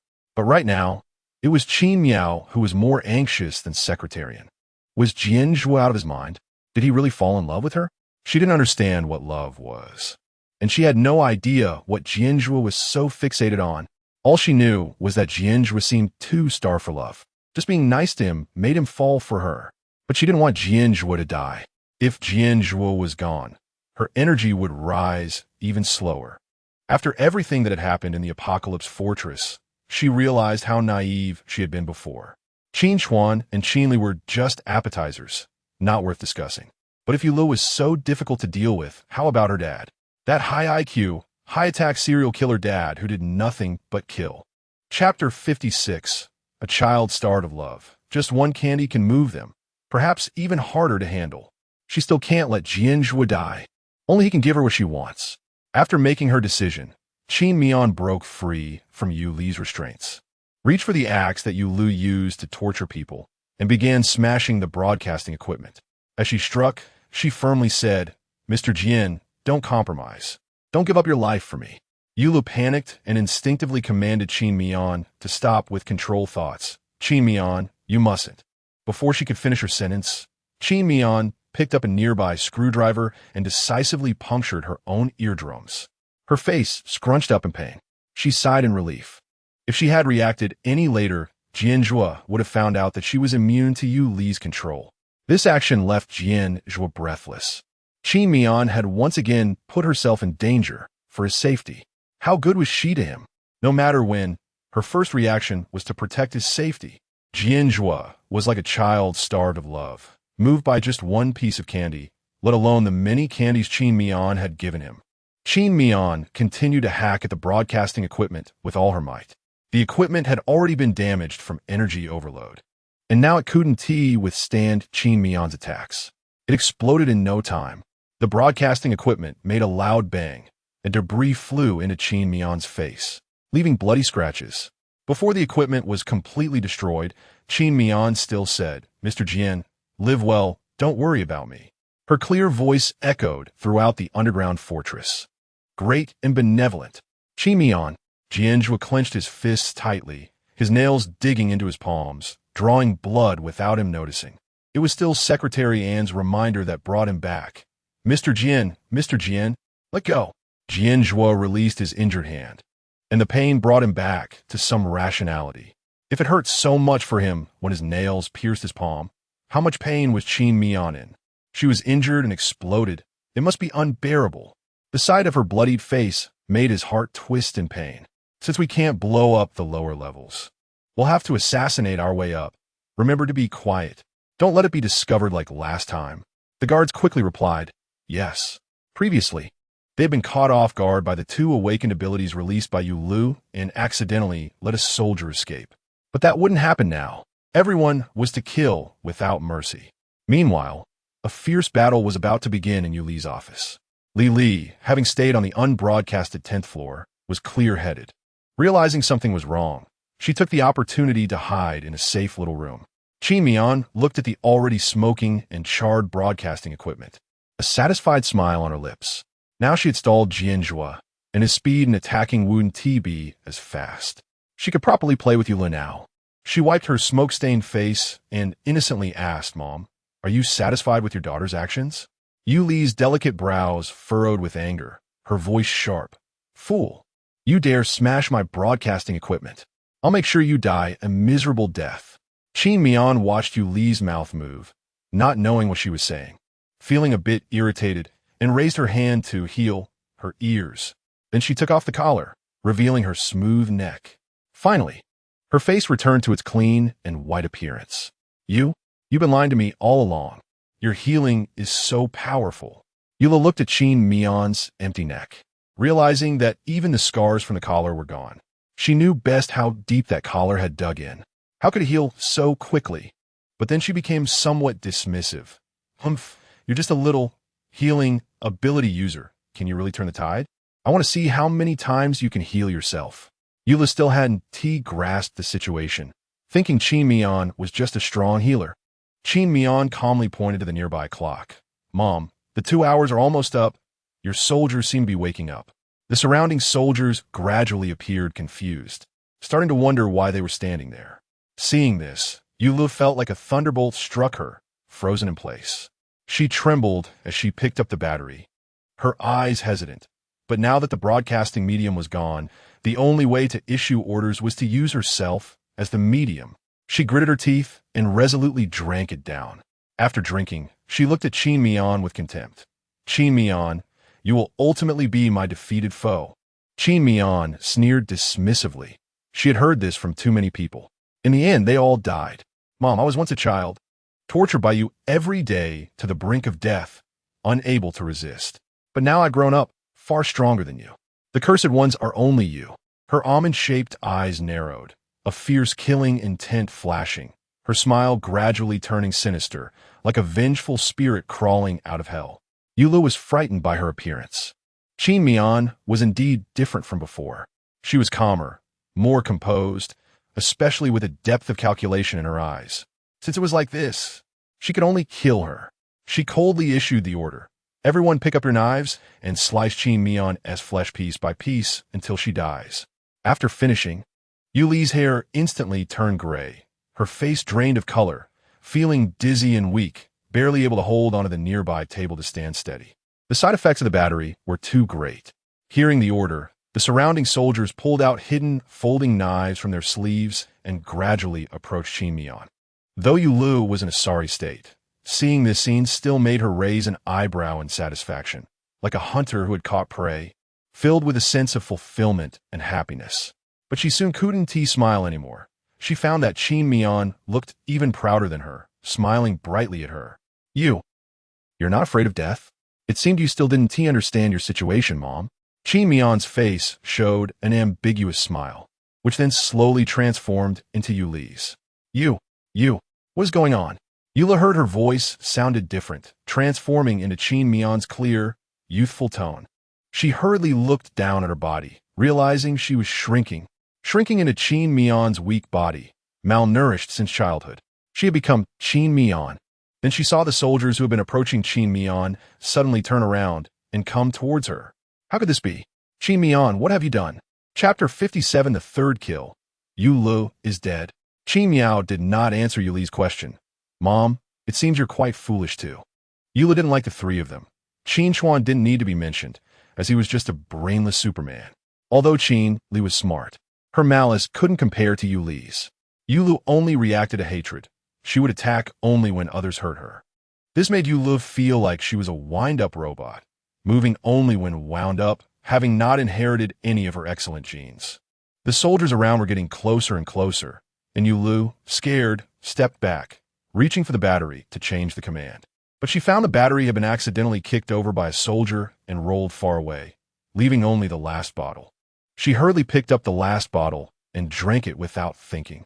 Seeing the task completed, the soldiers excitedly gave Qin Miao an okay. After Yu Lu let out a scream, she could no longer make a sound, her hands tightly squeezing her throat. But it still couldn't relieve the burning pain in her throat. Cough, cough. No matter how hard Yu Lu struggled, the sulfuric acid she drank wouldn't come out. Her entire face turned red from suffocation, but there was still more pain waiting for her. And Yuan kindly moved a sofa and placed it steadily on the table beside her. Miss Qin, you can sit here. You must have had a hard time acting just now. She feared that Miss Qin was too small and might not see Yu Li's miserable state in the crowd. Qin Miao didn't expect Yuan to be so perceptive. Just like Secretarian, her work capability was very strong. She glanced at Yuan with approval. A person with life in their eyes is reliable, and Yuan was somewhat flattered. She and her brother had been orphans since childhood, so their thoughts tended to be more delicate than average, and they did things more meticulously. Qin Miao nodded, and the next second, Yuan immediately teleported her to the sofa, allowing her to sit comfortably. This height was just right to see Yu Lu in the crowd. At this moment, the soldiers had surrounded Yu Lu completely, and she looked up in panic, desperately waving her hands to try to stop their actions. But now she was Qin Miao. No one would listen to her. Yu Lu had never felt so helpless before. The hunter who usually looked down on others had now become the prey. She cried, her tears and snot streaming down her face, losing her usual noble demeanor. Seeing Yu Lu like this made Qin Miao's eyes redden with excitement, the joy of revenge echoing in her heart. Her eyes were filled with burning obsession. Mom, when you cry, you look just like how my brother and sister did before they died. Pitiful and disgusting. Upon hearing this, Yu Lu became even more afraid, a chill spreading from her feet to her head. Qin Chuan and Qin Li were also dead. The first soldier slashed a knife across her body, taking off a thin slice of flesh. She trembled in pain. She had never felt so miserable before. In the past, only she could torture others. But now it had reversed. Slash after slash, Yu Li's wounds multiplied, and blood flowed endlessly. She had already given up her dignity from the pain, becoming just like those she had previously abused. She knelt before Qin Miao, banging her head on the ground, each knot producing muffled sounds. These unclear syllables sounded like a plea for mercy. But Qin Miao remained unmoved. She was not a saint. She would not show mercy to those who had harmed her. She said flatly, Mom, you've harmed so many people. Only now do you realize how it feels? Surrounded by the crowd, Yu Lu was stabbed several times. Her face pale as paper, her body covered in wounds, with white bones visible. Finally, her eyes lost focus, collapsing to the ground, gasping desperately, like a dying fish making its last struggle. But the end could only turn into a plate of sashimi. Qin Miao saw that Yu Lu was beginning to have more air out than in, and from the space, she pulled out a small knife and threw it straight into Yu Li's chest, accurately hitting her heart.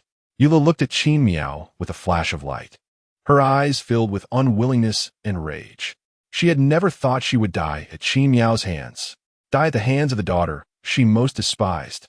But in the end, she could only turn into a sigh and disappear from the world.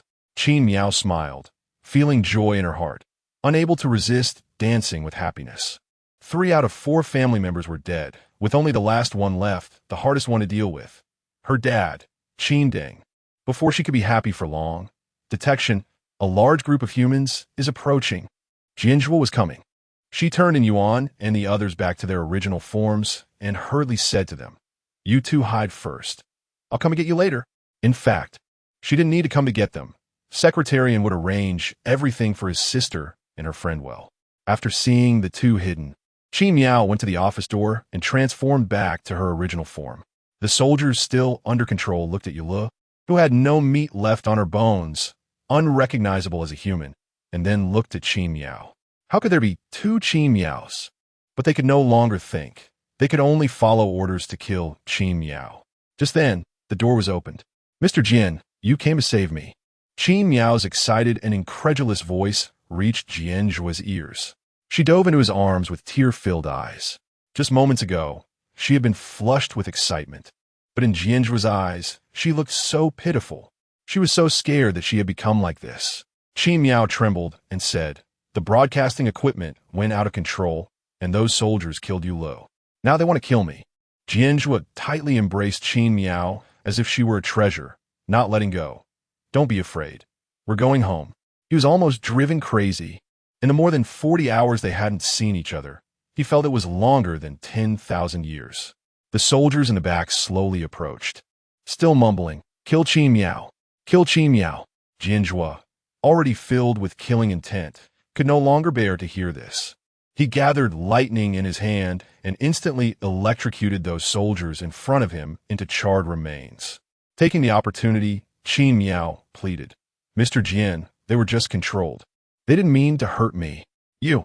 Before she could finish her words, Jian Zhuo kissed her. In his eyes was only urgent anxiety. Only this intimate contact could soothe his feelings. Only then could he be sure that Qin Miao was by his side. He also realized that he had fallen in love with her. He could no longer live without her. Secretarian let out a hiss and immediately turned his head away. "Quick, turn back. Everyone look away." He had awareness. Boss is in love. Bystanders disperse. Jian Zhuo's kiss was domineering, with a strong possessiveness, as if he wanted to crush her and reshape her. He conquered and invaded her mouth. After a long time, Jian Zhuo finally stopped, looking at the still dazed and gasping Qin Miao, unable to help but feel shy. Her pale, bloodless face changed color for the first time, turning red from her ears down to her neck. Chapter 58. Jian Zhuo's Confession.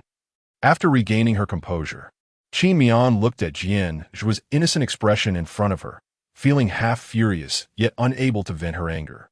What else with the blush? Blushing for what? Just a hammer. Wasn't he the one who just forcefully kissed her? She had never seen a rogue that would blush, but she had to maintain her persona. So she could only pretend to be shy and hide in Jian Zhuo's embrace, her hand gripping tightly onto his collar due to her embarrassment. Very, very, very accidentally, she pinched Jian Zhuo's chest muscle. Jian Zhuo let out a muffled groan from the pain, but went along with her. After all, she was just shy and not doing it on purpose. Qin Miao suggested, "Mr. Jian, let's go home. Otherwise, Jian Zhuo might go crazy in front of so many people." "All right." Jian Zhuo's eyes were filled with laughter as he lifted Qin Miao into his arms. "Let's go home." At this moment, although Qin Miao was angry, she hadn't forgotten about her mission.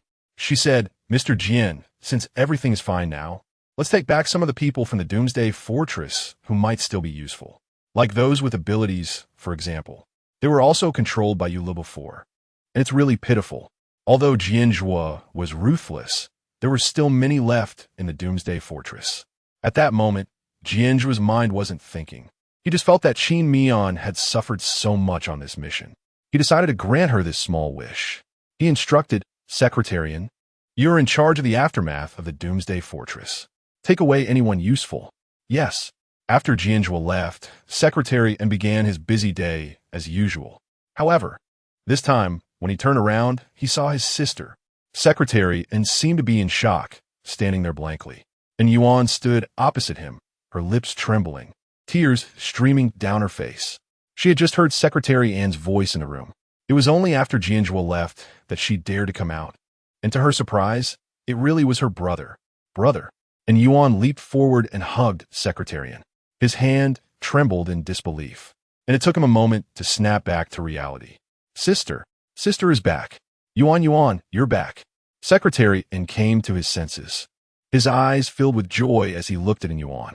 Seeing her unharmed made him especially happy. "Brother, I really didn't expect to see you again." And Yuan cried uncontrollably. Being rescued yesterday and reuniting with her family today was something she had never even dared to dream of. She never expected that it would all come true now. This was all the blessing that Miss Qin had given her.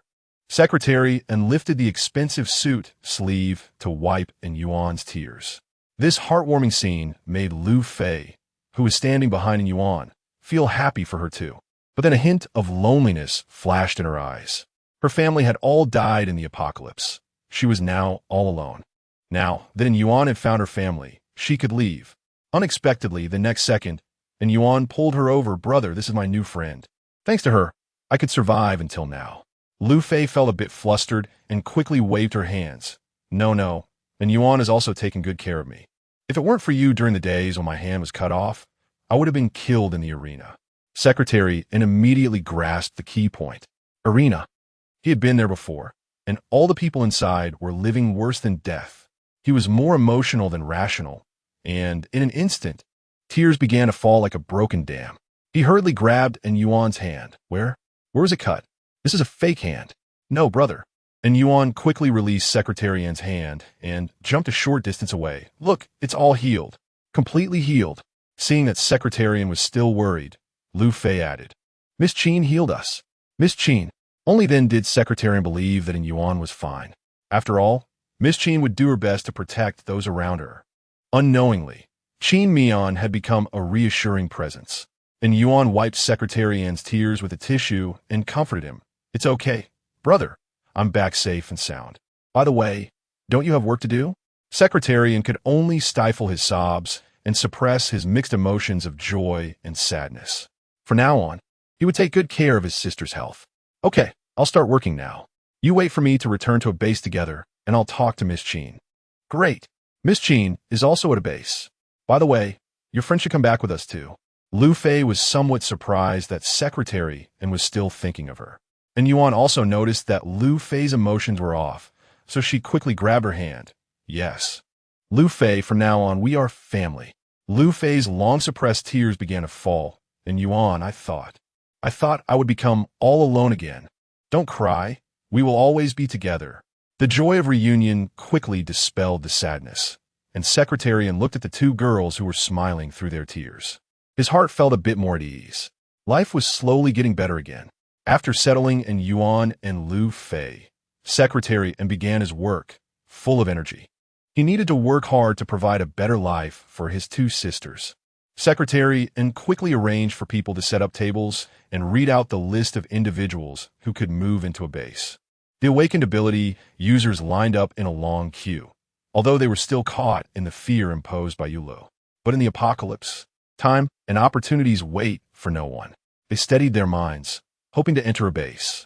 Secretary An read out names one by one. Wang Wu, Fire Ability User. Zhao Qi, Plant Ability User.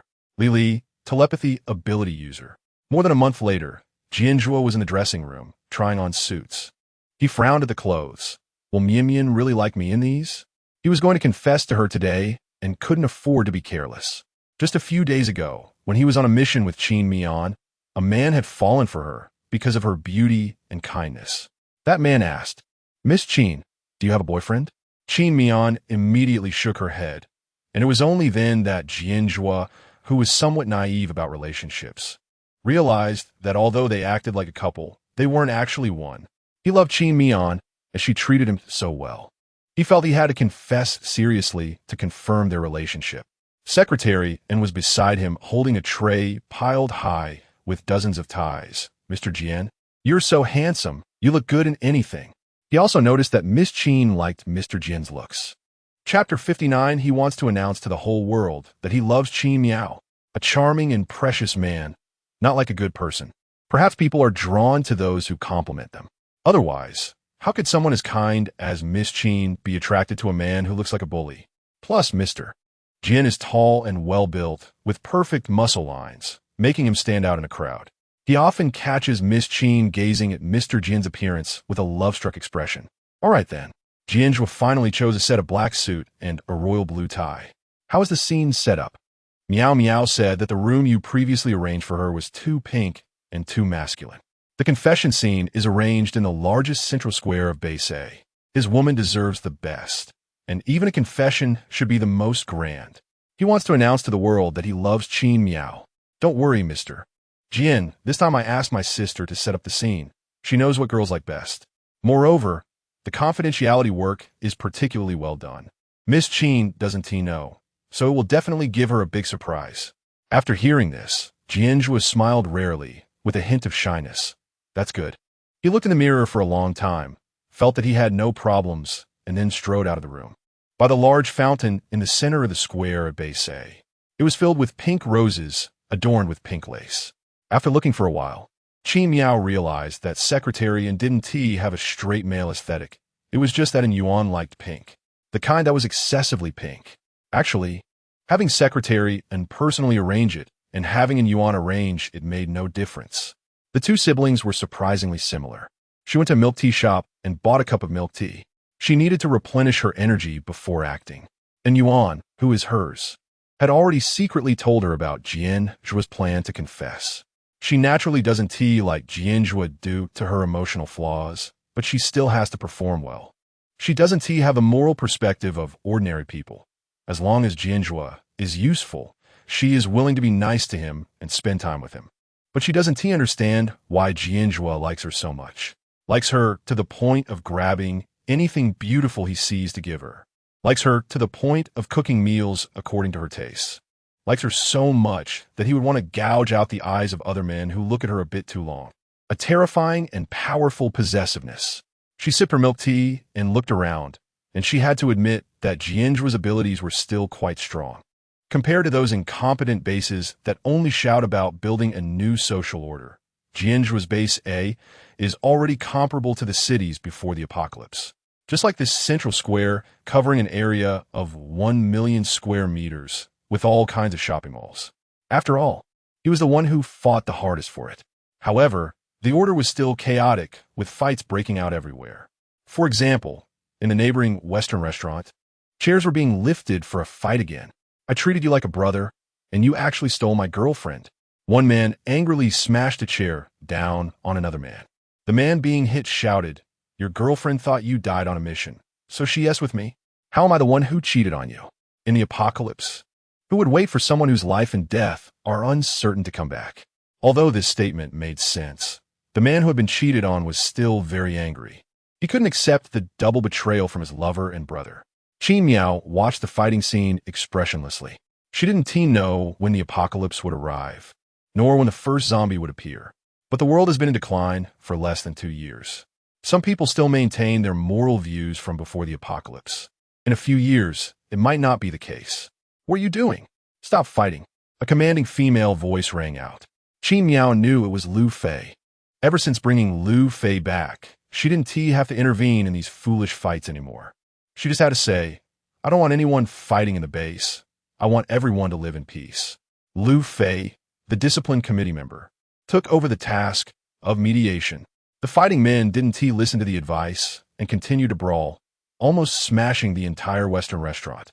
Lu Fei was still trying to mediate. Feeling the energy rising within her, Miao comfortably squinted her eyes. "Miao Miao." Jian Zhuo quickly walked up to Miao. Seeing her smiling, his mood improved as well. "Miao Miao, you seem to be in a good mood today." Miao didn't say she was happy because she was watching a fight.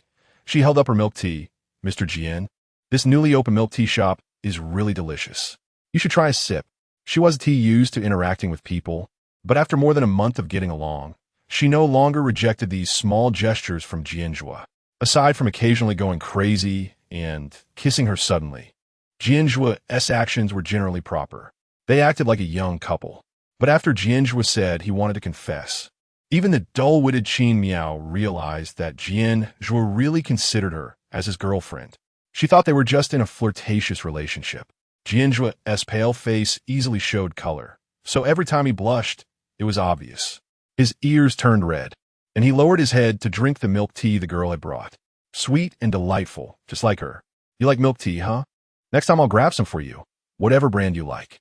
He affectionately ruffled the girl's hair and had already decided to clear out all the milk tea and dessert shops next time.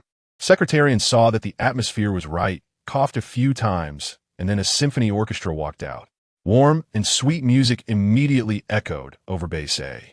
Secretarian took out a bouquet of pink roses and handed it to Jian Zhuo. Jian Zhuo immediately knelt on one knee. "Miao Miao, I like you. Will you be my girlfriend?" At that moment, Helicopters in the sky, scattered rose petals. Dreamy and sweet. This commotion attracted many residents, and everyone surrounded the square tightly. But everyone dared only to look at Jian Zhuo, who didn't know that if they stared at Qin Miao for too long, they might have their eyes gouged out by Mr. Jian. It was Jian Zhuo's first confession, and he was a bit nervous, his hands trembling slightly.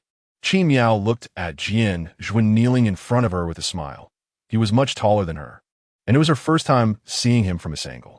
In Jian Zhuo's narrow, peach blossom eyes, there was only her reflection, his eyelashes fluttering, revealing a bit more youthful charm than usual. He pleaded with a soft tone for her to be his girlfriend.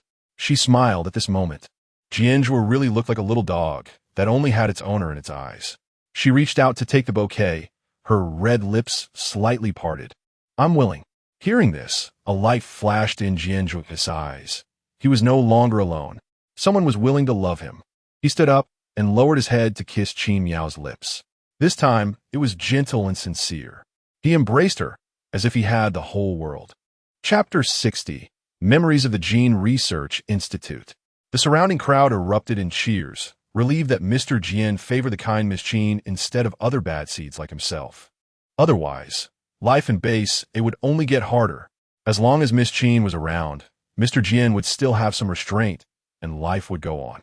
Therefore, the cheers were somewhat genuine. However, in the crowd, Lily couldn't hold back any longer. Why was Qin Miao so lucky? Wasn't she just an ordinary healer, ability user? That day, Lily had hidden in her room and had not seen the bloody scene of Qin Miao killing Yulo. So now she still dared to have grievances against Qin Miao. She snorted coldly, wanting to see if Jian Zhuo was sincere. Mind reading failed. Cannot read higher-level ability users. Hearing this, Lily felt even more sour. Why was such a good man not hers? Handsome, high status, and strong abilities. Then, unwilling to accept this, Lily attempted to read Qin Miao's mind. She wanted to see if Qin Miao was feeling very proud. Mind reading failed. Cannot read higher-level ability users. Now Lily was even more shocked. Wasn't Qin Miao just an ordinary healer? How could her ability level be higher than hers? Was Qin Miao hiding something that was contradictory? She stomped her foot in anger, determined to expose Qin Miao's true colors in front of Mr. Jian. She wanted Mr. Jian to stop loving Qin Miao.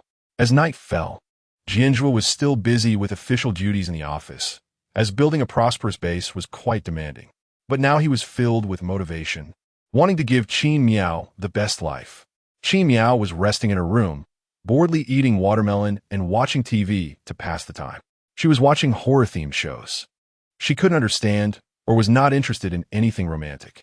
Now there were no new programs on TV, only old ones. However, she hadn't seen them, so they were new to her.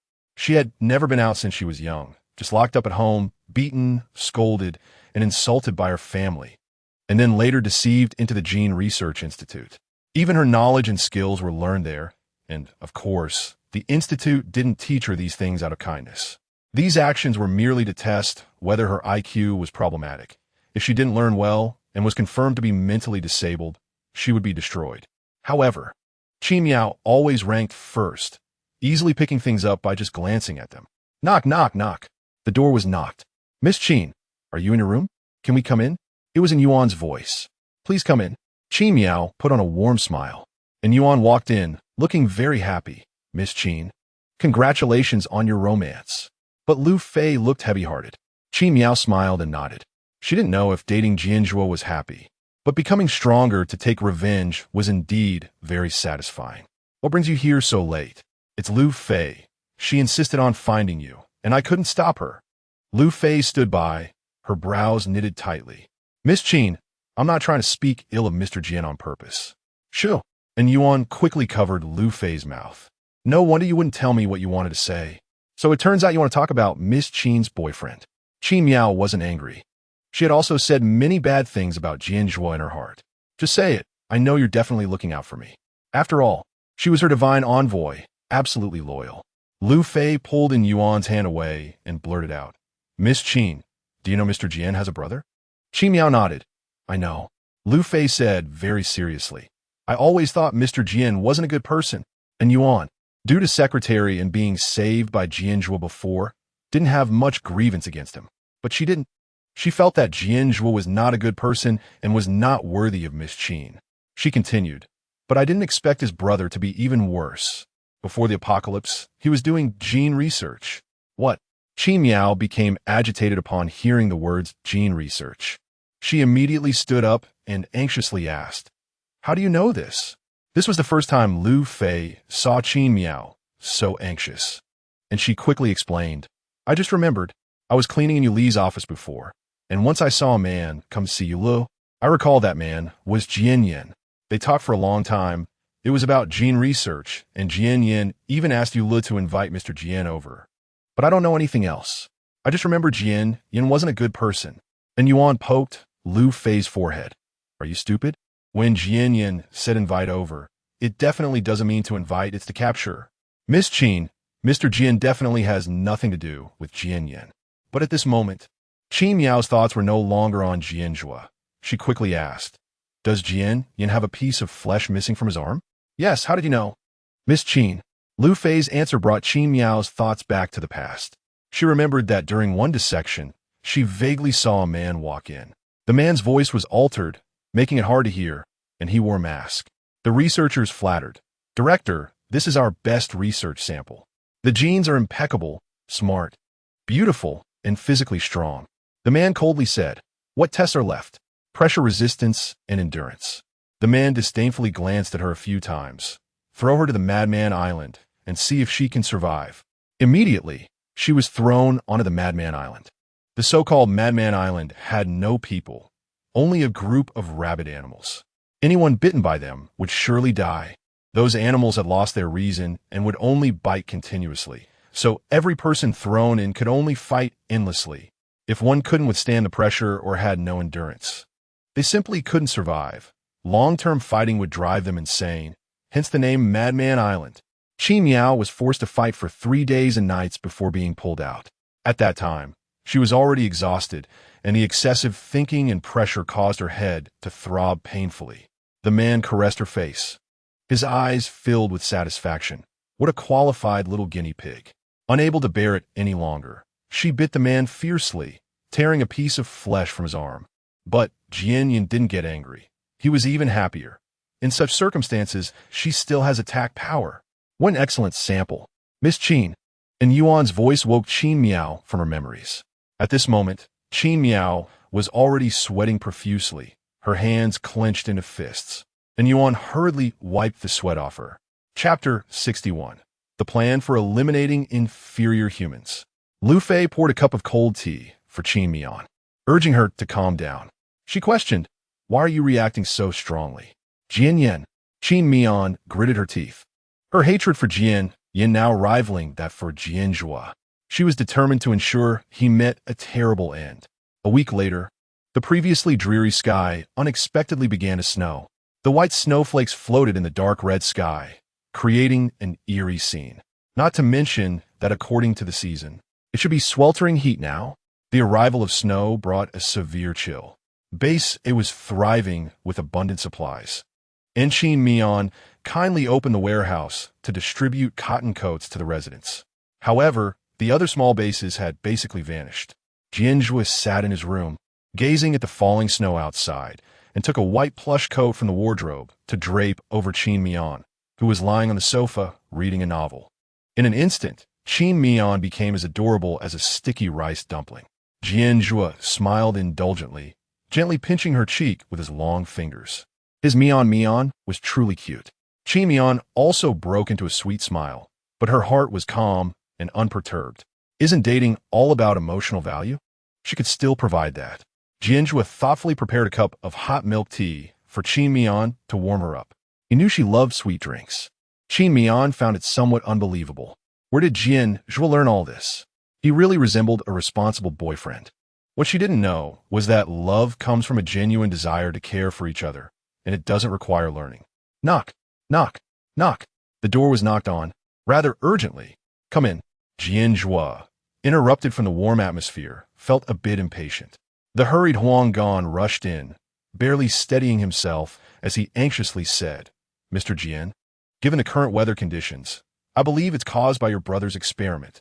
Upon hearing this matter related to Jian Zhuo's eyes turned murderous. What experiment? Qin Mian's hand holding the hot milk tea stiffened for a moment, a flash of hatred passing through her eyes. Was Jian delivering himself right to their doorstep?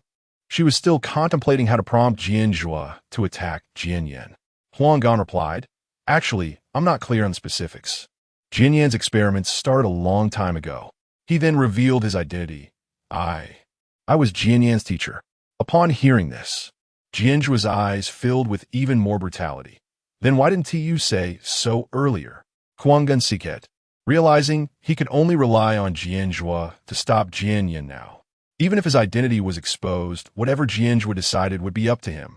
"I was just his teacher in his freshman and sophomore years, but when I discovered he wanted to destroy humanity, I cut off contact."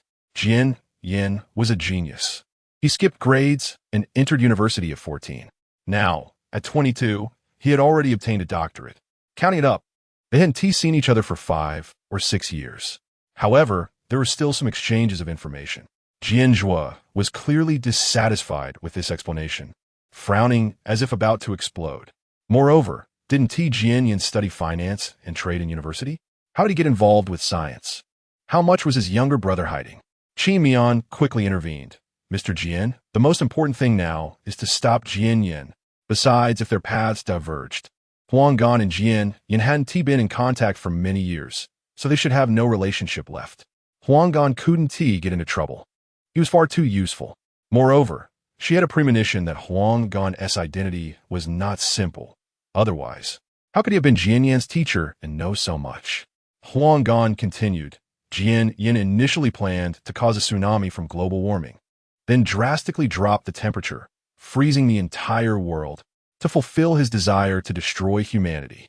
Jian had already begun his plan, and now most of the southern hemisphere was frozen, which was why it was snowing here. Qin Mian was confused. Why does Jian want to destroy humanity? Is he some kind of pervert? Huang Gan sighed, explaining, because Jian believes that the current human race is too inferior, and he wants to wipe them all out. He has an extreme case of misanthropy and wants to create a perfect world populated only by geniuses. I tried to advise him, but it was useless. Only then did Qin Mian understand why the Genetic Research Institute only targeted her. At that time, Qin Li had tricked Qin Chuan into going to clean up the useless people in the family, not expecting the Genetic Research Institute to let Qin Chuan go. It turned out it was simply because Qin Chuan was a big fool. Jian Zhuo desperately calmed himself, saying, "Where is Jian now?" Huang Gan closed his eyes, as if he had something difficult to say. "I don't know, but Jian has sent someone to pick up Gaoan." "Gaoan? He left last month." After speaking, Huang Gan took out a tracker. "I put a tracker on Gaoan. It will lead us to him." "But Mr. Jian, could you please spare Gaoan this once? He certainly doesn't have any bad intentions, just too stubborn. That's why Gaoan recklessly pursued some ideal kingdom and was brainwashed and led away by Jian. A lost idealist can only drift like a solitary sailboat." Jian Zhuo did not agree, and Huang Gan shook his head in disappointment. "Forget it. Helping Jian is also a great sin." He was trying to convince himself not to care too much. In the apocalypse, it's good enough to look out for oneself. He had already saved Gao in time and time again. He had done his best. At this moment, Secretarian walked in with a document. "Mr. Jian, this is the recent." Jian Zhuo interrupted him. "Don't worry about anything else. Our current task is to kill Jian." He handed the tracker to Secretarian. "Go prepare. The sooner we set off, the better." "I'll go prepare too." Qin Mian quickly got up, eager to return to her room. She was also impatient. Jian would undoubtedly die. On her way back to her room, she noticed the butler hurriedly searching each room with people. "Quick, check every corner." The butler was a kind, middle-aged woman, rumored to be a teacher from Secretarian's orphanage. She saw Qin Mian and quickly said, "Miss Qin, please be careful. A thief has entered." "Okay, I understand." Qin Mian didn't take it to heart. If she encountered a thief, she could just let him die. She returned to her room, only to see something wriggling behind the curtains. A thief? She placed her hand behind her, and flames suddenly ignited in her hand. Ever since they started dating, Jian Zhuo had dismantled the cameras in the room, making her actions more convenient. The person behind the curtain also heard the footsteps and quickly poked their head out, pleading, don't kill me, Gar brother." I urgently need to find Mr. Jian. Qin Mian frowned. This thief turned out to be Li Li. What are you doing here? She had no good feelings for this pretentious and delicate woman. Chapter 62. The lies are exposed. Qin Mian has been lying to him. When Li Li saw it was Qin Mian, the previous look of helplessness disappeared, and she stood up proudly, threatening, I want to see Mr. Jian. Then go see him. Qin Mian said, not understanding what was wrong with Li Li. If I could see him, would I still come a look for you? Li Li did not expect Qin Mian to be so unappreciative. Was she deliberately showing off in front of her? As if only Qin Mian was allowed to be the special woman beside Jian Zhuo? What a schemer. So you're the thief? The flames in Qin Mian's hands grew larger as she wanted to deal with Li Li immediately. I'm not a thief. I am here to expose your true colors. Li Li said indignantly. I know your ability has secrets. You lied to Mr. Jian. You are not an ordinary healer ability user. Then you are seeking death. Just as Qin Mian was about to attack Li Li, Jian Zhuo suddenly entered the room. Qin Mian quickly extinguished the flames and feigned innocence, Mr. Jian. I don't know why this woman suddenly barged into my room. Secretary and has people guarding outside. They wouldn't dare enter Miss Qin's room without your permission. Mr. Jian, what's wrong? Just now, Mr. Jian heard there was a thief and rushed to Miss Qin's side, not expecting the thief to be in Miss Qin's room. He quickly ordered the guards. Hurry and catch the thief. Take this woman away. Jian Zhuo had already heard Li Li's words outside. He originally did not believe Li Li. He just wanted to know what kind of ability the other party had to sneak in past the heavy guards. Ability acquired. Telepathy. So it turns out to be telepathy, which means she could completely know the patrol route of the guards in the villa. She could bypass them and sneak in. This Li Li actually knows my secret. I'll have to kill her later. Jian Zhuo recognized that the voice was Qin Mian's. He turned back to look at her in disbelief. Mian wants to kill. The guards had just arrived to take Li Li away when Jian Zhuo's deep voice came through. Leave this woman here. You all go outside and guard. Li Li was surprised and excited, saying, Mr. Jian, are you going to keep me? She posed in an extremely alluring manner, trying to seduce Jian Zhuo. But Jian Zhuo only stared grimly at Qin Mian, doubting whether he had just misheard. Mian is clearly so kind. Qin Mian still didn't realize she had been exposed. She looked at Jian Zhuo with a strange expression and gave him an innocent smile. Mr. Jian, why are you looking at me? Then she shyly lowered her head. Stop looking. You keep staring all day. Is it that good looking? These contradictory words struck Jian Zhuo's heart like a bolt from the blue, shattering his rationality almost to pieces. Jian Zhuo couldn't accept this fact for a moment. Feeling suffocated, Qin Mian has been lying to him. Were all those good things she did for him fake? Li Li couldn't stand Jian Zhuo's indifference towards her and try to get his attention. Mr. Jian, Qin Mian has been lying to you, I'll tell. Upon hearing this, Qin Mian frowned slightly. This woman still dares to target her. Just when Qin Mian thought she couldn't keep it hidden anymore, Li Li suddenly fainted. It turned out that Jian Zhuo had knocked Li Li out with a wave of his hand. Even if Qin Mian was lying to him, he didn't like anyone threatening her. Qin Mian, I'll ask you one last time. Is there anything you lied to me about? The hurt in Jian Zhuo's eyes was clearly visible. No, Mr. Jian. There are many things I lied to you about. I don't know where to start. Jian Zhuo smiled bitterly, his eyes filled with a mix of anger and sadness. He had never hated anyone so much, not even Jian Yin or Jian Mo. None had touched his heart as Qin Mian had. He raised his hand and placed it on Qin Mian's neck, but the cruel words wouldn't come out. In the end, they turned into a powerless accusation of little liar. His sadness and anger were driving him mad. His eyes reddened, and the hand gripping Qin Mian's neck slowly tightened. At this moment, he only had one thought. Killing her would be good. Killing this girl who controlled his emotions would allow him to return to his lonely past. What's wrong, Mr. Jian? Qin Mian still didn't understand the situation, but she knew Jian Zhuo was angry. Should I comfort him? Upon hearing this, Jian Zhuo's hand suddenly tightened. Don't comfort him. If you comfort him, you won't be able to let go. Qin Mian was suddenly overwhelmed by a feeling of suffocation. She looked into Jian Zhuo's eyes filled with murderous intent. Her heart skipped a beat. She had never seen Jian Zhuo this ruthless towards her. Her breathing became increasingly heavy, each breath filled with intense pain. The desire to survive forced her to raise her hand and gently caress Jian Zhuo's cheek, her misty eyes looking at him, as if pleading for mercy. A few strands of hair floated beside her cheeks, making her look even more pitiful. She wanted to speak, but couldn't. But Jian Zhuo had already heard her hard-ass voice. Jian Zhuo, please don't be angry, okay? I don't want to die. I can't breathe. It's so uncomfortable. This sentence completely broke Jian Zhuo's defenses, and his hand weakly loosened. Is it very uncomfortable? Can it be worse than his discomfort? Qin Miao, lacking oxygen, was a bit unsteady, instinctively remembering to comfort Jian Zhuo. She used her last bit of strength to tiptoe and gently kissed the corner of Jian Zhuo's mouth. Then she collapsed into Jian Zhuo's arms, her body slowly descending against him. After feeling the softness at the corner of his mouth, Jian Zhuo's pupils trembled. Originally, Qin Miao taking the initiative to kiss him should have made him happy, but now it seemed to have ulterior motives. He sighed, and in the end, he still reached out to hold the nearly falling Qin Miao. Feeling the soft body in his arms rise and fall, Jian Zhuo's heart softened. He knew he should be angry and should kill her, but he couldn't bear to. He still loved her. Perhaps the fact that he didn't kill her when Qin Miao escaped last time had already destined him to never be able to raise his hand against her in this lifetime. Grief and disappointment surrounded him tightly. It turned out he had been played, and he was too weak to explore why Qin Miao deceived him. His heart shattered into pieces.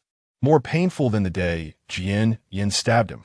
Qin Miao gasped for air, leaning against Jian Zhuo's arms, unable to understand why Jian Zhuo was angry. It's all Li's fault. She must be killed. After hearing this, Jian Zhuo suppressed his complex emotions, even tasting a hint of blood in his throat. He felt he no longer recognized the girl in his arms.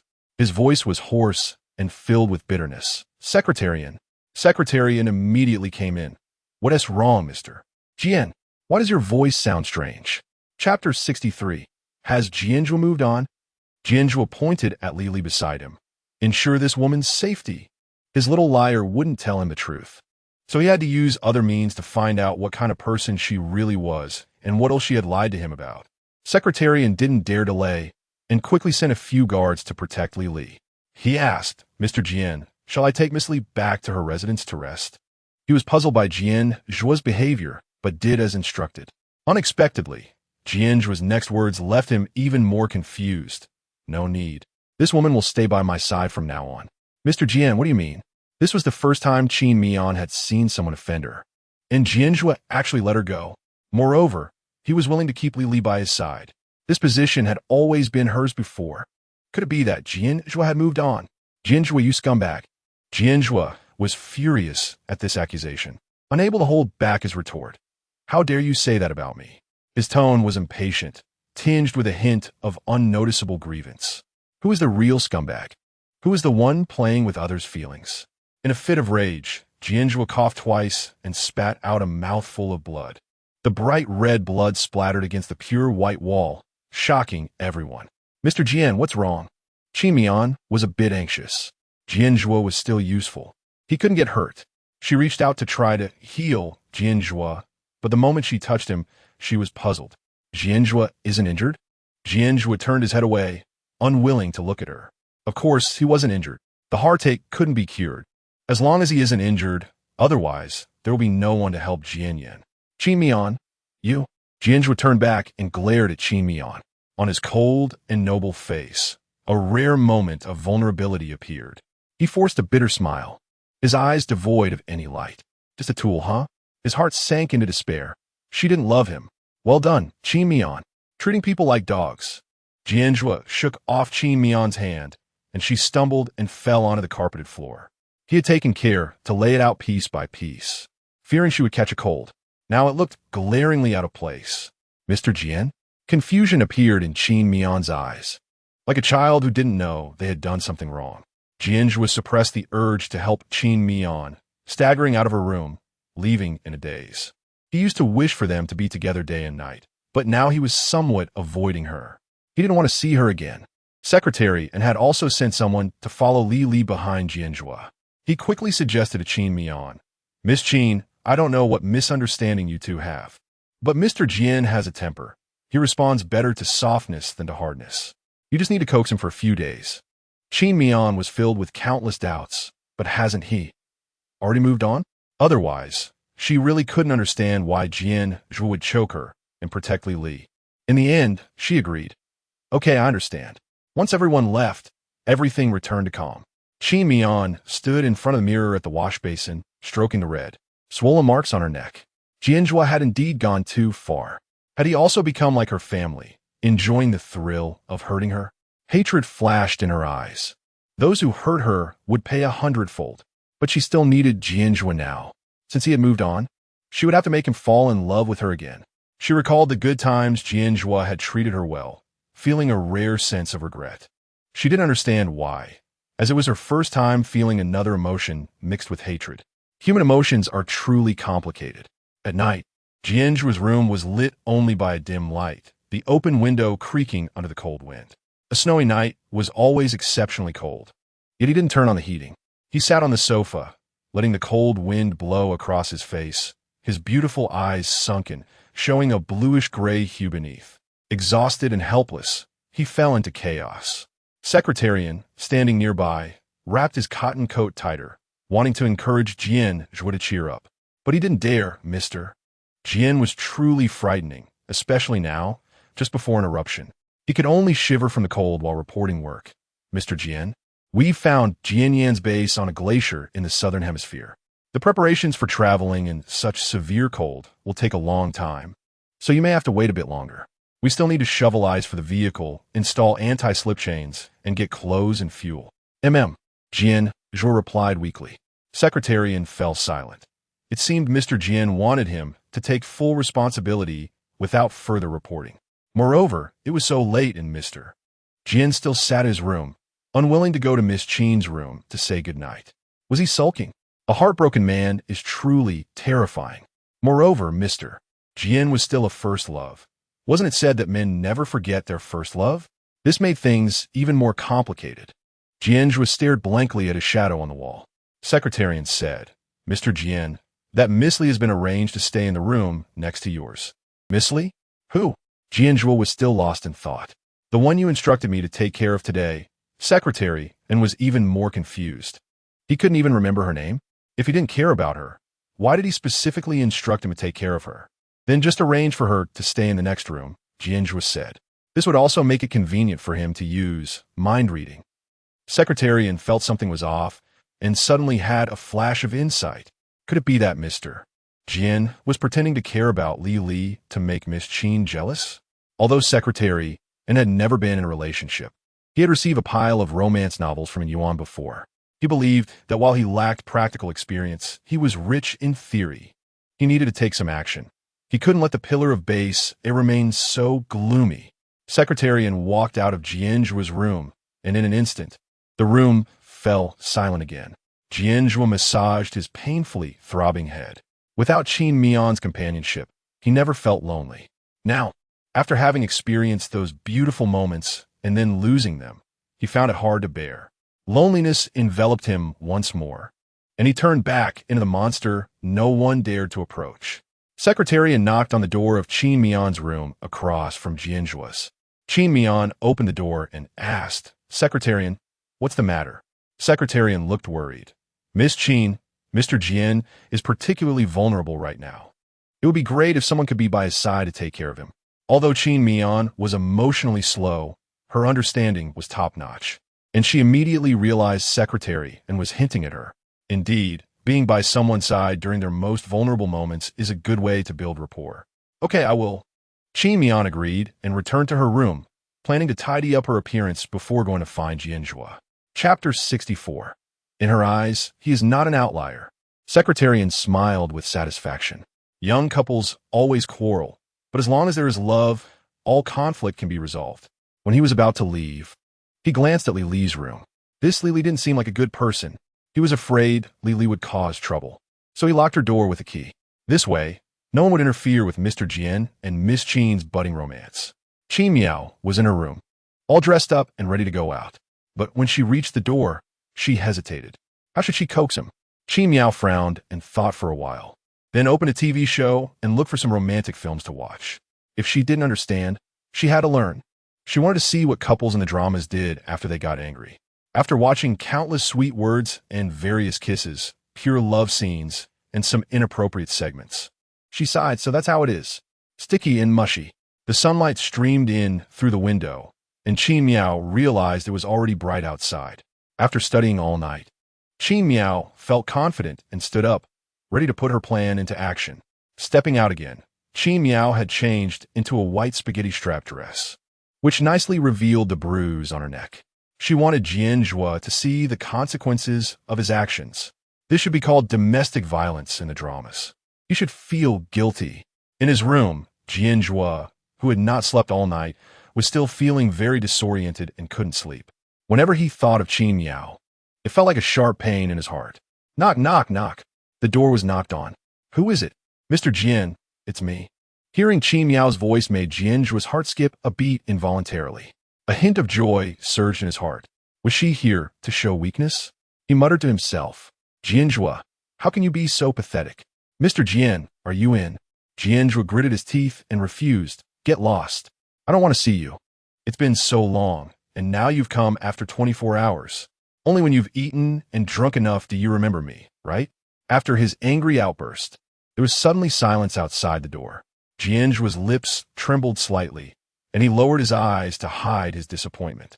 She just scolded him and left? Just gave up like that? If she knocked a few more times, he might have agreed. Was she afraid of him? He had indeed been harsh just now. Was her neck okay? It made sense. Who wouldn't be afraid of him? He closed his eyes irritably, memories flooding back. The Jian family's genes were very bad. The Jian family had an irritable but top genius ancestor who built a $1 trillion family business. To improve the Jian family's violent genes, the ancestor had always instructed future generations to marry a normal person. But who could withstand the people of the Jian family? Eventually, normal people would also turn into crazies. This led to every generation of the Jian family having imperfect families, only endless violence, ultimately forming a closed loop. Perverts in a perverted environment only become more perverted. Since he could remember, he had always disliked perfect things. At first, it was mild. He would just break the porcelain and scratch the furniture at home. He was precocious, capable of managing the company's investment projects by the age of 4 or 5.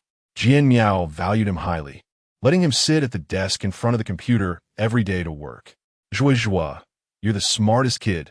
You'll help Dad make lots and lots of money. But how could investing always go smoothly? Most of the time, he could make money, until one time he lost. Although the amount wasn't large, Jian Miao still got angry. He would never forget that stormy night. Jian Zhuo tied himself to a chair with a belt and was beaten mercilessly. You useless waste. What good are you? Until he was covered in bruises and thrown outside to be drenched in the rain. The salty rainwater dripped onto his wounds, like thousands of red-hot irons burning his skin. Blood mixed with the rainwater flowed away, forming a pool of blood. He lay in the blood pool, eyes closed, waiting to die. Just when he thought his life was about to end, his relatively normal mother unexpectedly appeared. She picked him up and comforted him. Zhuo, Mommy will take you home. Then she took him back to his room, treated his wounds, and gently coaxed him to sleep. That night, her gaze upon him held no fear. But it was only this once. Because she loved Jian Yin the most, that Jian Yin who was like a normal child did not like him, this freak. So she didn't like herself either. Later, every time there was an investment failure, Jian Miao would beat him mercilessly. His condition began to deteriorate from there, starting from scratching Jian Miao's BMW to later wanting to cut someone's face whenever he saw a smiling face. Only when he saw someone go from happiness to sadness would he feel happy. He hated beautiful things because they would never belong to him. As he became more and more perverted, Jian Miao also started to fear him, shifting from abuse to appeasement.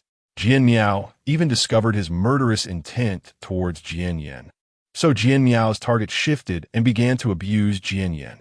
But every time Jian Miao abused Jian Yin, it was under the pretense of doing it for his own good. In the end, everyone thought he was a pervert. Even his relatives were not spared. However, he truly became that kind of person later on. His desire to destroy and possess grew stronger, cold, and brutal. He became a monster that no one dared to approach. Just as Jian Zhuo was despising himself, the door was suddenly opened with a click. Mr. Jian, I'm coming in.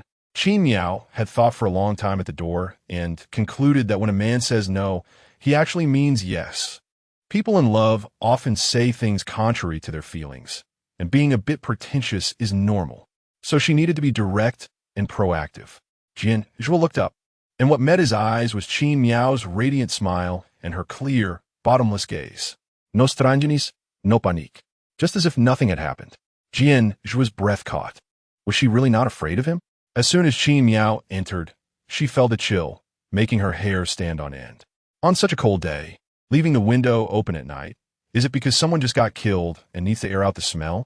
Her tone was as casual as if she were asking if he had just eaten. Jian Zhuo then realized that the reason Qin Miao wasn't afraid of him was that she was also a bad seed. He and Qin Miao were actually the same kind of person. This thought made Jian Zhuo's heart start racing. So in Qin Miao's eyes, he was not an outlier. Qin Miao sniffed the room, detected no unusual odors, walked over to close the window, and even thoughtfully pulled down the curtain to block the glaring sunlight. Now, only a small yellow lamp in the room was glowing, adding an inexplicable hint of ambiguity to the atmosphere. She stared directly at Jian Zhuo and asked straightforwardly, "So why are you angry?" Chapter 65. Miao Miao, what should I do with you? Jian Zhuo turned his head away, avoiding looking at Qin Miao, and offered no explanation. He was still angry, but also curious about what Qin Miao would do next. Mr. Jian, did you not sleep all night? Qin Miao looked at Jian Zhuo, whose dark circles were almost larger than his eyes, and his stubble had grown out. He looked extremely haggard. I didn't sleep all night either. It's really hard to think of ways to coax a man. Hearing this, Jian Zhuo felt a bit of joy in his heart. He scolded himself again. Jian Zhuo, look at your lack of ambition. Qin Miao noticed that despite her asking so many questions, he didn't respond. She wondered if her attitude wasn't good enough. After all, isn't an apology in a relationship all about attitude? She immediately sat down in Jian Zhuo's lap.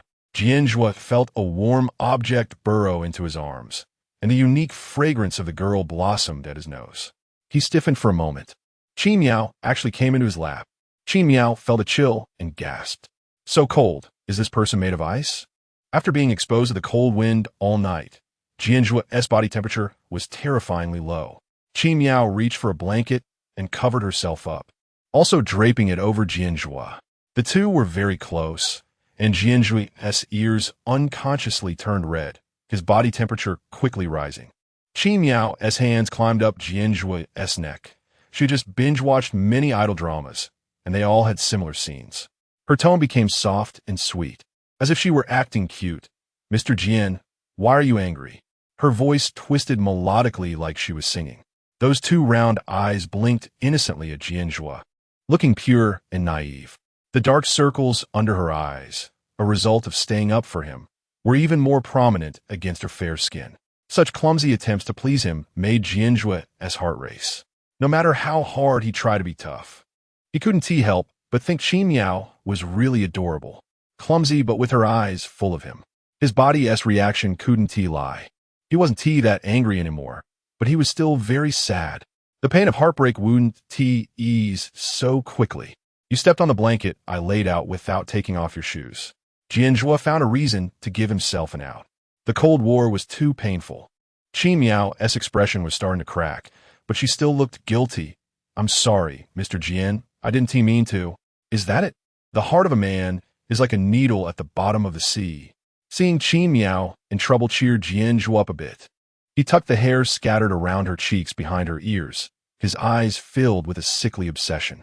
He murmured, Miao Miao, what should I do with you? He had already planned to avoid her, but she still came to him. He wrapped his arms around the girl tightly, with enough force as if to crush her bones. Mr. Jian, you're hurting me. Though Qin Miao was slightly breathless, thinking about how hard it was to coax him just now, she didn't dare to get angry. What did Lily say this morning?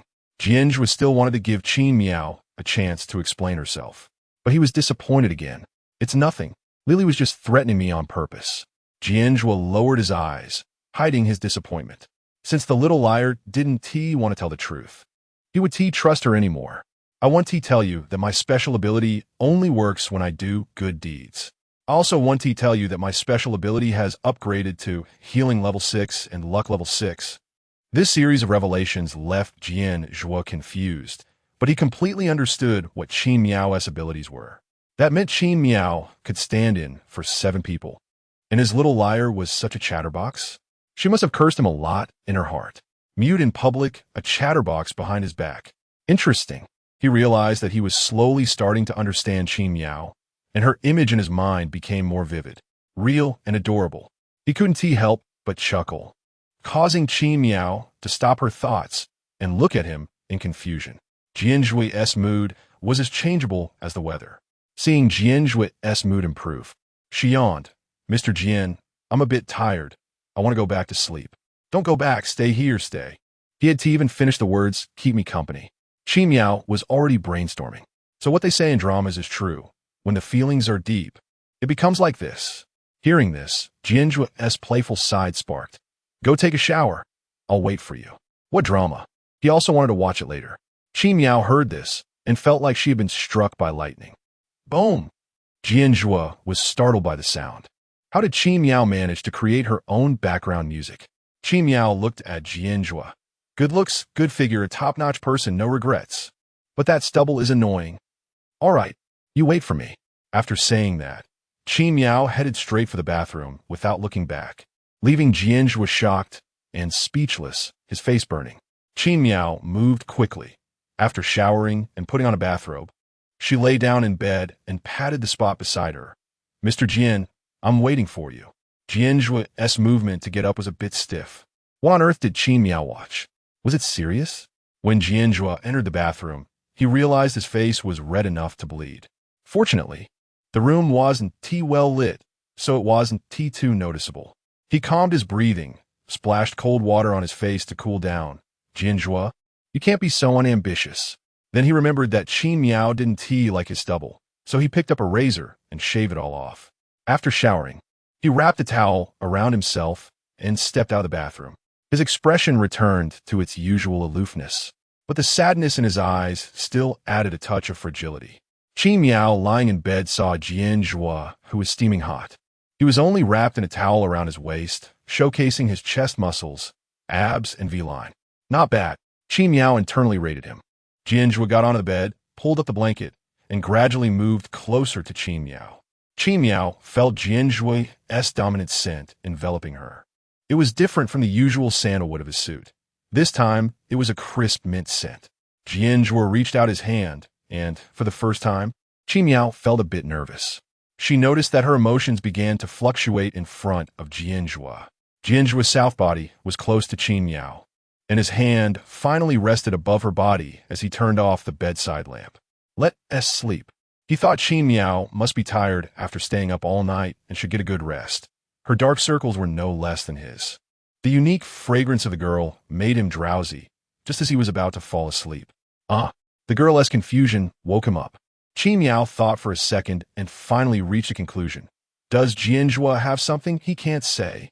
Jian Zhuo's sleepiness vanished instantly. Chapter 66. Tall and strong. Good to look at but useless? What a ridiculous conclusion. He felt Qin Miao's eyes, which were surprisingly bright even in the dark, secretly examining his body. No way, tall and strong. Good to look at but useless? Sleep. Jian Zhuo got angry, tightly holding Qin Miao and covering her eyes with his hand. You must fall asleep within 3 seconds. Otherwise, I'll be so mad. It wasn't that he couldn't do it, but they weren't married yet. Just thinking about marriage made Jian Zhuo's face turn red again. Qin Miao was also tired and obediently closed her eyes. Her long eyelashes brushed against Jian Zhuo's palm, making his heart feel a little ticklish. 3 seconds later, Qin Miao, succumbing to sleepiness, fell asleep. The curtains were not pulled very tightly, allowing a sliver of light to seep in. Jian Zhuo looked at Qin Miao's peaceful and sweet sleeping face, reaching out to pull her into his arms. It was so nice to have someone who dared to stay by his side. He wouldn't let go, even if Qin Miao didn't love him. Jian Zhuo slept very soundly, waking up feeling refreshed. Qin Miao was still sleeping beside him, and he quietly got up, tucked the blanket around her, changed his clothes, and left the room. Secretary had been waiting outside for a long time and felt relieved to see Jian Zhuo's mood had improved. Miss Qin really had a way. She could always calm Mr. Jian down. Mr. Jian, Do you need any contraceptive measures? Secretary and asked thoughtfully. After all, in such a desperate apocalypse, having offspring wasn't a good idea. The risks of childbirth were much higher, with far more cost than gains. Jian Zhuo's face turned red upon hearing this. No need. Secretary, and then remembered that Mr. Jian was actually into pure love. He quickly retracted those thoughts and followed Jian Zhuo. Jian Zhuo's office was not far from the room. In no time, he arrived at his office and sat down. His long fingers picked up some documents to glance at, but his thoughts were elsewhere. He pretended to be casual and asked, Secretary An, if I easily forgive her, won't I spoil her? Secretary An's hand trembled at these words, almost dropping the documents. Mr. Jian actually asked him about emotional matters. He had no idea how to respond. What if he answered incorrectly? Jian Zhuo also knew that Secretary An had been single since birth, so he figured he wouldn't get much from him. Continuing, go find a mind-reading ability user. Must be a male. That Lily looks like she has ulterior motives and isn't suitable to be kept around. Yes, Secretary An agreed, but he was also very troubled. Who could accept being read like that? It was like going out without clothes. He wouldn't even dare to complain or zone out anymore, fearing Mr. Jian would notice. Just as Secretary An was still fretting, there was a knock on the office door. Knock, knock, knock. Huang Qian's anxious voice came through. Mr. Jian, can I come in? You asked me to investigate Jian Yan's matter, and I have some leads. Come in. Jian Zhuo leaned back in his chair, hands crossed, returning to work mode. After all, as long as Jian Yan was alive, his immense anger wouldn't dissipate. So, how's the investigation going? Huang Qian stood in front of the desk, saying, I've installed a listening device on Gaoan and have roughly scouted Jian Yan's base over the past few days. Jian Zhuo couldn't believe Jian Yan was so foolish as to not notice the devices on Gaoan. Huang Qian quickly explained, the devices I used are made from materials taken from a meteorite, and currently, there are no tools capable of detecting these devices. Meteorite? The one from my house. Upon hearing this, Jian Zhuo suddenly remembered. 2 years ago, there was indeed a strange meteorite that fell in the backyard of the Jian family villa. It wasn't very big, but it emitted an eerie purple light. He thought it was unsightly and smashed it with a hammer. Then, a flash of white light appeared, and the meteorite turned into an ordinary stone. He thought it was just some glowing junk and had someone take it away, not realizing it was actually quite useful. Huang Qian continued explaining, yes, it's the one that fell in your yard. At that time, I was with the Research Institute and helped move it. Later, when the apocalypse came, I quietly took the meteorite away, so only I have the devices made from it. Jian Zhuo narrowed his eyes, scrutinizing Huang Qian. This Huang Qian had an unusual identity. Jian Zhuo's office was not far from the room. Lily's ability level was low, only able to barely hear one person's thoughts. After listening, she would need several hours to recover. Originally, he didn't want to use this ability on anyone else, as it would prevent him from hearing Qin Mian's thoughts. But now he needed to clarify Huang Qian's background. I just hope to resolve Jian Yan's matter soon. Otherwise, there will be more people dying. Huang Qian's righteous statement turned Jian Zhuo's suspicion into doubt. Could there really be such a person in this world? Someone who wholeheartedly aimed to save humanity? However, he suddenly realized that his brutal genes were not clamoring, and he surprisingly did not want to destroy Huang Qian. Aside from Qin Mian, who had the saint's halo covering her, he felt no wrongness toward anyone else. He trusted his instincts. Huang Qian had issues. He definitely had flaws. Where exactly remained to be seen, but he could still trust him with the matter of Jian Yan. Jian Zhuo asked, Secretary An, how's your investigation going? Due to the heavy loss last time at the Apocalypse Fortress, Jian Zhuo specifically asked Secretary An to investigate the abilities of the residents inside. This was to ensure he could maintain absolute control at Jian Yan's base. Secretary An quickly handed over a report. Jian Yan's base is still called the Gene Research Institute, just like before the apocalypse. After the scouts' reconnaissance and the recordings provided by Teacher Huang, we conducted a voice comparison and managed to find most of the previous data on the residents inside. However, it's strange that some residents only had one ability before going to the Gene Research Institute, but now they all have two or even more abilities. This was different from their previous understanding. Could it be that Jian Yan had already mastered the ability for secondary awakening? Jian Zhuo didn't care much. He memorized the appearances and abilities of those residents. He would know once he saw them. After all, everyone could only have one ability, even he, with the highest level ability of ability theft, could only have one ability and could not awaken a second one. He wanted to see how Jian had altered those people's abilities. How long until we can set off? Secretarian thought for a moment, probably about half a month. And the temperature in the southern hemisphere has also risen. It won't be long before there are floods or even tsunamis. Chapter 67. She is struggling with her genes, so a second plan must be prepared to ensure that combat power will not be diminished. Upon hearing this, Huanggan's brows could almost wring out water. Has the temperature already risen? That means there are already no traces of humanity in most parts of the southern hemisphere. And Jian is planning to launch a second tsunami raid. We must stop Jian quickly, otherwise it will be a great crisis for human survival. He hurriedly said, I can work overtime. I will get ready as soon as possible. Creak. The door suddenly opened, and Miao stumbled in. She lay on the ground, feeling a bit embarrassed as she scratched her head. I was just passing by, and I didn't expect the door to be unlocked and to fall in. Miao originally intended to eavesdrop, but Huanggan left in a hurry and didn't close the door properly, causing her to lose her balance and fall against it. Jian Zhuo naturally understood Miao's mischievous intentions. He stepped forward and picked her up, placing her on the sofa. His movements were extremely gentle, restoring his previous considerate boyfriend image. Miao felt a strange sweetness from this regained warmth. People are really strange. When they have a lot, they take it for granted. But when they feel the sadness of loss and then regain it, they become happy and excited. Miao gradually realized what love is. The fear of loss, both sweet and bitter. Jian Zhuo helplessly and indulgently said, If you want to eavesdrop, just listen. Miao did not expect her little scheme to be exposed and quickly waved her hands in denial. No, I really just passed by. How could a pure white flower do something so unethical as eavesdropping? Yes, Mr. Jian, Miss Qin is not that kind of person. Huanggan and secretary and also defended Miao. Hearing this, Jian Zhuo felt a bit pleased. In this world, only he had seen Miao's most genuine side. His feelings seemed pretty good. Jian Zhuo's lips curled into an almost imperceptible smile. Secretary and then briefly explained the basic situation of the Genetic Research Institute. Jian Zhuo clearly saw a flash of killing intent in Miao's eyes when Jian was mentioned. What kind of relationship do Miao and Jian have? Unfortunately, now that Li Li's mind-reading ability energy has been exhausted, it would be better not to use it on others in the future. No one is more important than Miao.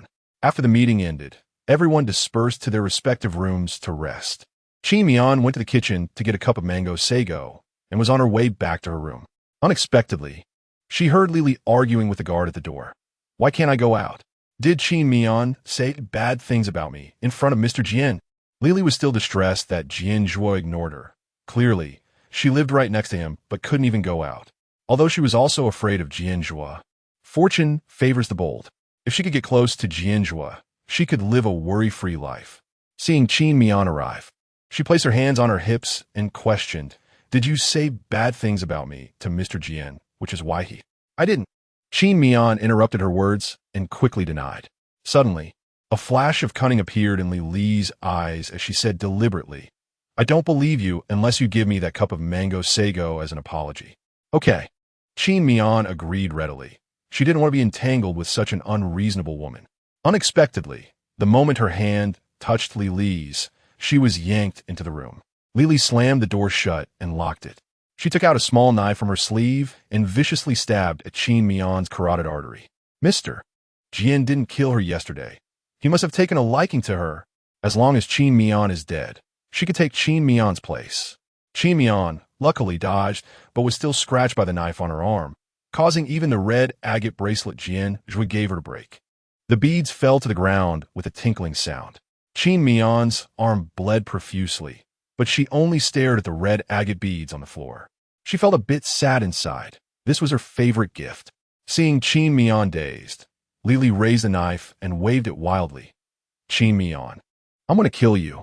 Before Li could finish her sentence, flames ignited in Miao's hands. What are you doing? What are you doing? Li screamed in fright.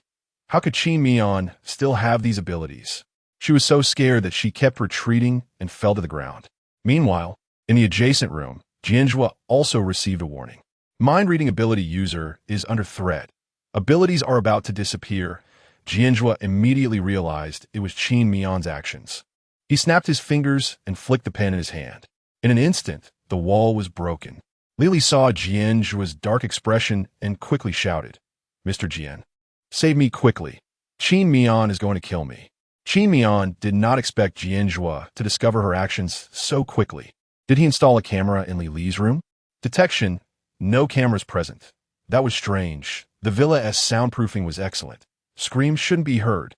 She immediately put on a victim's demeanor, looking as if she had been frightened by Li with slightly reddened eyes. "Mr. Jian, I didn't harm her. She insisted on pulling me in." She raised her hand. "Look, she even cut me." She didn't believe Jian Zhuo would let Li off this time. Unexpectedly, Jian Zhuo only said, "Qin Mian, don't hurt her." His trust in Qin Mian had been completely exhausted, and he also knew that Qin Mian's pain receptors had been blocked. He didn't believe that the wound was made by Li. How could Li harm Qin Mian? This black-hearted lotus? It must be another scheme by Qin Mian to frame someone else. Qin Mian was shocked, her pupils trembling as she looked down at her still bleeding arm. Why? Why is it that when she is hurt, Jian Zhuo still protects Li? Has Li already become more important than herself in his heart? Her heartbeat skipped a beat, and she mocked herself inwardly, thinking that she must have been spoiled by Jian Zhuo's favoritism recently, losing her perspective. "Mr. Jian, I understand now.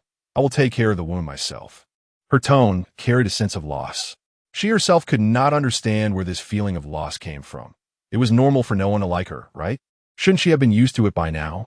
Jian Zhuo's interest in her had waned, and it was normal to change partners. Clearly, just a while ago, he was so good to her. Yet yesterday, he wanted to kill her, and today, he condoned someone else to harm her. Thinking back on the past, her heart suddenly ached, a feeling called loss clamoring within her. She felt a bit uncomfortable, and the malignant genes within her sensed this pain, urging her, and hatred surged to the surface. She wanted to kill Jian Zhuo. But no, at least not now. Jian Zhuo is still useful. This was her first struggle against her genetic instincts. She was convincing herself not to act against Jian Zhuo, but the genes would not let her off so easily. A voice that sounded eerily like her own suddenly emerged in her mind, shouting in her ear, "Kill Jian Zhuo." Chapter 68. Two people deceiving each other kill all those who have harmed you. Just like killing your brother, sister, and mother. Qin Miao clutched her head, feeling somewhat uncomfortable. Even with pain sensation shielding, she couldn't block the pain that came from deep within her genes. The voice in her ear, that of Qin Miao, was still urging her, "Kill Jian Zhuo, kill Jian Zhuo." Qin Miao struggled to maintain her rationality. "Miao, what's wrong?" Jian Zhuo crossed the broken wall and ran over, looking at Qin Miao's painful expression with some concern. But then he thought, Miao must be pretending to be pitiful to deceive him. She was trying to gain his sympathy, making him deal with Li. This time, he wouldn't believe her again. He also realized that he had been a bit too harsh just now, feeling somewhat regretful. Miao, was I too fierce just now? He was a bit shaken. If Miao really couldn't stand Li, maybe he should just kill Li. But without Li, he couldn't hear Miao's true feelings. He feared being completely unaware of Miao's thoughts. If Miao decided to leave him, he wouldn't even be able to sense it. So, Li had to live for now, as long as he found another mind reader ability user. He would tear Li to pieces to make it up to Miao. "I'm fine." Qin Miao steadied her rationality. She recalled the time when Jian Zhuo had choked her and called her a little liar. So it was normal for him not to believe her. Liars only tell lies. Li's fear eased as she stared at Qin Miao triumphantly. "See, Mr. Jian wants to protect me." She took a step, swaying her hips, trying to get closer to Jian Zhuo. "Don't come near me." Jian Zhuo glared at Li angrily, and Li hurriedly stopped in her tracks. Seeing the fear, but also the greed in Li's expression, he sneered. Besides Qin Miao, all the other women who approached him wanted wealth and nobility. But none had the courage. Each time, they ended up scared silly in no time. Jian Zhuo wanted to step forward and comfort Qin Miao, but to his surprise, Qin Miao actually dodged his outstretched hand. All right, Mr. Jian. I'm tired too. I'm going back to my room now. Qin Miao said weakly, having already fought hard against her body's instincts. If Jian Zhuo did anything else to make her uncomfortable, she really wouldn't be able to hold back. As she was leaving, she stepped on a red agate bead on the ground, feeling a bit reluctant and wanting to pick it up. Jian Zhuo saw her action and thought she was deliberately trying to show how much she cherished the gift he had given her. Miao didn't like him, so naturally, she wouldn't like the gift he gave her. His voice dimmed a bit. No need to pick it up. I'll buy you a new one. Qin Miao paused for a moment in her bending motion. That's true. People can be replaced, let alone a bracelet. She was the foolish one, but she still hid a red agate bead in her palm, unwilling to discard it. It was the first time she had liked something so much. Then she stood up and returned to her room without looking back. Back in her room, Qin Miao collapsed on the carpeted floor. The voice of Qin Miao in her mind was still incessantly advising her. Kill Jian Zhuo. Kill Jian Zhuo. He made you uncomfortable. Shut up. Qin Miao scolded the voice in her head, and it finally disappeared. As long as Jian Zhuo didn't do anything to make her uncomfortable again, she could spare him. A week later, due to Huang Gan's active efforts, Jian Zhuo's main force was also about to set off. Before departure, Qin Miao repeatedly instructed in Yuan and the others. It's currently a freezing winter. You two help me bring some supplies to the nearby surviving bases. Help them get through this difficult time. Now all the bases have weakened significantly, and Yuan and the others wouldn't be in any danger. So they could go out and gain experience for her. This way, her bottleneck from level 6 to level 7 could be resolved faster. We will, Miss Qin. Don't worry. And Yuan and the others patted their chests and promised. Hearing this, Qin Miao got into the vehicle. She sat in the car in a daze, her beautiful eyes losing their former luster. During this time, Jian Zhuo had been treating her very well, even better than before. But she couldn't feel happy at all. She always felt that Jian Zhuo's kindness would eventually disappear, and after a while, she would be sad again because of his ambiguous behavior. So she chose to respond negatively to this relationship. Suddenly, she saw Li Li's figure, followed by several guards, sitting proudly in the nearest vehicle. Li was also going to accompany the troops. Qin Miao was instantly stunned, her heart aching. The voice of Qin Miao in her mind took the opportunity to strike. Qin Miao, look, Jian Zhuo brought his new lover along. How can you remain indifferent? This man says he loves you on the surface, but actually doesn't like you. He's just using you to pass the time. Qin Miao's head started to throb again. No matter how many times she tried, mental control couldn't block the pain that came from her genes. Unable to bear the splitting pain, she banged her head against the window. Bang, bang, bang. Suddenly, she felt like she had hit a soft cushion, and when she looked up, it was Jian Zhuo's hand. Jian Zhuo's lips were pressed together, concern and heartache overflowing from his eyes. Does your head hurt a lot? He hadn't been in the car just now. So Miao didn't need to pretend for him. It was real pain. Why was there still pain that couldn't be blocked by abilities? Was it the same as the wound on his chest? He wanted to know what was troubling Miao. But he couldn't read anything. What he didn't know was that mind reading couldn't read the turmoil in Qin Miao's genes. Because that wasn't Qin Miao's own thought. It doesn't hurt.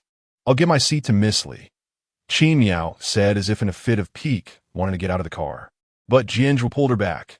Miao, the seat next to me has always been yours. And Li? What is she? Jian Zhuo didn't answer directly, but found an excuse to brush it off. Give me a little time. I will deal with her. He didn't want Qin Miao to know that he had read her thoughts. He knew Qin Miao wouldn't like him invading her privacy like this. She would definitely hate him. He forced a smile. Now between them, they had gone from one liar to two liars. Jian Zhuo. In the end, Qin Miao still didn't speak and sat back down. She kept her gaze fixed outside the window, emptying her mind, having no thoughts at all. Otherwise, her head would keep buzzing. Jian Zhuo sat beside her, his gaze also fixed on Qin Miao. He noticed that Qin Miao had become taciturn. Even if she didn't speak, there used to be a lot going on in her heart. Now an invisible wall had been erected between them. They maintained this awkward atmosphere throughout the journey, unable to break it. Chapter 69, Natural Disasters. Severe cold. Heading to the Gene Research Institute. Base A is a whole hemisphere away from the Gene Research Institute, a considerable distance. Fortunately, after the apocalypse, everything is desolate, allowing them to recklessly speed across the ground. Especially since Huangshan has developed super acceleration, the amphibious armored vehicles have significantly improved travel efficiency. Now, the armored vehicle is racing at full speed just above the ground. Finally, after a week, they have delivered Jian Zhuo's troops near the Gene Research Institute. The temperature here is extremely low, the land is frozen for miles, and heavy snow obscures the road ahead. Everyone can only stop and wait for the snow to finish before proceeding. A guard was about to open the window for a smoke, taking off his gloves to get his lighter. Unexpectedly, the next second, his exposed hand froze immediately. Ah! The guard's scream was deafening. The guard in the same vehicle quickly pulled his hand back and closed the window. Although the window was open for only a few seconds, the inside of the vehicle had turned into an ice cellar. Despite the timely rescue, half of the nerves in the guard's hand had already died. Everyone was startled, realizing just how cold it was, and this was after the temperature had already risen. What would it have been like before that? Secretarian received the news and quickly ordered, "All guards, pay attention to keeping warm. Do not expose any skin." The guards bundled themselves up tightly and got out to set up a temporary headquarters. This time, no one dared to be careless. Even their faces were covered with gas masks, not daring to expose a single inch of skin. After a while, the heavy snow stopped. The temperature began to rise, proving that the severe cold had come with the snowfall. Now everyone could see the road ahead clearly, and the scene shocked them. It was filled with frozen people and zombies. No one survived. These corpses were remarkably well preserved, all appearing to have been caught in the act of fleeing, wearing spring and summer clothing. It was evident that the severe cold had struck this land in an instant, leaving no chance for survival. Secretarian got out of the vehicle and rubbed his hands together. Move quickly. Clear those corpses away and create an open space. First, build up the walls and install the heating equipment. In such a harsh environment, a warm headquarters was extremely important. As soon as the guards heard this, they hurriedly picked up tools to work, grabbing shovels to smash the corpses. These bodies were frozen solid like blocks of ice, shattering into pieces with a single blow. Qin Miao got out of the vehicle and looked around. There were only endless glaciers. Not a trace of life could be seen. Suddenly, Qin Miao noticed a faint black dot in a frozen lake in front of her. She walked over to take a look. The black dot surprisingly lifted its head. It was a corpse frozen to a purple hue, having floated up due to the melting glacier. The face was pressed tightly against the ice, contorted in a horrifying grimace. It was possible to see clearly how this person had met a tragic end. Jian Zhuo immediately stepped forward, holding Qin Miao in his arms and turning her face to his chest. "Don't look at such disgusting things." Qin Miao wasn't afraid, but the next second, Li's voice came. "Ah." Then Li fainted from fright, but Jian Zhuo remained unfazed. Qin Miao didn't understand. Didn't Jian Zhuo like Li? Why wasn't he concerned now? "I really can't figure out who you like anymore." Jian Zhuo heard this question and wanted to explain, but fearing it would reveal too much, he could only say, "I've always loved you, Miao Miao." The voice in Qin Miao's head echoed again. "He's lying to you." She immediately cleared her mind, not daring to think further. Jian Zhuo noticed that despite his heartfelt confession, Qin Miao remained completely unfazed. He felt a chill in his heart, realizing that Miao didn't care about him at all. Qin Miao frowned, looking at the bottom of the lake, noticing that the ice surface was a few centimeters higher than the shoreline. If the ice melted completely, the consequences would be unimaginable. The lake would instantly flood the surrounding area. Huangshan walked over and said, "Mr. Jian, it seems this mission is quite challenging. We must infiltrate the Gene Research Institute first. Knowing ourselves and the enemy will ensure victory in every battle." Jian Zhuo realized this as well. The snowfall that could control the weather just now proved that Jian Yan's strength was not to be underestimated. Suddenly, a truck came from behind, but their preparations were not as sufficient as at Base A. As soon as it entered the glacier, the brakes froze and malfunctioned, crashing into an ice mountain. No one survived. The guards opened the truck's compartment, and everyone inside was mangled and unrecognizable, stuck together in a heap. Secretarian sent someone forward to inspect.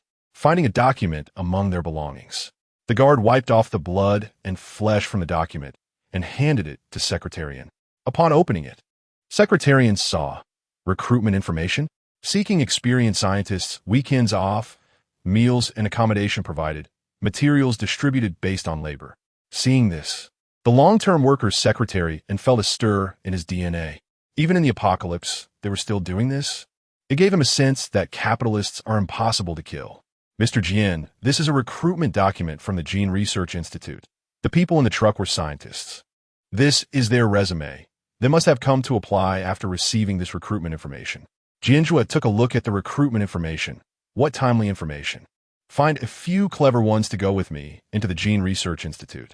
But Mr. Jian, we currently don't have any illusion ability users. Before Secretary N could finish his sentence, Jian Zhuo transformed into the top scientist on the resume. Jian Zhuo looked at his new appearance with satisfaction.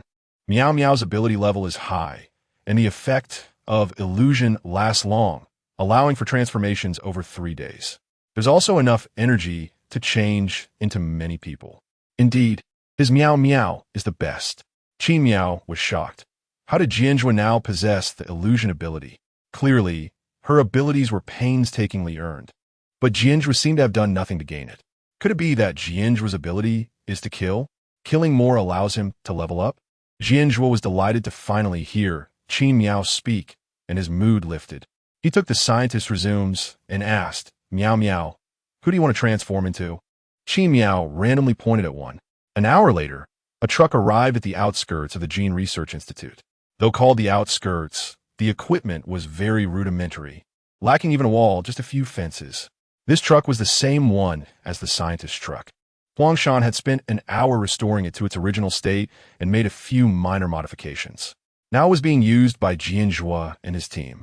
The truck carried Jian Zhuo, Qin Miao, Secretarian, Huangshan, Li, and others, a total of 20 people, to avoid a repeat of the previous betrayal. Except for Jian Zhuo and Qin Miao, everyone carried Huangshan's specially designed self-destruct watches that could monitor behavior. The main base responsible for support would monitor their actions in real time, and anyone exhibiting potentially revealing behavior would self-destruct. Chapter 70. It's the apocalypse, and we still have exams. The surroundings of the Gene Research Institute are starkly different from the icy wilderness outside, creating a special disconnection. Here, life is vibrant with greenery everywhere. Even the sky is different.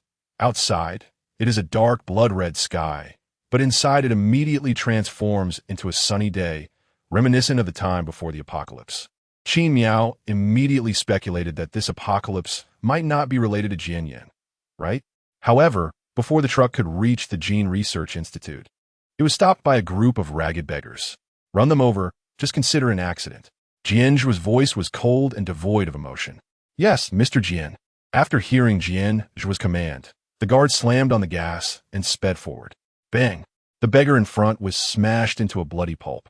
Flesh and blood sprayed onto the grass, which, unseen by Jian Zhuo and the others, quickly absorbed the blood and became even more lush. The truck had been moving smoothly, but more and more beggars rushed forward, using crude pitchforks to puncture the truck's tires, preventing it from moving forward. Jian Zhuo and the others had no choice but to get out of the vehicle, each prepared for a confrontation. The beggars were chattering away in a multitude of languages, dividing themselves into several factions, each speaking different dialects. Secretarian whispered to Jian Zhuo, Mr. Jian, it seems like they are speaking some obscure foreign languages. We are in the southern hemisphere, so these should be scientists from various countries. These beggars were cunning. Being scientists, they must have studied English. Yet they spoke in local dialects that were deliberately hard to understand, clearly communicating in secret. Dividing into factions based on language was a simple and crude method that ensured both communication and confidentiality. Jian Zhuo and the others, disguised as scientists and being from Z country themselves, speaking Chinese did not seem out of place. The beggars before them could not understand what Jian Zhuo and the others were saying, watching them warily while greedily eyeing the large truck behind them, which surely contained a lot of supplies. Qin Miao surveyed the area and spotted a pile of wreckage behind some stones. These remnants were originally hidden but had overflowed due to their sheer number. Rats made homes inside, scurrying around in the eye sockets of skulls. Nearby, several piles of firewood still had rat meat roasting over them. This place isn't peaceful either. It seems many people have died here before. Hearing this, Jian Zhuo also looked over, noticing a pile of bullet casings next to the wreckage. However, the beggars were armed with pitchforks, indicating that the previous battle had exhausted all the firearms, sending the people here back to the cold weapon era. With many people and scarce resources, war was bound to break out, not only to fight for supplies, but also to reduce the number of people consuming those supplies, achieving two goals at once. At this moment, a middle-aged man with an Eastern appearance stepped forward. "What are you here for?" Following him were others with similar features. The middle-aged man wore an ill-fitting short-sleeved t-shirt, looking much better than the other ragged beggars, resembling a small leader. Jian Zhuo replied, "We are scientists here to apply to the Gene Research Institute." The man suddenly laughed scornfully. "Who here isn't a scientist? I'm old Qian from X country. You must be from Z country. Everyone here is here to apply. You should line up. The first round is a written test. Only the top 20 will be accepted. If you fail once, you'll have to wait for next time. Again and again, you better be mentally prepared." Upon hearing this, Secretarian, as a working individual, felt a wave of nausea. He had been through interviews before. Although he eventually succeeded in entering the Jian group, he had also been rejected countless times beforehand. Jian Zhuo, however, was not surprised. Jian despises fools. So those who get in must be geniuses. Hearing Miao say this, Jian Zhuo smiled in agreement. His Miao thought exactly like him. What a perfect understanding. How they arrived here was a selection process, and how to survive was also a selection process. Those who could eventually pass the exam would surely be the smartest among the smart. What Jian wanted were precisely these extremely intelligent individuals. But apart from Miao and Jian Zhuo, the others were very distressed. It's the apocalypse. Why do we still have to take exams? What will the written test cover? Secretarian asked. ISNT, there's something we need to study. It's been ages since I've seen a book. Old Qian's greedy little eyes were fixed on a large truck behind Jian Zhuo. If it weren't for his interest in those supplies, he wouldn't bother talking to these people. If they wanted study materials, they had to trade something for them. Trade? Jian Zhuo pulled out a gun. I haven't heard of that word. He toyed with the gun casually, his tone indifferent. The pile of wreckage behind the stones had already proven that these people were not good. Now, they wanted to discuss rules. Wasn't that a joke? The beggars around them saw the gun and screamed, scattering in all directions. Although they didn't understand the conversation, they recognized the gun. You are robbers. Try to take advantage of us. Old Qian's voice trembled with fear. Jian Zhuo didn't want to waste time with him anymore. Hand over the supplies. Otherwise, I'll kill you. Seeing that Jian Zhuo and his group were formidable, Old Qian suggested a cooperation. Young man, don't be so agitated. After all, we are all Asians and speak the same language. Why not team up with us? Besides, I'm the only one with the study materials. At this moment, a group of people in white lab coats and masks arrived. Beep, beep, beep. The sound of a whistle interrupted Old Qian's words. They shouted through loudspeakers. The written test begins at 8 a.m. tomorrow morning. Registration is now open. This announcement was soon translated into English. The exam starts at 8 a.m. tomorrow morning, and registration is now open. The main languages at the Gene Research Institute were Chinese and English. Knowing either one was sufficient. Most people around were excited upon hearing this, but some wore worried expressions. I have no supplies to register. Can you lend me some? You've taken the exam over 10 times and still haven't passed. It's not necessary to take it again. Miao caught on to a key phrase. Over 10 times? It seemed this exam was quite frequent. I have no way to leave here. There are glaciers everywhere, and my companions have all died on the way. Now, the only way out is to enter the Gene Research Institute. Passing the written test is useless. I passed the written test last time, but failed the interview. I still didn't get in. Upon hearing this, the excitement in the crowd immediately dissipated, and the atmosphere grew heavy. Only a small number of people were taking the exam for the first time. Most had attempted many times without success. Yet, they could only continue to endure. After all, here, only by passing the exam and being accepted could they find true relief. Chapter 71. No matter what she does, he will forgive her.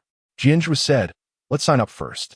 The researcher in a white coat set up the table and sat down. "Those who want to sign up, hurry up and line up." Soon, someone translated this into English for the others to understand. Jian Zhuo and the others went to line up, and secretarian took out 20 kilograms of rice and placed it in front of the researcher. "Is this enough for our 20 people's registration fees?" The researcher checked the supplies and said, "It's enough. Just fill in your information and then come back to get your admission ticket and number." Secretarian asked, "By the way, do you have any study materials for the written exam?" "Yes. Do you want new ones or secondhand ones?" "You could buy secondhand ones from the people next to you. They are cheaper." Hearing this, Jian Zhuo shot a fierce glare at the trembling old Qian nearby.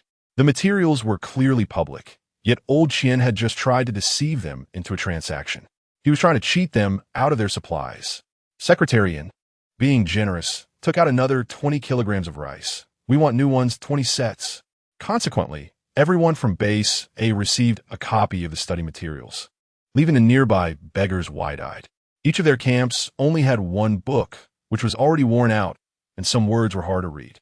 They had to line up every time they wanted to study, wasting a lot of time. They were envious, but also waiting to see the fun, holding their growling stomachs. They secretly mocked, saying that only a small portion of people could pass the written exam in one go, and they were wasting so much now, just waiting to cry later. However, what these beggars did not expect was that while the supplies on the truck were gone, the supplies with the accompanying space ability users were still numerous. Not to mention the supplies from the main base responsible for resupply and the ones Miao had brought herself, wealthy enough to rival a nation. Secretary and brought a stack of information registration forms and handed them to everyone at Base A. They were all smart people carefully selected, and they had already memorized the resumes of the identities they were disguising as. The basic information was filled out according to the resumes, while other abilities and irrelevant information were written truthfully. This mix of true and false information would be less likely to expose them and allowed for some room to lie. Once secretary and handed over the materials, everyone received their own number. The researcher said, "After you get your number, you won't be called by your real names anymore. Just call out your numbers and remember to respond." Miao got number 435. This number seemed quite perfunctory. Did it mean that 433 people had already passed before them?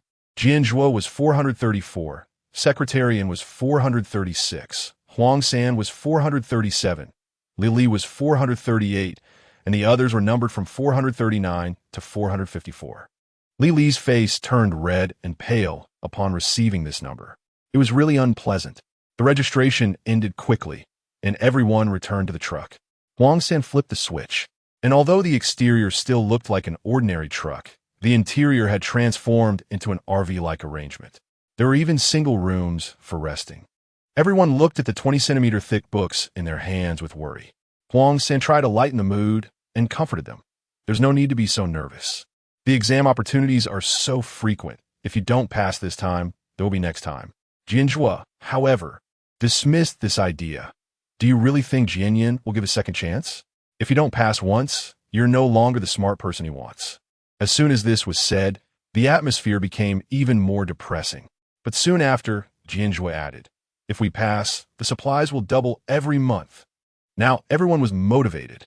Base A was prosperous, and they could buy anything, so an increase in supplies meant an increase in salary for them. They could live a better life. With this, everyone had no complaints and began to study hard. They were afraid of not passing the exam tomorrow and missing the rare opportunity for increased supplies. Jian Zhuo went to a single room, and Miao sat on the bed, flipping through a book before closing it.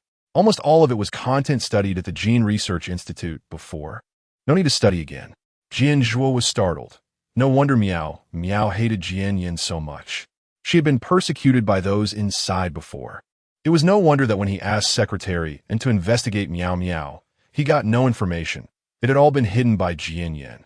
Now, with new grudges added to old ones, his anger towards Jian Yin intensified. He looked at Miao and held her in his arms, feeling heartbroken to the point of suffocation. He couldn't imagine, nor dare to think, how tragic Miao's past must have been. A superpowered brother, a fraudulent sister, an antisocial mother, and a father whose whereabouts were unknown. He suddenly felt that even if Miao was a little con artist, it didn't matter. If she were just a pure and innocent little flower, she wouldn't have survived until now. No matter what she did wrong in the future, he would forgive her. Qin Miao stayed dazed in Jian. She was embraced for a while before regaining her calm. But her body still reacted instinctively, shrinking a bit closer to Jian Zhuo and falling asleep peacefully. Jian Zhuo's embrace was so comfortable, if only. Qin Miao's voice unexpectedly broke the moment. No. Qin Miao was startled awake by the voice in her dream, her body involuntarily shivering, tightly gripping the red agate bead Jian Zhuo had given her. She wanted to find some sense of security from it. Jian Zhuo, still reading, sensed her unease, gently patting her back and comforting her. It's okay, Miao Miao, I'm here. Qin Miao instantly quieted down again, and Jian Zhuo noticed her tightly clenched hand. Afraid her nails would scratch him again, he gently pried her hand open. To his surprise, he saw the red agate bead lying in her pale palm. Jian Zhuo picked it up in disbelief and examined it. Indeed, there was a tiny Q that he had carved himself, so small that it was almost invisible.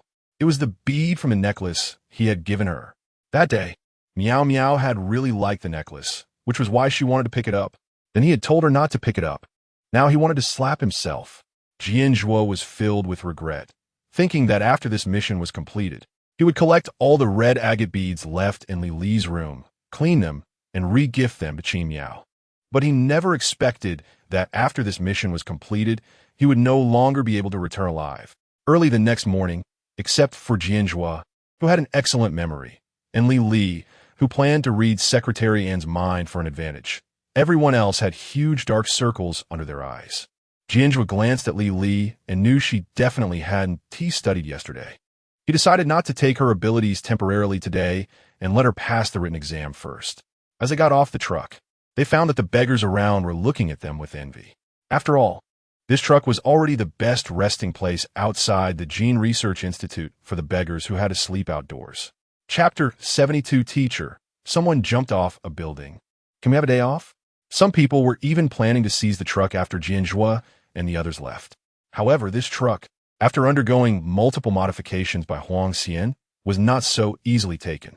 The beggars looked disdainful. They had taken the exam so many times that they were sure they could do better than these new arrivals. These people were definitely just cannon fodder for them. At that moment, a vehicle from the Gene Research Institute arrived. The researcher got out and shouted, "Those who are going to take the exam, come and line up with your admission tickets." This time, there were particularly many people going to take the exam, nearly 100. One vehicle couldn't fit them all, and it had to make several trips back and forth. Jian Zhuo and the others from base boarded the vehicle first. They looked fierce, and no one dared to stand in front of them, so they were the first group to arrive at the examination site. The researcher dropped them off at the entrance of the Gene Research Institute and said, "I'm going to pick up the others. Don't wander around." Then he left. But Jian Zhuo had no intention of listening to them. He ordered, "Search. Mr. Jian, there seems to be a school in front. They are having morning reading." A guard said, feeling puzzled. Even in the apocalypse, he didn't expect there would still be schools. Learning theory is not as practical as learning some skills. The group walked over, and in front of them was actually a brand new school. There were students reading aloud around them. Qin Miao frowned. She was very familiar with this morning reading. These people are all selected gene test samples. Learning is just the fastest way to test if they are geniuses. However, if they cannot pass the exam, they will be judged as failed test subjects, and they will. Before Qin Miao could finish her words, a student's voice came from the rooftop. "I didn't do well on the exam this time. I am sorry for my teacher's guidance." Then with a loud thud, this student fell from the rooftop of the 20-story school building. Flesh and blood splattered against the glass of the first-floor teaching building. The guards stifled their screams, and some even quickly covered Li Li's mouth to prevent her from screaming. A student opened the window and excitedly said, "Teacher, someone jumped off the building. Do we have a day off today?" The teacher's cold voice came. "Then today is a day off. These students think about playing every day. Bad genes should be eliminated." Hooray! The teaching building was immediately filled with cheers. Everyone was happy about not having to attend class, and no one mourned the death of their classmate. As expected, children who fail the exam will be eliminated. Those who do well will also be subjected to dissection and research. Qin Miao's voice was very flat. without any ups and downs. I've seen these scenes countless times. Back then, she didn't understand the rules of the Gene Research Institute. She ranked first in her first exam, and thus began a painful life. The calmer she was, the more Jian Zhuo felt heartache. Everyone said they were monsters, but no one thought that monsters could also feel sad. Being human means having emotions. In the next second, something even more terrifying happened. The flesh and blood were instantly absorbed by the grass, which had originally been a bit yellowed but became lush again. Only the school uniform was left behind. It turned out that the grass of the Gene Research Institute was nourished by flesh and blood. Everyone looked at the lush grass, feeling a bit horrified. Just how many people had died here? At this moment, a guard from the back said, "Mr. Jian, those researchers have returned. The people from base, they returned to the entrance of the Gene Research Institute." Other beggars, unaware of the truth, were still crazily memorizing their notes, fantasizing about how once they got into the Research Institute, they would have no worries for life. But they did not expect that getting in was just the beginning of their suffering. They might not even become researchers. They could become lab rats. Ha ha! The innocent laughter of the students rang out, and they were really happy that they could have a day off today. The eyes of the beggars revealed longing. Studying is good, carefree, and they don't have to worry about making a living. For 34, are you here?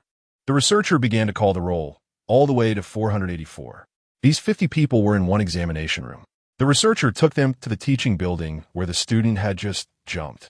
They walked all the way to examination room 404 on the 4th floor. "You are in this examination room. Go in."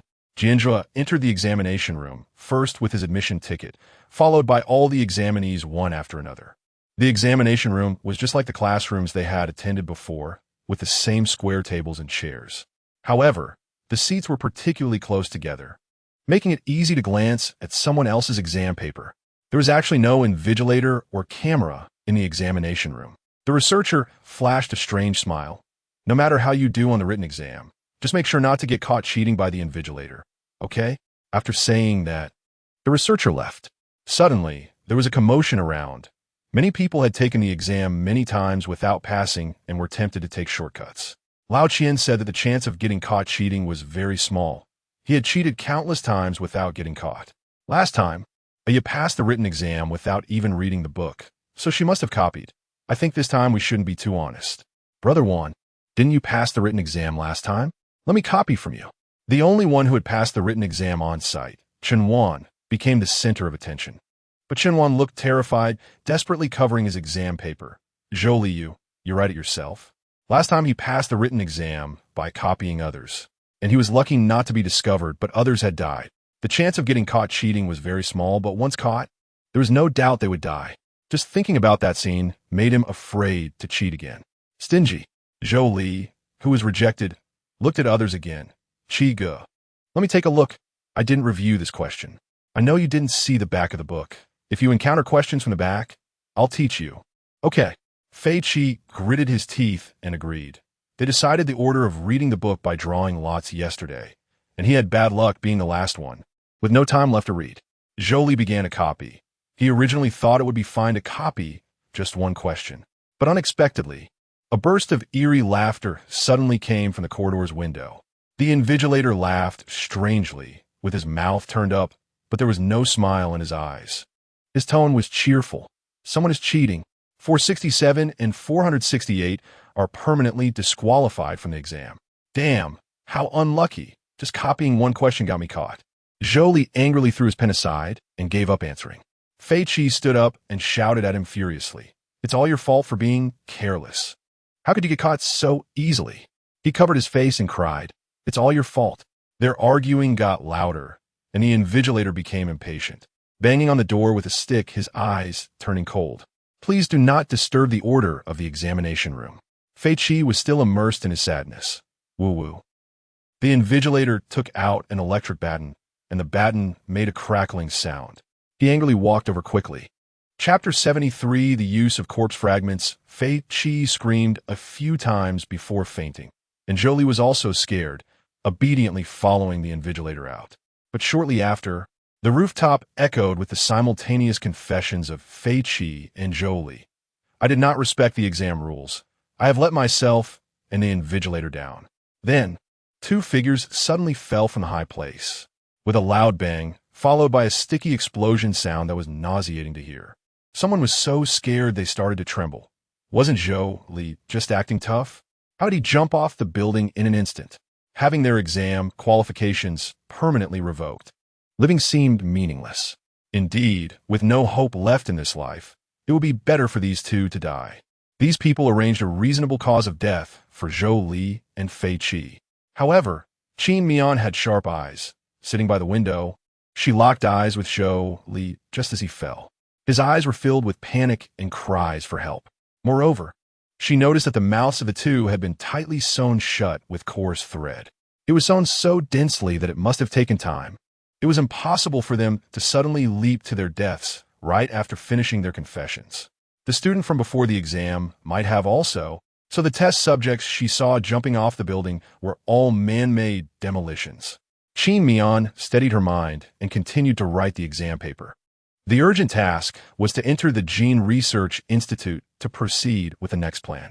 Dingling, there was still half an hour left in the exam. The invigilator appeared again. You can submit your papers early now, but once submitted, you cannot linger outside the exam room. Qin Mian raised an eyebrow. Not allowed to linger? That implied something was wrong. She decisively got up. She had already finished her paper. At the same time, Jian Zhuo also stood up.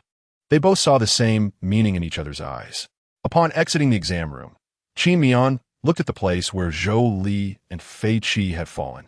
The bodies were already gone, leaving only their clothes and the coarse thread that had sewn their mouths shut. Mr. Jian, do you have any plans? Qin Mian focused on the two invigilators in front of her. Initially, she thought about killing them and transforming into them, but upon reconsideration, they were unfamiliar with the Gene Research Institute and could easily expose her, alerting others. At this moment, one invigilator handed the exam paper to the other. You hold on to this for a moment. I need to use the restroom. Jian Zhuo had his eyes on this invigilator from the start.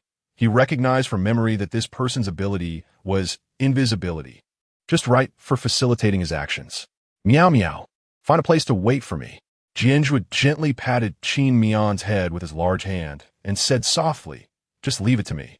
After Jian Zhuo finished speaking, he hid in the restroom. He originally wanted to knock the other person out and take them with him. However, before he could make his move, another person rushed in. He locked the restroom door, and through the crack, Jian Zhuo saw a man in a black jacket enter. Carrying a large backpack, Jian Zhuo recognized him at a glance. This was the person who had just taken the exam with them, while everyone else was dressed in rags. He was relatively tidy. He should not be from a Gene Research Institute, nor was he an ordinary scientist. But the invigilator seemed very familiar with him. Why are you so slow? Don't you know, we only have these few minutes to communicate? Recently, Dr. Jian has been strict. Even if I go invisible, I can't get out. The Research Institute is filled with infrared lasers at night. Touching them means death. The jacket man chuckled apologetically. Sorry, I took a bit longer writing the paper. The invigilator sneered. Those who can't pass the exam only have the first time to take it. He suddenly realized he had let something slip and quickly shut up, but the jacket man didn't understand what he meant. Jian Zhuo heard these words and also realized his guess was correct. Only those who passed the written exam on their first try could enter the next round of interviews. The older candidates outside had already been abandoned, living forever in the grand scheme of Jianyan until they despaired and died. The invigilator continued. Tell Boss Sun that at tonight's auction, the competitive product number 7 can exchange blood for eternal youth. If we can't get that, we can choose number 8, whose ability is explosion. Exchanging blood with him will grant you that ability. Fortunately, my ability is useful. Otherwise, I wouldn't know these internal messages. However, I'm now also a special focus of Dr. Jian. Jian Zhuo picked up on the connection between blood exchange and the auction. So in Jianyan's base, the many people with second abilities obtained them through blood exchange. The more blood they exchanged, the more powerful they became. But what about this eternal youth thing? The invigilator extended his palm upward. What about the payment? The jacket man took out an envelope from his pocket, and just as the invigilator excitedly reached for it, a small knife sprang out from the envelope. The invigilator dodged, but his pinky was accidentally sliced off, rolling to Jian Zhuo's feet. Ah, what are you doing? You actually want to kill someone. Before he could even call for help, the jacket man slit his throat. Blood gushed out, and he died unwillingly. Boss Sun said, "Only the dead can keep secrets. Don't blame me. Besides, your payment is too high." Boss Sun said it's better to buy more competitive products. After speaking, the jacket man transformed into the invigilator's appearance. "Since I can't pass the exam, I can only take the back door. Once I steal invisibility ability competitive product and exchange blood, I can completely replace you. From now on, I will be the invigilator you see." He then took out a small vial and poured the liquid onto the real invigilator's body, which corroded until it disappeared. After cleaning up the murder scene, the jacket man completely replaced the invigilator and walked out of the restroom. Jian Zhuo frowned slightly. How useless. Why did he have to die? There is no way to seize the ability now. But suddenly, a notification sound echoed in his mind. Ability to seize. Invisibility, body fragment. Limited time 1 day. Only then did he realize that body fragments could also be used to seize abilities, though for a shorter duration. He had never used body fragments before, surrounded by guards daily. He picked up the pinky that had fallen on the ground, wrapped it in a handkerchief, and disdainfully placed it in his pocket. Ability seized. Invisibility, limited time 1 day. Jian Zhuo walked out of the restroom and found Qin Mian still in a daze in a stairwell. His Miao seemed to have become increasingly silent lately. He stepped forward, took her hand, their fingers interlocking, and spoke gently. "In a moment, we will become invisible. To avoid getting lost, I will hold your hand the whole time." Qin Mian looked at her gradually transparent body. Chapter 74. Clones Jian Zhuo and Qin Mian. Jian Zhuo couldn't help but marvel at how diverse Jian Zhuo's abilities had become. Worried that Qin Mian might get lost, he intertwined his fingers with hers on his left hand and pulled her into his embrace with his right. "Let's go find out where Jian Yin is." "I know," Qin Mian replied confidently. "Room 707 in Building 7. Jian Yin must be there." She immediately stated the location. Jian Yin's research labs often had a connection to the number 7. Could it be his lucky number? Unexpectedly, Jian Zhuo clicked his tongue in response. "My birthday is July 7th. Jian Yin is really disgusting." After learning that Jian Yin was conducting genetic research, Jian Zhuo pondered for a long time and figured out Jian Yin's true purpose. He wanted to possess his genes. Jian Yin had looked at him with a complex gaze since childhood. He resented Jian Zhuo for being better at everything. Yet he was fascinated by the excellent genes that resembled their ancestors within him. Jian Yin was a fervent fan of their ancestors and wanted to become someone like them. However, Jian Yin was still somewhat inferior to him. For instance, he could speak at 3 months old, while Jian Yin didn't do so until 5 months. By the age of 4 or 5, he could grasp the pulse of global commerce, while Jian Yin was still in middle school at that age. Therefore, his existence proved that Jian Yin's genes were not that exceptional. No matter how Jian Yin tried, he could never quite measure up. Yet he possessed what Jian Zhuo longed for, love. His mother's favorite was Jian Yin, loving him for being normal. In hindsight, she had been deceived. She would never know that Jian Yin was even more twisted than him. Even if Qin Mian couldn't see Jian Zhuo's expression, she could imagine how disgusted he must have looked. Let's go take a look. Thanks to their invisibility, the two made their way to room 707 in Building 7 without any obstacles. Sure enough, the door had a sign that read Experimental Zone, Unauthorized Personnel Keep Out. Qin Mian was familiar with the layout of the Genetic Research Institute, but she had never been inside room 707 before. Now she could finally see what was inside. A researcher opened the door, and Qin Mian and Jian Zhuo slipped in. Indeed, Jian Yin was inside, conducting experiments with a group of people. However, the two were soon stunned by the scene before them. There was a group of clones that looked exactly like Jian Zhuo and Qin Mian. They were dressed in hospital gowns and floating in petri dishes. Moreover, on a nearby lab table lay half a heart and half a spine. Labeled gene extraction, Jian Zhuo's heart, Qin Mian's spine. Jian Zhuo's heart skipped a beat. It turned out that the reason his heart couldn't heal was that half of it was in Jian Yan's possession. Qin Mian, on the other hand, was filled with doubt. How could someone live with half a heart missing? Was Jian Zhuo really still alive? Furthermore, her current spine was not original either. Half of it was with Jian Yan. The two frowned as they looked at the experimental notes beside them. Jian Zhuo clone 4562, Jian Zhuo clone 4563. Qin Mian Clone 653. Qin Mian Clone 654. Looking at the group of experimental subjects that resembled themselves, they felt utterly nauseated. Jian was secretly using parts of their bodies to conduct experiments to clone them. Moreover, judging from the numbering, many clones had already been studied. Qin Mian immediately felt that back in the day at the Genetic Research Institute, someone had secretly let her go. Otherwise, Jian would never have discarded her. This excellent specimen, Jian Zhuo couldn't help but mock inwardly. Mom, is this the normal son you were so proud of? Jian has gone completely insane. He wanted to rush forward and kill Jian, but Jian had too many secrets behind him, especially regarding how to restore his heart.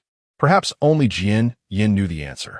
Once all the secrets of the Genetic Research Institute were revealed, Jian would undoubtedly meet his demise.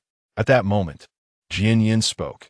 Open Jian Zhuo Clone 4562 and take a look. Jian, wearing ordinary black frame glasses and looking emaciated, bore no resemblance to Jian Zhuo. Jian Zhuo looked like Jian Miao, while Jian resembled their mother. A Jian Zhuo clone was released. He stumbled a bit, rubbed his eyes, and gently asked, "Who are you?" This gentle demeanor was completely unlike Jian Zhuo. Sure enough, after hearing this, Jian's eyes were filled with gloom. Not at all like Jian Zhuo. He pressed a button, and the collar around the clone's neck immediately tightened, twisting his head off. The lab was instantly filled with the smell of blood, and a cleaning robot hurriedly began to work, cleaning up the bloodstains. Jian, furious, shouted at the nearby researcher. If it were the real Jian Zhuo, he wouldn't be so gentle. He would have killed everyone here immediately. Can you all be a bit more serious? You've wasted so many experimental samples. A newly arrived researcher, confused, asked a colleague, why does Dr. Jian want to clone his brother and that girl named Qin Mian? This was something both Qin Mian and Jian Zhuo wanted to know, so they perked up their ears to listen for the reason. What kind of absurd idea would lead him to want to replicate their genes? Because Dr. Jian hates his brother and wants to kill him. But his genes are too exceptional, so he wants to kill the real Jian Zhuo and then create a world filled with geniuses like Jian Zhuo. As for that girl named Qin Mian, she was specifically brought in to mate with Jian Zhuo. Their genes combined will surely produce the perfect offspring. After hearing this absurd reasoning, Qin Mian's hands instinctively clenched tighter. He was torturing her just to verify her genes were excellent enough to mate with Jian Zhuo. Jian didn't see her as a person at all. She was merely a tool, an animal for breeding geniuses. Let us see Qin Mian 653 released. Then, a Qin Mian clone emerged from the petri dish. Jian approached, pulling out a bag of potato chips and a lollipop from his pocket. Qin Mian snatched the potato chips. Jian pressed the button, and in an instant, Qin Mian's head was severed from her body. Qin Mian only loved sweets. Jian looked at the failed products before him, furious as he kicked the table. It seems I must obtain the real bodies of these two. Send more people to Base A and bring Jian Zhuo to me. Qin Mian, confused by hearing her name, wondered if Jian Zhuo had hidden her situation at Base A from him. Jian Zhuo was somewhat relieved. At the time in Base C, out of jealousy, he didn't want Qin Mian's ex-lover to come looking for her, so he had secretary and hide her whereabouts. Otherwise, if Jian knew they were both at Base A, he would definitely go crazy trying to capture them. A nearby researcher trembled and said, "But we've already sent many spies, and they've all been discovered before entering Base A. They couldn't even save their own lives." After hearing this, Jian's eyes were filled with approval. As expected of Jian Zhuo, everything is handled flawlessly. This gene is truly perfect. A yearning and obsessed expression appeared on his face. Then he became angry again. Why isn't this gene mine? Why must Jian Zhuo be above me? Clearly, we share the same parents. Why did I inherit genes that aren't as excellent as his? Why am I just an ordinary person? Qin Mian frowned. Did Jian have some misunderstanding about himself? An ordinary person? His perversion was unique, a height that ordinary people could only aspire to. Chapter 75, The Origin of the Zombie Virus. Jian continued to ask, what about Qin Mian? Jian Zhuo couldn't catch her, and Qin Mian couldn't be found either?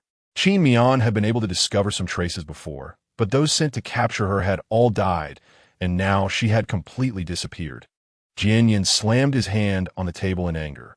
If it weren't for Wu Hei accidentally leaving Qin Mian behind during the transfer back then, we wouldn't have this trouble.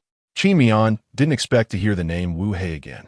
It turned out that she had intentionally been left at the old site of the Gene Research Institute by Wu Hei, but Wu Hei hadn't meant to abandon her. Wu Hei was an elderly woman in her 60s or 70s, a billionaire. Back then, she donated all her assets to the Gene Research Institute and became a caretaker there, just to atone for her sins, because she had been a human trafficker in her youth and feared going to hell when she grew old. She chose to care for the abused children in the Gene Research Institute to accumulate merit. Qin Mian found it amusing at the time and replied, "You've created so many hells on earth. Why would you still fear hell?" She pierced through Wu Hei's self-deception, and from then on, Wu Hei targeted her. However, Wu Hei couldn't kill such an excellent specimen herself, so she secretly incited all the experimental subjects to isolate and bully her. But Qin Mian retaliated fiercely. In the end, Wu Hei deliberately left her behind when the Gene Research Institute was to be relocated, wanting her to be devoured by zombies like those ignorant failed experiments. Jian was only angry for a while before laughing. Well, if it were so easy for you fools to catch her, how could she still be my two most satisfactory experimental subjects? Jian never expected that these two experimental subjects, the only ones he was interested in, were coldly staring at him from the side. Then, Jian released several more clones of Jian Zhuo and Qin Mian, but none met his requirements. He became increasingly irritable. "You worthless bunch."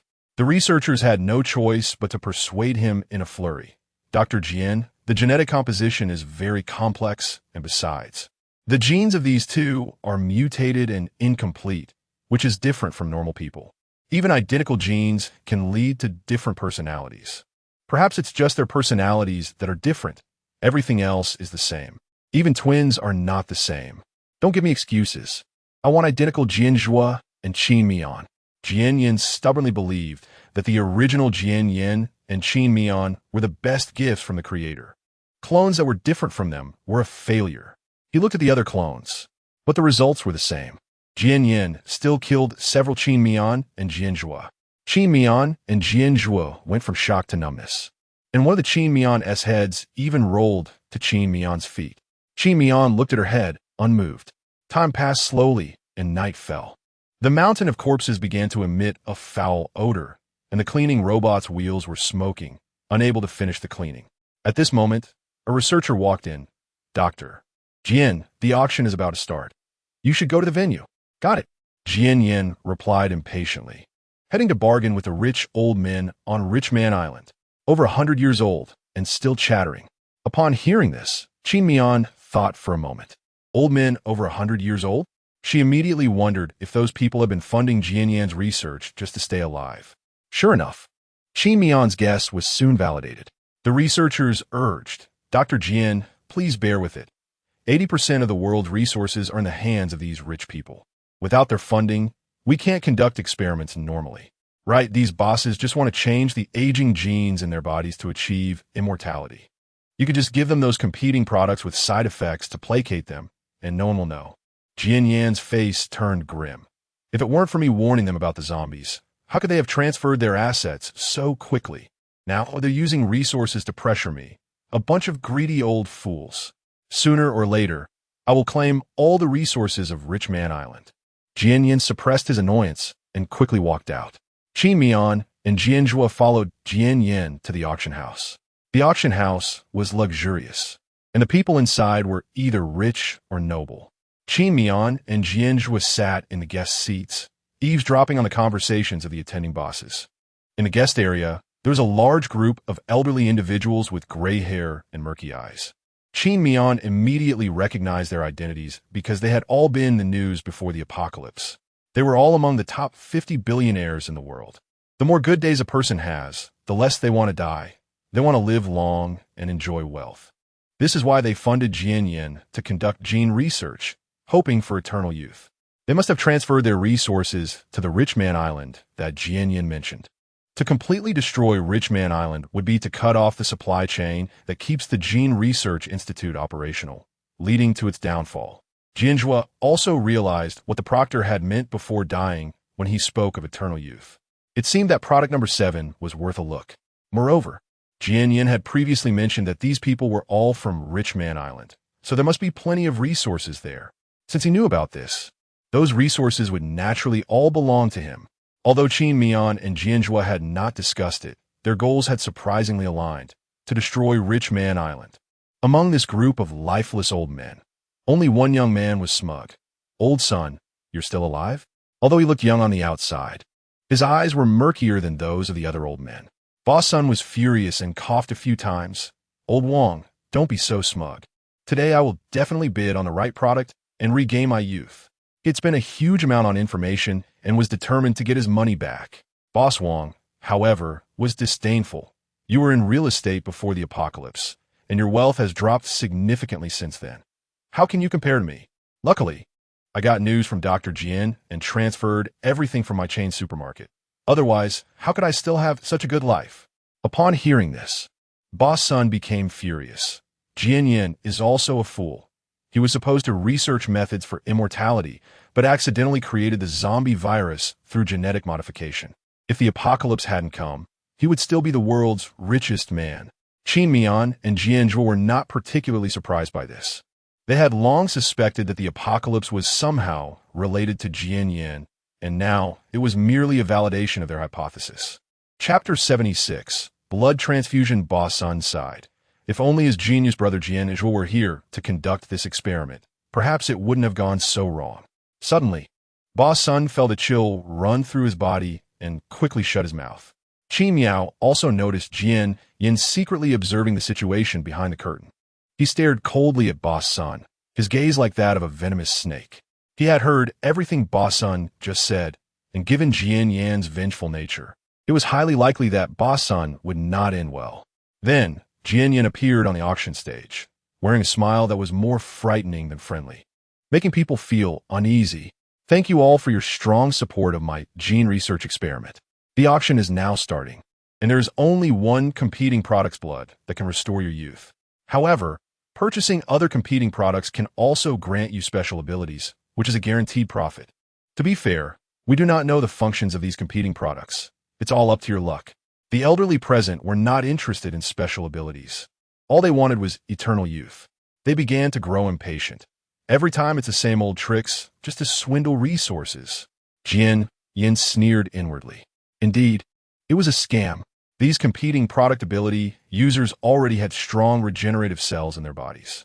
Jian Yin merely extracted their regenerative cells and added a catalyst.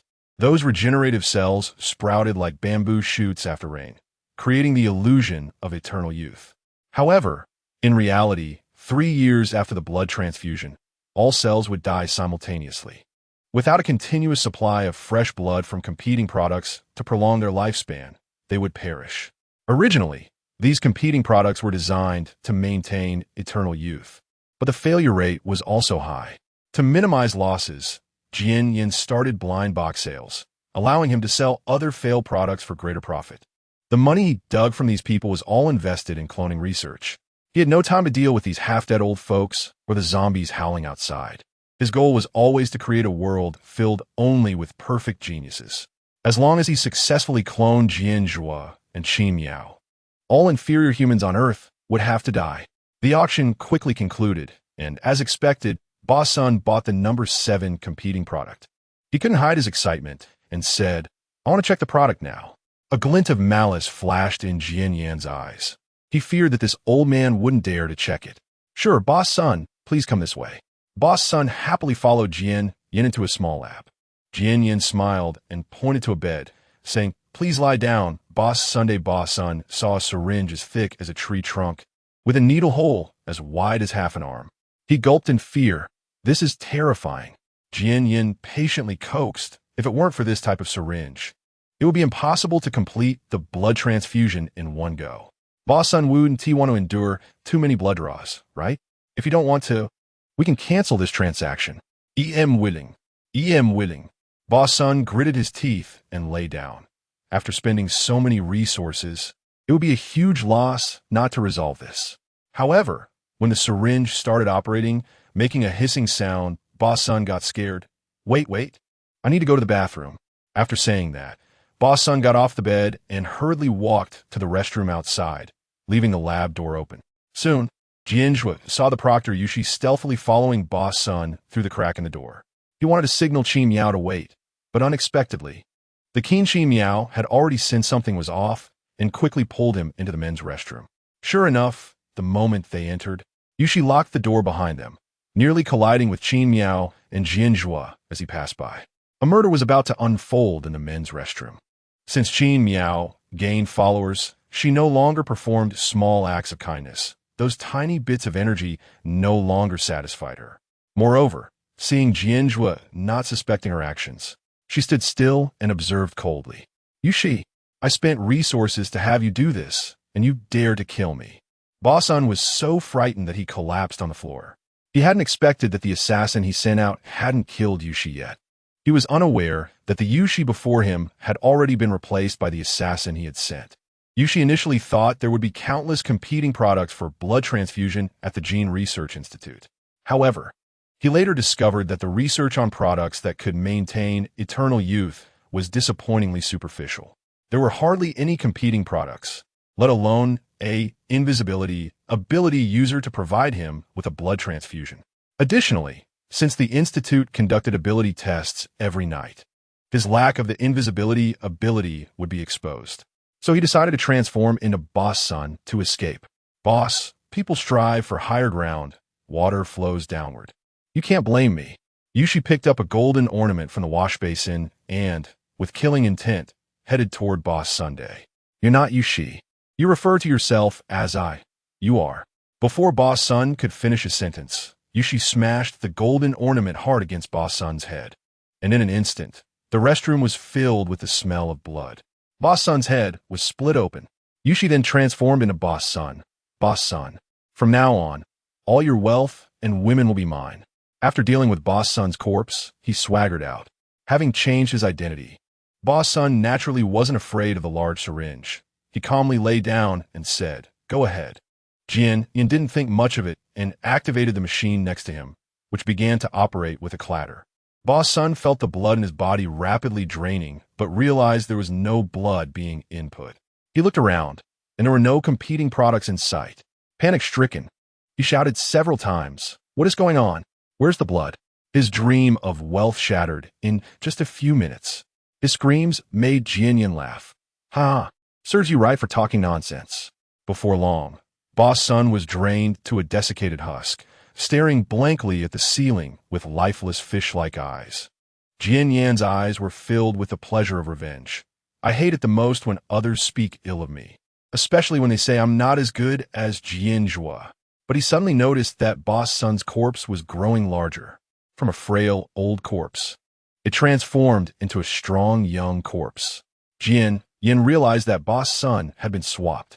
Someone, investigate the identity of this corpse. Jian roared. A researcher examined the corpse and said, "I recognize this person. He is one of today's examinees." Chapter 77.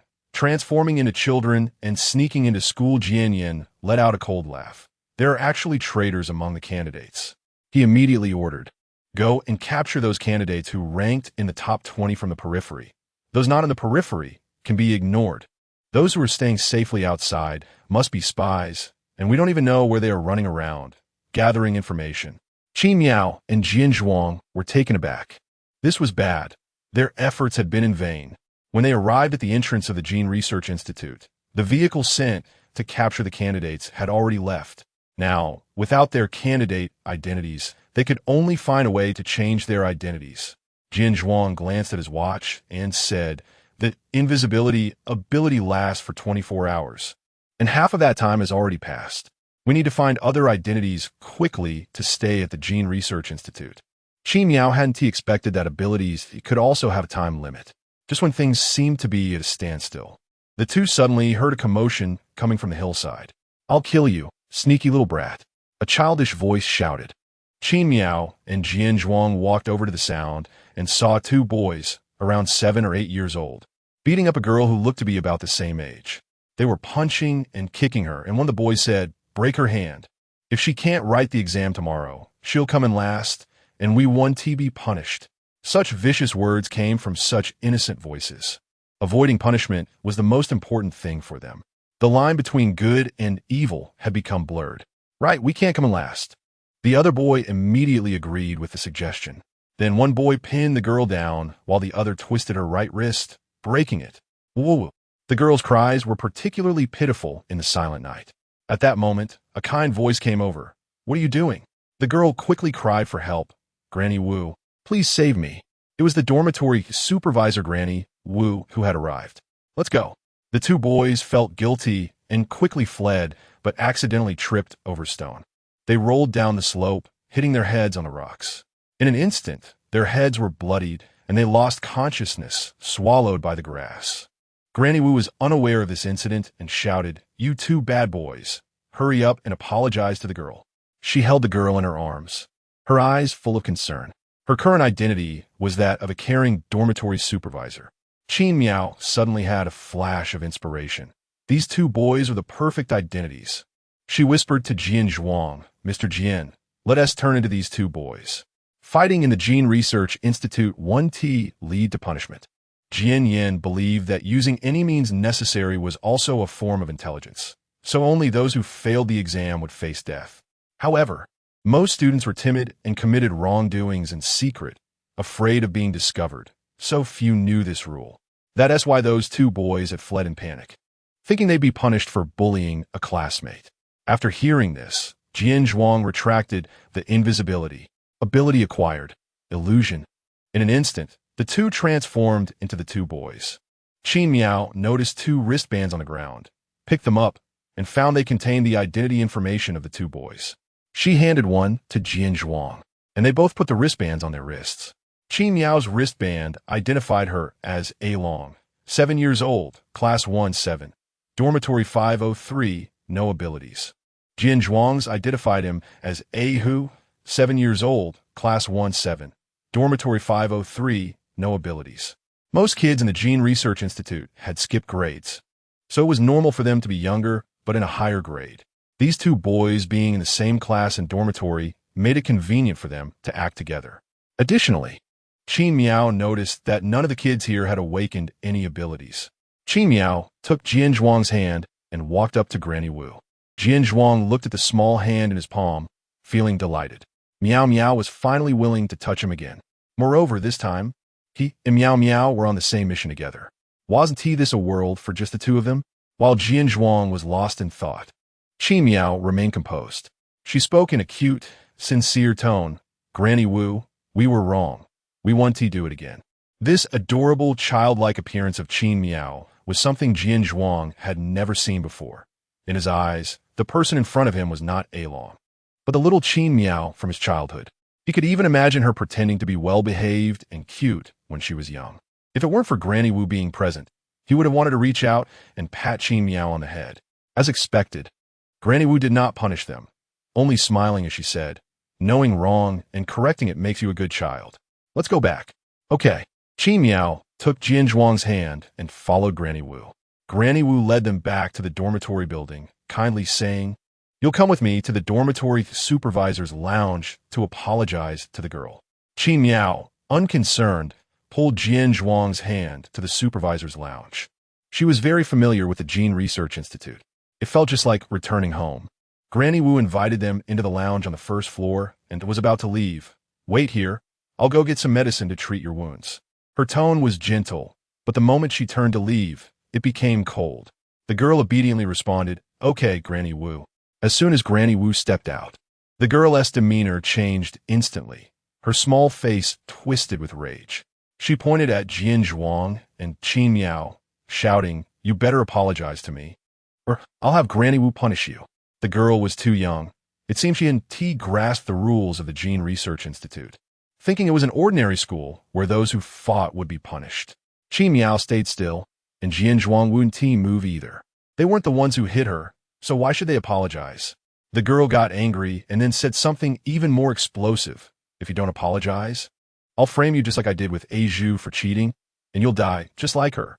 Qin Miao wasn't surprised. What good people could there be in the Gene Research Institute? Sometimes, children's malice is more pure. Just for a small matter, they would go to great lengths to harm you.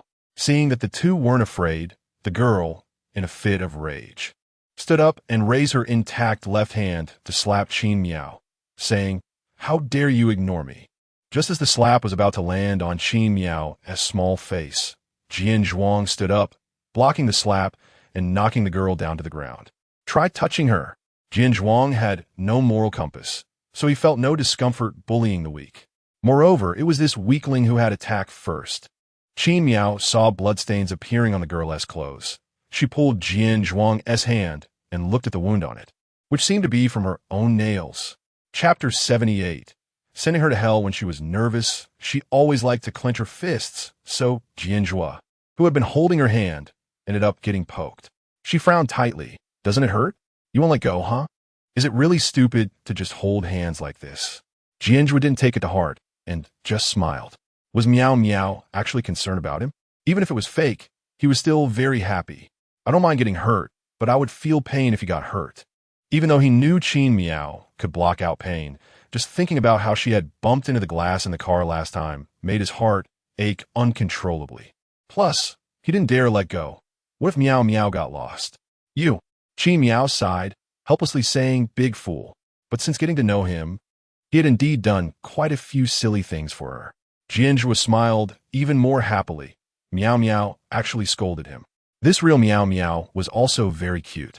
The little girl was pushed to the ground and ignored. Her momentum suddenly weakened. "You, I'm going to tell Granny Wu later and make her punish you." At that moment, Wu Hei returned, holding a medical kit. The little girl innocently ran into Wu Hei's arms. "Granny Wu, they bullied me." Wu Hei lovingly patted her head. "It's okay. We'll take care of your wounds soon." She looked very kind. Otherwise, she wouldn't have been able to deceive children back then. So most people wouldn't expect that this benevolent old lady was a human trafficker. Seeing Wu Hei's kind demeanor, the little girl took the opportunity to make a request. "Look, my hand is injured. Can I not take the exam tomorrow? Otherwise, I won't be able to finish the paper and won't pass." Upon hearing this, Qin Miao hurriedly looked at Wu Hei. The little girl actually dared to make such a request. When her wrist was broken back then, she had to hold the pen in her mouth and write out each stroke. She didn't dare stop even when her mouth got blisters. Sure enough, a flash of murderous intent crossed Wu Hei's eyes. The little girl's words touched the taboo of the Gene Research Institute, failing the exam. "Fine. If you don't want to take the exam, then don't." She opened the medical kit and handed 2 sharp scalpels to Qin Miao and Jian Zhuo. "You hold on to this." Qin Miao and Jian Zhuo both had a bad feeling, but the little girl was still feeling pleased, and Wu Hei commanded, "Along, ahu," raised the little knives. Jian Zhuo and Qin Miao complied, and the next second, Wu Hei pushed the little girl toward them. The little girl let out a scream as the blades hit her neck, blood splattered, and she lost her breath. Wu Hei feigned surprise, patting her chest. "How careless. Did she die just like that?" Qin Miao pretended to be scared. "Granny Wu, what are you doing?" After all, they were still children. Acting too calm wouldn't do. Jian Zhuo followed suit, trembling. "Aren't you supposed to have us compensate for the girl?" Wu Hei still wore a kind smile. "Isn't this compensation? She didn't want to take the exam, so she doesn't have to. This fulfills her wish. Plus, we save a test paper." Then Wu Hei patted Jian Zhuo and Qin Miao's heads. "Along, ahu, you're very clever, understanding how to pull others to take the fall. I hope you can continue to be smart. Surviving is also a sign of intelligence, especially in tomorrow's exam." Qin Miao was creeped out by Wu Hei's strange tone. Was there a problem with tomorrow's exam? Immediately, Wu Hei handed them needles and thread. "Sew up her features, so she won't complain to King Yin in the underworld." Wu Hei shuddered at the mention of King Yin and then clasped her hands together. "This little girl wasn't killed by me. It was Along and who did it. The sins should fall on their heads. I fulfilled the girl's wish not to take the exam, so I should earn some merit." Qin Miao was no longer surprised by such peculiar behavior. Wu Hei always used these twisted arguments to convince herself that she hadn't committed a crime. But if this world had a hell, even if Wu Hei were fried to a crisp in a hot pot, she wouldn't be able to atone for her sins. However, she didn't believe in hell. She would take revenge herself. She would make Wu Hei truly descend into hell. Qin Miao stepped forward, crouching down, and sewed a few stitches at the corpse's mouth. The oozing blood making her hands sticky. So disgusting. She didn't want to be ordered around by Wu Hei and pretended not to know how to sew. Granny Wu, we don't know how to sew. What if we don't do it well? What if the girl escapes in the underworld and complains to King Yin? Her words hit the nail on the head regarding Wu Hei's psychology. Wu Hei muttered, "You kids are just spoiled." She reached out and snatched the needle and thread from Qi Miao's hands. Qi Miao took the opportunity to pull Jian Zhuo up, and Jian Zhuo obediently held Qi Miao's hand tightly, standing quietly by her side.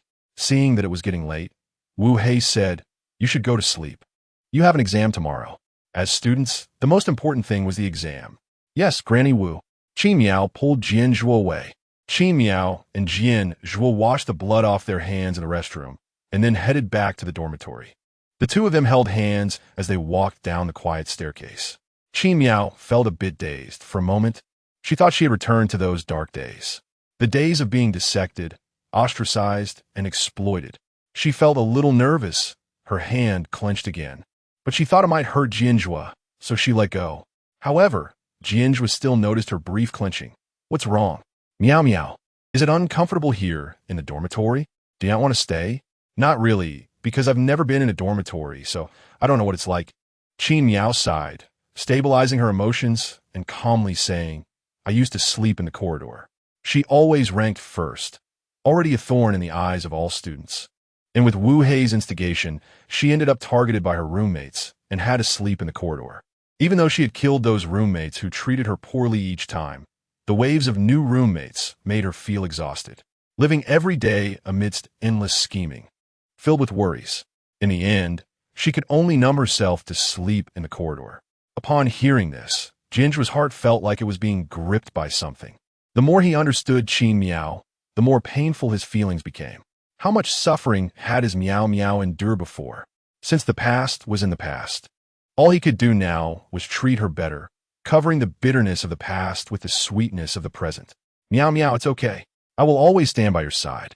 Now, in Jian Zhuo's eyes, the Qi Miao beside him had transformed into that small, pitiful, helpless little girl.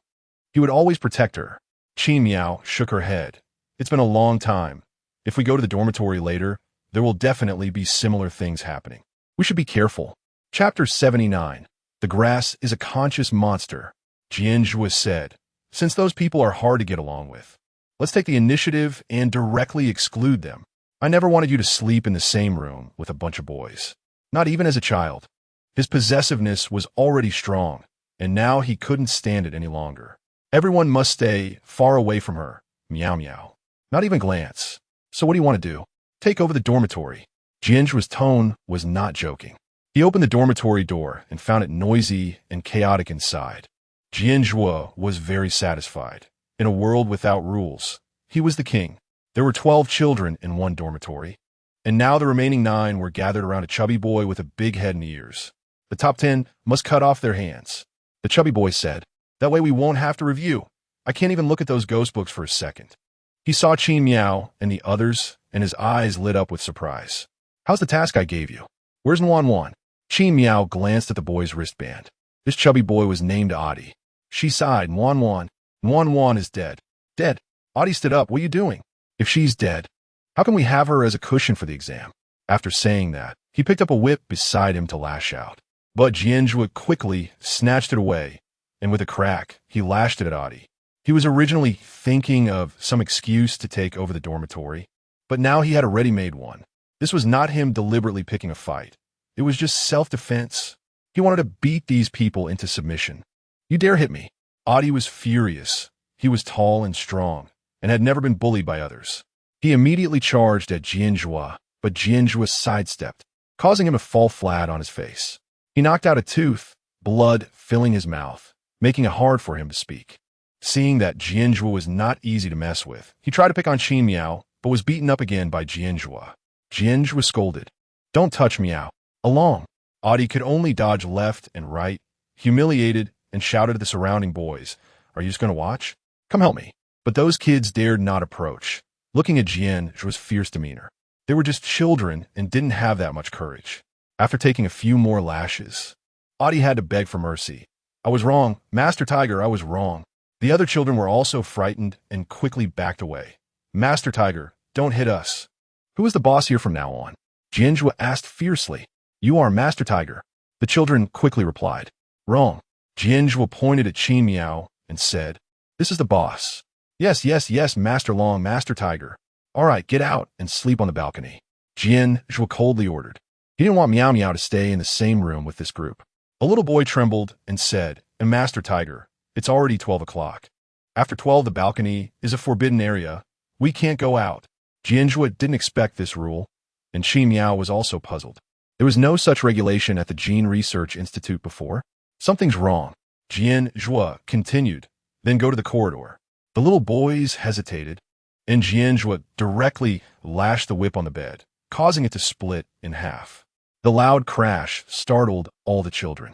They couldn't imagine how painful it would be if that whip hit them. One child hurriedly said, I'll move now. He wrapped his blanket and pillow and headed for the corridor. With him starting, the other children quickly wrapped their blankets and pillows and left the dormitory. The last child to leave even closed the door. Good night, Master Long, Master Tiger.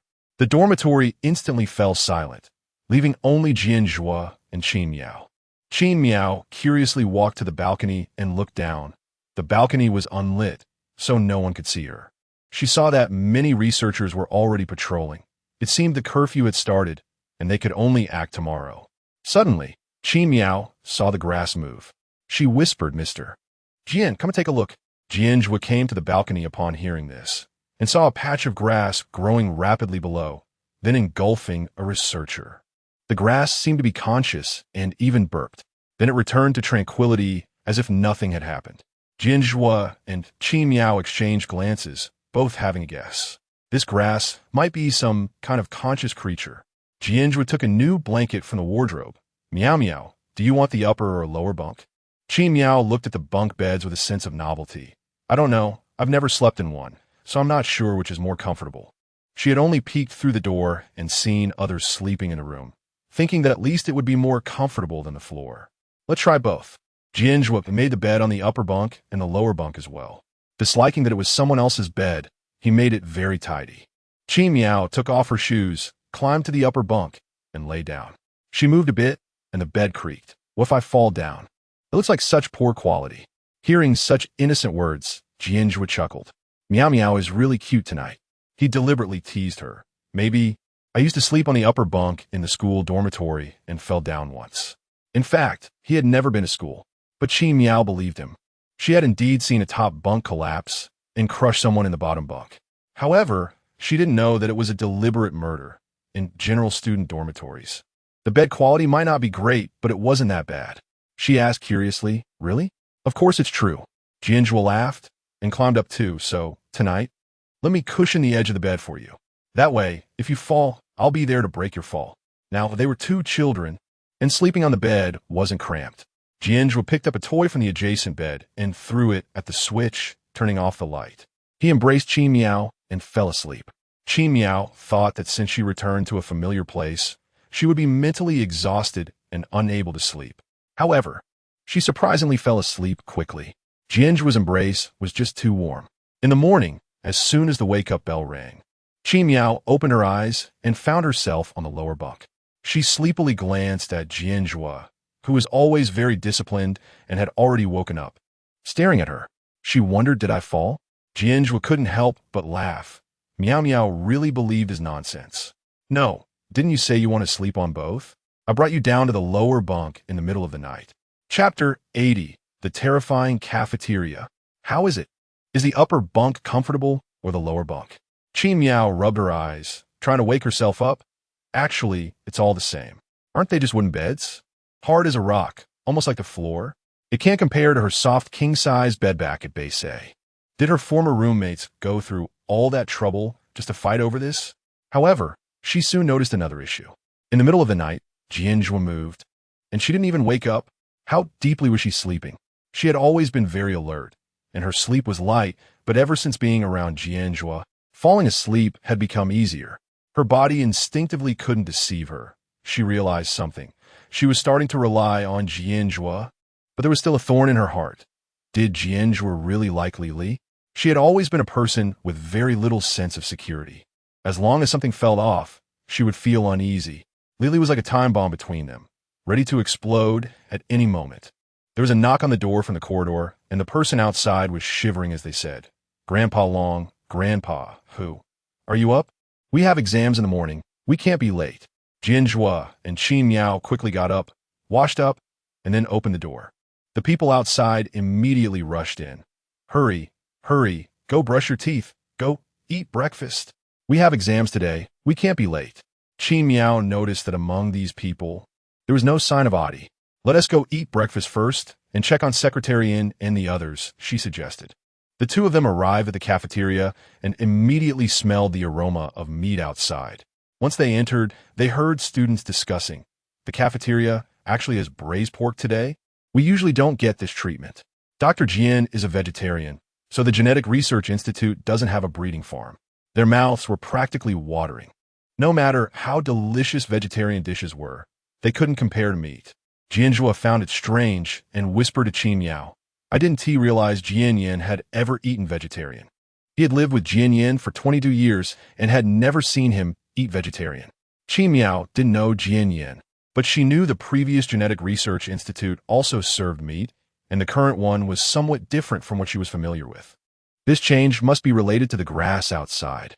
The discussions among the surrounding students continued. "I heard that old Granny Wu's pigs have matured and can be eaten." "Old Granny Wu raises pigs? What does she raise them?" "I don't know. Hurry up and get your food. Each person only gets one piece of meat. If you go late, there won't be any left."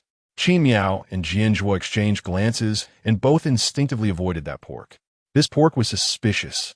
Qin Miao said, "Auntie, I don't want braised pork. You little kid, how can you not appreciate it? Braised pork is so delicious, you can't avoid it." After saying that, the cafeteria lady scooped extra braised pork onto Qin Miao's plate. Qin Miao looked at the braised pork loaded with spices. If it were normal meat, there would be no need for so many spices in the cooking. It was definitely to mask some strange taste. She felt even more nauseated. Jian Zhuo finished getting his food and sat next to Qin Miao when suddenly a classmate shouted, "Why is there string in this braised pork?" "That's probably from the pig's head. Maybe the pig was too noisy and had its mouth sewn shut. Just eat it." "How unlucky. You guys are eating meat, and I'm eating pig's mouth, which looks too much like a human mouth. I can't eat this." She pulled out the string, and both Jian Zhuo and Qin Miao recognized it as the dark thread from yesterday. The pig on that plate must be. The two looked around at the slogans posted everywhere about not wasting food, still thinking about how to deal with those two pieces of meat when Adi walked over. "Brother DeFei, those two are bullying me." Adi even displayed the red marks on his body, deliberately swaying in front of DeFei. Seeing Adi looking fine, Qin Miao knew he had gone to seek help. Otherwise, she would have thought Adi and Wan had been stewed together. DeFei angrily approached Jian Zhuo. "You two little brats dare to bully my underling." He looked down at Qin Miao and Jian Zhuo, not realizing that these two seemingly small kids were actually adults inside. Although DeFei was already in first year of high school, he was only 12 years old. While he was considered older among kids, and his build was quite robust, he was still a bit shorter than Qin Miao, who was over 1.6 meters due to his long-term vegetarian diet, offering no intimidation at all to Qin Miao and Jian Zhuo. Seeing that they ignored him, he felt he was losing face. Then he noticed the meat in their bowls. "Why do you have so much meat?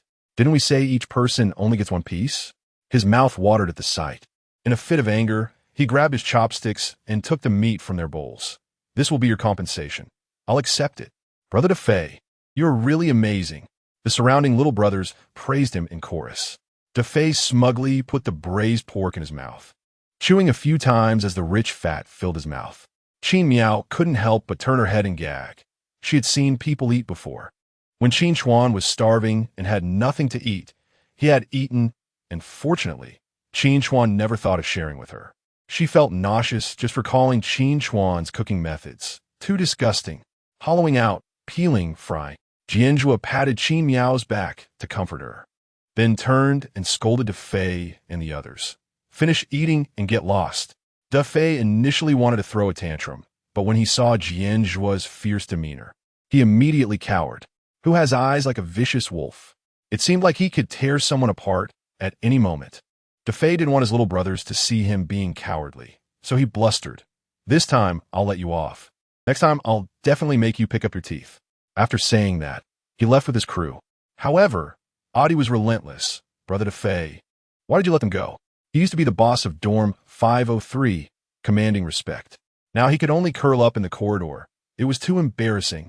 Defei pretended to be magnanimous. I can't bully kids. I'll let them go this once.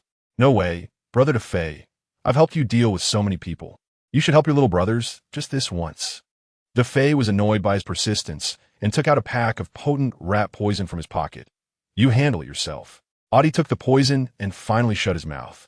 Jian Zhuo took out tissues to wipe off the sauce from the braised pork on both Qin Miao's and his own plate, afraid that Qin Miao would see it and feel sick again. At that moment, they saw Secretary N and the others walking in.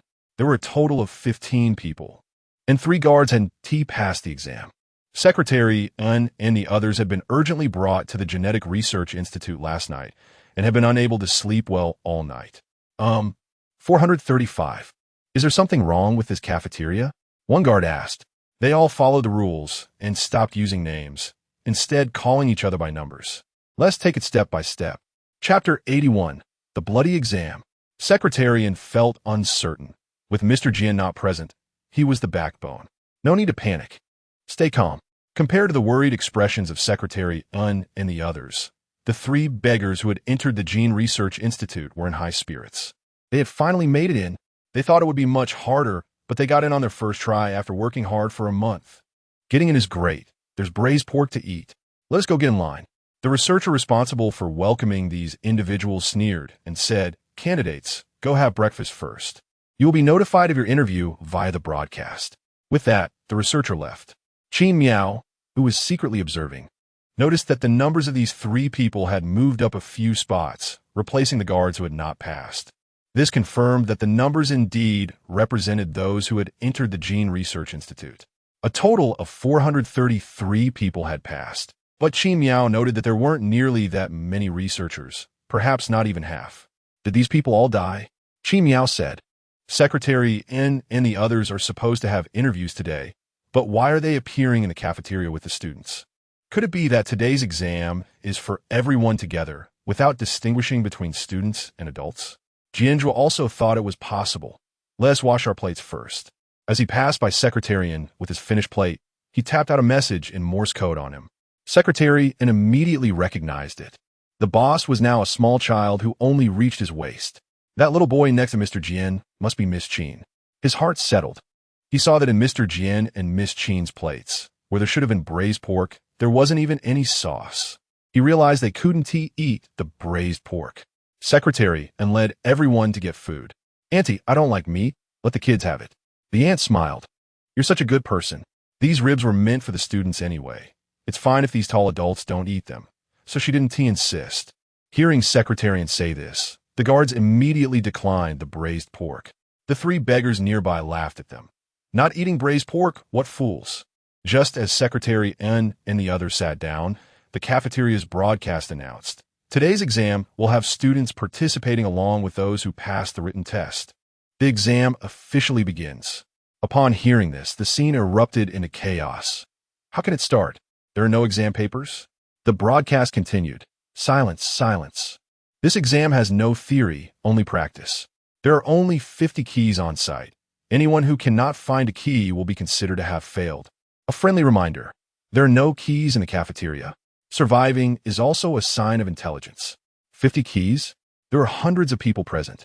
Qin Miao was washing her plate by the sink when she heard this and whispered to Jian Zhuo, Is Jian Yin planning a major purge of the Gene Research Institute? Jian Zhuo asked, Wasn't it like this before? He didn't understand the Gene Research Institute, so he didn't notice anything wrong. No, many rules are newly established. Qin Miao thought for a moment. Could it be because of that carnivorous grassy area? Jian Yin needed a lot of flesh and blood to nourish that patch of grass. So a major purge was necessary. Jian Zhuo found this idea plausible. Yesterday, Wu Hei also said that today's exam is very important. So we need to understand the peculiarities of the grassy area. Qin Miao thought for a second. Jian Yin's tests always have themes. We need to discover the exam requirements first. Just like when she was thrown onto the Madman Island to test her physical strength and endurance. There must be a question now. As soon as she finished speaking, An explosion was heard outside. Bang! A student suddenly self-destructed. Flesh and blood flew everywhere. But this time the grassy area showed no reaction. It even left the body lying on the grass. What's going on? The students next to the one who self-destructed were startled, and after realizing, they quickly fled in all directions. But then several more students self-destructed. The atmosphere was filled with fear and the smell of blood. There are landmines in the grass. Someone shouted. Many people hurried back to the cafeteria, not daring to step on the grass anymore. For a moment, the first floor of the cafeteria was crowded and blocked. But Qin Miao had keen eyesight. She clearly saw that there were no landmines in the grass, but rather the grass was spitting out a bomb that randomly killed people outside. It wasn't just Qin Miao who noticed. Jian Zhuo and a few others also realized. One student, at the moment the grass spit out the bomb, kicked it away, saving his life with a reaction time of just 0.5 seconds. Qin Miao understood the first question. Observation. Not only Qin Miao noticed this, but a small group of others did too. Yet they kept quiet. The more information they had, the easier it would be to survive. Therefore, sharing information wasn't a good thing. Secretarian secretly followed behind Jian Zhuo and the others, but he couldn't expose their identities, so he could only stand back at a distance. Are there bombs? Then we just need to find them all, right? DeFei scoffed, very reckless. He tossed a nearby child out. Bang. The child exploded into pieces, and DeFei walked out unscathed. See, nothing happened. If I blow someone else up, I want to blow up myself. He said, there are no keys in the cafeteria. I'm going to look in other buildings. You all can wait to die. Qin Miao realized this was misleading information given by the grass. The purpose was to trick them into thinking there were landmines buried, rather than the grass having its own consciousness. Then I need to go get the keys, DeFei said with a smile. Upon hearing this, the crowd began to stir. They started to push forward. A student at the front shouted, don't push. If you push, we'll fall onto the grass. Hearing this, those behind became even more excited. Their goal was for the people in front to become cannon fodder. Since Secretary N and the other adults were standing behind Jian, the children couldn't push them, so things were calm on Jian Zhuo's side. The students at the front realized the problem. You were trying to kill us on purpose. They began to push back, but there was no way out. They were forced onto the grass, and suddenly bang, bang, bang. After a few explosions, half of the front row of students died. The surviving students began their revenge. They dragged the students from the back out to use them as stepping stones. You pushed me just now. Take that. The thin students could only be dominated by the stronger ones, thrown to the ground, unable to move. Finally, it culminated in a huge bang. Chapter 82. The Questioner Alien Creatures. Qin Miao realized that they had arrived at the second question, which tested strength. It turned out that the questioner for this exam was the conscious, man-eating grassland. The second question was, without a doubt, a freebie for adults. Secretarian didn't dare to act recklessly, but the other three adults began to feel pleased with themselves. The towering 354 grabbed a child and threw him forward. However, they did not expect that these children were not easy to provoke. In the next second, 354 was surrounded by a group of students, each controlling different limbs of 354, restraining him. Then a student smashed 354's leg bones with a stick, and 354 fell to the ground with a thud. The students hurriedly left, and with a loud bang. 354 was gone from this world forever. The adults were large in size, covering a large area. One adult was equivalent to two students. For a moment, the other students focused intently on 353 and 352, who had just been restless but now dared not make a sound. 353 and 352 quickly ran back to the cafeteria. No matter how powerful they were, they couldn't defeat the numerous students. Before long, a bloody path had been carved out due to infighting, with DeFei leading the charge, stepping over the flesh of classmates and rushing into the nearest classroom building. The others followed suit, as if waking from a dream. Jian Zhuo exchanged a glance with Secretarian, who understood immediately. They would leave the task of finding the keys to them. Mr. Jian and the others had other matters to attend to. With the cafeteria empty, Jian Zhuo and Qin Miao began searching the cafeteria. Just because the announcement said there were no keys in the cafeteria, did it mean there really weren't any? Perhaps it was just a diversion. The cafeteria was likely the place with the most secrets. Miao turned around, and the cafeteria staff was nowhere to be seen. They sneaked into the back kitchen and found only the uniforms of the cafeteria staff. Those staff members might not be real Andes after all. My data fell into the back kitchen. A familiar voice rang out. Miao remembered it was the cafeteria lady who insisted she eat braised pork before. It turned out they were researchers too. The two immediately hid in a cabinet to eavesdrop on their conversation. They heard that Dr. Jian was going to feed the grassland again. It had been a year since the last feeding, and the grassland was hungry. Another voice said flatly. They seemed unperturbed, as if they were just raising pets rather than monsters. How did the grassland come about? You don't know. It came from outer space. The same biological entity from the meteorite that fell into the Jian Group villa. Originally, this grassland was just a small blade of grass stuck to the meteorite.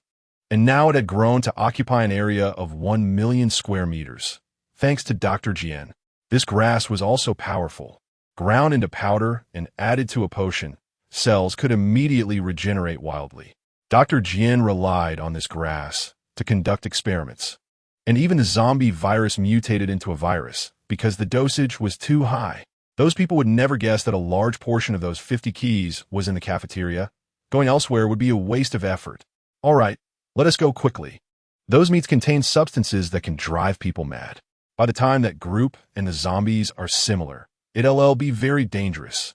Let us wait until this exam is over to take the survivors away. That way, Dr. Jian can find new excellent gene samples. After saying this, the two researchers left. Jian Zhuo and Miao carefully considered what these two had said. They didn't care much about the zombie virus, but to destroy the Gene Research Institute.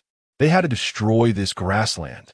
Only by destroying the Gene Research Institute could Jian Yin completely lose the power to resist and obediently die. They looked through the glass at the grassland outside.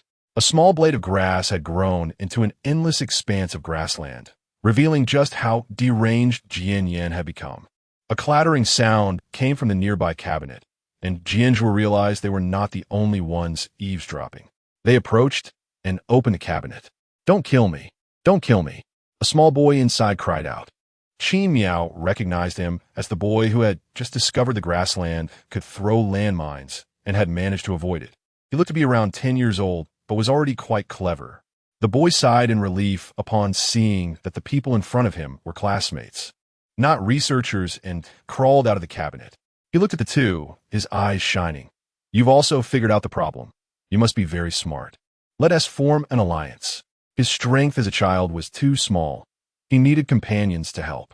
Initially uninterested, Miao and Jian Zhuo hesitated, but the boy urged, "I know how to deal with the grassland." Miao and Jian Zhuo exchanged glances.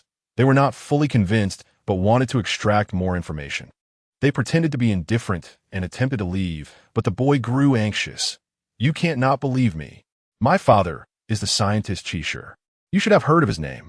These alien creatures were brought back to Earth by him. But on the way back, the spaceship had problems, and those alien creatures fell into the Jian family villa. My dad worked hard to bring them back." Qishir? This name was familiar to both Miao and Jian Zhuo. Qishir was the craziest scientist in the world, often seen in various corners of the globe, with messy white hair covering his face. Very few had seen his true appearance. He was both righteous and evil, sometimes stirring up chaos between two countries for profit, and at other times helping people survive in war-torn areas. The reason for his split nature stemmed from the time when, as a young man, he went to the front lines for his weak country. After winning, the leaders of his country voluntarily merged with a larger nation. Qishir cried all night for the soldiers who died in battle, and he went mad. From then on, he became a contradictory figure who resented humanity, yet pitted refugees. "Please believe me." The boy ran in front of them. "And I'm a top student in my senior year, Ming. Partnering with me won't be a loss." As Ming pleaded, he raised his hands, unintentionally revealing a scar from stitches. Miao rolled up his sleeve, and dense scars covered his arm. "Mr. Jian, what he said is true. Only the top student has research value." She was no longer afraid of exposing her identity and called Jian Zhuo by his real name. "If we can't complete this exam, we'll all die." Jian Zhuo looked at the shocking scars, his heart skipping a beat. He suddenly remembered when he first met Miao Miao. She had been covered in similar scars. Anger and sadness intertwined in his eyes. He had to kill Jian Yan. Qiming also realized that their names and the names on the wristbands were different, and in that instant, he felt he had found the right partners. Chapter 83. Jian Zhuo is too much like the big villain. These two managed to sneak into the Gene Research Institute and even found the answers to the exam questions. They're definitely smart people. Jian Zhuo said, "Okay, then you tell me how to deal with the grass first. I'll consider whether to cooperate with you." Qiming heard this and became subdued, narrating slowly. "Ever since my dad came back from outer space, he seems like a different person. He doesn't recognize me anymore. And he's not crazy either. One day, I discovered that grass was growing in his brain. The grass was coming out of his ears. It turned out that his evil thoughts were consumed by the grass. Later, I saw Dr. Jian always looking for him, but he disappeared and I never saw him again. Now the grass is here, so there must be clues about his whereabouts. I sneaked into the Gene Research Institute to find him. So, the grass at the entrance is your dad's evil thoughts, and your dad's consciousness is controlling the grass." Qi Miao understood immediately. Qiming was particularly excited to see that the other party understood what he was saying. He had previously said these things to others, but they completely didn't understand him and thought he was crazy. Exactly. The grass cannot be killed. We must kill my dad's consciousness. Only by finding my dad and waking him up can we take back the consciousness of the grass, and then the grass will revert to ordinary grass. Then we can just kill my dad, and the grass will never be able to change back. Qiming struggled to say the words about killing his dad. But only by killing his dad could everything be resolved. As a little boy, he still had the passion to defend his home. Moreover, his mom had told him that his dad was a great hero. He wanted to learn from his dad and become a brave person to save the world. After thinking for a while, Qiming decided to reveal his shocking secret. He continued, and the most important thing is, he waved his hand, asking Qi Miao and the others to come closer. He had a secret to share. Qi Miao and the others moved closer, and Qiming whispered, "Maybe because the consciousness of the grass is my dad's consciousness. My dad has a zombie antibody in his body. As long as we extract the zombie antibody from his body, people can." Before he finished speaking, Qi Miao and the others stopped listening and began to communicate with each other. "Let's go to Jian Yan's lab first and look for Qi Shi's whereabouts. Jian Yan must know more than we do." Qiming was bewildered by their indifferent attitude. Eliminating zombies is a matter of life and death for humanity. How can you not care at all? If humanity perishes, then so be it. I don't care about that, Jian Zhuo said flatly. He didn't care about anyone except Qi Miao. Qiming was shocked and widened his eyes. "Isn't that a villain's line? Did I team up with the wrong people? Let's go, little brat." Jian Zhuo turned around and glared at him. "You must cooperate with me obediently. Otherwise, I'll throw you out to feed your dad." Qiming was now certain. The two people in front of him were definitely villains. But he didn't dare to defy Jian Zhuo and had no choice but to follow him. Unable to restrain himself, Qiming asked, "Do you know where Dr. Jian's lab is? If you don't know, I can take you there." Since they were here, they might as well make the best of it. Dr. Jian seemed more like a villain than these two, especially when he picked up a scalpel to cut open his own skull. Just thinking about it made him break out in a cold sweat. "I know," Qi Miao replied while walking. "They're taking a shortcut." So Qiming thought they didn't know the way. She took a cookie out of her space, pretending to pull it from her pocket. "Here, eat this. You must be hungry." She was afraid that Qiming would faint from low blood sugar and affect her actions. "How did you know?" Qiming thought he had hidden it well, and that no one knew he had been hungry for a long time. He often ranked first in exams and was often targeted. Even his meals would be snatched away. Qi Miao replied, "I used to be first too. I've experienced everything you have."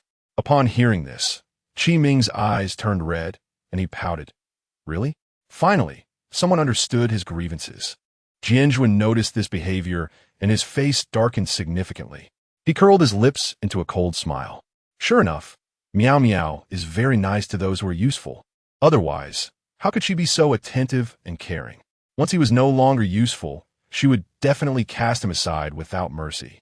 After all, she had no feelings for him at all. The more Jian Zhuo thought about it, the darker his heart became. He wanted to lock Qi Miao away in a place where only he existed. Then Qi Ming suddenly thought of something and asked brightly, "So you are Qi Miao?" Qi Miao nodded. "How do you know me?" "Before you left the Gene Research Institute, I was always second. I definitely remember you." His eyes were full of admiration. He often secretly looked at Qi Miao's figure.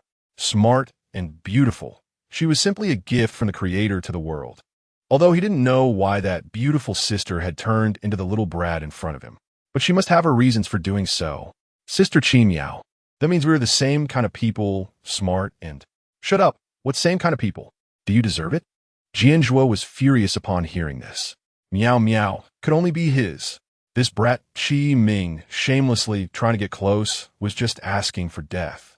Qi Ming wanted to refute, but didn't dare, so he had to swallow the words he wanted to say. After all, he and Sister Qi Miao were definitely of the same kind. Only then did Qi Miao notice Jian Zhuo beside her. Even though he was now a child, she could still see the malice in his eyes. "Stop arguing. Let's think about how to sneak into the lab first," Qi Miao urged. "We're almost at the lab." Jian Zhuo's anger had not yet subsided. He scrutinized Qi Ming in front of him. "Did you say you wanted to save humanity?" "Yes. Yes." Qi Ming was unsure why Jian Zhuo suddenly asked this question, but he felt that Jian Zhuo must have ill intentions. After a while, two researchers knocked on the door of Jian Yan's lab. "Dr. Jian, the first child to find the key has been captured. Go to the office next door." Jian Yan's voice came from inside. The two researchers then took Qi Ming to the office. It seemed that Jian Yan's cloning research was intentionally kept secret from everyone except the researchers. No one knew. Jian Yan arrived at the office and unexpectedly saw Qi Ming, the one he had in mind for the passing list. "I knew it would be you first, but if Qi Miao were here, she should have been first." "Jian. Dr. Jian." Qi Ming gathered his courage to speak. Chapter 84 Huanggan is no longer the original Huanggan. Although he always thought of himself as an excellent and brave little boy, he could still feel fear. He glanced at Qi Mian, who had transformed into a researcher beside him, calmed his emotions, and forced himself to ask Jian Yan, "Dr. Jian, have my dad been found?" "That's none of your business," Jian Yan replied without looking back. However, the next sentence from Qi Ming piqued Jian Yan's interest. "But my dad has another alien creature in his hands that can directly and accurately replicate genes." These words were deliberately fed to Qi Ming by Jian Zhuo to trick Jian Yan into intensifying the search for Qi Shi. "Really?" Jian Yan turned to examine Qi Ming, suspecting he was lying. But then he thought Qi Ming couldn't possibly know about his cloning research, so how could he use this to deceive him? Thus, he believed a part of what Qi Ming said. Suddenly, there was a noise from the bookshelf behind Jian Yan. He clapped his hands, and the bookshelf turned and opened. Gaoan appeared, bloodied and bound on a cross, in front of everyone. Jian Yan asked fiercely, "Gaoan, I'll ask you one last time, where is Qi Shi?" Gaoan's eyes were vacant, mumbling, "I don't know, I really don't know." Jian Yan completely disbelieved him. "Then why is the locator I placed on Qi Shi on you?" "I really don't know. I've never seen Qi Shi." Gaoan was on the verge of breaking down. He truly didn't recognize Qi Shi. Jian Yan frowned and asked Qi Ming, "Do you know this Gaoan?" Although he was Qi Shi's student, they had only been teacher and student for 2 years. But if Gaoan knew Qi Shi, Qi Ming should have seen him. Qi Ming also looked confused. "Never seen him. This is the first time today." Jian Yan then ordered someone to release Gaoan, his gaze disdainful. "You're just a useless piece of trash. You can't even conduct an experiment properly. If I hadn't discovered Qi Shi's whereabouts on you, I really wouldn't have bothered to capture you." During this time, Gaoan had wasted a lot of his resources. Gaoan could not tolerate this insult and retorted, "I'm not useless. Why do you say that about me?" Jian Yan scoffed. "Then how come all your previous test subjects were failures?" I. Gaoan was at a loss for words and turned away to avoid their gaze. Then a glimmer of insight flashed in his eyes. He had come here with great effort just to verify his suspicion. Is Huanggan still Huanggan? He had always felt something was off with his friend. Sometimes he felt that Huanggan had become a different person. Now he could confirm his suspicion was correct. Moreover, Huanggan could not possibly be Jian Yan's teacher. He had been conducting experiments with Huanggan all along, so he couldn't be unaware. Jian Yan's teacher was actually Qi Shi. Half of Huanggan's consciousness had been invaded by Qi Shi, who had escaped from his original body. Their memories were intertwined and chaotic, thus forming a new Huanggan. Even Huanggan himself did not know he had become a fusion of two people. He had to get his friend's body back. He had been pretending to be clueless just to get Jian Yin to expel him from the Gene Research Institute. But now, how he would return to base, to find Huanggan, was a problem. What a hassle. Jian Yin slapped the table and decided to feed the grass first. You two, stop dawdling here and come with me to check on the testing situation. Qi Shi needs to be found, and the grass needs to be fed. If Qi Shi can't be found, the grass could be at risk of being destroyed at any moment. Then my Gene Research Institute would be obliterated. As he passed Qi Ming, he patted Qi Ming's head. I'll treat you well when I get back. Qi Ming trembled in fear, but still pretended nothing was wrong. He would solve everything, just like his dad, becoming a great hero. Qin Mian and Jian Zhuo followed behind Jian Yin, preparing to see the situation on site. At that moment, a researcher hurried over, breathless, and reported, "Not good, Dr. Jian. Among those students who ate the meat, one has gone berserk. The scene is chaotic. What is happening? Didn't they say the drug wound take effect until half an hour later?" Jian Yin was about to go mad. Students losing their minds should have been the final question. It was supposed to directly test who had the strongest attack power. But now, they hadn't even gone through a few questions before jumping straight to the big problem. That student had snatched someone else's meat. Normally, eating 3 or 4 pieces wound cause a problem, but he had eaten 7 or 8. So the dosage was too high, and he lost control first. "Fool, take me to see." Jian Yin rushed to the scene. They stood behind a one-way glass. They could see inside, but those inside couldn't see outside. The chaos had already begun, and it was particularly severe. Sure enough, the one who went mad first was Defei. He had snatched 4 pieces of meat from Qin Mian and the others, not to mention what his little brothers had offered him. So he went berserk first. Defei lost his rationality and attacked anyone he saw like a zombie. He was older than the other kids and a bit stronger, raised a chair, and charged at others. The chair leg pierced through someone's stomach, and their intestines spilled out, killing them. Then someone noticed the key hanging from Defei's neck. Defei found the key. We've been looking for this for so long. And it's in the hands of a madman. Since most of the keys were in the cafeteria, they had searched hundreds of times without finding them. Now, seeing the key on Defei's neck made them envious. The other kids were a bit scared, but as adults, 453 and 452 began to stir. 453 was a tall, skinny guy, while 452 was a short, chubby one. Together they could subdue Defei. But there were only 2 keys, and they started plotting. 453 said, "Brother, why don't you go hold the kid first, and I'll help you snatch the key necklace. I promise to give you the key. Help me? Don't take me for a fool. Just now, when someone attacked you, you pushed me out to block the knife. I'm bleeding from my arm right now." 452 waved his bloodied and mangled arm in front of 453. To his surprise, 453 was even happier to see that 452 was injured. Now, that 452 was hurt. He definitely couldn't beat him. He deliberately said, "Then I'll go hold him, and you go for the key necklace." Only then did 452 happily agree. 453 stepped forward to hold Defei, and 452 took the opportunity to snatch the key. Unexpectedly, the next second, 453 let go and kicked 452's wounded right hand hard. 452 screamed in pain. Chapter 85. He wants to devour Qin Miao. Defei was still pressing down on 452, biting into his carotid artery. With one bite, a chunk of flesh was torn from 452's neck, blood gushing out. 452 was unwilling to die like this. 453, "I'll drag you down with me if I die." 452 activated his ability, bomb, turning anything he threw into a bomb. With his last ounce of strength, he threw Defei away. Defei flew straight towards 453, and also straight towards Qin Miao and the others behind the glass. No matter how sturdy and thick the glass was, it couldn't stop the bomb. In an instant, there was an explosion, ripping. People were turned into minced meat. Jian Zhuo seized the ability shield from a nearby researcher, raising the shield to protect himself and Qin Miao.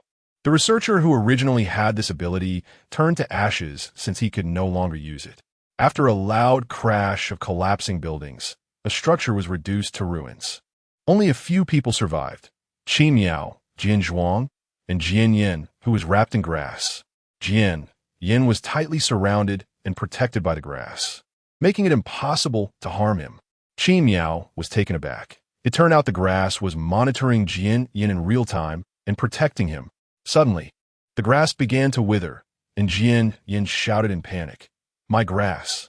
It must have been hurt by the explosion." He yelled, "Quick, eat some meat, hurry and replenish." The grass stopped pretending. All the grass rapidly grew, killing several people and leaving nothing but scraps. At this moment, the grass noticed Miao, surrounding her as if discovering a new land, a pure, evil seed. Then, it snatched Miao away. Jian Zhuo found himself empty-handed and immediately launched a fire attack at the grass. Fireballs struck the grass one after another. "Let her go." The grass wanted to escape with Miao, but Jian Zhuo refused to let it go. He kept attacking. The grass was burned and regrew. Its color turned a dry yellow, but the grass still wouldn't relinquish Miao, muttering continuously, "Pure evil seed." Miao looked at the grass tightly surrounding her, unsure of its intentions. To save her life, she decided to use fire to burn the grass. Unexpectedly, she was prompted. Insufficient energy cannot use ability. How could this be? Miao tried several more times, but it was still useless. She was still struggling when the grass, annoyed, attempted to twist her hand. However, when it touched Miao, the little grass coincidentally withered. The grass couldn't believe it. "What kind of ability do you have?" Miao thought for a moment and felt that it must be luck at work. But hadn't she run out of energy? Then a bold guess struck her mind. She took out a Gatling gun from her space. The space ability was still available, just that she couldn't use fire. She looked at Jian Zhuo, who was wielding fire. Did Jian Zhuo steal her ability? With quick reflexes, Miao used the Gatling gun to attack the grass, the rapid fire exhausting the already weary grass even more. Suddenly, the grass erected a wall, instantly pinning Miao to the ground. The grass regained its calm, and Miao disappeared from sight. Jian Zhuang's eyes widened, his voice nearing a roar. "Miao, Miao." Miao was getting farther away from Jian Zhuang, and he could no longer seize his illusion ability. Everyone returned to normal. Jian Zhuang's pale face showed immense worry as he scanned his surroundings. He seized the abilities of everyone around, but not one could destroy the grass. He recalled Qi Ming's words that only by finding Qi Shi could the grass be killed. "Brother," Jian Yin exclaimed excitedly upon seeing the person before him. "Are you here to find me?" Moreover, his brother possessed so many abilities, still so outstanding even in the apocalypse. His eyes were filled with greed for Jian Yin's genes. "Brother, it's the first time in 2 years I've been this close to you." Jian Zhuang stepped forward and grabbed Jian Yin by the collar, demanding, "Where is Qi Shi? Where did the grass take Miao Miao? You better hand her over." Jian Yin waved his hand, his tone filled with helplessness and pride. "It turns out there are things my brother can't solve. Brother, you see, that patch of grass is no longer under my control. I was its master before, but now it's my master. I really didn't expect you to like Qi Miao. You like that carefully selected breeding tool of his. But that is fine because he secretly implanted something else in Qi Miao's spine. Originally, Qi Miao was prone to anger due to hatred, so she never noticed that the spine inside her actually intensified her anger. As long as he stirred up Qi Miao's anger towards Jian Zhuang, it would be a good show to watch. Meanwhile, Qi Miao was captured by the grass into a sealed space. A laboratory appeared before her, followed by a madman in a white coat. "Qi Shi?" Qi Miao guessed. "You're really smart. I am Qi Shi, but I am not him." Qi Shi laughed. "Why did you capture me? I want to eat you. You are the quintessential evil seed, definitely capable of exponentially increasing my power. The energy provided by the evil thoughts of an evil seed is far greater than that of countless bodies." Then, Qi Shi transformed into the grass and lunged at Qi Miao. He burrowed into her mind. "Show me, what desires do you have?" He couldn't actively devour evil thoughts. He needed the other party to willingly share their thoughts with him. As long as he stimulated Qi Miao's desires, causing her to lose her rationality under their control, he could take the opportunity to make a deal with her, convincing her to hand over the evil thoughts. However, he found Qi Miao's mind to be clear and bright, devoid of desires. How could this be? Everyone has desires. What do you want most? Revenge, but I only want to take revenge myself. I don't need you. Qin Miao forced the grass out of her mind. How could this happen? I don't believe it. I will find out your desires. The grass transformed back into Qi Shi, searching through his research materials.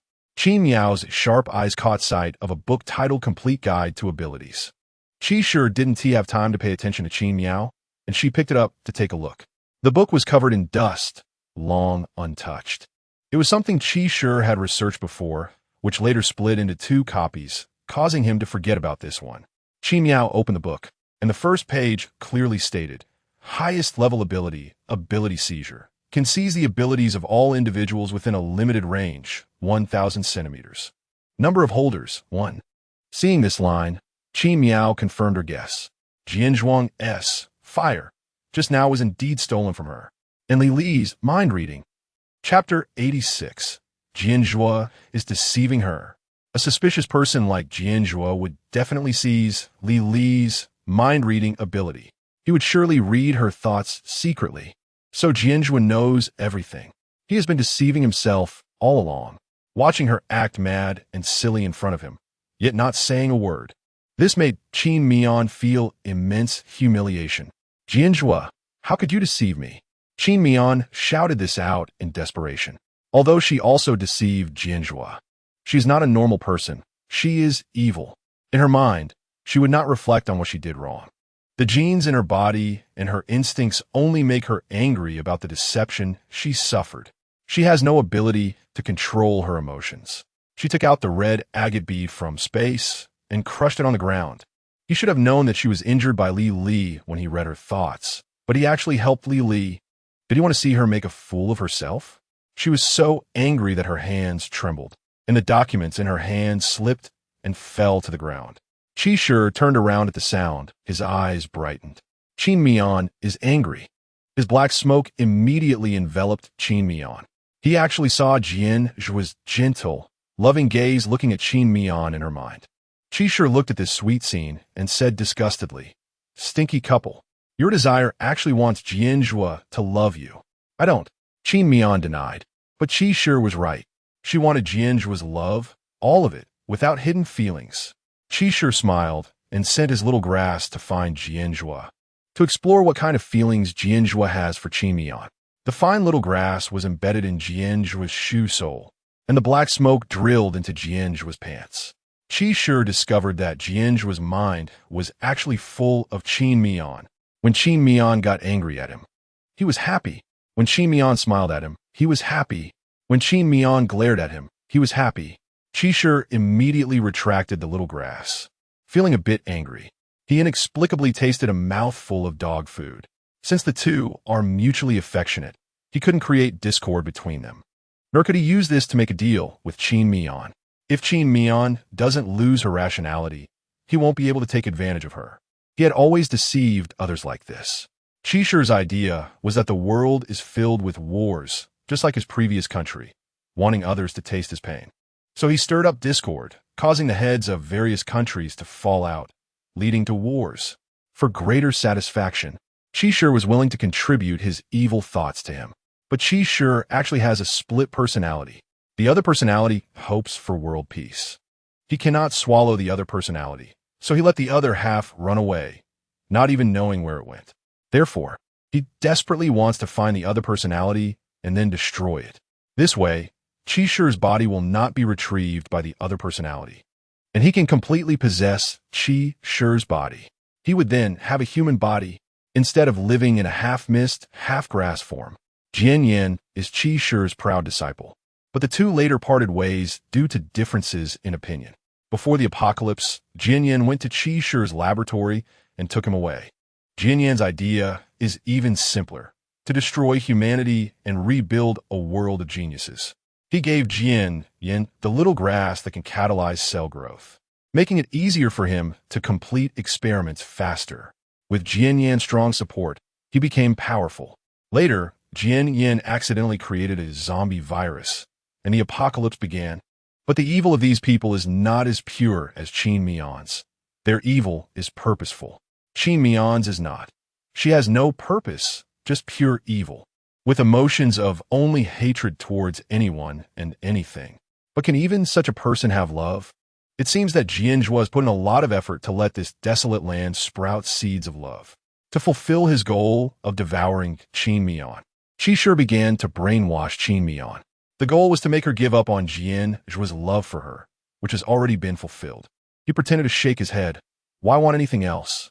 Love is the rarest thing. True feelings are fleeting. You should change your desire. Qin Miao covered her ears, not wanting to hear Qi Shi's words. I don't want it. Who wants Jian Zhuo's love? How could she possibly love a big liar? She has never loved anyone. But what Qin Miao didn't know was that although her emotional deficiency was severe, it wasn't completely absent. Because the people she encountered before did not truly love her. She couldn't produce other feelings. But Jian Zhuo is different. He completely devoted his most abundant and sincere love to her. This is what stirred up other emotions in Qin Miao. The more Qin Miao denied it, the more unwillingness she felt inside. Qi Shi didn't expect that just this one sentence could drive Qin Miao close to madness.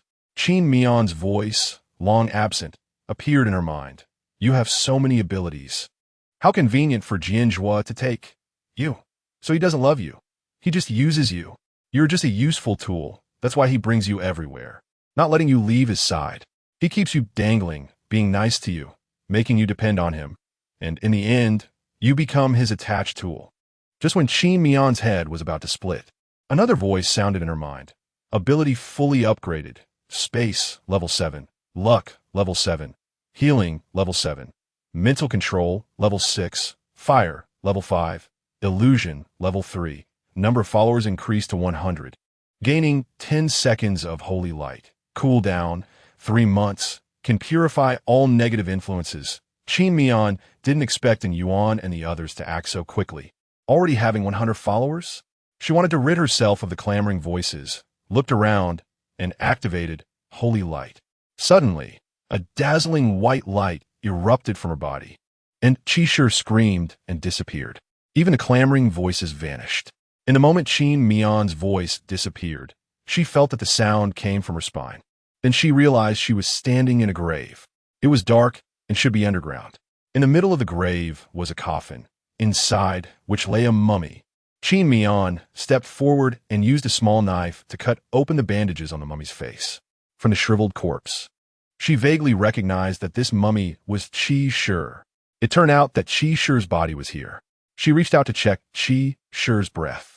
Surprisingly, he was still breathing, but his body was rapidly rotting, so he used the mummy preservation method. For double insurance, Qi Shi's coffin was filled with preservatives. Indeed, the more dangerous the place, the safer it is. Jian Yin didn't expect that the Qi Shi he had been searching for was right in the Genetic Research Institute. But who was taking care of Qi Shi's body? Just now, holy light repelled the grass, and the surrounding disguise disappeared. It turned out that she had just been brought here by the grass, and had been staying in this grave all along. Earth God, I bow to you here. A dark voice suddenly came from the ground. Qin Miao quickly hid. The grass actually opened a gap, letting the dark figure in. It turned out that the grass still had consciousness, but it was scared of itself and temporarily left her. Earth God, I came to change the preservatives for you today. Chapter 87. Sending you to hell. The dark figure came in holding a basket of preservatives. During this time, she had been changing the preservatives for Qi Shi's body. Earth God, your avatar said before falling into a coma that as long as I help take care of your body, I can ascend to heaven after I die. The dark figure talked to herself, took out the preservatives, opened them, and poured them into Qi Shi's coffin. Hiding behind the coffin, Qin Miao never expected that there would be communication between Wu He and Qi Shi before the latter turned into a mummy. The clone must be the one that transformed in the grass. Suddenly, Wu He saw that the bandages on Qi Shi's face had actually been cut open. Ouch. How could this happen? Who dares to disrespect the land god? Hearing this, Qin Miao entered a state of alert. Did Wu He realize that someone had intruded? It was impossible for anyone to break in. The land god is omnipotent. It must be that the land god wanted some fresh air. Wu He patted her chest to comfort herself. Qin Miao then understood how afraid Wu He was of going to hell.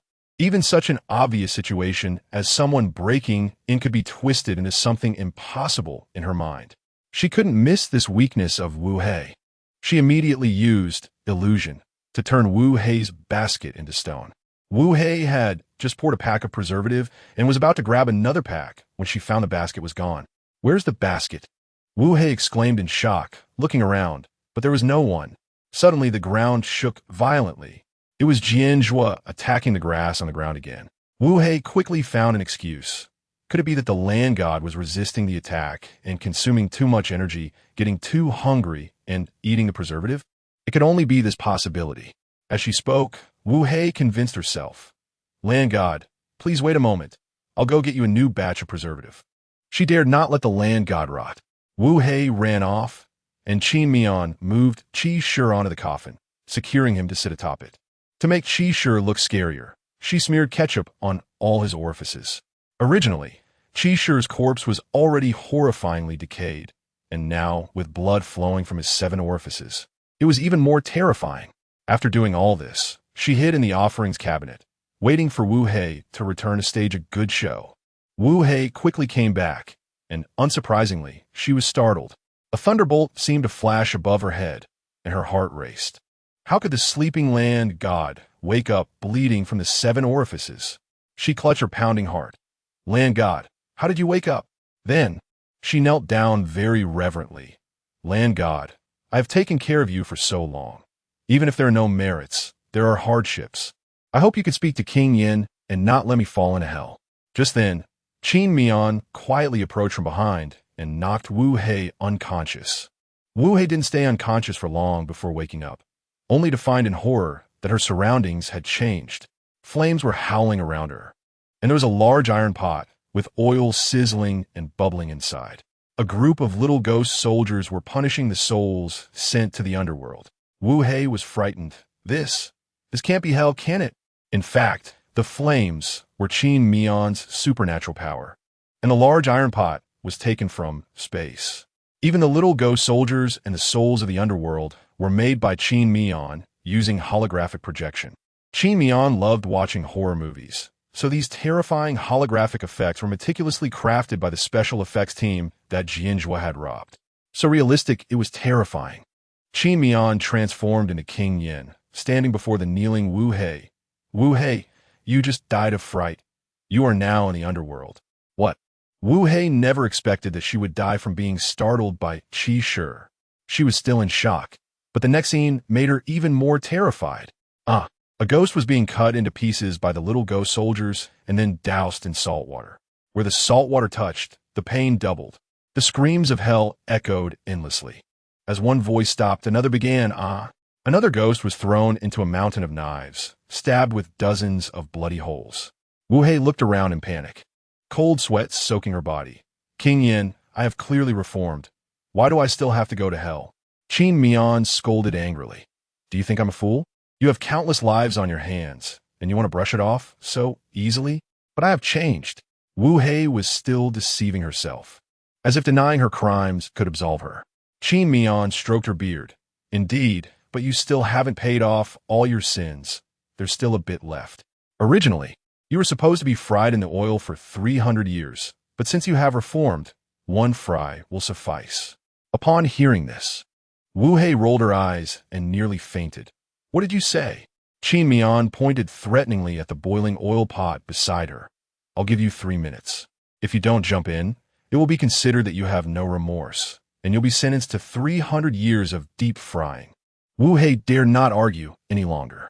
She glanced at the oil pot. 1 time was better than 300 years. Gritting her teeth, she staggered to the oil pot and confirmed with King Yin again. "Really just once? What I say goes after 1 time. You can reincarnate and won't have to stay in hell," said King Yin. Wu Hei was still hesitating this. Suddenly, a ghost nearby screamed, "I still have to stay in this hell for 300 years. I might as well vanish into thin air." The ghost was covered in wounds, flesh being sliced away piece by piece, like a squirrel fish. Wu Hei felt nauseous watching this scene, stealing her heart as she jumped into the oil pot. In an instant, she was scalded, her skin breaking and filled with blisters. It hurt so much, but her head still floated on the oil's surface. Too afraid to go down, she screamed, only to find that the surrounding scene had disappeared and Qin Mian actually appeared before her. Old Wu, how does it feel to be in hell? Qin Mian, how is it you? Wu Hei never expected that she would die at Qin Mian's hands. She used all her strength to scream. Qin Mian, I won't let you go even as a ghost. It doesn't matter, even if you become a ghost. You can't defeat me. Qin Mian scoffed. She was tired of hearing these words. Every opponent she faced ended up being defeated by her.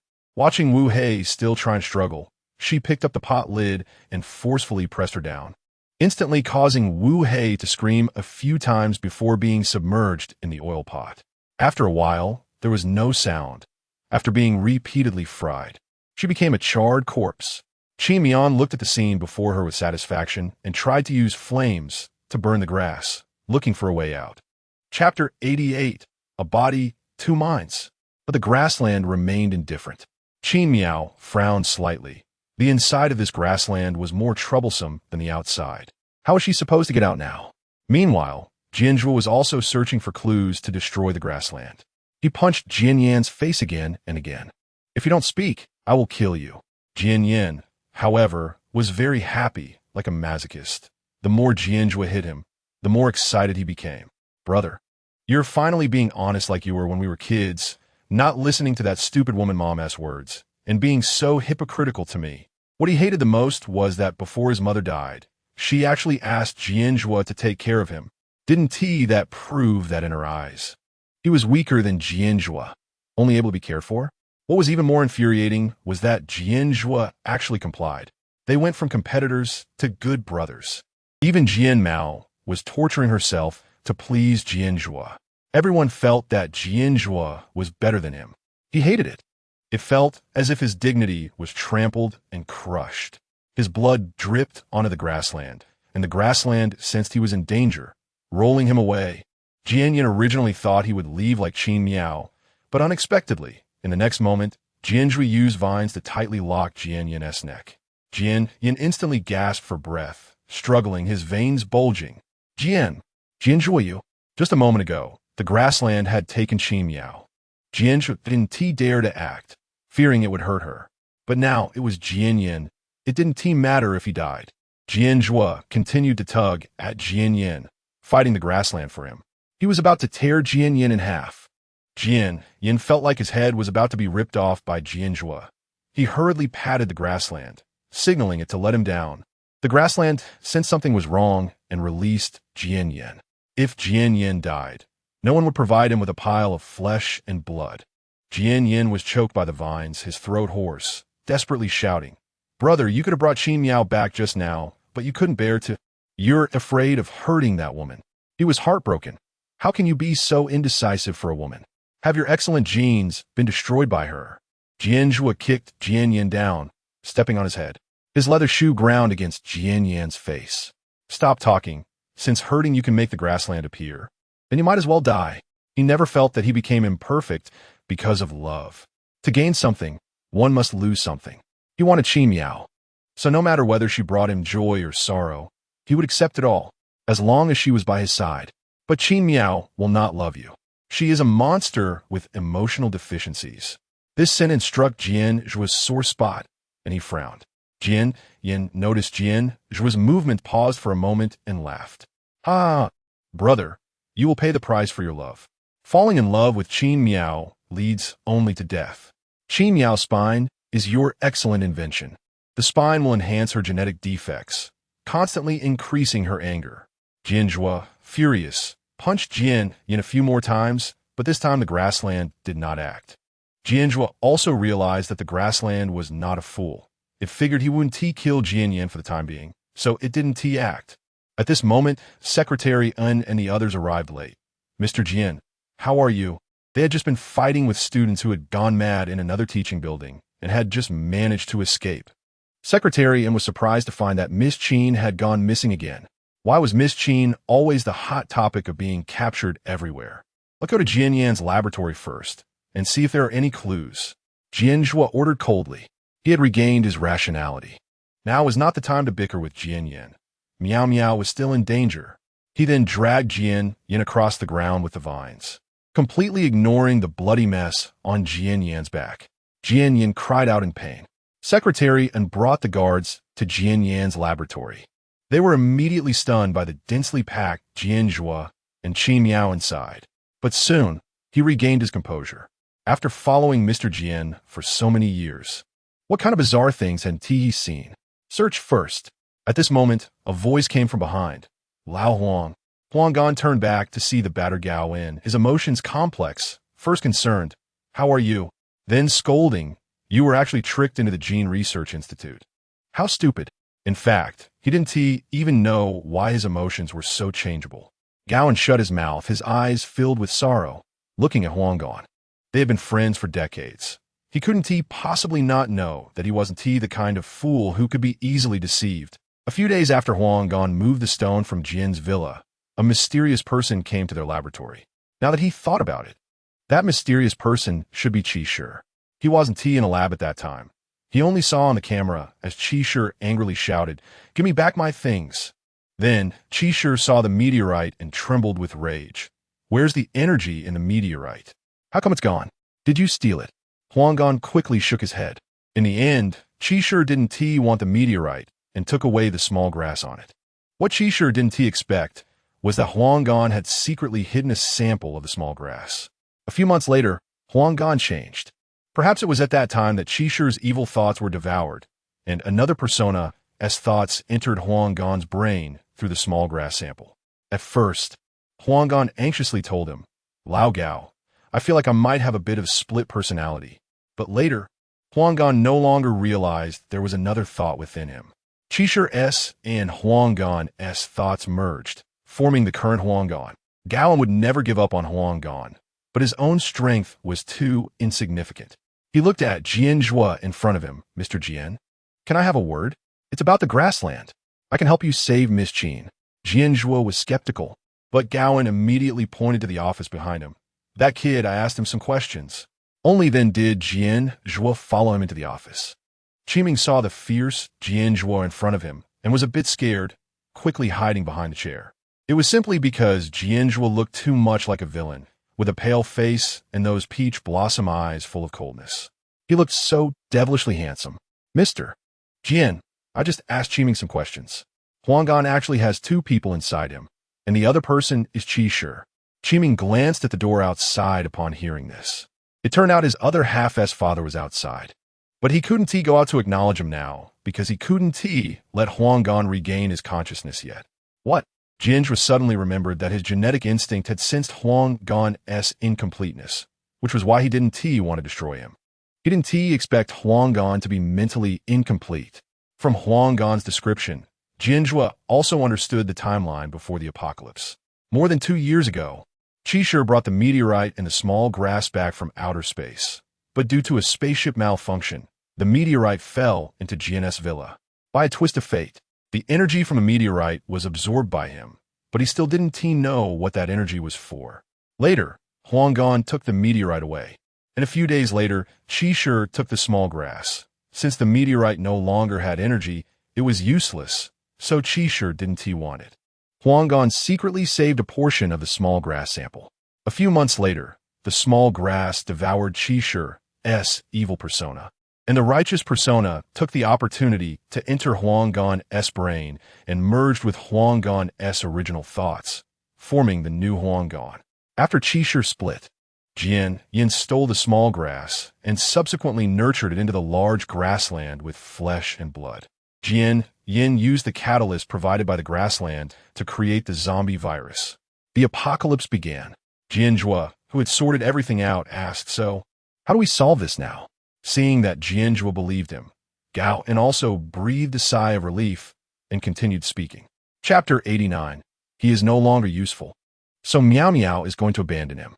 For now, we cannot let Huang Yin regain consciousness. Otherwise, the other personality will be squeezed out of Huang Yan's mind and disappear into thin air. The urgent task is to find Qi Shi's original body first, then awaken the main body, allowing both personalities to return to the main body, and then kill the real Qi Shi. The grassland cannot exist without the main body providing evil thoughts, so he must stay close to Qi Shi, whose main body must be nearby, in a dry place suitable for storing bodies that won't be easily discovered underground. Huang Yin must have the key to the secret room. But the question remains, where is the door? Before Qishir merged thoughts with Huang Yin, he went on a trip far away. And it must have been to hide his original body at the Gene Research Institute. After all, if the main body isn't hidden well, he will undoubtedly die. And just like Qishir, the one who cares about his main body is the grassland. So secretly hiding beneath the grass is the best choice. Jian Zhuo thought for a second and decided to take a risk, getting caught by Jian Yin and then being rescued by the grassland that Jian Yin would lead him to. Jian Zhuo hurriedly went outside and saw a group of researchers, cutting off everyone's fingers. In an instant, the Gene Research Institute was filled with whales. Jian Zhuo strung these fingers together, tied them to his body under his clothes, and hid them away.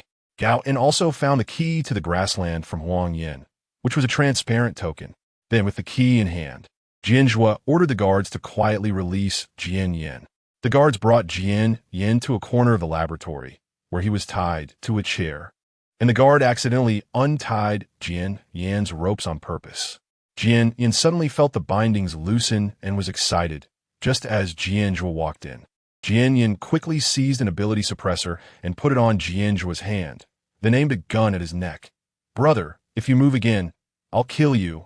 But what he didn't know was that all his actions were already within Jian Zhuo's expectations. He had already instructed Gao to destroy those suppressors. This way, Jian Yin would feel he had no ability to resist. Jian Yin still felt uneasy. He hadn't expected things to go so smoothly. So he took out the ability detector on him to check. Jian Zhuo wasn't flustered. He had no abilities to begin with, so nothing would be detected. Sure enough, Jian Yin saw the detector showing no abilities and was overjoyed. He pulled Jian Zhuo to the rooftop and then jumped off. "Brother, you're finally in my hands." As they fell towards the ground, Jian Yin was unexpectedly taken away by the grassland, and Jian Zhuo was wrapped in a space with him. "Please present the key to enter Qishir's tomb." Qishir had always been by my side. Jian Yin never expected that I wouldn't have any key. Jian Zhuo secretly took out the key while Jian Yin wasn't paying attention. When the grassland saw it, the door opened. Jian Yin was a bit puzzled. "Aren't you supposed to need a key? It can open without one?" As soon as Jian Zhuo landed, he saw the unharmed Qin Mian and ran towards her with a smile. "Mian Mian." He hugged Qin Mian, his tone affectionate.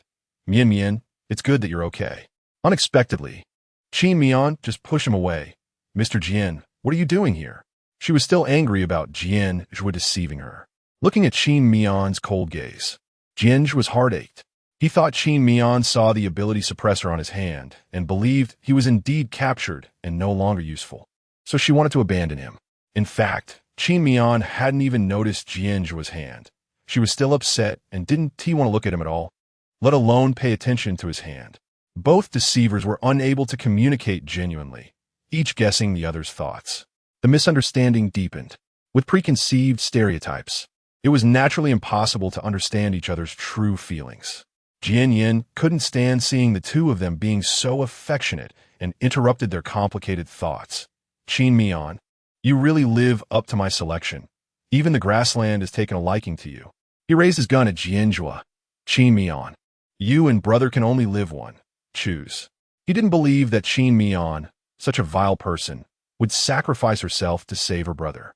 Brother loves Qin Mian so deeply now, he would definitely be infuriated by her. Qin Mian sneered. "Then go ahead and kill Jian Zhuo."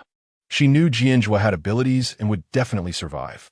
Moreover, Jian Zhuo also knew her true self, and she didn't want to pretend anymore. "Mian Mian you." Jian Zhuo's eyes turned red for the first time, his heart aching. He was no longer useful, so Mian Mian didn't even want to pretend to deceive him. Even though he already knew Qin Mian's true nature, it still hurt terribly to think that she would really give up on him. Then, Jian Yin fired. Bang! Jian Zhuo, in his sorrow, failed to dodge in time and was shot in the arm. Blood splattered. Jian Zhuo fell to the ground in pain. He originally intended to use his abilities to kill Jian Yin, but he suddenly saw the panic in Qin Mian's eyes. "Jian Zhuo, how could you get hurt?" Qin Mian couldn't believe it, biting her lip, her face filled with panic. How could this go wrong? This wasn't what she had anticipated. How could Jian Zhuo possibly get hurt? It was only then that she noticed the ability suppressor on Jian Zhuo's hand. You actually have no abilities now. Are you crazy? She didn't think Jian Zhuo would easily get captured. He must have taken a risk to find her. Watching Qin Mian run towards him, frowning in worry, Jian Zhuo's aching heart came back to life. Mian cares about him. Now that he was no longer useful, her concern for him was not manipulation. Mian was genuinely caring for him. It turned out he still held a place in Mian's heart. Jian Zhuo was overjoyed inside, but on the surface, he still covered his injured arm, suppressing the pain and remaining silent, appearing distressed. He temporarily lost the desire to use his abilities to kill Jian Yan. He wanted to use this painful situation to make Mian care about him a little more. Qin Mian had lost all blame in her heart. Her tone unusually gentle. I'll help you treat your injury. When Jian Zhuo heard the concern in Qin Mian's voice, grievance surged in his heart like a trapped beast, and he softly responded with an Mian, as long as I can see you, I can do anything. Jian Yan didn't expect to actually hit Jian Zhuo, clearly. His brother's reaction speed was lightning fast, even without abilities. How could he not dodge? Moreover, he had never seen his brother in such a pitiful state, begging like a dog. How could he show weakness in front of a woman? He stared at Qin Mian with wide eyes, shouting loudly. Qin Mian, what kind of drug did you give my brother? Why was he able to hit me? Enough with the nonsense. Jian Zhuo was annoyed. He had finally gained Mian's concern. Yet someone was here causing a ruckus, disturbing this sweet atmosphere. Jian Yan found it hard to accept this reality.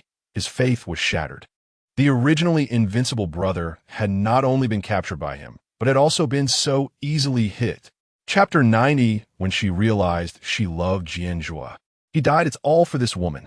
If it weren't for her, you would have killed me long ago. I simply couldn't hurt you. Jian Yan's face turned red with anger, leaving only rage on his originally gloomy face. It shouldn't be like this. Brother, I can't possibly win against you. He suddenly remembered how easily he had broken free from the ropes that had bound him before. Jian Yan wasn't an idiot. He suddenly realized that Jian Zhuo had deliberately let him go just to be captured by him to find Qin Miao. He couldn't believe it.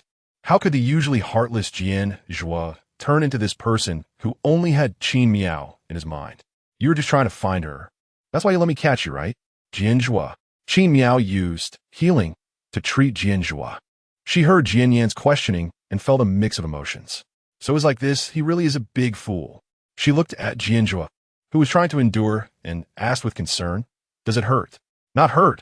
It's fine as long as Miao is here. Jian Zhuo meant it. His current happiness far outweighed the pain.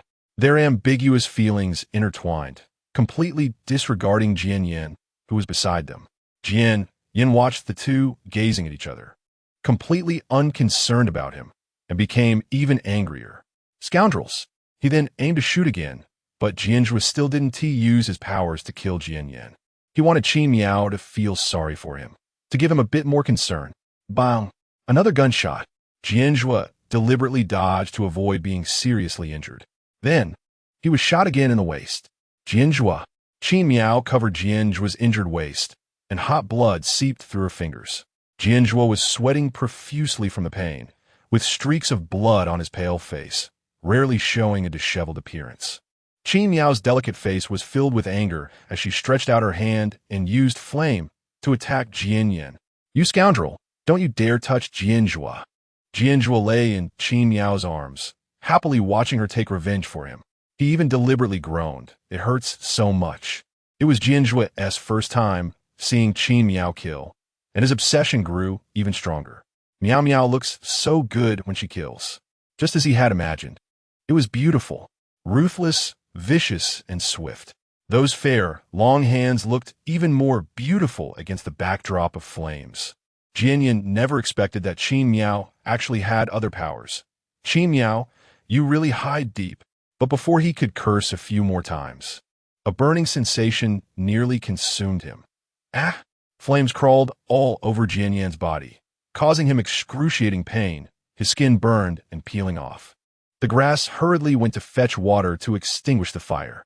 But distant water couldn't save a fire that was close, and Jian Yan was still burned beyond recognition. Qin Miao's healing, continuously flowed into Jian Zhuo's body, comforting him. Don't be afraid, I'll treat you. Jian Zhuo's heartache completely ceased, replaced by endless happiness. So Miao Miao really cares about him. Even if he was useless, she would still save him. When Jian Yin was burned to the brink of death, the grass finally extinguished the fire. But it was too late. Jian Yin's body was covered in blisters, oozing pus, making him feel sick. He gasped for breath, knowing his life was nearing its end. At this moment, Jian Yin picked up a small knife nearby and sliced open his thigh. Blood mixed with white pus flowed out. To his surprise, there was a bag inside Jian Yin's thigh. This bag was super fireproof, waterproof, and shockproof, so it remained intact.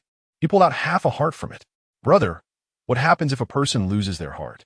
The heart was still beating, and Jian Yin clenched his hand tightly. Jian Zhuo felt as if his heart was violently yanked, making it hard to breathe. Brother, didn't he expect it, right? The heart is still alive. I've kept it inside my body all along, and it can still control you. The heart in the lab was fake. After each experiment, he would carry Jian Zhuo's heart with him, protecting it well, afraid it would get hurt. Originally, he didn't want to take it out. His ideal world depended on this heart to clone geniuses. But now that he was going to die, Jian Zhuo must die too. Qi Miao and Jian Zhuo never expected Jian Yin would carry Jian Zhuo's heart with him. When Jian Yin saw their incredulous expressions, he laughed even louder. Just as the two were about to snatch the heart, Jian Yin squeezed hard, crushing Jian Zhuo's heart. Brother, go die for your pathetic love. Jian Yin spat out a mouthful of blood and died. Jian Zhuo's half heart stopped beating, and the other half quickly deteriorated. In his last glance, he still looked at his beloved. Miao Miao, don't cry. It was then that Qi Miao realized her tears had unknowingly fallen. This was her first time truly crying. So this is what crying feels like, painfully sour. Jian Zhuo's lips curled up. His beloved was actually crying for him. Unfortunately, he could no longer be by her side. But as long as Miao Miao was fine, that was good. Miao, Miao Miao. Jian Zhuo took out the key, and the grass saw that the key had cracked open a seam, letting sunlight in. Miao Miao, you can go out now. Leave the rest to Gowlin. The A base is also yours. With Secretary at a base, it 1T be chaotic, and you are so capable, you 1T. 1T be bullied again. Jian Zhuo's vision began to blur, and his eyes lost their sparkle. His breathing ceased. Qi Miao couldn't believe it. She desperately shook Jian Zhuo's shoulders. Jian Zhuo, wake up! Jian Zhuo, wake up! Her tears kept falling, and a mist formed in front of her eyes, making it hard to see Jian Zhuo. One hand held Jian Zhuo, while the other rubbed her tears vigorously. Jian Zhuo, wake up! But the tears wouldn't stop. Everything was hazy in front of her, with no clear future, just like her heart. She kept calling out, but she knew Jian Zhuo was already dead. Otherwise, he would definitely wipe his own tears. Jian Zhuo. Qi Miao was heartbroken. It was then that she realized she had fallen in love with him. Otherwise, it would hurt so much to lose him. She suddenly thought of her long-unused ability, Time Rewind. She wanted to go back to before Jian Zhuo died. To save him, would you like to use Time Rewind and bear all the side effects? Yes. Qi Miao held Jian Zhuo's corpse, her eyes exceptionally determined. Rewind cannot select a specific time. Side effects will lose memories and all resources gained after returning to that time. What? Qi Miao didn't expect this side effect. If she went back, wouldn't she forget that Jian Zhuo would die? How could she save him then? Just this side effect? Yes, other aspects remain unchanged. Even the level of abilities will not diminish. Qi Miao frowned. Losing her most important memories would be a big problem. Chapter 91, Time Reversal. Save Jian Zhuo. After thinking for a moment, she took out a small knife from her space and made a cut on her arm, blood flowing out, but she felt no pain. She was afraid that writing might get erased, so she directly carved it into her skin. Since neither memories nor objects could be brought back, she decided to use her own body to remember. The knife wrote stroke by stroke, retrieved Jian Zhuo's heart from Jian Yan's thigh, and restored Jian Zhuo's healthy heart. Then she took a deep breath. Let's go back. A flash of white light passed, and Qin Mian disappeared from the spot. Qin Mian returned to the past, back to the illusion of Qi Shi. A voice echoed in her mind. Time reversal successful. The memory lost Qin Mian was momentarily stunned. What had happened to force her to use time reversal. Moreover, she realized that time reversal would cause memory loss. She surveyed her surroundings. Qi Shi was still rummaging through materials, muttering to himself, "I will definitely find your desires." Qin Mian pursed her lips. There were no clues at all. Warning: time reversal has exhausted all energy. All abilities cannot be used temporarily. Cool down time: 3 days. After hearing this voice, Qin Mian finally felt a sharp pain in her arm. She then noticed that her arm was injured. The bloodied characters written on it read, "Retrieve Jian Zhuo's heart from Jian Yan's thigh and restore Jian Zhuo's healthy heart." She gasped in pain. It seemed that her future self did not know that time reversal would consume all energy. Writing so many words would surely hurt her. Moreover, there were 3 exclamation marks at the end, which made it seem very urgent. She was now filled with questions. Why was Jian Zhuo's heart in Jian Yan's thigh? And why did she have to save Jian Zhuo? Was it to continue using him? Time waits for no one. Qin Mian pushed all her doubts aside. She bandaged her injured arm, hid it in her long sleeves, and began searching for a way to return Jian Zhuo's heart to its rightful owner. She saw a small bee carved on the computer host beside her. She took out the USB drive that Huanggan had given her earlier. She discovered that the small bee on it was exactly the same as the one on the computer. So she plugged in the USB drive and accidentally knocked over a book titled Comprehensive Guide to Abilities. However, she had no energy to pay attention to this book, missing the chance to learn about Jian Zhuo's abilities. She opened the computer and found a large number of documents on it, and surprisingly saw a document with the character Qi. Was this Qi Shi's name? Did Huanggan know Qi Shi? She glanced at Qi Shi beside her. Qi Shi was still searching through materials. How could anyone have no desires? Seeing that Qi Shi was too busy to pay attention to her, she opened this document. It contained all the experiments that Qi Shi and Jian Yan had done together. She flipped through it until her hand was sore, finally finding a document titled Method to remove the heart and keep it alive. Qin Mian opened it and was shocked. It included pictures and videos of Jian Yan removing a person's heart, placing it in another person's thigh, and connecting the blood vessels to ensure the heart's survival. Now she understood why it was said that Jian Zhuo's heart was in Jian Yan's thigh. Qin Mian continued to read, but found no method for how to put Jian Zhuo's heart back. In the end, there was only a private document, but she could not open it without a password. She pulled out the USB drive and returned it to her space. In her mind, she explored whether her abilities had changed. To her surprise, her abilities had all upgraded again. It seemed that time reversal did not affect ability levels. Qi Shi searched through the materials, but found no way to stimulate others' desires. He glared at Qin Mian fiercely. "I don't believe you have no desires. I will find out sooner or later." Then he sent Qin Mian back to the ground. A small blade of grass was embedded in the sole of Qin Mian's shoe. He wanted to observe what Qin Mian was most interested in. Knowing oneself and the enemy ensures victory in every battle. Qin Mian was sent back to the ground in a daze, the sunlight painfully stinging her eyes. At this time, Jian Zhuo was still chatting with Gaoan, so we need to find back Qi Shi's true body. Suddenly, the secretarian shouted, "Mr. Jian, look, Miss Mian is back." Upon hearing this, Jian Zhuo hurried to the window. Mian, Mian, Mian. He could hardly believe it. Happiness came too suddenly. After confirming that it was indeed Qin Mian, he jumped down from the 7th floor and immediately embraced her tightly. "Mian, Mian, you're back." Qin Mian looked at the living Jian Zhuo in front of her, a surge of excitement filling her heart, and then tears flowed down her cheeks unknowingly. She didn't understand why she suddenly liked Jian Zhuo so much. Did something happen in the future? Although she knew nothing, her body instinctively wouldn't lie. "Mr. Jian, there are so many people here. It wouldn't be good for us to hug." Qin Mian felt a little shy and gently pushed Jian Zhuo. Suddenly, some previously non-existent memories surfaced in Jian Zhuo's mind. He lay in a pool of blood, with Mian holding him and crying. Then, Jian Zhuo shook his head, self-deprecatingly thinking that if he died, Mian wouldn't be sad. Maybe he was just acting again. Suddenly, Secretarian poked his head out and shouted, "Mr. Jian, Huanggan has escaped with Jian Yan." Damn it, Jian Zhuo cursed. He had just been careless. He forgot that Huanggan still thought he was Jian Yan's teacher, so there must be some connection.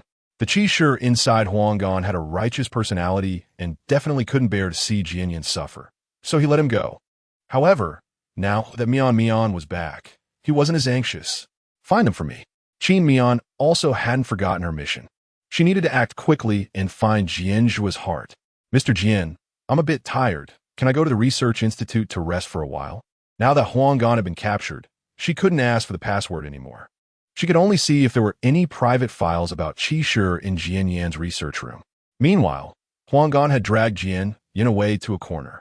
Once they felt safe, Jian threw Huanggan's hand off and pointed a gun at him. Who are you and why did you save me? You're not an undercover sent by Jian Zhuo, are you? Huanggan looked incredulously at the gun pointed at him. Although Jian was not a good person, he had always respected him in the past.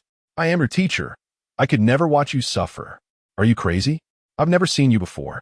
Jian was confused by Huanggan's words, but seeing Huanggan's expression, he didn't seem to be lying. Could this person in front of him be delusional, imagining himself as a student? Huanggan gave Jian a flick on the head. You ungrateful thing. You've even forgotten your teacher.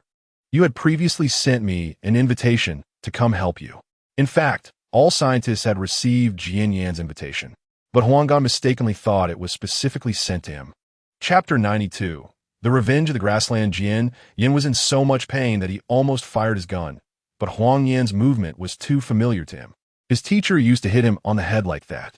Jian mumbled softly, but I only have one teacher, Qi. As soon as the name Qi came out, Huangyan's mind buzzed and short-circuited as he stood there. After a struggle of thoughts, he suddenly moved, looking confused. Jian, what are you doing here? Then he added, you're here to steal something, right? The teacher said to give up on cloning Jian Zhuo. Why don't you listen? Don't think you can come here for data again. I won't give you the grass sample, so give up. Hearing words that only Qi could say, Jian believed him a little. You really are Qi? Why you look different? Knowing that the other party was Qi, Jian lowered his gun. What do you mean I look different? Huang glanced at the glass window next to him, and his reflection showed his appearance. Didn't he look like this before? His head felt like it had been split by an axe, suddenly splitting from the chaos. He held his head in excruciating pain, and then saw Jian. What are you doing here? Quickly hand over Gaowen. He grabbed Jian by the collar. Hand over Gaowen, Jian advised. Teacher, please calm down. Hearing this, Huang became even angrier. What teacher? Who's your teacher? Don't mess with relationships. You are my teacher. Jian finally realized something was off. Then, Huang thoughts shifted again. Jian quickly knocked me out. Huang is about to push me out of his body. If the thoughts leave the body, I will really die. Your grass will die too. But in fact, if Qi inside Huang died, the main body would not be able to unify. The grass would completely possess Qi main body, becoming invulnerable, and would not be killed. The Qi inside Huang wanted to live, so he said this to deceive Jian. This statement struck a nerve with Jian. Anyone could die, but his grass could not die. Only the grass could help him achieve his ideal world. He raised his hand and knocked Huang out, throwing him over his shoulder, causing Huang's hand to scrape against the wall and get injured. Suddenly, a rumbling sound came from behind.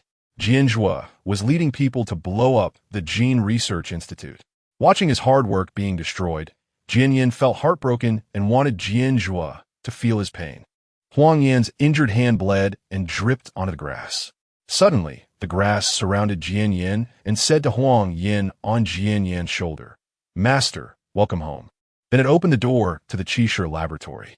Since this time Qi was not harmed by Qin Mian's holy light, there was still energy appearing in front of Jian. When Qi saw Huang he was shocked. Jian, how did you bring him here? Jian looked confused at the Qi in front of him. You are Qi. So who is he? He looked at both Qi, feeling a bit muddled. Then he remembered that Qi had two personalities. Perhaps there was one Qi personality in the grass, and the Huang he was in had one too. He tentatively asked, Teacher, should humanity be exterminated? The Qi in front of him happily replied, They should. Such beings that only start wars should die without a grave. They should experience the suffering my brother and I have endured. Seeing this scene, Jian understood everything. Just as he had guessed, Huang Qi was the righteous personality, so he would save him. The grass's qi was the evil personality, thriving on blood and flesh to strengthen itself. He noticed the grass's qi fearfully staring at Huang Yan's qi and felt he had discovered the grass's qi's weakness. He would have to exploit this weakness to use the grass's qi for his own purposes. He said, "Teacher, you have to help me. I want my brother to pay the price." The grass's qi sneered. "Why should I help you?" It wanted to devour Qin Mian as soon as possible. "Just based on you not helping me, I will erase you." Jian Yin raised his gun and aimed it at Huang Yan's head. He was betting on the two Kishis having empathy. "Jian Yin, you dare threaten me." The grass's qi was furious, and black smoke began to rise from him, wanting to attack Jian Yin. Unexpectedly, Jian Yin immediately fired, hitting Huang Yin in the thigh. "Teacher, look, who's faster, your move or mine?" "Jian Yin, you ungrateful wolf. How good was I to you back then, and now you threaten me?" The grass's qi cried out in pain, retracting the black smoke in a fit of rage. The two Kishis were originally one person, so they definitely had empathy. That's why the grass's qi wanted Huang Yan's qi to disappear completely. "So, what do you want to do?" On the other side, Qin Mian also began her task, searching everywhere for password clues to Qishi's private documents. She rummaged through everything related to Qi. "Miao Miao, what are you looking for?" Jian Zhuo asked. Qin Mian, half-truthful, said, "I found a USB drive beneath the grass. It might belong to Qi. It has a password-protected private document, and I want to see if there are any clues." She wouldn't tell Jian Zhuo that this USB drive was something she had hidden before. After all, how could a little white flower lie? Moreover, there must be something going on for Qi to lock that document, unlike other documents that were carelessly left out. So there must be a problem.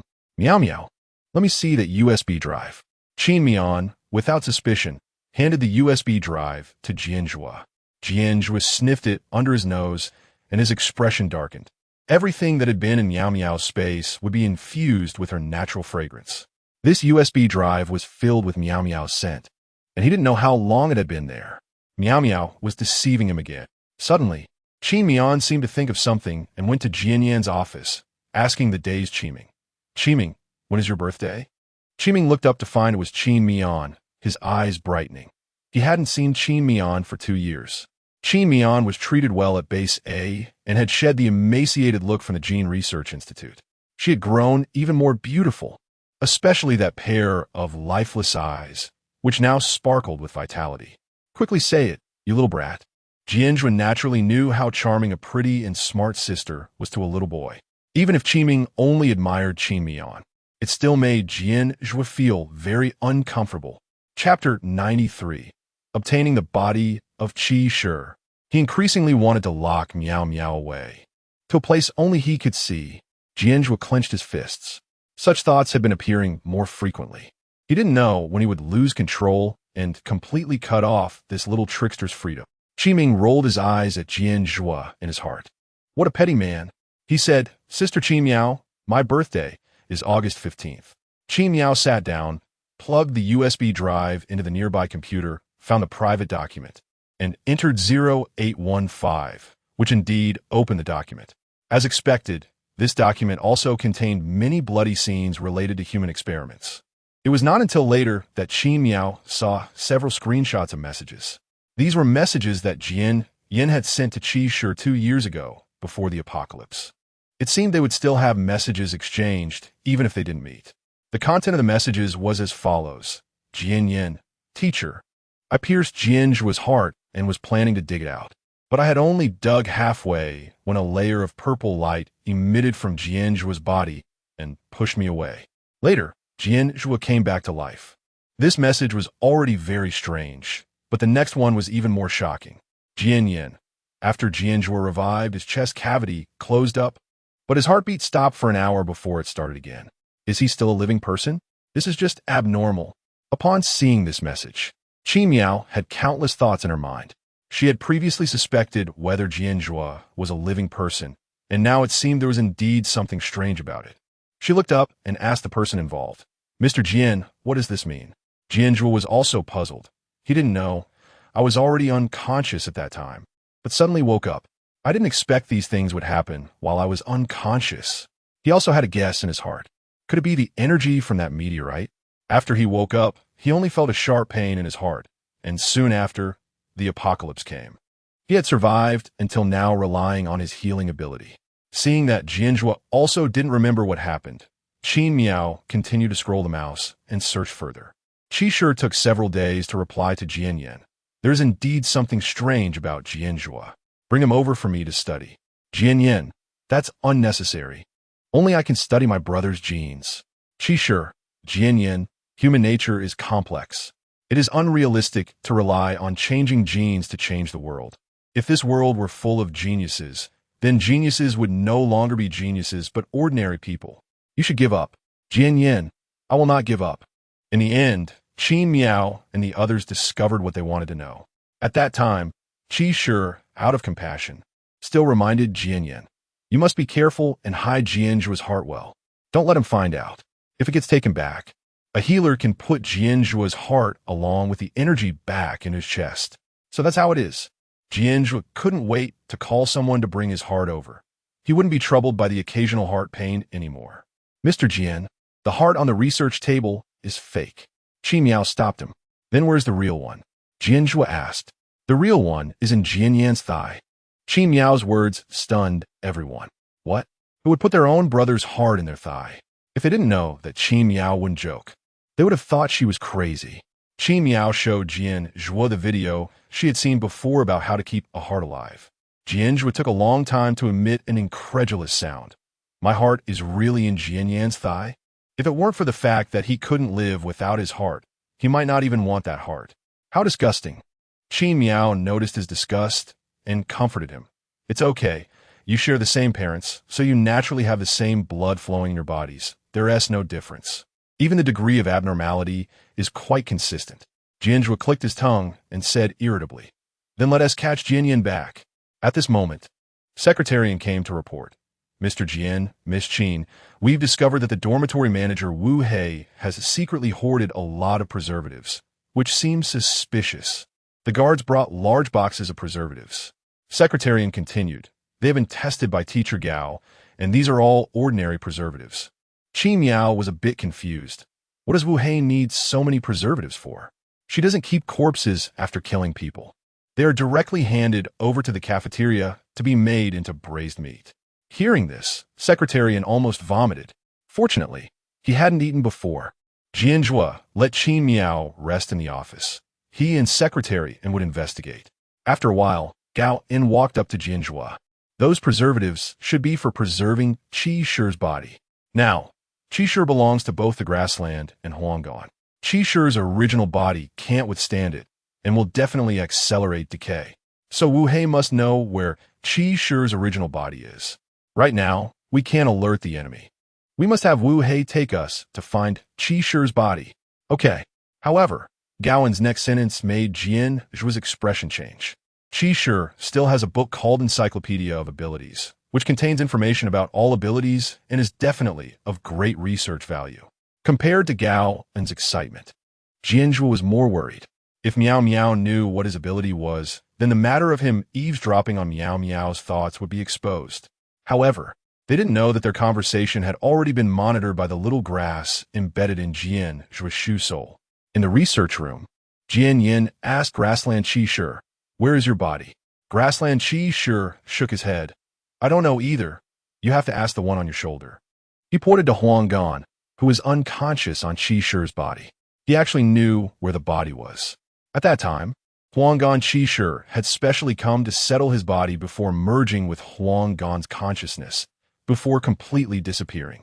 Huanggang Qi Shi was much more afraid of dying than he was. He's seduced. You should wake him up.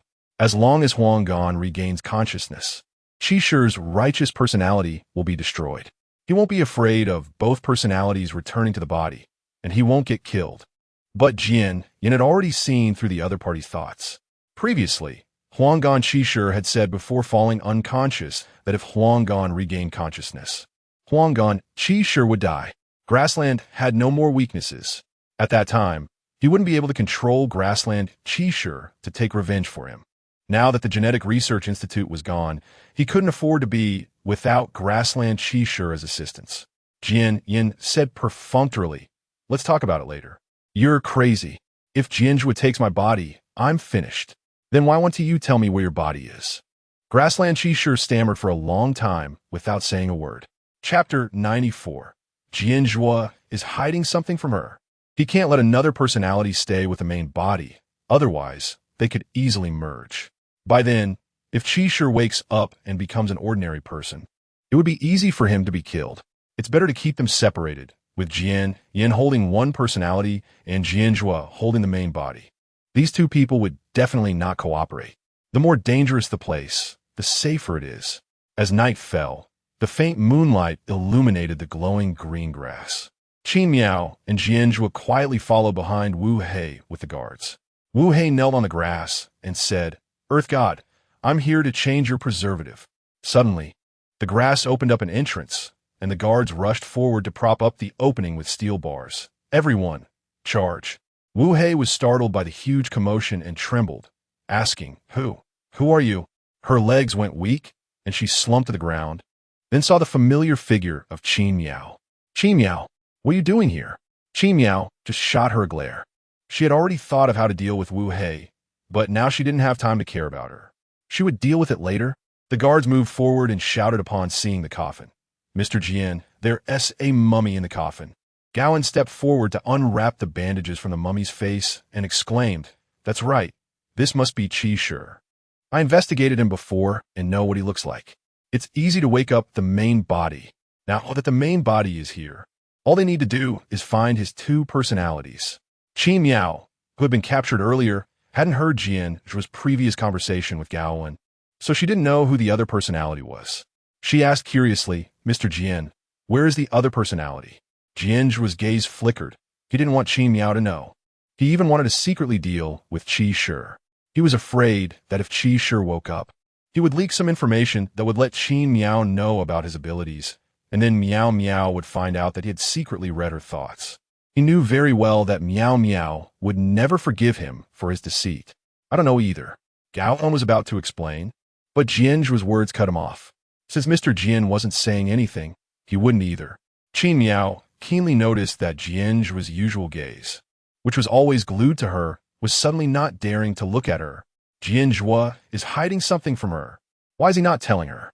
The seeds of suspicion had already taken root in her heart, and Jian Zhuo's concealment had become a thorn in her mind. What is Jian Zhuo hiding from her? Or does Jian Zhuo really love her? Secretarian didn't understand why there was anything to hide, but seeing the boss's guilty look, he intervened. "Mr. Jian. Miss Qin, it's getting late. Shall we rest?" Jian Zhuo agreed. "All right, let us rest first." The guards had been preparing for an exam the day before and hadn't rested well at the Genetic Research Institute yesterday, so they were already very tired. Jian Zhuo valued rest greatly. He believed that if a person was in a state of fatigue, it would affect their thinking. Intelligence would be greatly weakened. Therefore, whenever possible, he would cut down on his subordinates' rest time. Moreover, the most important thing was that his Miao hadn't slept well these past few days either. Great. The guards were very happy. They had already planned to take turns resting. Qin Miao stretched her neck. The hard bed had been uncomfortable these past few days, and she didn't even want to sleep. Her own soft big bed was much more comfortable. "What's wrong, Miao?" Jian Zhuo always noticed Qin Miao's subtle actions. He reached out to massage her neck and found that it was a bit stiff, knowing it was due to her not sleeping well recently. He instructed, "Secretarian, call the main force over and set up a big base here." Yes. Jian Zhuo's logistics team quickly received the news and all arrived at the Genetic Research Institute. The guards moved quickly, and soon a base was established. Inside the office of the base, Secretarian brought a report to Jian Zhuo. "By the way, Mr. Jian, the mind reader you were looking for has been found." And Yuan sent a message saying that there happened to be a man among the new residents recently arrived at Base A who possessed this ability. And Yuan and Lu Fei were not only providing assistance outside, but they also coerced and lured many new residents. Good. Jian Zhuo felt relieved. Lily was the barrier between him and Miao. If he could deal with Li, their relationship would reach a new level. At this moment, Qin Miao walked over. She had just finished showering in the bathroom and was heading back to her single room when she happened to pass by the office. Jian Zhuo saw her, put down the documents in his hand, and took out a thermos cup from the side. "Miao, I made you some milk with honey. Drink it and have a good rest." He remembered that the food in the broken cafeteria this morning had made Miao lose her appetite. So he specially made her a cup of sweet milk. Miao stepped forward and took it with both hands. Jian Zhuo rubbed her head and pinched her cheek. That soft touch made him unable to stop.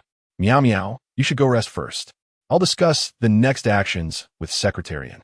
Before Miao could say anything, Lili Bulzobe. Lili had been scared unconscious during the student's frenzy and was arranged by Secretary into rest at the Genetic Research Institute. She woke up to find that everything was peaceful and began to think about getting close to Jian Zhuo. It was obvious to anyone that staying by Mr.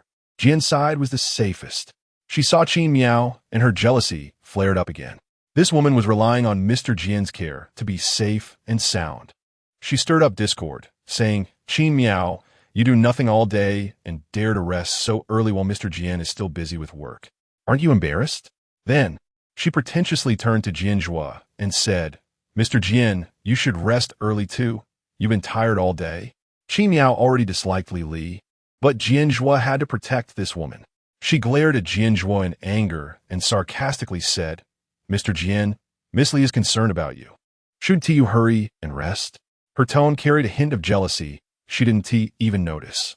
This dead green tea still dares to steal a man. Jian Zhuo caught Miao's thought and couldn't help but smile. Is Miao jealous? How cute. What a pity. Jian Zhuo likes little white flowers. Your color is wrong. Dead green tea. Jian Zhuo's gaze softened even more, and he shook his head in a doting manner. What he liked was not some little white flower. He liked Miao. Whatever Miao was like, he liked her just that way. However, in the next second, Jian Zhuo couldn't smile anymore. Last time this woman cut me with a knife, and now she dares to strut around in front of me? I haven't even avenged my red agate bead bracelet yet. Chapter 95. Only a fool would speak sincerely to a villain. At this moment, Jian Zhuo finally realized that he had misunderstood Miao last time. He was stunned for a moment, only then realizing that he had let Miao suffer an injustice. His lips trembled slightly, wanting to say something but hesitating. He wanted to apologize immediately, but he couldn't. Miao was so smart that she would definitely suspect how he suddenly knew that the last incident was a misunderstanding. Originally, Miao was already suspicious. This behavior would only make their relationship more tense. He could only vent his anger on Li. That damned Li actually dared to frame Miao. Moreover, he had mistakenly thought Miao was at fault last time. No wonder Miao had been sulking with him for so long. Upon learning the truth, Jian Zhuo, to make amends with Miao, personally used Windblade to chop off Li's entire hand. Li screamed several times. And she collapsed on the ground, rolling in pain. Jian Zhuo's eyes were filled with cold hatred as he angrily yelled, You actually dared to target my Miao. You are truly seeking death. Someone, hang her hand on the wall as a warning to others. After all, even if there were no more Li, the physical fragments could still be used for ability acquisition, so it didn't matter much. Throw this woman far away from me. Don't let her come near. Li covered her injured hand, her face filled with disbelief. Jian Zhuo had previously protected her. How could he treat her so brutally now? Moreover, she was now disabled. Without protection, wouldn't she be left with nowhere to go? When Miao saw this scene, her mouth involuntarily curled up. This was the Jian Zhuo she knew, the one who always prioritized her. But then, she felt a wave of emptiness in her heart.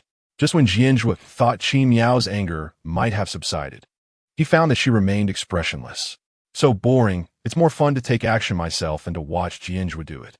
Jian Zhuo then realized that Miao preferred to take revenge herself. His Miao was truly hardworking. Secretarian, let's go to the back armory and see how the weapon preparations are coming along. He deliberately left to give Miao space to act, fearing she wouldn't enjoy herself fully because she was wary of him. Although the time to acquire abilities from physical fragments was only one day, he would resolve the issues at the Gene Research Institute by tomorrow at the latest. So one day was enough. Sure enough, just as he was about to leave, he heard Miao's excited voice. Li, you're dead meat. Mr. Jian. Li wanted to chase after Jian Zhuo to plead for mercy, but she couldn't even stand up. After seeing Jian Zhuo walk away, Miao deliberately stepped forward to show concern. Miss Li, you're injured. let me treat you. Although she no longer had abilities, playing with Li was more than enough for her. She kindly approached to help Li up, but to her surprise, Li glared at her fiercely. What are you pretending for? I saw you trying to kill me before. This woman still dared to put on an act. She must have deliberately sowed discord, which was why Mr. Jian disliked her. Truly scheming. The guard nearby couldn't stand Li's nonsense. Don't slander. Miss Qin is a good person. How could she want to kill you? Exactly. You dead green tea try and steal a man? Just say it. Stop pretending. Miss Qin and Mr. Jian are a perfect match. When will it be your turn to cause trouble? Qin Miao's image as a saint had already taken root in everyone's hearts, and they all stood up for her. They didn't believe Li's words at all. You all. Li was so angry it hurt her chest. Were these people all blind, unable to see Qin Miao's wickedness? Qin Miao pretended to explain kindly. Perhaps there was a misunderstanding between me and Miss Li. Miss Guard, could you help me get Miss Li into a room? I'll handle her injury. The guard quickly replied. Of course, but for such an ungrateful person, Miss Qin shouldn't be too kind. It's fine. Saving a life is what should be done. The guard shook her head. Miss Qin was simply too kind-hearted. Someone like Li should be beaten to death. She yanked Li up. Get up. Li's already injured left hand couldn't withstand such treatment, and she winced in pain. She hadn't recovered from the shock. These guards had always been polite to her before. Never like this. She was also losing too much blood and couldn't even stand, let alone break free from the guard's hold. She was a bit angry. Be gentler. The guards at base were not good people. They all came from a sea of corpses. Hearing Li's arrogant words only made them angrier, and one of them directly pinched Li hard. Stop talking nonsense. If not, I'll throw you to the dogs. As soon as Li heard this, she trembled. The dogs at base were all trained, with extremely strong bite force and high attack power. If they bit her, she would either die or be severely injured.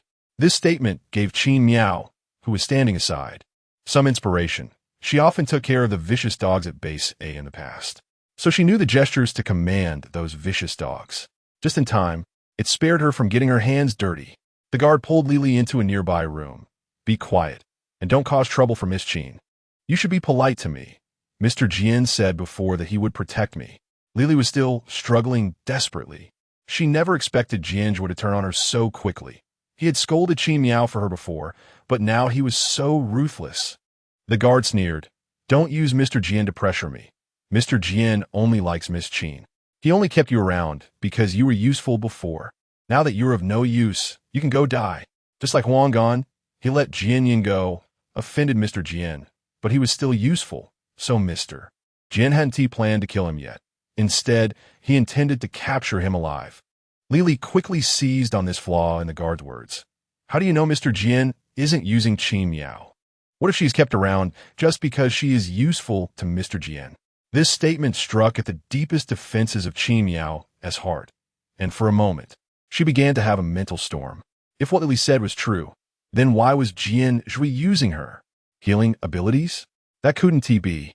If it were just because of her healing abilities, there would be no need for him to date her and treat her so well. So what exactly did she have that he could scheme for?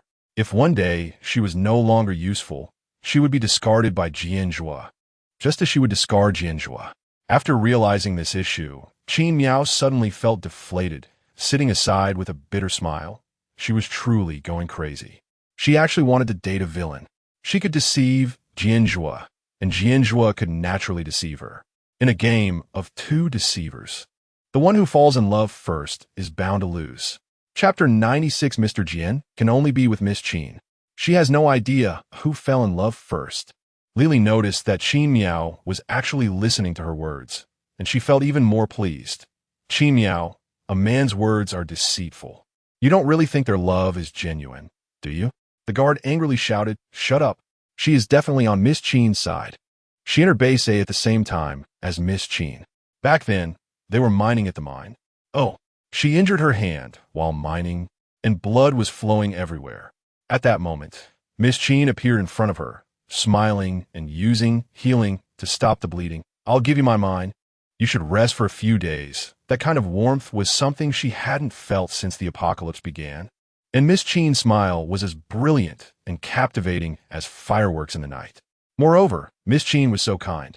giving them cotton clothes and blankets when it was cold, and distributing some daily necessities regularly. How could such a person be a bad one? Most importantly, ever since Miss Qin arrived at Base A, Mr. Jian's hostility has lessened. In the past, everyone witnessed Mr. Jian's brutality. He would kill someone over the slightest displeasure. Everyone lived in fear, not knowing if they would survive the next moment. But now, all of Mr. Jian's thoughts are on Miss Qin. As long as they don't make a major mistake, they won't anger Mr. Jian, and they certainly won't lose their lives. So only Miss Qin can be with Mr. Jian. She slapped Lily hard, causing her to spit blood. If you keep talking nonsense, I'll cut out your tongue. She wouldn't allow anyone to slander the sun in her heart. It's okay, Miss Guard. It might just be a misunderstanding between me and Miss Li. Although Qin Miao was trying to defuse the situation, there was no warmth in her eyes.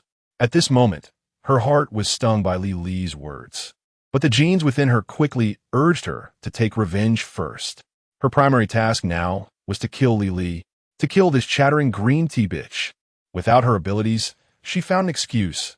I haven't had enough energy lately. I'll just help Miss Li with her wound. Qin Miao wanted to send the guard away first. She couldn't act freely with the guard present. She secretly hid the bandages from the medical box and pretended to be surprised. Miss Guard, why are there no bandages? How is that possible? There are plenty in the medical box. The guard stepped forward to check and found it strange. How can there really be none? Miss Qin, wait for me. I'll go get some. The guard quickly left, and with all the guards around, Lily couldn't do anything to Qin Miao. Once the guard was gone, Qin Miao's eyes became sharp, and she locked the door. She first took out the alcohol from the medical box and approached Li Li, smiling. Miss Li, let me disinfect your wound. No matter how calmly Qin Miao smiled, Li was still scared and slapped Qin Miao's hand away. The alcohol spilled all over Li Li, soaking her clothes. Li, you keep going against me. Don't you wish for a long life? Qin Miao held Li Li's face from behind and said coldly in her ear. Her anger was already raging, and she needed the thrill of revenge to relieve her. Her cool fingers made Li Li's scalp tingle. What are you going to do? Li trembled in fear from Qin Miao's murderous aura. Like a stranded fish. I'm just playing with you. I wonder if you know what it feels like to be burned by fire? Qin Miao wasn't using her abilities now, but her previous attack with flame had left a lasting impression on Li Li. There were many nights when Li Li recalled that terrifying scene. Feeling her trembles, Qin Miao smiled. She looked out the window. She was on the first floor and could clearly see that the dog cage by the pond was not properly closed. The dogs at Base A were very obedient and wouldn't run around, so it was normal for the guards to forget to close the cage sometimes. Qin Miao secretly reached behind her, igniting a paper ball with a lighter, and black smoke immediately rose from behind her. Li, you're dead. What do you want to do? Li smelled the burning odor and realized something was wrong. Then Qin Miao threw the ignited paper ball at her, and instantly the alcohol on Li caught fire, igniting her entire body. Oh, it's burning me alive. Li was engulfed in flames, her body filled with a stinging pain. It felt like her skin was invaded by chili peppers. Oh, Li hurriedly tried to open the door to escape, but it was locked. In her panic, she saw the pond outside and jumped out the window, running towards it. But her whole body was already burned, and soaking in the cold water only extinguished the fire. It couldn't relieve the pain. She covered her burnt skin, her voice hoarse and unpleasant from the smoke as she screamed. Qin Miao, you'll have a bad end. Qin Miao raised her hand, forming a circle with her index finger and thumb, bringing it to her lips and blowing. Hoo. The dog's ears were very sensitive and immediately heard the command. Quickly and orderly looking towards Qin Miao, she pointed at Li, who was floating in the lake, and the vicious dogs rushed towards her, instantly tearing Li apart. Blood stained the surface of the pond, and as Li struggled, the dazzling red rapidly spread. Afterward, Qin Miao took Li's hand hanging on the wall of the corridor and threw it into the pond. This thing is annoying. After gurgling a few times on the water's surface, Li fell silent, sinking to the bottom, leaving only the reddened surface of the water. After feeling satisfied, Qin Miao yawned, feeling a bit tired. Her dark circles were showing, even though only a day had passed. But for her, who had used time rewind, it felt like 2 days of exhaustion. Qin Miao touched her arm. Although the wound had been treated, it still ached sharply. But it would take 3 days for her energy to recover. She took some painkillers from the medical box and swallowed a handful to suppress the pain. She returned to her room, too tired to keep her eyes open, closed them, and fell into a deep sleep. Meanwhile, Jian Zhuo was invited by secretary into the teaching building. After a day of fighting, the stench of corpses spread in the air and the rotting bodies piled together, resembling rolling red mud. Jian Zhuo looked at the decaying bodies in front of him. Are you saying the grass will weaken if it consumes rotting corpses? Secretarian replied. Yes, just now the guards were cleaning up the bodies and accidentally dropped a decaying corpse on the ground after the grass absorbed it. Several blades of grass instantly turned yellow. After saying that, he put on gloves and, suppressing his disgust, picked up a severed rotting arm and threw it onto the grass. Chapter 97. The zombie tide approaches. The moment the rotten flesh was eaten, that part of the grassland turned half yellow. Secretary and threw another rotten leg down. This time, that section of grassland disappeared. Gao unexcitedly said, "This way, the energy of the grass will dissipate. We can force him down to the ground." Jian Zhuo ordered, "Dump all those rotten corpses on the grass." No wonder the people that the black-clad man killed were all donated to the cafeteria instead of the grassland. It turns out that the grassland can only consume fresh meat. The total number of corpses had already reached several hundred, and the grassland was visibly decreasing. However, just these corpses were still not enough. Jian Zhuo thought for a moment and instructed Secretarian, "Go lure all the zombies around here over. With so much rotten flesh, let's see how the grassland can handle it." "Mr. Jian, this plan is too dangerous." Gao and quickly objective. "Do you have any other way?" Jian Zhuo coldly glanced at him. He was no longer patient with Jian Yan's games. This farce had to end. Gaoan was momentarily speechless and fell silent. Indeed, this was the best plan, but why did he feel that something big was about to happen? After assigning the task, Jian Zhuo wanted to return to his room to rest. He saw a room in disarray with scorch marks. The guard replied, "Mr. Jian." Lily suddenly caught fire for some reason and ran into the pond, where the dogs treated her as an intruder and ate her. Fine. Jian Zhuo had no reaction. He originally wanted to use ability theft, mind reading, to see how Miao was feeling now. But he found theft failed. Li's hand that had been hanging on the wall in the corridor was already missing. The guard surely wouldn't dare to move these things around against his orders. So it must have been Miao's doing. She hated Li, so it was understandable that she didn't want to see that hand. Well, tomorrow they could finish this mission and return to Beise. Nothing would happen. When he returned to his room, he saw the sleeping Miao and gently held her in his arms, falling asleep as well. The next day, sunlight streamed through the gaps in the curtains, and Jian Zhuo got out of bed. After washing up, he went outside and looked into the distance with binoculars. Have all the surrounding zombies arrived? Secretarian was somewhat worried. "Mr. Jian, this plan is too dangerous. Can it really work?" Jian Zhuo was fearless. "If I say it can work, then it can. Let's proceed as planned." Meanwhile, some arguments were happening under the grass. Jian Yan, after all, was human. He and T slept for too long and was tired. He looked at the grassland that was watching him intently without needing any rest. He gritted his teeth and strapped a touch-sensitive electric shock device around his neck and Huanggan's. "Don't you dare touch Huanggan and me. This shock device will release electricity at the slightest touch, and you'll be in unbearable pain." After saying that, he tiredly closed his eyes. After Jian Yin fell asleep, Huanggan woke up, staring with blurry eyes at the grassland. Seeing an opportunity, the grassland quickly said, "Huanggan, hurry up and kill the grassland. Take your body back." Upon hearing this, Huanggan's eyes gradually became clear. "Right, I need to take back." However, before Huanggan could react, Huanggan's consciousness also woke up. He angrily cursed, "Grassland, you can't destroy me." The grassland didn't expect that Huanggan's consciousness could so strongly occupy Huanggan's body without leaving. This commotion woke Jian Yin, who was sleeping nearby. Jian Yin quickly realized something was wrong and tried to knock Huanggan out. The grassland immediately picked up a small knife nearby and stabbed it toward Jian Yin's neck. The electric shock device on Jian Yin's neck sensed the touch and immediately released a strong current. The grassland was electrocuted intensely, screaming, and the grass nearby also withered from shock. Temporarily awake, Huanggan took the opportunity to run outside the research room. The surrounding grass mistakenly thought he was also the master and opened a passage for him to leave. Jian covered his bleeding artery, roaring, "Grassland, I've helped you so much, and you dare to kill me." The grassland showed no mercy. Useless things should be discarded immediately. Although Jian was still putting on a brave front, the blood flowing from his body was no joke.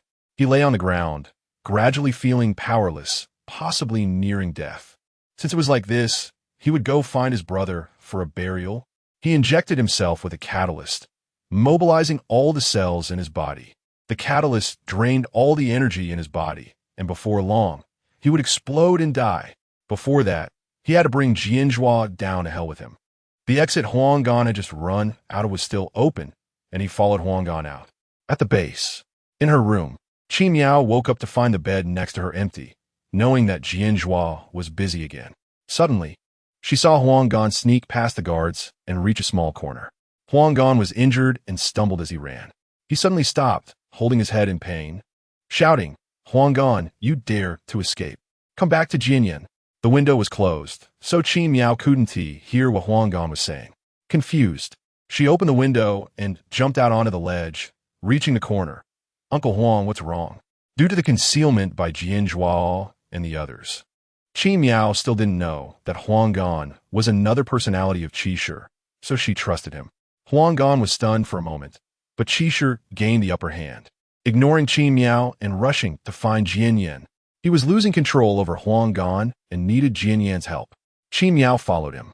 Feeling that something was off with Huanggan, or perhaps Huanggan knew where Qishi's second personality was, she wanted to figure out why Jian Zhuo was hiding the truth about Qi from her. Miao followed Huanggan to a patch of grass, and suddenly Huanggan stopped, struggling for a moment, as if in extreme discomfort. Miao stepped forward to ask, "Uncle Huang, what's wrong?" At this moment, Huanggan regained consciousness, spotted Miao, and shouted in panic, "Miss Qin, run!" But soon his awareness was taken over by Qi, and suddenly Huanggan was knocked down by a man. An unexpected guest appeared before Miao. Jian. "Long time no see, Xiao Miao Miao." Jian used an electric baton to stun Miao. In Miao's semi-conscious state, she felt the howling wind by her ears, and then she opened her eyes. Upon opening her eyes, she found herself bound by Jian, who held her in one hand, while with the other he held the unconscious Huanggan. They both had self-destruct collars strapped around their necks. They were standing on the rooftop. Jian then used a loudspeaker to shout down, "Brother, now the two people you want are in my hands. Choose one." He was actually gambling that Jian Zhuo wouldn't let emotions dictate his choice of Miao. Chapter 98. She was abandoned by Jian Zhuo. In this way, Miao would feel betrayed by Jian Zhuo. With Miao's temperament, she would definitely not let Jian Zhuo off the hook. I have to say, watching two bad seeds fall in love is quite interesting, filled with mutual suspicion and an inability to fully trust one another. They love each other, but do not truly know each other. What a pity. These good dramas will not be seen again in the future. Jian Zhuo heard the threats and gritted his teeth in anger, a chill seeping from his eyes. Just when he was about to forcefully snatch her away, Jian laughed. "Brother, stop glaring at me." He pulled on the collar around Miao's neck, causing her body to lean forward uncontrollably, almost to the edge of the rooftop. His hand rested on the button next to the collar. "Brother, if you forcefully take her away, your beloved will be doomed." Miao. Jian Zhuo watched as Miao's body swayed precariously at the edge of the rooftop, his breath becoming heavy. Jian Zhuo originally intended to save Miao, but at this moment, Huang Xian opened his eyes, his memories starting to become confused. "Mr. Jian? Jian wants to kill me." He mistook Jian's act of knocking him out as an intent to kill him. However, Jian did not think that way at all. Now Jian Zhuo hesitated. If Huang Xian died, the Qi within him would also disappear, and he wouldn't be able to destroy the grassland. As long as the grassland existed, it posed a significant threat. That meant he couldn't guarantee Miao's safety. So he had to kill the grassland. He couldn't risk Miao's life. He looked at Miao with deep concern and then resolutely said, "I choose Huang Xian." Miao's ability was highly aggressive and could definitely hold out for a while longer. Once he captured the zombies and opened the underground, the grassland would be doomed. Miao would also be safe. Qin Miao never expected that Jian Zhuo would give this answer. Bitterness surged in her heart. Qin Miao had no idea that Huang Xian was another personality of Qi Shi and naturally couldn't guess that Jian Zhuo was saving Huang Xian for her sake. She recalled what Lily had said last night. She mistakenly thought that Huang Xian was still useful to Jian Zhuo, which was why he would save him. And since she was no longer useful, she could be discarded. She had given Jian Zhuo many chances again and again. But at the crucial moment, Jian Zhuo would never choose her. Qin Miao scoffed. Every moment she had feelings for Jian Zhuo now felt like a joke. It turned out Jian Zhuo only cared about those who were useful to him. He was just as cold-blooded as she was. She had just been a bit foolish, falling in love with Jian Zhuo and giving up her bottom line for him. If it weren't for saving this ungrateful man, she would not have temporarily lost her abilities, nor would she have been hindered by Jian Yan. Previously, she had mocked Jian Zhuo for being a big fool. Now she realized she was the real fool.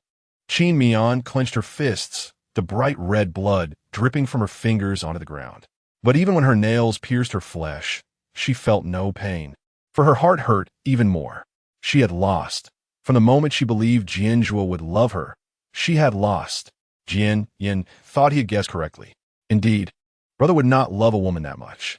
Besides Jian Zhuo, Jian Yan was the person who understood Qin Miao the most. He saw the blood seeping from her palm and knew she was furious. He let out a cold snort. See, your judgment is really poor. He did not dislike Qin Miao. He even liked her a bit.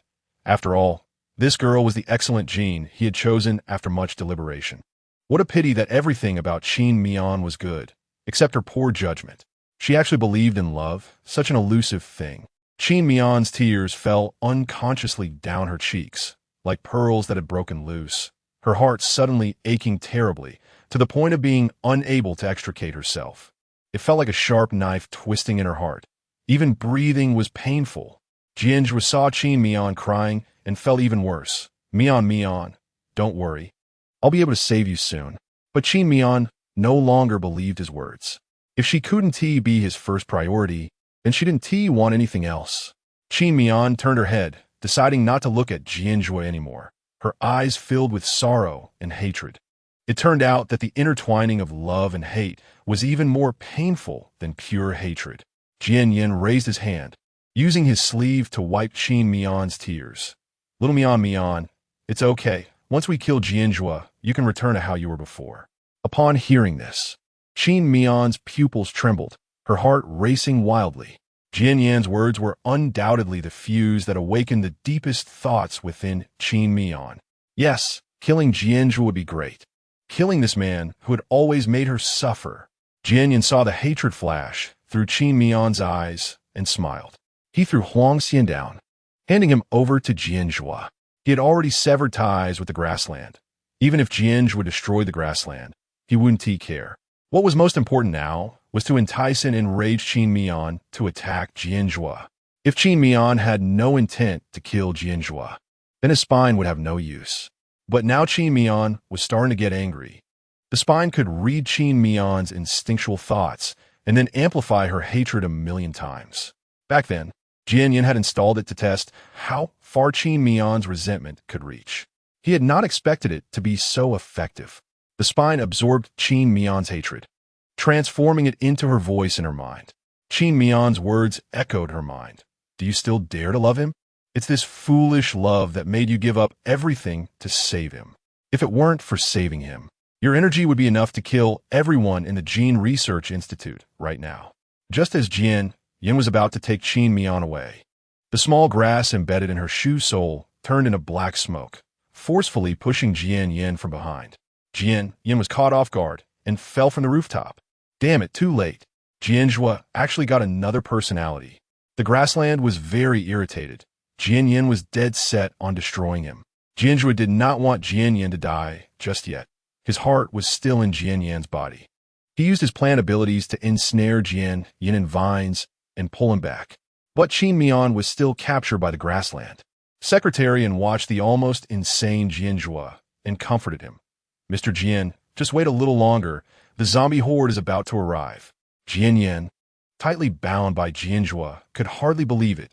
Jian Zhuo, you actually dared to lure the zombies here. Are you trying to get yourself killed? No matter how crazy Jian Yan was, zombies were an uncontrollable type of creature for him. This type of single-minded attacking being was the most likely to cause accidents. For Miao, I dare to do anything. At this moment, Jian Zhuo was in turmoil. Having Miao not by his side was worse than killing him. Jian Yan then realized that in Jian Zhuo's heart, the most important position was still Qin Miao. Chapter 99. She wants to kill Jian Zhuo, who betrayed her. Even the choice of Huang Fun just now was a delaying tactic because Jian Zhuo had a plan to save Qin Miao. He had just been feeling smug that his brother wasn't a fool blinded by love. Now he was slapped hard in the face. You're doing great. Jian Yan's face twisted in rage, a mocking curve tugging at the corners of his mouth. He never expected that Jian Zhuo's weakness would be a woman. Then he felt a sharp pain in his thigh. He screamed, ah. It turned out that Secretarian had cut open his thigh. Secretarian decisively pulled out half of Jian Zhuo's heart. He held the bloody heart in his hands. There really is a heart here. This Jian Yan is too perverted. Secretarian, amid his busy work, didn't forget the main task. If Mr. Jian became furious and lost control, killing Jian Yan, then this half-heart would also have to accompany Jian Yan to the grave. Gowan brought a container. Put it here. It can keep the heart alive for 48 hours.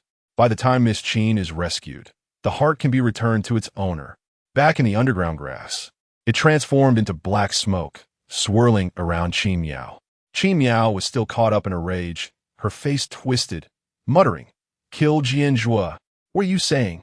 The grass circled around Qin Miao. What are you saying?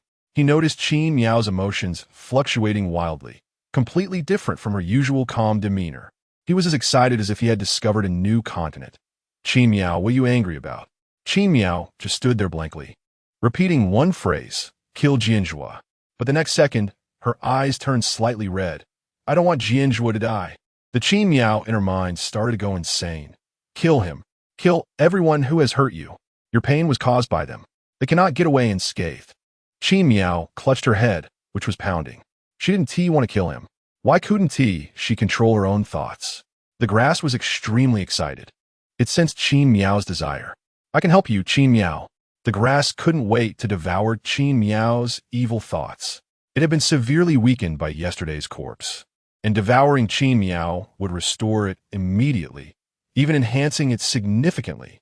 I can help you make Jian Zhuo cramp and break his bones, letting him die painfully. The grass continued to tempt her, but Qin Miao's eyes actually revealed a hint of reluctance. But he would be in a lot of pain. Even in her hatred, there remained a trace of affection for Jian Zhuo. She hated Jian Zhuo, but she didn't want him to be sad. TSK. The grass looked at Qin Miao disdainfully. Why feel sorry for this kind of man? Have you forgotten he just didn't choose you? He chose Huang Fun. Qin Miao was at a loss for words. She truly couldn't persuade herself to forgive Jian Zhuo's earlier actions. The grass continued to tempt her. Look, a man didn't choose to save you at the most dangerous moment. Do you still believe he loves you? He doesn't even care if you live or die. Shut up. Don't say that. After shouting this, Qin Miao clutched her head and fainted. When she opened her eyes again, her eyes were red with anger. Jian Zhuo, you're dead. She ultimately did not overcome her genes and the temptation of Qin Miao. Now she only had one thought, to kill Jian Zhuo. At this moment, the lower half of the grass suddenly became transparent. What is going on? It felt its energy was about to disappear. How is this possible? It panicked. This can't be. Just then, there was a violent sound of footsteps on the ground. The guards gasped. Mr. Jian, the zombies are increasing. Keep shooting. Jian Zhuo looked at the rain of bullets in front of him. His only concern was Qin Miao underground. He had to hurry to rescue Miao. 1 second late, Miao would be in more danger. Because the zombies had also assimilated the beggars on the periphery, far more zombies were pouring into the Genetic Research Institute than expected. As the number of zombies falling increased, the grass was continuously dissipating. Soon, the energy of the grass had vanished, turning into a small blade of grass. Gao indecisively slapped the grass several times to wake it up. The grass, now devoid of thought, opened its eyes, its gaze dazed. Suddenly, black smoke emerged from the little grass, and white smoke came out of Huang Fun's body. The two personalities of the grass returned to the main body. The grass awakened. At that moment, Jian Zhuo swiftly sliced the grass's throat with a knife. The grass didn't even have time to scream before it died. The next second, Miao surprisingly appeared in the zombie pile. Miao Miao. Jian Zhuo supported himself on the railing and immediately jumped into the zombie pile, shielding Miao in his arms. His left hand was still using lightning to kill zombies, while his right hand held Miao tightly. Miao Miao, it's good that you're okay. Compared to Jian Zhuo's excitement, Miao's expression was terrifyingly dark. In the tense atmosphere of killing zombies, Jian Zhuo didn't notice something was off with Miao. Miao placed her hand on Jian Zhuo's heart, feeling his heartbeat.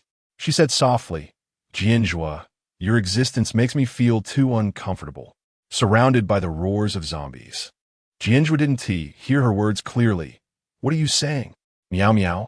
Jian Yin watched Jian Zhuo, who was risking everything to save Miao, and sneered. Then he shouted loudly and madly, Brother, you don't think I don't know what your ability is, do you?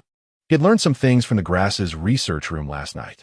That highest level ability must belong to his brother. After all, his brother was the strongest at everything. Jian Zhuo trembled at the mention of this. What was Jian Yin planning? Brother, why do you think the weather here is so clear? Jian Yin laughed a few times. You don't think I haven't awakened my ability, do you? Jian Yin had kept his ability hidden, making people overlook the possibility that he had one. After saying this, Jian Yin laughed madly. Send my little lover to heaven. Naturally formed. Cliff. His ability was to change the terrain and weather. He hadn't used it before because it consumed too much energy.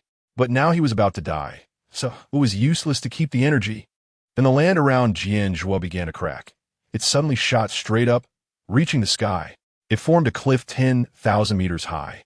Even airplanes would find it hard to fly up, sending the zombie horde, Miao, and Jian Zhuo up to the sky. Jian Yin looked triumphant. Miao only had the healing ability. Even if Jian Zhuo took, it would be of no use. He then sent up a parachute, giving one of them a chance to escape. He wanted this little couple to be left with only one. Chapter 100. It was she who pushed Jian Zhuo into the zombie tide with her own hands. Either Jian Zhuo dies, or Jian Zhuo lives a lifetime in pain. Reminiscing about Miao. Are you crazy? Secretarian rushed up and hit Jian Yin several times, making him spit blood. After all, he's your own brother.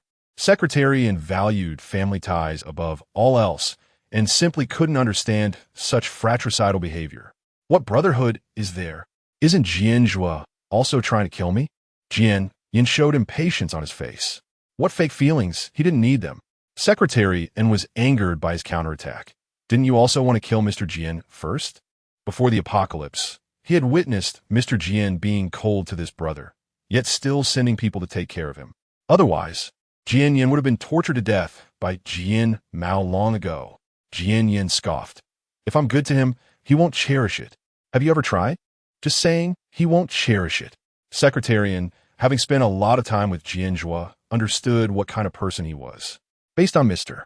Jian's attitude towards Miss Qin, it was evident that Mr. Jian still had some tenderness in him. Besides, even if Mr. Jian were a destroyer, how could there be so many perfect people in the world for him to target? So far, only Miss Qin could be considered perfect. Secretarian's question left Jian Yin deep in thought. He indeed had never tried to be good to Jian Zhuo. Even when Jian Zhuo was taking care of him due to their mother's last words, he had ignored Jian Zhuo. He looked toward the cliff above. Was that why Jian Zhuo fell in love with Miao?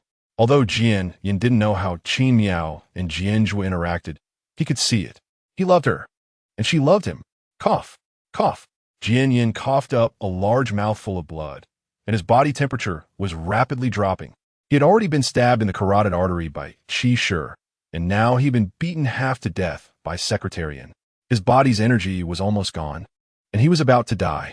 He just didn't expect to make a new discovery before dying. He thought there was only the option of being rivals with Jian Zhuo, but he realized there might be other possibilities. What's wrong with you? Secretary and was startled by Jian Yan's miserable appearance and stepped back. Afraid of getting splattered with his blood, he began to reflect on whether his earlier actions were too heavy, nearly beating someone to death. So what? Jian smiled bitterly. There was no turning back. Now it was a fight to the death between him and Jian Zhuo. He slumped to the ground and threw his black-framed glasses. He saw footage from the edge of a 10,000-meter cliff. He was about to die, but if he could see Jian Zhuo in pain before he died, he would be satisfied. Meanwhile, Jian Zhuo, who was sent to the edge of the cliff, was holding Qin Miao with one hand and quickly climbed up a small hill that was 10 meters higher than the surroundings. The place they were in was 10 meters high, so the zombies couldn't climb up for the time being. Jian Zhuo on the hill was not panicking. He still had Miao. But at that moment, he realized he couldn't absorb abilities anymore. Ability absorption failed. Target's abilities are all nullified. How could this be? Miao, why have all your other abilities disappeared? In a critical moment, Jian Zhuo forgot to hide the fact that he knew about Qin Miao's abilities. Hearing this, Qin Miao looked incredulous. She tightened her grip on Jian Zhuo's wrist, her voice a bit tense. How do you know about my other abilities? Then, her lips curled into a shallow arc, but there was no smile. So you lied to me. It's because of this reason. She misunderstood instantly, thinking that Jian Zhuo was just being nice to her because she had many high-level abilities that were convenient to have around. After all, she could replace many people on her own. In the end, it was still about using her. Moreover, he clearly understood her abilities but didn't tell her, watching her act in front of him like a clown being toyed with. At that moment, Jian Zhuo had no time to think about what Qin Miao had just said. His mind was filled with thoughts of getting Qin Miao back safely. He frowned. It didn't matter if he died, but how could he protect Miao safely? At that moment, a zombie suddenly popped its head out, clawing at Jian Zhuo and Qin Miao. Its foul-smelling mouth opened wide, revealing a purple tongue. It was disgusting. Jian Zhuo kicked it, sending it down. Only then did Jian Zhuo realize that these zombies had formed a zombie wall. One was stepping on another, trying to climb up. Climbing up a 10,000-meter cliff would be extremely difficult, so waiting for rescue would undoubtedly be waiting for death. Just as these zombies were about to climb up, he saw a parachute beside him. He wanted to run over and grab it for Qin Miao to wear. The small hill was just near the cliff, and jumping down would mean salvation. Between his safety and Qin Miao's, he would always choose the latter. But this action was misunderstood by Qin Miao. Jian Zhuo, you want to escape by yourself.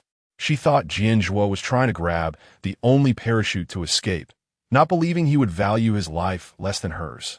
In an instant, new grudges and old resentments surged up. Qin Miao also stepped forward and snatched the parachute from Jian Zhuo's hands, glaring at him with resentment. She glanced at the horde of zombies behind them.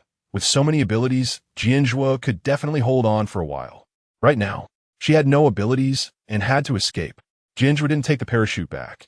He explained, Miao, I'm not. But before he could finish explaining, he was pushed hard by Qin Miao. He fell from a small hill. Miao. Disappointment and disbelief filled Jian Zhuo's eyes. In that moment of falling, he thought of many things. To love someone is to hope she is healthy and happy. Such a ruthless Miao would also live well without him in her life. Then he could rest easy. He then smiled in relief. It didn't matter anymore, as long as Miao was safe and alive. The horde of zombies sensed human flesh and quickly retreated, surrounding Jian Zhuo. And on the ground, witnessing this scene, Jian Yan's eyes widened. Why? Why could Jian Zhuo smile, even after being killed by the one he loved? Jian Zhuo. He clutched his aching heart, the loss of life causing him to curl up in pain.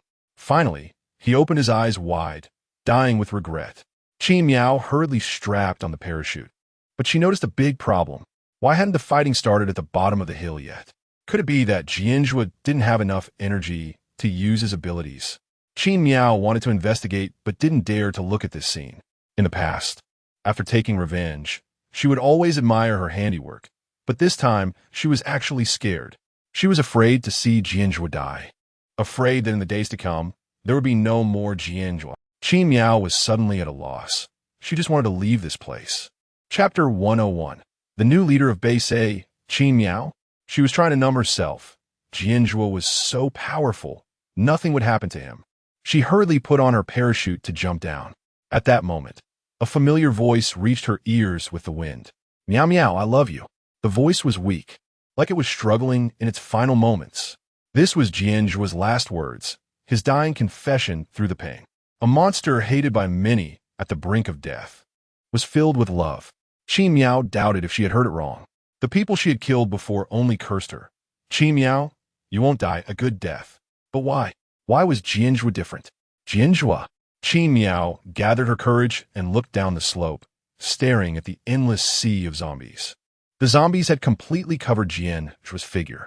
With so many zombies, Jian Zhuo had no hope of survival. Jian Zhuo. She shouted a few more times, but there was no response. She covered her face, her emotions extremely complicated. How could this be? How could this be? Weren't you so powerful? For the first time, she felt regret. The voice of Miao echoed in her mind. What is there to regret? It was him. Suddenly, this voice disappeared. And then Miao's spine exploded. Miao still overcame the genes within her, and she spoke her heart. Jian Zhuo, I really regret it. After saying this, Miao was severely injured due to the breaking of her spine. She fell backward beside the small hill, gravity causing her to tumble down the cliff. And the parachute opened. She landed safely on the soft cushion prepared by the guards. Beside her was Secretary Anne's surprised shout. Miss Qin, you're back. Severely injured. Miao closed her eyes. She had returned safely, but Jian Zhuo could not come back. Soon after, Miao's wounds were treated. She opened her eyes, and Secretary Anne was anxiously beside her. Miss Qin, we sent people to the cliff to look, but where is Mr. Jian? After learning of Jian Zhuo's death from Miao, Secretary Anne's head buzzed. His lips trembled as he kept confirming. Is this true? Mr. Jian really? Only after seeing Miao nod again did Secretary Anne believe this terrible news. That powerful man had actually died. Miao felt as if her soul had shifted. She could only sit dazedly on the cushion, unable to come to terms with Jian Zhuo's death. At that moment, Huanggan woke up. He had heard the whole story from Gaoan. He stepped forward and patted Secretary Anne's back to comfort him. Secretary Anne, things can't go back. We can only look forward now. The one who is most sad should be. He quietly pointed at Miao. As the second in command of Base A, you cannot fall. Only then did Secretary Anne wake up as if from a dream. He looked around, and the guard's morale was also low. He stood up, mimicking Jian Zhuo's previous command, and said, Take what is useful. Let us go home. Hearing this familiar phrase, the guards continued their work. Without Mr. Jian, life must go on. As long as life can endure, it doesn't matter whose orders are followed. Secretary Anne looked at Gaoan and Huanggan. With the three of them around, Base A would not collapse. Gaoan handed the container with Jian Zhuo's heart to Miao. It was a transparent cube the size of a head. The heart was still beating inside. Miss Qin, please accept my condolences. Let this be a memento for you. Huang, and I will find a way to keep Mr. Jian's heart alive. Miao looked at the heart inside and couldn't help but redden her eyes. She embraced Jian Zhuo's heart, unable to hold back any longer, crying like a child. Jian Zhuo, I didn't mean it. Even if she truly hated Jian Zhuo, she never thought of actually letting him die. In the past, she would always be in Jian Zhuo's embrace, listening to his heartbeat. But now the heartbeat was in her arms. After everyone in Base A left the Gene Research Institute in a lethargic manner, a corpse that had been gnawed on by zombies emitted a purple glow, and the body slowly began to regenerate. A year later, Base A, without Jian Zhuo, was still thriving and had gained a team led by Yuan and Lu Fei dedicated to saving humanity. Now the team had many followers, reaching 1,000 people. All of this was because Base A had a successor to Jian Zhuo's position, Miao. However, since they had not yet found Qin Deng to avoid suspicion, Miao hid her true name. Outsiders only knew that the leader of Base A was a Miss Qin. In the office of Base A, Miao's slender fingers opened a document while Secretary Anne reported the current situation beside her. Miao's expression was devoid of warmth, her once round apricot eyes half squinting, extraordinarily sharp. Her delicate face had a cold, yet astonishing beauty. After listening to Secretary Anne's report, Miao said coldly, It's a good thing. Then let us seize it back. Yes, Secretary Anne thought to himself. Miss Qin is really becoming more like Mr. Jian. But he had no doubts. He just felt Miss Qin was overly sad, thus living as Mr. Jian's likeness. It wasn't he, just him. Everyone in Base A thought the same way. No one believed that Qin Miao was originally a bad seed. After Secretarian left, Qin Miao boredly stroked the nearby cube, inside which Jian Zhuo's half-heart was still beating. Now that Jian Zhuo was no longer by her side, she didn't have to act anymore. All good deeds were left to Yuan and the others, and she returned to her original self. Everyone said she had become like Jian Zhuo. In fact, they were originally the same kind of person. All abilities upgraded. Space, level 8. Luck, level 8. Healing, level 8. Mental control, level 7. Fire, level 6. Illusion, level 4. Metal manipulation, level 3. Vine, level 2. Awaken ability, zombie language. Listening to these voices, Qin Miao's mood improved a bit. However, she was curious about what this newly awakened zombie language was. Did she have to chat with zombies? Don't zombies have no brains? After thinking for a moment, Qin Miao picked up the documents beside her and started working. It must be said that managing a prosperous base was very troublesome. If it weren't for Secretarian always helping, she would be overwhelmed. Watching Jian Zhuo handle affairs with ease in the past, she thought it was simple.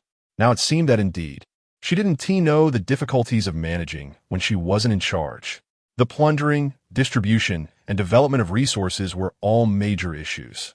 Moreover, she was now focusing all her energy on finding her last enemy, her father, Qin Deng. But Qin Deng seemed to have vanished without a trace. However, this was within Qin Miao's expectations. Qin Deng was a murderer, and perhaps everyone who had seen him had been killed. So it was normal not to have any news. Chapter 102. Jian Zhuo has turned into a zombie. What she's most worried about now is whether Qin Deng has awakened any troublesome abilities. The Qishe Research Lab and Qishe have turned to ashes. Along with that book, The Complete Guide to Abilities.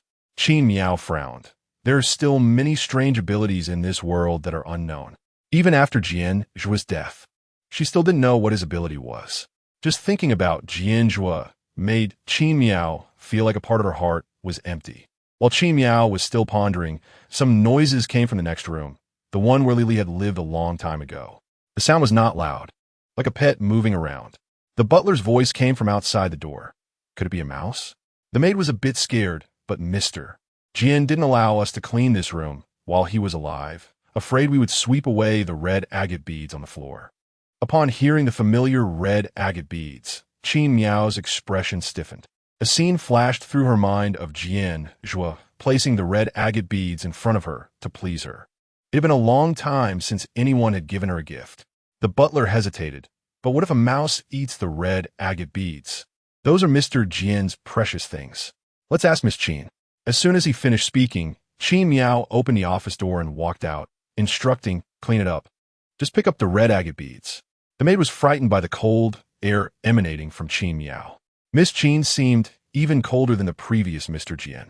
Yes, Miss Qin. Hearing Qin Miao's command, the butler finally dared to open the door. The room that had been sealed for a year was covered in dust. As soon as the door opened, the wind stirred up the dust, causing people to cough uncontrollably. Cough, cough. After a few coughs, the maid said, Miss Qin, you should leave first. We'll clean here. There's too much dust. Afraid it will choke you. But then, the maid was startled by a huge, still writhing thing. There's a ghost. There's a ghost. The maid trembled at the door, and upon hearing this, Qin Miao also came to the room and stepped forward to take a look. There was indeed something crawling under the wardrobe, but it was a person. Who was this person? How did they sneak in? Moreover, their clothes were covered in dried blood, as if they had escaped from a pile of corpses. Qin Miao's alarm bells went off instantly. Her vines shot out, intending to bind the person in front of her. It's best to eliminate this unknown entity early. However, just as the vines were about to get close, they suddenly became ineffective and returned to her hand dejectedly. Qin Miao frowned slightly. This person could actually immunize against abilities. The last time she saw someone who could immunize against abilities was Jian Zhuo. She immediately went into alert mode. This person looked absolutely troublesome. At that moment, Secretarian heard the commotion and rushed over with the guards. Where's the ghost? He was a materialist and did not believe in such things. Understanding the current situation, he led the guards to subdue the unknown person in front of them. But the strength of the unknown person was like that of a mad bull. They couldn't hold him down at all. The unknown person refused to yield, insisting on crawling under the wardrobe, making a raspy, unpleasant sound. Although others couldn't understand, Miao understood. Zombie language translation, wardrobe, kachak. There's a kachak, red agate bead below. Although the zombie's speech was somewhat disjointed, Miao still heard it clearly. Her expression suddenly changed, her heart racing in shock. The being in front of her was actually a zombie, and it looked just like a human, capable of immunizing against abilities. Miao forced herself to calm down and think of a countermeasure. Why wasn't this zombie attacking people, but searching for some red agate beads? It seemed to be a high-level zombie, even possessing some level of thought. While Miao was pondering, dozens of guards arrived. The guards managed to subdue the zombie. Kachak. The zombie got angry and threw them off, struggling as his hair flew up, revealing half of his face. The pale face had features as if meticulously carved by God. Sinister and not looking like a good person, Miao recognized Jian Zhuo in an instant. Her eyes widened, and her pupils couldn't move an inch, repeatedly confirming that she wasn't mistaken. Not only her, but Secretarian also recognized him immediately and hurriedly called to stop the guards. Don't move. It's Mr. Jian. His worker radar was ringing. The person in front of him was undoubtedly the long-missing boss. He glanced at Miss Qin, who was staring intently at Mr. Jian, and knew he hadn't guessed wrong. Everyone around froze, not daring to step forward. Mr. Jian has returned? Mr. Jian. Everyone was thrilled. The powerful man had returned. This meant their base would become doubly strong. They didn't realize that Jian Zhuo had actually turned into a zombie. After all, he looked too much like a human and didn't attack people. Jian Zhuo ignored the noisy crowd and still wanted to crawl under the wardrobe. After turning into a zombie, his mind seemed to be that of a child. He couldn't think but was very stubborn, only wanting his red agate beads. His long hair fell again, covering his face. Unable to see that familiar face, Miao unconsciously stepped forward and brushed aside Jian for his long hair. She felt a bit unreal. Jian Zhuo really came back? He returned after dying and turning into a zombie? She couldn't explore how Jian Zhuo escaped from the horde of zombies. After all, many things in the apocalypse had already surpassed common sense. Upon seeing Jian Zhuo's enchanting peach blossom eyes, murky yet familiar, and that his perfect abs had not withered but looked even more robust, she finally felt some sense of reality. After all, this face and this body were something she had seen countless times. Miao took a deep breath. Her feelings were complicated. Seeing Jian Zhuo return made her a little excited, but amidst her joy, she couldn't help but remember how he had concealed things from her and abandoned her. The day he chose to save Huang San, her heart shattered. It couldn't be pieced back together until now. Jian Zhuo saw Miao, and his originally clueless face suddenly became extremely excited. He instinctively leaned forward to hug her, but was dodged by Miao. Miao clearly saw that Jian Zhuo still remembered her, and she found an excuse. Your clothes are too dirty. Go wash up first. She didn't know how to face Jian Zhuo, but he was now like a fool, likely forgetting everything. Forgetting the hurt she had caused him before. Jian Zhuo asked with some confusion. Kachak, kachak, kachak. Secretary and the others were puzzled by this strange sound. Chapter 103. My favorite. Kaka. Miao meow. Is Mr. Jian unable to speak? Did he accidentally injure his vocal cords on the way back to base? But it doesn't matter, Mr. Jian doesn't talk much anyway, so it's fine whether he speaks or not. He can still use gestures. Right now, only Miao can understand Jian Zhuo's words. After washing, Kaka, can I? Kaka hug? Miao casually replied, just to coax him into taking a bath, sure. Kaka kaka kaka. Then can I? Koko, quiche. Miao Miao's lips. Kaka. Are like jelly. Kaka. So kissable. Miao refused. That is not allowed. What kind of person dares to act like that towards her before and now wants to take advantage of her? Secretarian didn't expect that even though Mr. Jian couldn't speak, Miss Qin could still understand him, making communication effortless. What a level of tacit understanding.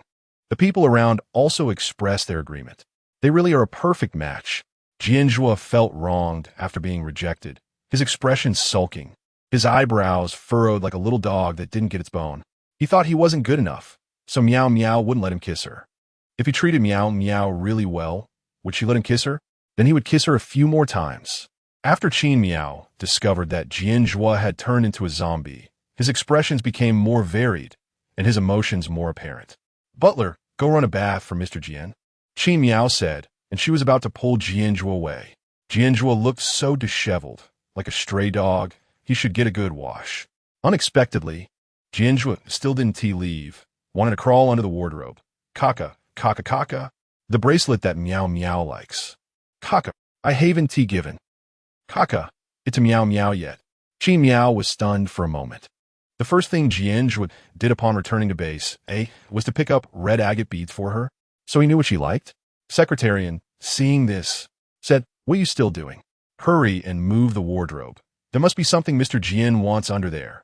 The guards immediately moved the wardrobe. Underneath was only a dusty red agate bead. Jian Zhuo picked it up as if it were a treasure, cleaned it on his clothes, and then strung them one by one onto a line. He counted them curiously. "Kaka, kaka, kaka. Why? Kaka. Is there one missing?"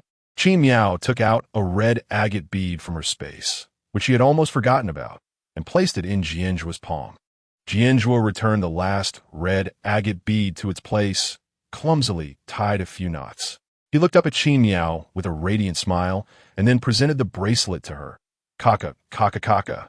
Miao Miao likes. Kaka. This bracelet I made for Miao Miao." In an instant, Qin Miao felt warmth flooding her chest, her lips involuntarily curling up as she accepted the bracelet and put it back on her wrist. Although the knots Jian Zhuo tied were ugly, Qin Miao still liked it very much, and she patted Jian Zhuo's head. "Forget it, he is a bit silly now," so she wouldn't hold it against him. Seeing Qin Miao smile, Jian Zhuo happily stood up, wanting to take the hand of the person he longed for. After all, in the remaining memories he had, Miao Miao was his wife. But the next moment, he remembered that Miao Miao thought he was dirty, so he could only stay 1 centimeter away from Qin Miao, obediently tugging at her sleeve to walk with her. Qin Miao was still in a state of confusion about Jian Zhuo's return, feeling unreal. It was like a dream, and only the slight tug on her sleeve made her clearly aware that Jian Zhuo was back. Qin Miao took Jian Zhuo back to his original room. The long, quiet room welcomed its owner again, but Jian Zhuo was unhappy. He protested, "Kaka, kaka, kaka. I don't like, kaka, the smell of this room." "What smell?" Qin Miao sniffed. Usually, this room was cleaned by maids and often ventilated, so it shouldn't have an odd smell. "What smell do you like?" "I'll ask the butler to bring some aromatherapy." Unexpectedly, the next second, Jian Zhuo leaned against her neck, his warm breath making her neck itch. She wanted to push Jian Zhuo away, but his actions were too forceful, and she couldn't push him at all. "Kaka, kaka, kaka. I like, kaka. Miao Miao smell the most." Jian Zhuo licked his lips. "Kaka, kaka, kaka. Not only does it smell good, kaka, but it's also delicious." The zombie Jian Zhuo had lost the constraints of being human, and his actions and thoughts followed his instincts completely. So what he said was very straightforward. Qin Miao's face turned a bit hot, indeed. A perverted person turned into a zombie would also be a perverted zombie. "Don't think about doing anything weird. I haven't forgiven you yet." She still had an insurmountable barrier in her heart. Her love for Jian Zhuo could not be simple, only separated by a wall called misunderstanding.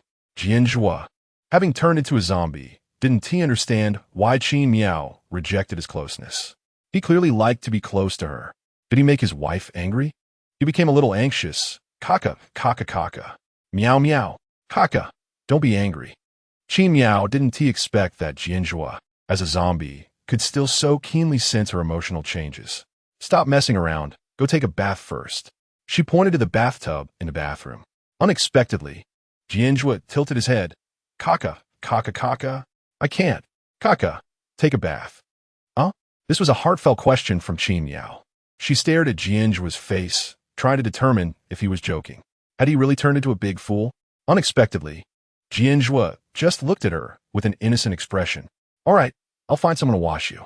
Jian Zhuo immediately became anxious. "Kaka, kaka, kaka. I don't like. Kaka, others. Kaka, touching me. They all. Kaka, bite me. Caca. It hurts so much. Originally, Jian Zhuo didn't like others touching him, and after being bitten by zombies, he hated being touched even more. Miao clearly realized this, feeling a bit guilty since it was her who pushed Jian Zhuo into the zombie crowd back then. She frowned. She was very clean, but you are very dirty. Your clothes are covered in blood. The blood stains on his clothes had dried and were giving off a rusty smell. Jian Zhuo also realized that she was disgusted with him, his eyebrows furrowing even more, looking like he was about to cry. If it didn't take a bath, Miao would dislike him and wouldn't want to hug him. Seeing this, Miao gritted her teeth. There was no need to argue with the fool. Then take your clothes off. I'll help you wash. She turned and entered the bathroom, reached in to test the water temperature in the tub. Just don't burn this big fool. Chapter 104. Helping Jian Zhuo bathe the butler was very reliable, and the water temperature was just right. Miao suddenly remembered something, her face turning a deep red, hot and flushed. In the past, she had only seen 99 of Jian Zhuo's body, but now it was 100. Just thinking about that made her nose feel a bit warm. She hurriedly said, "You should wear a new pair of underwear before getting in." Before she could finish her sentence, she turned around to see a fresh, naked man. Miao. "Oh, you. Why are you so quick with your movements?" But she had to admit, Jian Zhuo had a good figure. His waist was firm and strong, looking very touchable. Moreover, he still had quite a lot to offer. Hurry up and put on some clothes. Before Miao could finish her words, Jian Zhuo plopped down into the bathtub, obediently waiting for his bath. Water splashed everywhere, drenching Miao completely, making her look like a wet chicken. Originally, Miao couldn't feel the reality of Jian Zhuo coming back to life. But at that moment, she deeply felt that infuriating Jian Zhuo had returned. "Jian Zhuo, you." Miao picked up a towel nearby to dry herself, only to turn around and see Jian Zhuo looking at her with an innocent expression. He tilted his head, his muddled peach blossom eyes wide open, completely unaware of what was happening. She swallowed back her scolding words.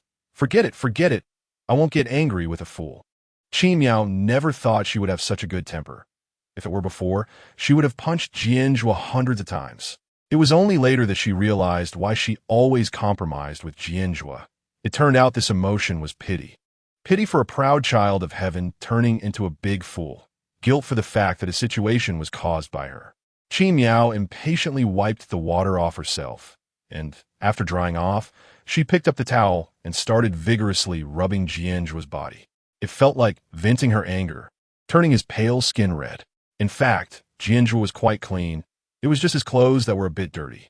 His body and face were both fair and clean, like a piece of fine jade. Miao didn't expect that he could come out of a horde of zombies unscathed, which made her a bit puzzled. Zombies only retain their appearance before death. Without exception, they are all rotting flesh. Could it be that zombies have evolved now? It was time to catch some zombie samples to study. As Miao wiped, her thoughts began to wander. She stared at Jian Zhuo's well-defined body. It wouldn't hurt to touch those nice abs, right? After all, he was already a fool and knew nothing. Just consider it a reward for her hard work in helping him bathe. With that thought, her hand became unrestrained, reaching out to touch. The texture was nice. Jian Zhuo's body still had warmth, feeling just like a living person. As she traced her hand along his muscles, she saw the still terrifying wound over his heart. She pressed down on it but felt no heartbeat. This time, Jian Zhuo was truly dead. She felt a bit sour. So what if he came back? He was still a dead man. Jian Zhuo sensed Miao's negativity and took her hand, rubbing it against his face. Ka. Miao meow. Ka. Be happy. Looking at his clumsy attempt to cheer her up, Miao's mood improved considerably. Being a zombie is fine. At least he won't betray me like before. Not having a brain is good. He won't scheme against me. It's like having a pet. Miao was comforting herself as she accepted a new Jian Zhuo back. A Jian Zhuo who had completely changed. If being foolish is what it takes, so be it. He is still Jian Zhuo, right? Jian Zhuo didn't understand what she was mumbling about, but he knew that Miao seemed to like this silly version of him. So he decided to remain this silly as long as he could stay by her side. Miao quickly finished bathing Jian Zhuo and dressed him. She found his long hair a bit unkempt. Jian Zhuo couldn't manage his hair, and although it wasn't dirty, it was full of tangles from not being combed. But in his current state, he definitely wouldn't want anyone getting close. He might even react impulsively and lose his mind to kill someone. So after thinking for a moment, Qin Miao decided to cut his hair herself. Come sit here. With a wave of her hand, Jian Zhuo obediently sat in front of the mirror. Qin Miao picked up the scissors, the sharp metallic glint flashing in Jian Zhuo's eyes. He involuntarily shivered, wondering if Miao Miao was going to attack him. Deep down, he still felt a bit scared of her, as she seemed to dislike him and even wanted to kill him. Qin Miao couldn't help but notice Jian Zhuo's body language. Do you remember anything? She knew that Jian Zhuo, on some subconscious level, knew she could harm him, which was why he was afraid of her. If he was so afraid of her, why did he want to return to her side? Qin Miao's emotions became a bit awkward. It had been a long time since she had experienced such emotional fluctuations. If you hadn't come back, it would have been better. Then she would have just sunk into loneliness, seeking revenge, and then living aimlessly until the world ended. She would be alone forever. Jian Zhuo noticed Qin Miao's daze and obediently shook his head. Ka ka ka ka ka. Oi ka ka. Don't remember anything. He only remembered that Miao Miao was his wife. He loved Miao Miao. He didn't want to leave her for even a moment. He rubbed against Qin Miao's hand, signaling her to cut his hair. He was no longer afraid. Qin Miao sighed. Maybe you'll remember later. Remembering that she was the one who had pushed him into the horde of zombies. Then he would keep his distance from her, never to interact again. As she thought about this, she felt a bit restless, a surge of unnamed anger rising within her. It was clearly Jian Zhuo who had plotted against her first. She was merely returning the favor. Who knew he would lose his energy at that moment and be swallowed by the horde of zombies? Did she really need to feel so guilty about him? She glanced at Jian Zhuo's obedient demeanor. It would be better if he remained as obedient as he was now. If he regained his memory, he would definitely want to keep her locked by his side again. Jian Zhuo only replied, Ka ka ka ka ka. I won't. Ka ka. Leave Miao Miao. Qin Miao retorted angrily. Of course you won't. You just want to keep me locked by your side. So I can't go anywhere. Although you only want to use me. She picked up the scissors, even though her mouth was still cursing. Her hands were gently trimming his hair. Jian Zhuo didn't understand why Qin Miao's emotions were so changeable. After all, he was just a zombie now.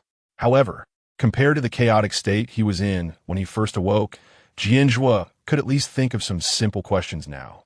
Inside Jian Zhuo, the purple light was still working hard, and every so often, his mind would become clearer. The sound of hair falling to the ground continued. Chapter 105 Nightmares. Jian Zhuo, don't leave her. Qin Miao was very careful while cutting, avoiding hurting Jian Zhuo. Feeling that Qin Miao meant no harm, Jian Zhuo felt relieved. Although he had no heartbeat, he still had emotions, and upon realizing that Qin Miao didn't dislike him, he sighed in relief. He had awakened from a pile of zombies and had been walking for 180 days. He didn't know who he was or where he came from. He just followed his instincts, walking and walking. Deep inside, he felt he needed to find a girl and pick up the fallen red agate beads for her. Finally, today he found his harbor. Qin Miao had never cut hair before, leaving Jian Zhuo with a dog-chewed hairstyle. The left side was long, the right side short, the front low, and the back high. If Jian Zhuo hadn't looked good, he would have resembled a scruffy little dog. Qin Miao paused. If she cut any more, Jian Zhuo would end up bald. She thought she could learn from the barber and come back to help Jian Zhuo fix his hair. However, Jian Zhuo didn't mind at all. He looked at himself in the mirror, thoroughly enjoying it. Ka-ka-ka-ka-ka. Miao Miao cut it. Ka-ka. I really like it. Silly. Qin Miao shook her head, her tone betraying a tenderness she didn't even notice. The night was deep, and Qin Miao was still looking at documents, which contained many human bases that hadn't perished yet. She had hidden people within them, just to find Qin Deng. Qin Deng liked to kill, so he would naturally go to crowded places, making it easy to wait for him. However, if she found Qin Deng, how to kill him would be a problem. She had a bad premonition that Qin Deng would be her biggest challenge. Secretarian stood by, watching the cold and ruthless Qin Miao handle business, while the previous cool and domineering boss sat nearby, wearing sunglasses, happily munching on pancakes. This scene was something he had never even dared to imagine before. The sunglasses were intentionally put on Jian Zhuo by Qin Miao. Although Jian Zhuo looked quite normal, his eyes were still somewhat unusual. Crunch, crunch. Jian Zhuo was eating pancakes on the side, the crispy layers making a satisfying sound. After a day of interaction, Miao realized that aside from Jian Zhuo's mental regression to that of a child, he was similar to a regular person. She had initially thought that if Jian Zhuo wanted to eat human flesh, it wouldn't be impossible to satisfy him. But eating raw meat for a long time would cause a stench, and she didn't want a smelly Jian Zhuo around her. Fortunately, Jian Zhuo showed no interest in human flesh. Such a zombie was quite rare. Maybe she could hand him over to Huang San. Jian Zhuo sensed Miao looking at him and flashed an innocent smile. Miao was slightly dazed by the smile. She had also smiled foolishly at Jian Zhuo before. It had to be said that it worked a bit. Her heart softened. It turned out she had also been so silly in front of Jian Zhuo. She dismissed the idea of handing Jian Zhuo over to Huang San. After all, if the fact that Jian Zhuo was a zombie were to be exposed, that big fool would be in danger. Secretarian stood by, not daring to speak, wondering how Mr. Jian and Miss Qin had swapped personalities. Perhaps Mr. Jian had hurt his brain on the way back to Base A. How pitiful. However, Miss Qin, being such a kind-hearted person, would never abandon Mr. Jian. Suddenly, a guard rushed in. Miss Qin, there is new intelligence. The guard handed a document to Miao. Everyone in Base B died overnight. Our people managed to escape. It said there are thousands of identical murderers who entered the base and started killing. As soon as Miao heard the words murderers, she had a guess. Are there any photos? No, but the lucky informant who escaped drew a portrait for us. Miao took the portrait and upon seeing it, recognized a man with a big beard covering the lower half of his face, leaving only a pair of eyes visible. Yet, she immediately recognized the owner of those eyes as Qin Deng. Qin Deng's eyes had very small pupils, mostly white, making them look eerie. Qin Miao's hand trembled as she gripped the document. Part of her excited about finding her enemy, and the other part terrified at the thought of thousands of Qin Dengs. This kind of Qin Deng was more frightening than a horde of zombies. Zombies were mindless murderers, while Qin Deng was a crazed murderer with a brain. One Qin Deng was hard to subdue. Thousands of them would be a hellish challenge. What? Is this the Qin Deng you're looking for? Secretary was also shocked. Miss Qin, what should we do? Base A is high profile, and Qin Deng will soon come knocking. Miao slammed her fist on the table.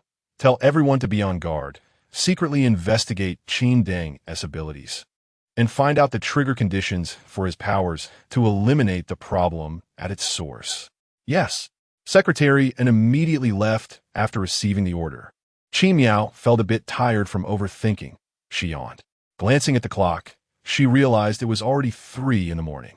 She rubbed her aching head from lack of rest and walked back to her room. Jian Zhuo had also devoured the pancakes and followed Miao out. He didn't want to leave her for a moment. Miao was too busy to pay attention to Jian Zhuo. He was most familiar with Base A, and there was no way he would get into trouble or get lost. She lay down on the bed and fell asleep in exhaustion. Jian Zhuo sat on the sofa nearby, his eyes fixed intently on Miao. Zombies had excellent night vision, and he could see Miao clearly in the dark. He was a zombie, not tired and needing no rest. But he knew he was different from Miao. She needed to sleep. He quietly stayed by her side, watching her sleep peacefully, motionless. However, Miao was not sleeping soundly. She trembled in her dreams. Perhaps it was a result of her thoughts during the day manifesting in her dreams. She dreamt that her Jian Zhuo was running towards her with a big smile. In the next second, he was brutally cut in half by a multitude of Qin Dengs. The Qin Dengs laughed savagely, their voices deafening. Meow meow. Humans are just animals. They can kill animals, so I can naturally kill them too. Jian Zhuo's head rolled to her feet, his eyes blankly staring at her. Jian Zhuo. Qin Miao cried out in her sleep, but she was trapped by the nightmare and couldn't wake up. Whoa. Jian Zhuo. Qin Miao had just experienced the feeling of gaining something back today, and now she had lost it again. When she was sound asleep, the evil gene within her was not very active. At this moment, Qin Miao was no longer under the gene's control, and her tears fell in large drops. Jian Zhuo. Don't leave her. She didn't want to be lost in thought staring at his still beating heart every night. In an instant, her heart ached, and she couldn't breathe. She crouched down awkwardly and hugged Jian Zhuo's head. Chapter 106. He want to taste Miao Miao's flavor. crack. In the end, she was surrounded by thousands of Qin dings, each one stabbing her, making her wish she were dead. Jian Zhuo, who had been watching Qin Miao, immediately noticed something was wrong with her. Why is Miao Miao's forehead covered in sweat? He rushed to her side. Crack, crack, crack. He used his pajama sleeve to wipe the sweat off Qin Miao, but it just wouldn't stop. Crack, crack, crack. He wanted to wake her up, but unfortunately, Qin Miao was fast asleep and couldn't hear him. She was still being tormented in her nightmare, tortured and killed. The pain was unbearable. All that filled her mind was the smell of blood and the endless torment of the demon Qin Ding. Crack, crack. No matter how Jian Zhuo called her, Qin Miao couldn't wake up. Jian Zhuo panicked. Suddenly, a memory flashed through his mind of when Qin Miao held him as a child, patting his back and soothing him. Don't be afraid, Jian Zhuo. He quickly laid down next to Qin Miao, patting her back just like she did. But he didn't control his strength well. He thought the harder he did it, the better it would be. Slap, slap, slap. Qin Miao, who had her pain sensation block activated, was jolted awake. She sleepily listened to the sound of slapping. Where was the gunfire coming from? Then she realized it was Jian Zhuo slapping her back. She helplessly said, "Stop it. You'll get yourself killed." Although she felt no pain, it didn't mean she wouldn't die. Jian Zhuo stopped, still with an innocent look on his face, his eyes drooping. The pure cotton pajamas made him appear even more innocent and pitiful, not knowing what he had done wrong. Through the faint moonlight, Jian Zhuo looked so fragile, as if he would cry at any moment. Qin Miao supported her forehead, sighed, and felt that her tone might have been a bit heavy earlier. She had compromised too many times today, so much that she felt she had changed, no longer like an evil seed, but like a saint. She suddenly thought back to more than a year ago, when she had brought Jian Zhuo out of nightmare at sea base. Now it was Jian Zhuo who was bringing her out of her nightmare. This must be the cycle of cause and effect. Be gentler. After calming her emotions, drowsiness hit her again. Jian Zhuo heard her and nodded repeatedly, quickly adjusting his strength. This time, he patted her back gently, and Qin Miao comfortably squinted her eyes and fell asleep. What she didn't notice was that behind her, Jian Zhuo's hand emitted a faint purple glow. Ability, sleep inducement. Jian Zhuo looked at Qin Miao's peaceful sleeping face and felt at ease. After he got up from the pile of zombies, he discovered he had many powers, but he was just a zombie, unable to ponder the difficult question of where his powers came from. So he didn't know that it was because of his steel ability within him that allowed him to take the powers of nearby zombies with abilities. The powers were reborn with his flesh and blood embedding into him. In the future, he would not only have this steel ability, but also other abilities. However, the powers of those who had turned into zombies were not high level, and Jian Zhuo still needed to hone them to upgrade. Jian Zhuo patiently patted Qin Miao's back, coaxing her to sleep. With her head resting on Jian Zhuo's arm, Qin Miao slightly tilted her head back, the moonlight shining on her rosy, glossy lips. Jian Zhuo felt a bit greedy. He wanted to taste that flavor. Or rather, he wanted everything about Miao Miao. He lowered his head and kissed the lips he had been longing for, gently biting and grinding, until the other party's lips were almost swollen with blood. He reluctantly let go. Still in a state of sleep inducement, Qin Miao felt the invasion on her lips in her dazed state. She let out a dissatisfied hum. Why was there a dog nibbling on her? Seeing that he almost woke her up, Jian Zhuo quickly stopped and continued to hold Qin Miao until dawn. As the sunlight streamed in through the window, Jian Zhuo withdrew his sleep inducement ability. The night's output of power had made him a bit weary. When Qin Miao got up, the first thing she saw was the wilted Jian Zhuo. She was a bit puzzled. Weren't zombies supposed to be tireless? She picked up the intercom on the bedside table and called Secretarian. Secretarian, can you help me get a book about zombies from Teacher Huang? In the past, she had always killed zombies on sight and had never thought about understanding them. But now that there was a zombie by her side, she needed to know some basic knowledge. After thinking for a moment, Qin Miao added, also, ask Teacher Huang if there's a care manual for zombies. There was a sound of something dropping on the other end, and Secretarian quickly picked up the phone. Yes, I'll take care of it right away. Qin Miao hung up the phone, completely ignoring how shocked Secretarian was. On the other end, Secretary Anne's eyes widened, looking as if he had been struck by lightning. Miss Qin wants to raise a zombie. Has Miss Qin become so kind that she doesn't even want to harm zombies and wants to raise them instead? He suddenly realized that compared to Mr. Jian, Miss Qin was even more unfathomable. After breakfast, Secretarian brought the materials Qin Miao wanted. She was followed by Huanggan and Gaoan. Qin Miao was not surprised. After all, the things she wanted were indeed a bit shocking. She sat on the sofa drinking tea, while Jian Zhuo sat obediently beside her wearing sunglasses. News of Jian Zhuo's return had spread throughout Base A. However, Huanggan and Gaoan were still shocked when they saw Jian Zhuo. The scene at that time was so thrilling, and Jian Zhuo had been missing for a year. How had he returned? And he looked completely unharmed. These matters were too intriguing. However, I didn't think about it in terms of zombies, since Jian Zhuo's invincible persona had already taken root in people's hearts. Perhaps Jian Zhuo had simply gone missing while escaping from a horde of zombies. Huanggan and Gaoan had now also become followers of Qin Miao, so they were very loyal and admired her. Hearing Secretarian say that Qin Miao intended to raise zombies, they quickly came to persuade her. Miss Qin, we heard you want to raise zombies? Gaoan asked incredulously. Zombies were both dangerous and useless. Raising them would only bring harm and no benefit. No, that's good. Then Secretarian must have misheard. Gaoan patted his chest, relieved that he didn't want to raise such things. Otherwise, just thinking about a horde of zombies in Base A before going to sleep would really scare him to death.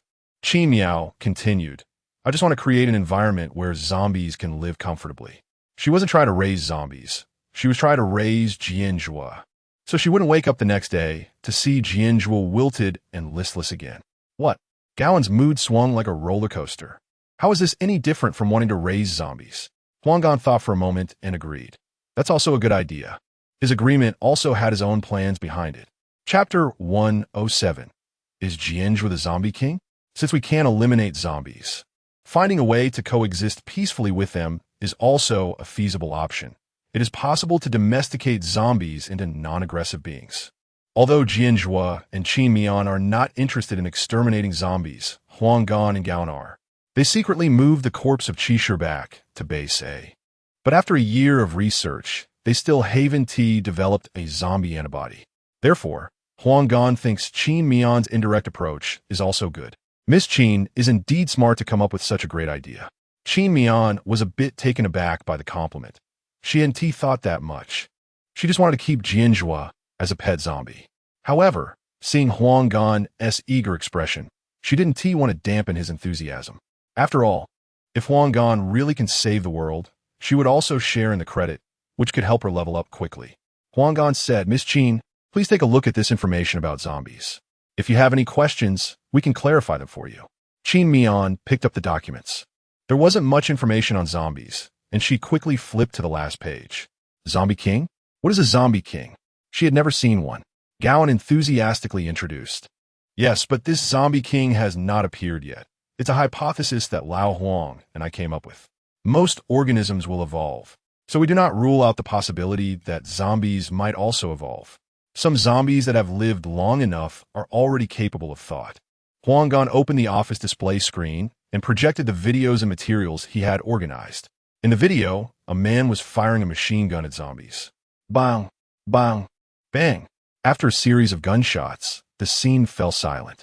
When the man no longer saw any zombies, he prepared to retreat. Just as he was about to turn off the safety on the machine gun, a zombie suddenly ambushed him. The zombie's gaping mouth bit into the man's carotid artery, and he died without even struggling. There was another video showing a zombie leading several other zombies wandering around. When they spotted a human, the leading zombie let out bizarre roars. It didn't advance itself, but the nearby zombies obeyed its orders to attack the person. In the end, they captured the person and brought them back to the leading zombie. These scenes were shocking. The zombies had clearly evolved. Qin Miao also noticed that the leading zombie spoke very haltingly, only able to repeat one word, unlike Jian Zhuo, who could articulate a full sentence accurately. It seems that Jian Zhuo is at a higher zombie level. Gaoan shook his head and sighed. Now zombies can ambush, unlike before when they just mindlessly charged at sounds. So we hypothesized that the highest level of zombies is the Zombie King. Then, the screen displayed a model zombie that looked exactly like a human. As organisms develop to a certain point, they undergo atavism. So we speculate that the zombie king might be somewhat similar to humans. Hearing this, Qin Mian glanced at Jian Zhuo. It really is quite similar. Jian Zhuo is the zombie king? Qin Mian was still skeptical, but Huang Gan's subsequent deductions all placed Jian Zhuo as the zombie king.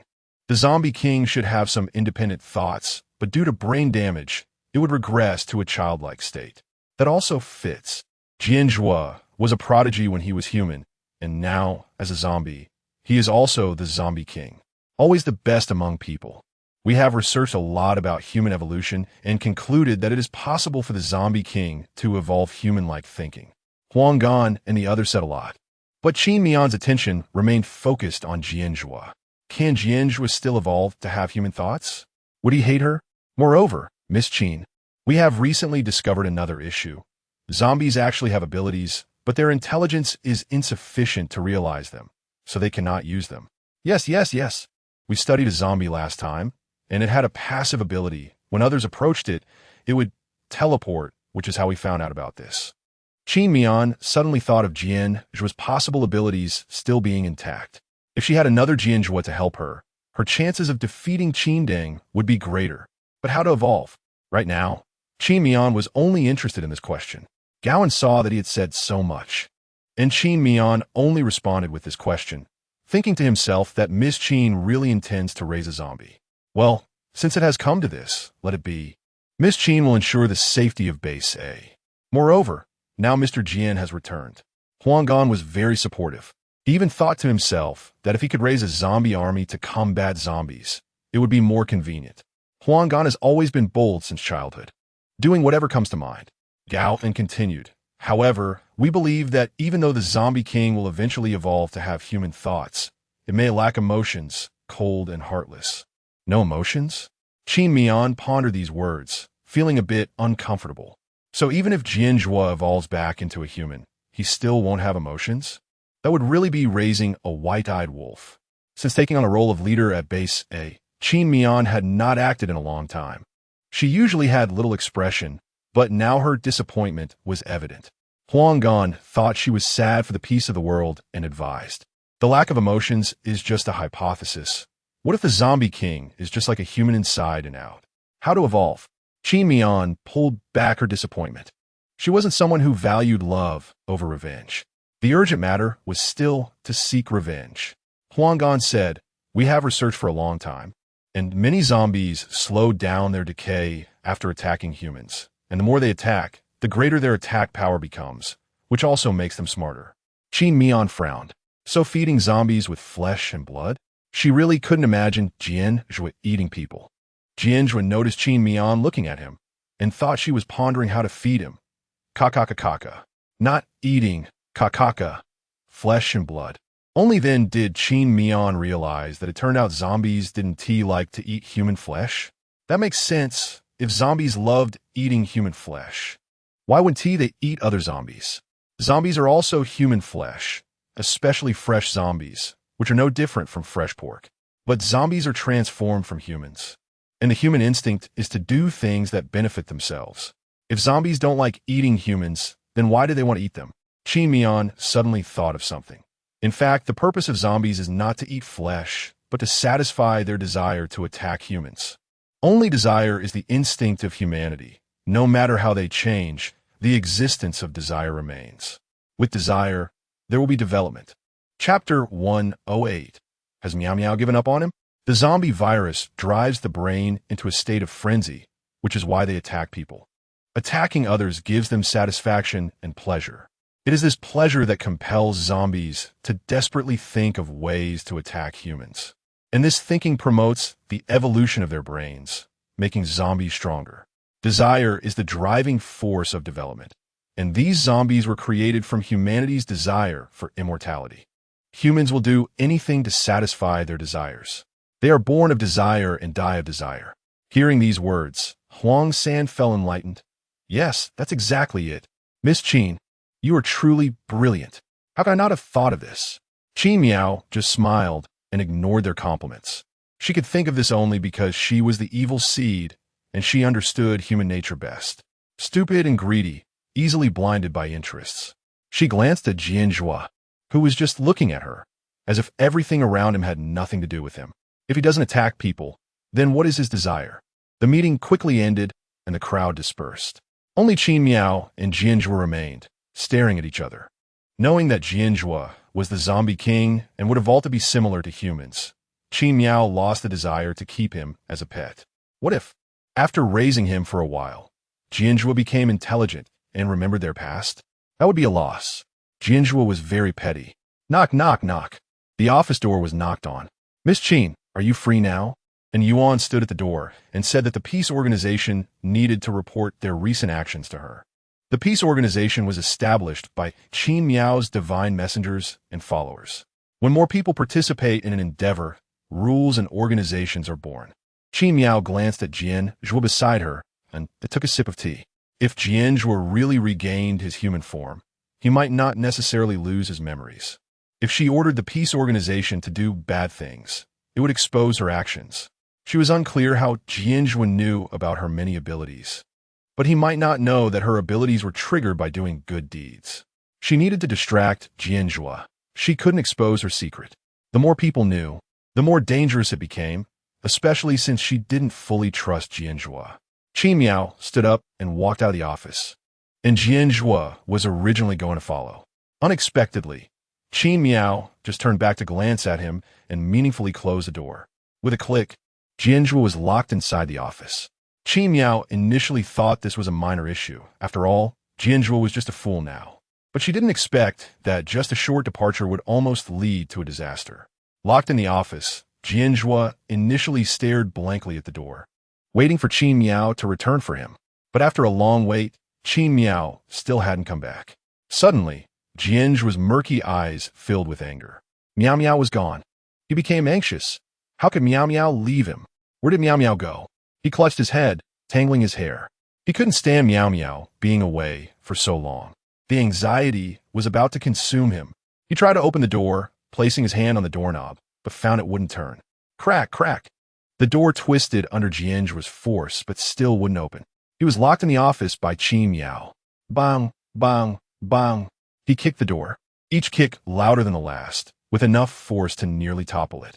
The noise frightened the maids, causing them to scatter in all directions.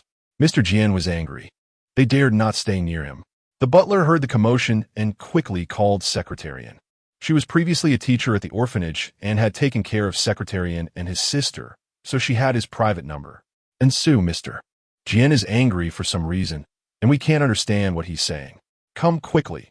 Mr. Jian is going to tear down the villa. Secretary and scratched his head, unsure of what to do. He asked, is Miss Qin not with Mr. Jian? After all, only Miss Qin could comfort Mr. Jian's emotions. The butler thought for a moment. Miss Qin went out. Seems she went with an Yuan. All right, I'll look for an Yuan and ask what happened with Miss Qin. Secretary and thought it was necessary to clarify the reason for Mr. Jian's anger. Bang!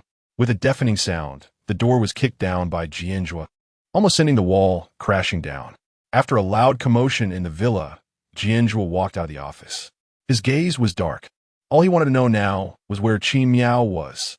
He sniffed the air, where the scent lingered. Zombies have very sensitive senses. Soon Jian Zhuo locked onto Qin Miao's scent. Miao Miao, I'm coming. At this moment, Qin Miao and Yuan and Lu Fei were at the mine. Lu Fei pointed at the rows of bombs behind them, his eyes full of admiration.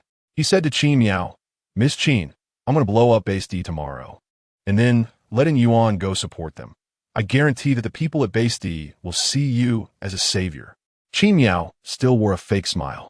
It was necessary to pretend to be kind in front of her messengers. Otherwise, her charity organization would become a cult. That would be troublesome for you. And Yuan smiled and said, Miss Qin, there's no need to be so polite.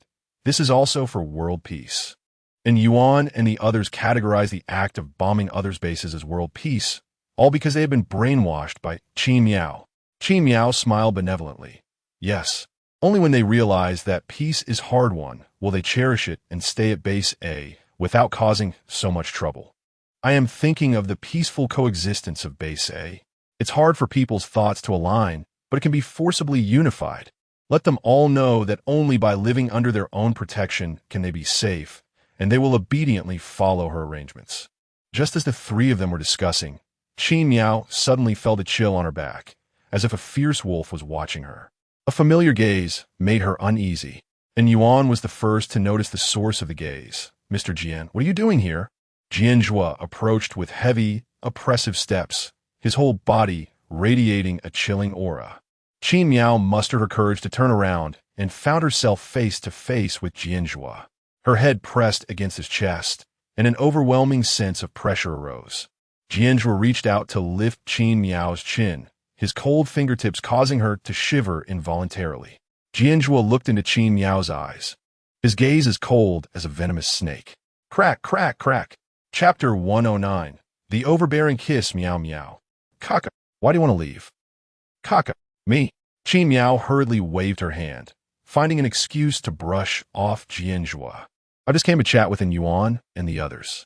Her innocent big eyes blinked at Jian Zhuo, and she really didn't expect that one day she would have to act in front of him. Although she did intentionally leave Jian Zhuo in the office, she couldn't admit it in this situation. Jian Zhuo's emotions were in turmoil, making it impossible to communicate. He had already convinced himself that Qin Miao had abandoned him. After all, in his subconscious, Qin Miao had deceived him too many times. He couldn't trust this little liar. He tightened his grip on Qin Miao's chin as if trying to crush it. Lu Fei and Yuan couldn't bear to watch, stepping forward to urge Jian Zhuo to let go. "Mr. Jian, you're gripping Miss Qin so tightly. It hurts her." But their pleas only made Jian Zhuo angrier. He felt that they had stolen his Miao Miao. Otherwise, why would she come to this desolate mine alone? Qin Miao felt no pain, so she didn't realize her chin was already bruised by Jian Zhuo's grip. Lu Fei, fearing for Qin Miao's safety, reached out to pry Jian Zhuo's hand away. Jian Zhuo hated it when others got too close to him. He raised his hand and unleashed a wind blade, forcing Lu Fei back. Lu Fei's metal manipulation turned the nearby metal ore into a shield, blocking Jian Zhuo's attack just in time. They were in a mining area rich in metal resources, which significantly boosted Lu Fei's abilities. With another clang, Jian Zhuo's wine blade struck Lu Fei's shield again. Qin Miao watched Lu Fei's defensive posture and thought it looked very cool. Lu Fei's ability was highly operational, and she wondered when she could awaken metal manipulation too. Jian Zhuo, growing increasingly murderous, couldn't attack Qin Miao, so he thought of killing Lu Fei to intimidate her. Since Miao Miao wouldn't listen, he would make her fear him, forever afraid to leave his side. Realizing Jian Zhuo's intentions, Qin Miao stepped in front of Lu Fei and shouted, "You guys, hurry and leave." She couldn't let the tool she had painstakingly cultivated be ruined by Jian Zhuo.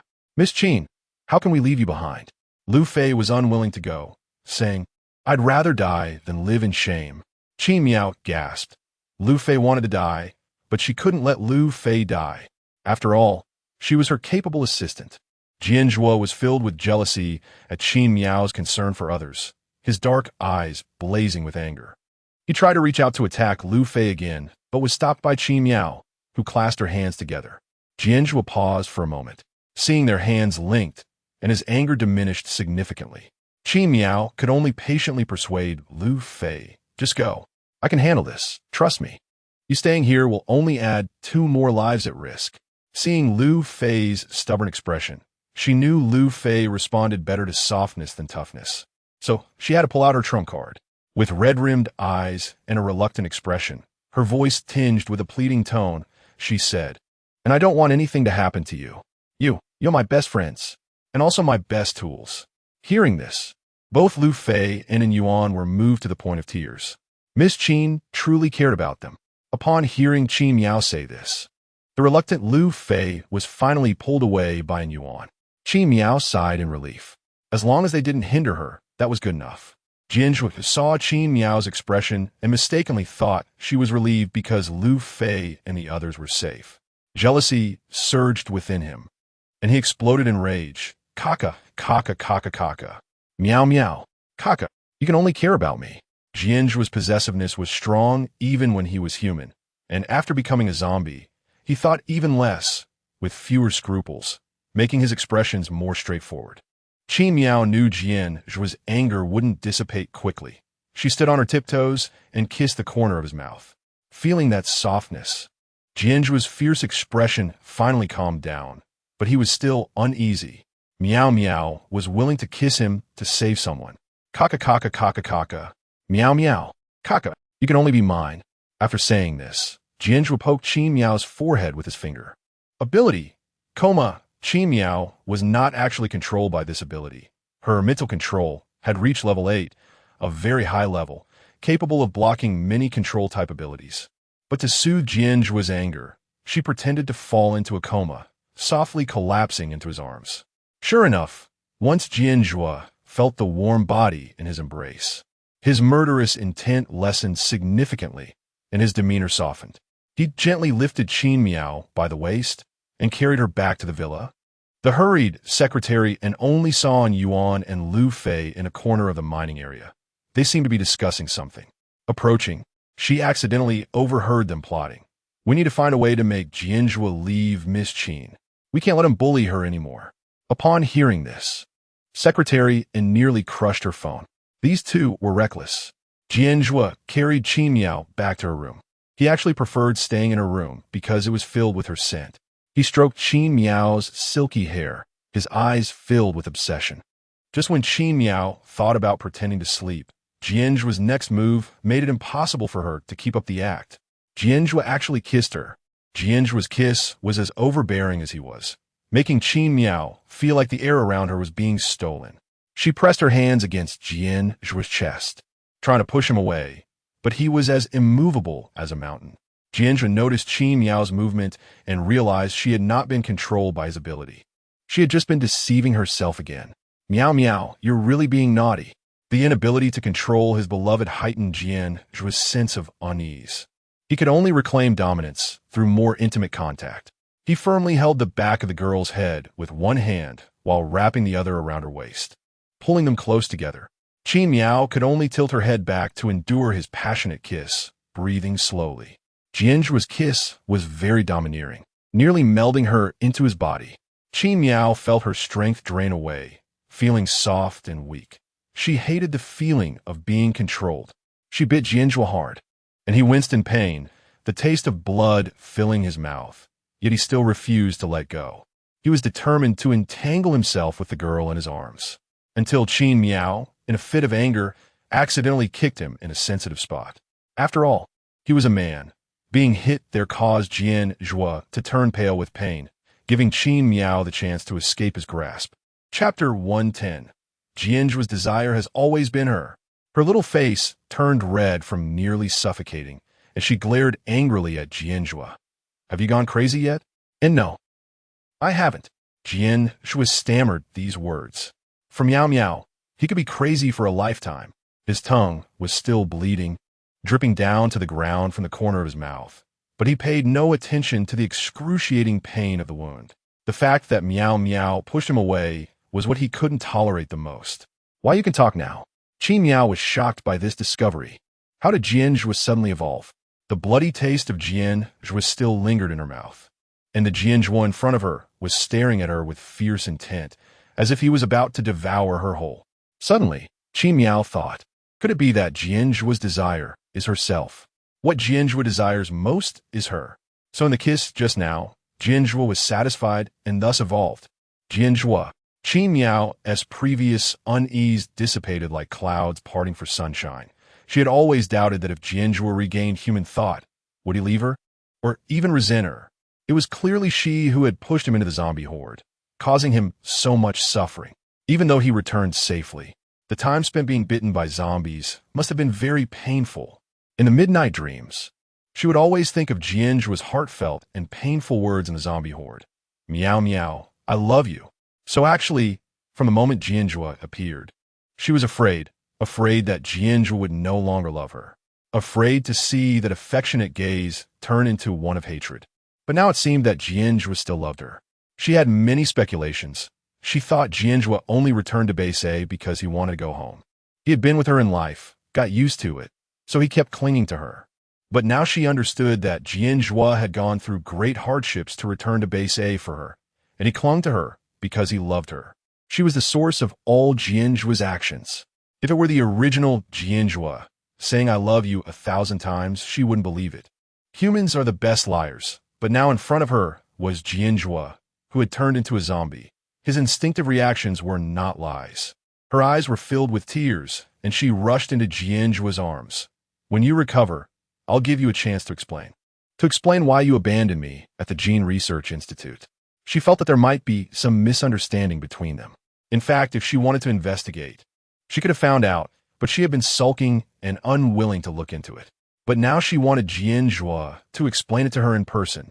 Jian Zhuo didn't know why Qin Miao suddenly hugged him, but seeing her so proactive made all his hostility vanish, and he smiled like a fool. "Miao Miao, so fragrant." This sentence made Qin Miao's face turn red. She was a bit shy and rubbed Jian Zhuo's head hard. "Fool. If you could always be this foolish, that would be great. Just love me like this."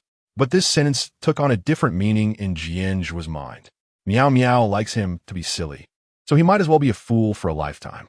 Ever since Qin Miao realized that Jian Zhuo's desire was her, she had been trying to help Jian Zhuo evolve to human thoughts as soon as possible.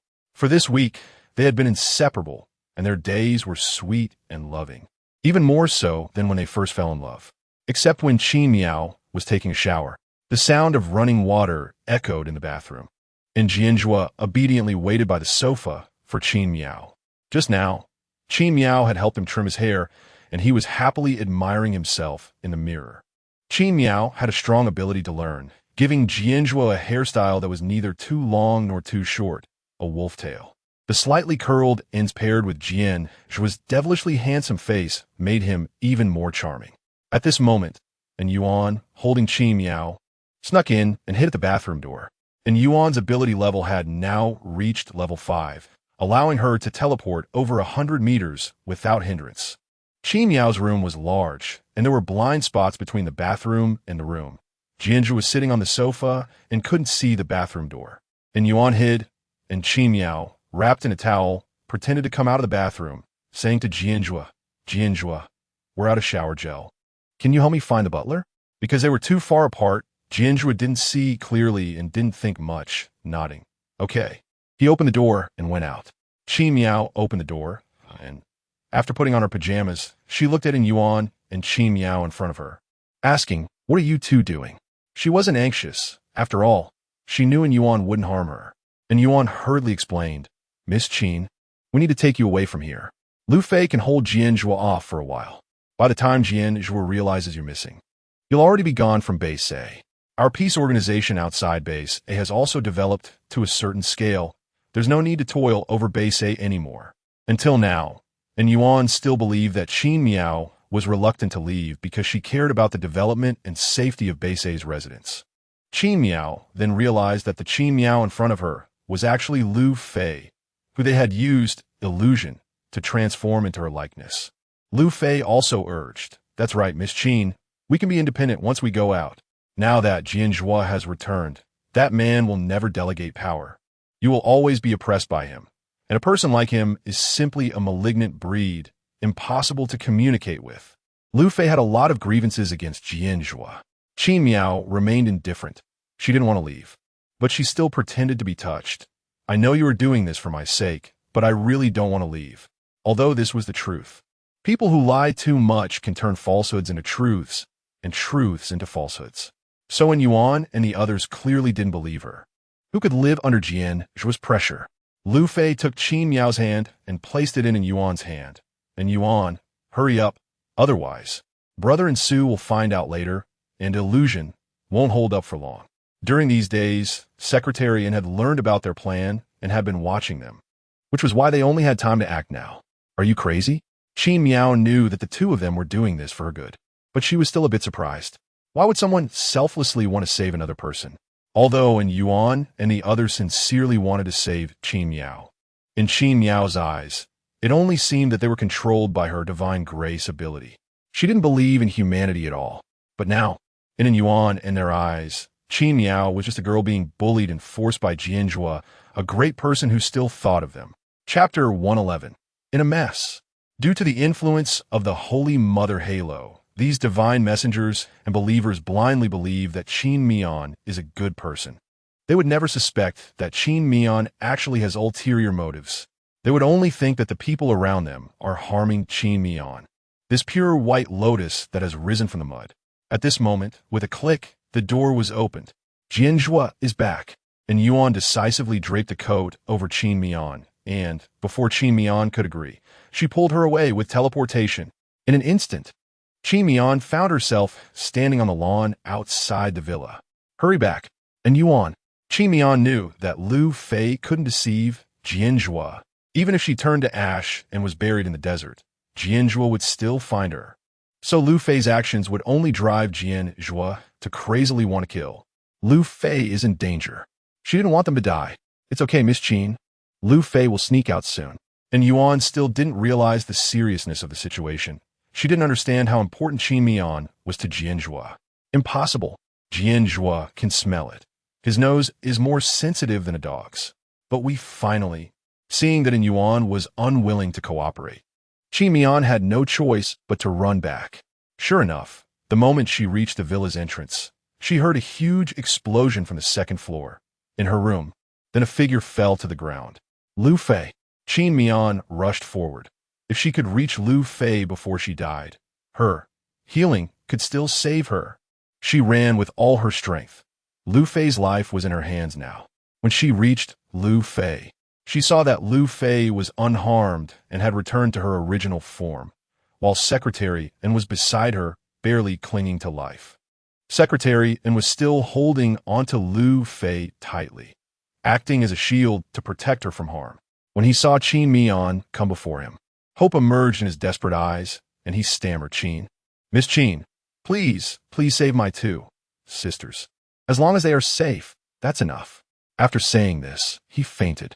Lu Fei's eyes were filled with tears upon seeing Qin Mian. It was as if she had seen a savior. Miss Qin, please, hurry, save and sue. It was her fault. She had been arrogant. She thought she could deceive Jian Zhuo, but didn't expect that the moment Jian Zhuo handed her the shower gel, he had already discovered she was fake. Subsequently, Jian Zhuo used some method to restore her to her original self, and when Jian Zhuo was about to attack her, and Su came in, he desperately shielded her. Seeing Secretary Anne's tragic state, Qin Mian hurried forward, her hands glowing green as she poured her energy into Secretary Anne's body, healing him. Secretary Anne had been injured by Jian Zhuo's explosion ability, and he had fallen from a height, suffering severe injuries that could be fatal. Fortunately, Qin Mian was a high-level ability user. As long as the person wasn't dead, she could heal them. At this moment, Jian Zhuo also jumped down from upstairs, looking a bit confused at the sight of Secretary and lying on the ground. I didn't mean to. Jian Zhuo pointed at Lu Fei, who was hiding behind Qin Mian. I couldn't see. I was going to kill her. From Jian Zhuo's few words, Qin Mian guessed what had happened earlier. Jian Zhuo couldn't possibly kill Secretary Anne. After all, Secretary Anne held the same position in Jian Zhuo's heart as in Yuan and her sister did. Secretary Anne was a very reliable secretary, and with him, Jian Zhuo's life would be 100 times smoother. No one would abandon such a good secretary. Just now, Secretary Anne had discovered in Yuan and the others' plan and risked his life to save Lu Fei, using sensory disruption to take away Jian Zhuo's sight, hoping to escape. However, he didn't expect that Jian Zhuo would be a mindless zombie, directly blowing everything up around them, leaving no chance for them to escape. Once Lu Fei calmed down, she realized the problem. Miss Qin, why are you back? Her feelings were complicated. She wanted Miss Qin to leave, but if Miss Qin really left, tonight would be in Su's death anniversary. If she had been the one injured today, she wouldn't have wanted Miss Qin to return. Mian, you came back. Willingly? Jian Zhuo's mind was filled with Lu Fei's words. Miss Qin, why are you back? That proved Mian didn't want to leave him. Even after successfully escaping, she was willing to come back. Suddenly, his killing intent was pacified, and he even felt a bit pleased. At this moment, and Yuan also ran over, brother. Her cries were even louder than Lu Fei's. Brother, please wake up. Jian Zhuo was annoyed by their cries and wanted to kill them. Qin Mian looked up and saw Jian Zhuo's agitation and killing intent. She immediately stopped him. You hurt them, and I still need to save them. Do you want me to exhaust my energy and die? Upon hearing Qin Mian's words about exhausting her energy and dying, Jian Zhuo dared not act. He didn't want Mian to be hurt. Qin Mian looked at the scene before her, and Yuan and Lu Fei were crying around Secretarian. Jian Zhuo stood aside like a child at a loss. The butler had fainted from fright, and the surrounding maids were trembling in fear. The room was a complete mess and needed repairs. The only reliable secretary and was still unconscious. It was truly a mess. Her head was spinning. There was no hope for this day. Quiet down, Qin Mian said. Let us end today, as commotion here. Qin Mian wasn't good at comforting people, so she had to heal Secretarian first. If Secretarian could handle matters other than Jian Zhuo, she would have it much easier. After a while, Qin Mian healed Secretarian. He slowly woke up, remembered what happened before he fainted, and quickly knelt before Jian Zhuo, begging, Mr. Jian, please spare my two sisters. I'll give you my life. And Yuan and Lu Fei quickly grabbed Secretarian's hands, one on each side. Brother, don't say that. We can't live without you. They could die for Miss Qin, but their brother could not. This response surprised Qin Mian. She thought in Yuan and her sister would lose their reason under her ability's influence and side with her. Unexpectedly, they still had their wits about them. At least they wouldn't trade their loved one's life for their own. This proved that their willingness to sacrifice their lives to save her was also sincere. Qin Mian unconsciously smiled.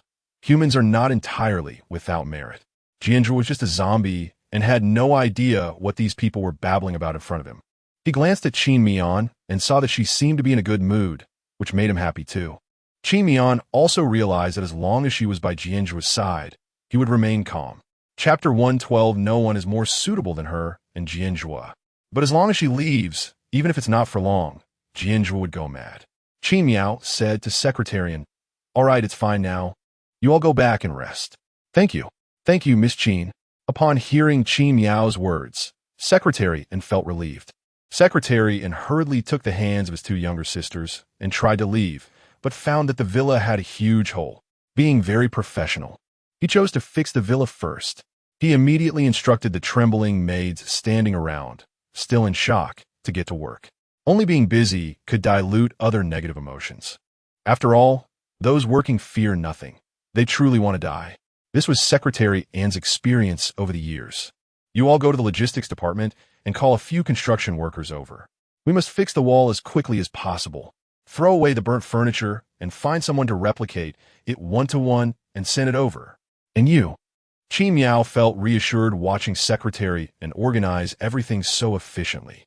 This huge mess was taken care of by someone, and Yuan and Lu Fei stood to the side, heads down, internally despising their uselessness, knowing they had to rely on Miss Qin and their brother to clean up the mess. They both felt guilty for their actions tonight and had gained an understanding of the danger Jian Zhuo faced. Just as Yuan and Lu Fei looked at Qin Miao with guilt, Qin Miao spoke. I voluntarily chose to stay by Jian Zhuo's side. This was true. She and Jian Zhuo were indeed of the same kind. No one in the world was more suitable than them. From a moment she deliberately approached Jian Zhuo, they were destined to be entangled for life. Jian Zhuo was stunned by Qin Miao's words. What was Miao saying? She was willing to stay by his side. Jian Zhuo's lips couldn't help but curl up. His heart wouldn't beat. If it could, it would probably be as loud as thunder. But on sight, besides Qin Miao, who was speaking the truth, and Jian Zhuo, who was touched to death, there was Secretarian, who witnessed their love story throughout. Others were skeptical about this matter. Qin, Miss Qin. Lu Fei's tears streamed down again. It's our fault we forced you. She thought Qin Miao was sacrificing herself just to save them, willing to stay by Jian Zhuo's side to comfort him. She couldn't believe that such a kind person as Miss Qin could truly like the devil like Jian Zhuo. Clearly, these two people were not from the same world. Seeing their disbelieving expressions, Qin Miao shook her head. You all go back and rest. It's already late. Don't be so reckless next time. Hearing this, and Yuan and Lu Fei reluctantly left. Qin Miao watched them go. She had already spoken her heartfelt truth. Whether they believed it or not was up to them. They were never from the same world, and there was no need to force a blend. Moreover, from the beginning, they had not liked the original her. But the kind Miss Qin. She turned back and took Jian Zhuo's hand. Let's go, I won't leave you. Jian Zhuo smiled even more happily. Miao. We will be together for a lifetime. Qin Miao hummed in response and said no more. Hearing the answer, Jian Zhuo's gaze suddenly became much clearer. His desires had been greatly satisfied. Miao Miao stayed by his side. In the middle of the night, Qin Miao couldn't sleep in her room. They rested in Jian Zhuo's room. Holding Qin Miao, Jian Zhuo had slowly evolved into the final form of a zombie king. Just as Huang Gan and the others had guessed. The zombie king would ultimately return to being human, but with one difference. He was not heartless. He still deeply loved the girl in his arms.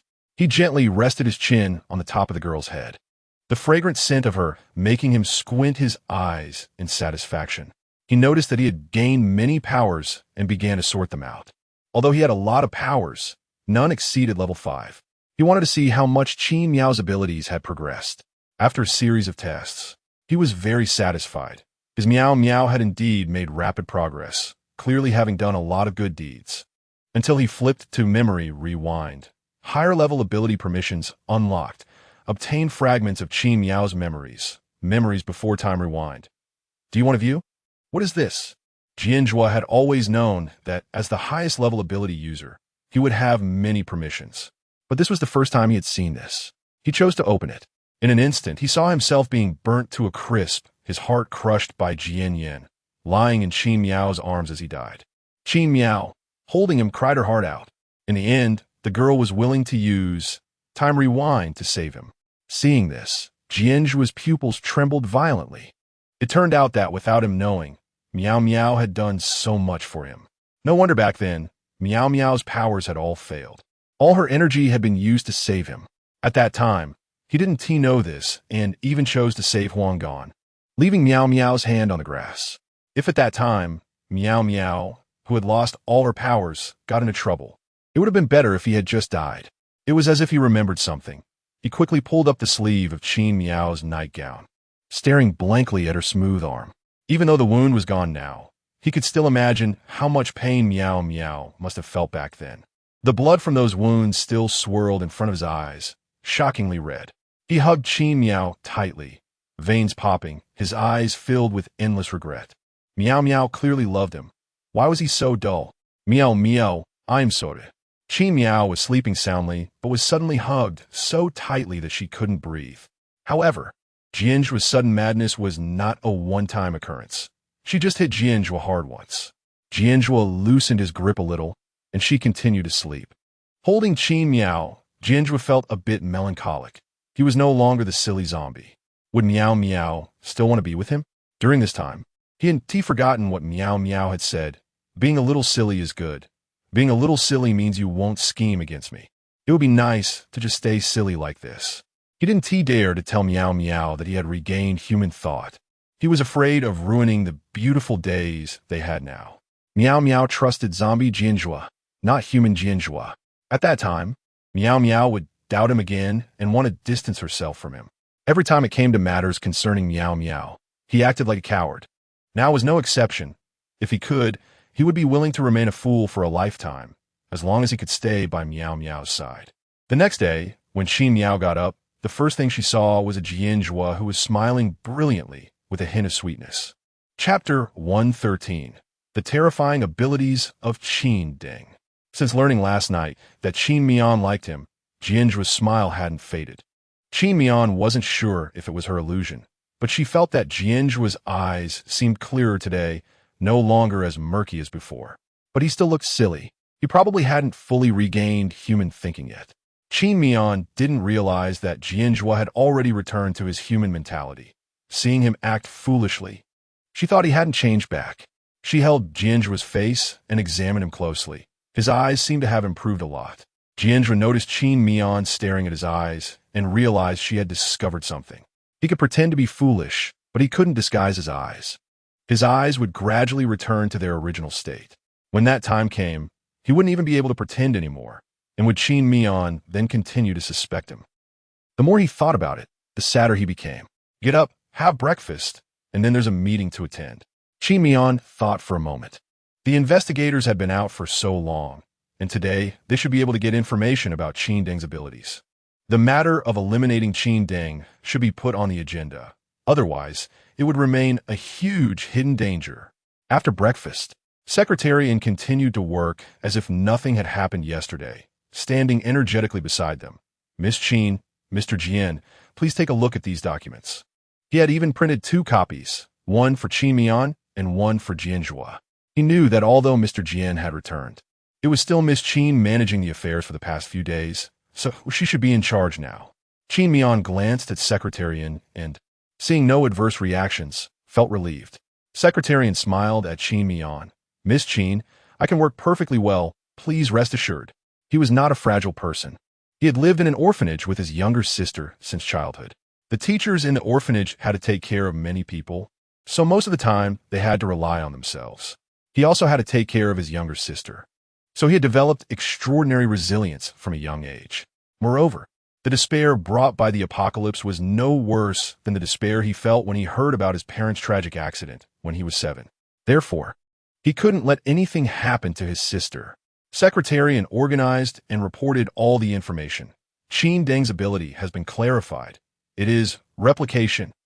He can replicate many copies of himself, and all the replicated individuals possess his will and abilities. What? Qin Mian didn't expect Qin Deng's ability to be so troublesome. Each individual shares the same will and abilities. Isn't that just like cockroaches reproducing? One Qin Deng can become 2, 2 can become 4, 4 can become 8. Soon there would be a dense swarm of Qin Deng everywhere. It was even scarier than zombies. Jian Zhuo also noticed Qin Mian's anxiety.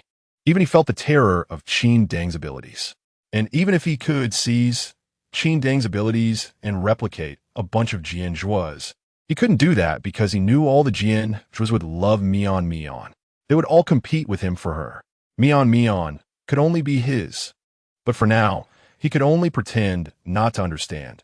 He could only hold Qin Mian's hand tightly, trying to give her a sense of security. Qin Mian knew that the situation was severe. How many Qin Dengs are there now? 100,000, and they replicate every half-month on average. Their last replication was just yesterday. Qin Mian didn't expect the number to be more than she imagined. The population of base A was only 10,000, but the total number of Qin Dengs was 10 times that. So the sooner it was resolved, the better. Otherwise, in just over a month, there would be millions. So they had to eliminate him before Qin Deng replicated again. Does Qin Deng have any weaknesses? Secretarian quickly added. There is a very strange weakness. This is a video obtained by the investigators, filmed on the night of Base D's destruction. Secretarian picked up the remote and played the video. In the video, a bearded, fierce-looking Qin Deng had mostly white eyes, with barely any black visible. He was stabbing at the residents of Base D. One of the ability users from Base D, unwilling to accept defeat, self-destructed and killed one Qin Deng, leading to the destruction of several others. From this, it appears that if one Qin Deng dies, the other copies created by his ability will also disappear. So as long as we kill the original Qin Deng, we'll be fine. However, all the Qin Dengs look identical, sharing the same memories and abilities, making it impossible to distinguish them. Then let's just kill them all. Qin Mian's eyes turned red with hatred at this moment. Rather than spending effort to identify the real Qin Deng, it would be better to take them all out at once. Miss Qin, what are you planning? Awaken ability. Earth-shattering. The sudden awakening of her ability gave Qin Mian some inspiration. After thinking for a moment, she said, go find Teacher Huang and the others. We need to dig a bottomless cliff beneath Base A in a short time, so that Qin Deng can't climb back up. But the ground must remain solid. It can't just collapse randomly. We need to ensure that all the Qin Dengs are standing on top of the bottomless cliff without realizing it. Qin Deng loves killing. If they all fall into the giant pit with no one else around, he might even kill himself. If one Qin Deng dies, it will implicate the others. So let them kill each other. After this mission, Base A will also need to relocate. So tell everyone to prepare. Even if they eliminate Qin Deng, filling in the deep pit of Base A will still be a problem. Moreover, even if the bodies disappear, bacteria will breed in the underground, making it hard to avoid issues. It would be better to relocate directly. Base A has a huge amount of supplies. They can survive anywhere. Yes, Secretarian didn't dare to delay. After all, Base A was a target, and Qin Deng would come sooner or later. Their situation would only get worse. It's better to take the initiative. 3 days later, Qin Mian and the others arrived at the empty underground with Huang Yan. The iron ropes slowly descended, and even after several hours, they still hadn't reached the bottom. Qin Mian felt the depth was unfathomable. Huang Yin assured her, Miss Qin, we've dug according to your requirements. This pit is 10,000 meters deep and completely unclimbable. Also, the giant spaceship we retrieved from the Gene Research Institute can be used now. When the ground collapses, the residents can leave in the spaceship.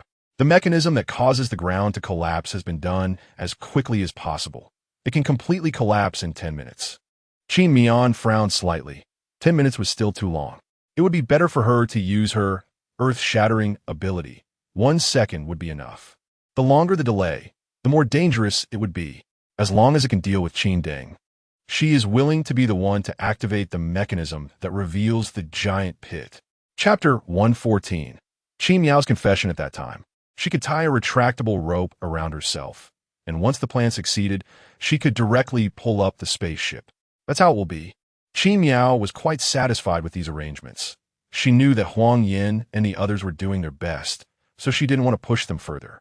Qin Miao then said to Secretarian, who was standing beside her, Secretarian, spread the news in a week. Tell Qin Deng that his precious daughter Qin Miao is waiting for him at base. Qin Miao's tone was cold and sarcastic. With the family nearly wiped out, her life would be much more relaxed in the future. Qin Miao had taken over base A for quite some time, but she hadn't made her name known outside. So people only knew there was a leader named Qin, but they didn't know she was Qin Miao. Qin Miao knew that Qin Deng had long wanted her dead. After all, every time Qin Deng tried to kill her, he had failed. For Qin Deng, her survival was undoubtedly dancing on his landmine. Her existence declared that Qin Deng's proud killing ability was worthless against her. If he knew she was at base A, he would definitely rush over at full speed. By then, it would be his day of reckoning. Miss Qin, are you going to take such a risk? Secretarian didn't expect Qin Miao to use herself as bait. Isn't that too dangerous? Huang Yin and Secretarian shared the same concern. What if Qin Deng set his sights on Miss Qin? Qin Miao was completely unconcerned. She was willing to risk everything for revenge. Was there anyone besides her who could attract Qin Deng to base it quickly? Moreover, she was not just bait. She was the key to the final step. This question left Secretarian and Huang Yin speechless. There were still many small bases outside, and Qin Deng could keep killing for a long time. Plus, base A was powerful. Qin Deng had surely heard some rumors, but would not come to base A this early. He would likely wait until their numbers grew, at least to a scale of 1,000,000, before coming. By that time, things would truly be out of control. But Miss Qin's safety was also very important. If Qin Deng fixated on Miss Qin and desperately wanted to kill her, then she would be in danger. Just as they were struggling with this, Jian Zhuo spoke up. To hide the fact that he had regained human thoughts, he pretended to speak haltingly. I will protect. Miao Miao. Qin Miao couldn't help but laugh. Who needs your protection? You've become a fool, and you're still thinking about protecting someone. Jian Zhuo immediately realized what Qin Miao was thinking and felt underestimated. Miao Miao, you are laughing at me. He looked aggrieved, knowing that Miao Miao couldn't stand this look of his. Sure enough, when Qin Miao saw him, she took his hand and coaxed, I know you will protect me.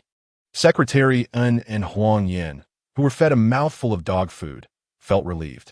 Since Mr. Jian was so determined, they wouldn't press the issue further. After Secretarian left, he began to arrange for the relocation of Base A, planning to move away some less important people and items first. The rest would be left on the spaceship. Qin Miao returned to her room. The villa had been repaired and looked exactly the same as before. After thinking for a moment, she held Jian Zhuo's face and said seriously, why don't you stay with Secretarian for this mission? When the ground collapses, you can leave with them on the spaceship. I will come to find you. Now, Jian Zhuo was foolishly worried about what would happen if he got caught by Qin Deng. No, leaving. Miao Miao. Jian Zhuo hurriedly embraced Qin Miao as if he were about to lose something important. If Miao Miao was asking him to leave, then she might be taking a risk. In that case, he should stay even more. Miao Miao, don't be afraid. If you are safe, then I won't be afraid. Qin Miao unknowingly uttered these words. It was her first time understanding what a weakness meant. She pressed her hand on Jian Zhuo's heart. Huang Yin said that the zombie king is immortal. Huang Yin also said that the zombie king is just like a human. So if I put back that half of your heart, would it still work? With a heart, you would be human. If you cling to me like this and I die in 100 years while you are an immortal zombie, wouldn't you cry to death? So if this mission is successful, I will put your heart back, and we will grow old together. Really? Jian Zhuo's lips trembled slightly. He knew that Miao wouldn't say any sweet words, so this was obviously her confession. She wanted to be with him for a lifetime. Really? Qin Miao not only declared her feelings, but also encouraged herself. She had never understood what people often refer to as hope, but now she knew. As long as there was hope, courage could be born even in the most difficult situations. Miao, I love you. Jian Zhuo buried his face in Qin Miao's neck, inhaling her scent. I won't let you be in danger. So, I won't leave. Qin Miao never intended to successfully persuade Jian Zhuo to leave. After all, she knew he would never abandon her. So when the time came, she would just act without prior notice. It wasn't difficult to distract a fool. As night fell, everyone at base was resting except for the patrolling guards, and the surroundings were quiet. Qin Miao left the villa, of course, followed by a clingy Jian Zhuo. They arrived at the mine, which had not been completely excavated beneath the mountain. After all, it was difficult to control the area under the mountains. Qin Miao came to practice her land collapse ability since she hadn't used it before and wanted to see its power. She initially thought this newly awakened ability was only level 1 and not very powerful. She lightly touched the ground, but unexpectedly, with just a slight movement, a crack opened up near the mine with a loud bang. Looking down, it appeared to be nearly 100 meters deep. The deafening sound startled everyone awake. Qin Miao gasped. She had come to the mine at night to avoid drawing attention, but now she was attracting even more. The guards rushed over and, upon seeing Qin Miao and Jian Zhuo, quickly asked, Miss Qin, Mr. Jian, is someone breaking in? Yes. Why is the mine blown up like this? They immediately entered a defensive stance, guns drawn in all directions, fearing that a formidable enemy had intruded. Otherwise, how could Miss Qin and Mr. Jian have caused such a commotion? Qin Miao quickly deflected the blame. After all, she was just a small healer ability user. It was Mr. Jian who wanted to practice his ability late at night, which caused such a noise. The guards felt relieved upon hearing this and lowered their guns. Chapter 115. Her luck is Jian Zhuo. I see. All right, then we won't disturb Mr. Jian's ability training any longer. We'll take our leave first. After saying that, the guards immediately ran away. If they stayed a few more minutes, what would happen if they accidentally got killed by Mr. Jian's powers? Seeing the people around her leaving, Qin Miao had already achieved her goal of testing her abilities. She wanted to pull Jian Zhuo away, but found him standing there in a daze. Jian Zhuo's brow was tightly furrowed, his breathing heavy, as if he were afraid of something. Jian Zhuo, what's wrong? Qin Miao stepped forward to hold Jian Zhuo's hand, only to find his palm already drenched in sweat. Are you scared? Qin Miao thought Jian Zhuo was just a silly zombie, possibly frightened by the recent commotion. She stepped closer and hugged Jian Zhuo, patting his back. Don't be afraid, it's okay. But Jian Zhuo's face was still clouded with worry. What he feared was obviously not the recent noise. Instead, he had realized Qin Miao's plan. She intended to lure Qin Deng and then remain on the ground to let it collapse. That way, she would be the last person to board the spaceship. Or she was too slow and got caught by Qin Deng. Wouldn't that be a huge problem? So Jian Zhuo made a decision. He would take Qin Miao's place to complete this task. A week later, the A base reached the final evacuation time. The loudspeakers at a base were announcing, "Everyone, gather your things. We're going to board the spaceship and head to the next base." At this moment, Huang Gan and the others finally learned about Qin Miao's plan. However, Qin Miao didn't mention anything about having other abilities. She only said she would stay on the ground as bait, and to avoid Qin Deng falling for it, she would board the spaceship a bit later. Huang Gan clearly disagreed with this idea. Miss Qin, what are you doing? This is too dangerous. Qin Miao ignored him, simply tying the retractable rope around herself and holding the switch in her hand. No need to worry about that. Once the ground collapses, you all can leave the A base, and I'll use the retractable rope to get up. She appeared unconcerned, but it left everyone around her dumbfounded. They had no idea where Qin Miao got the courage to stay among so many killers. Secretarian, seeing he couldn't persuade her, quickly said, "What about Mr. Jian? He won't agree to this either, right? It's fine, he won't know."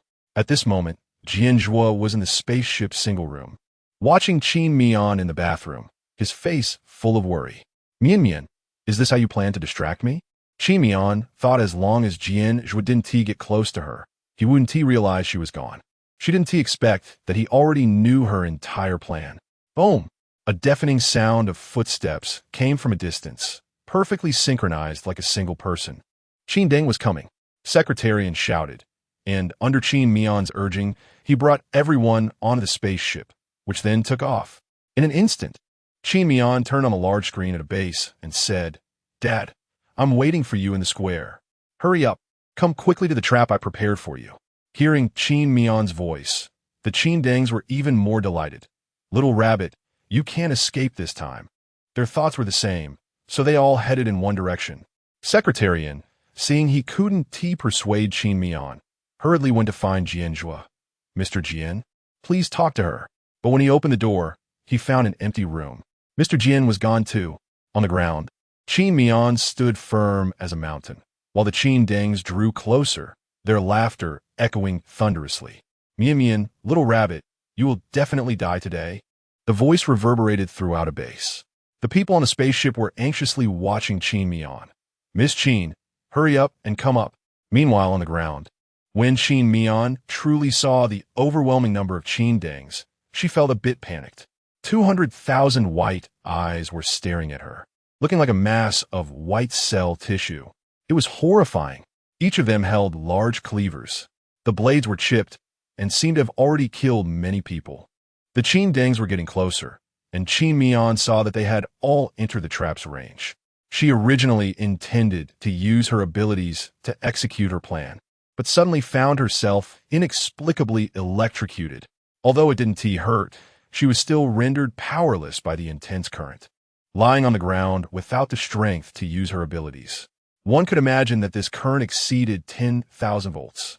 A brief surge of electricity could cause intense pain and paralysis, while prolonged exposure would be fatal.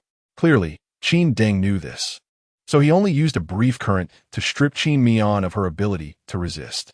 The 100,000 Qin Dengs saw Qin Mian's powerless state and all laughed. "Mian Mian, you might not know, but Dad knows Jian Yan. So, when Jian Yan was experimenting on you, Dad asked him to modify your body to be more obedient." Qin Deng rolled up his sleeves, revealing a button embedded in his arm. "Once this button is pressed, you will be electrocuted until you are powerless, and you can only obediently listen to Dad." Qin Mian didn't expect Qin Deng to have this up his sleeve. Moreover, Jian Yan had modified her body so much that she didn't even know. Watching the Qin Dengs draw nearer, sweat beads formed on Qin Mian's forehead. But it was okay. She still had the luck ability, which had reached level 10 in these 7 days. She couldn't possibly die so easily. However, she really couldn't figure out how to make her luck work right now. Mian Mian, prepare tout dit. The menacing Qin Dengs surged forward, even more terrifying than a horde of zombies. Just as the Qin Dengs were about to reach Qin Mian, suddenly, zzz, the first few Qin Dengs were electrocuted, emitting a burnt smell. "Mian Mian, are you okay?"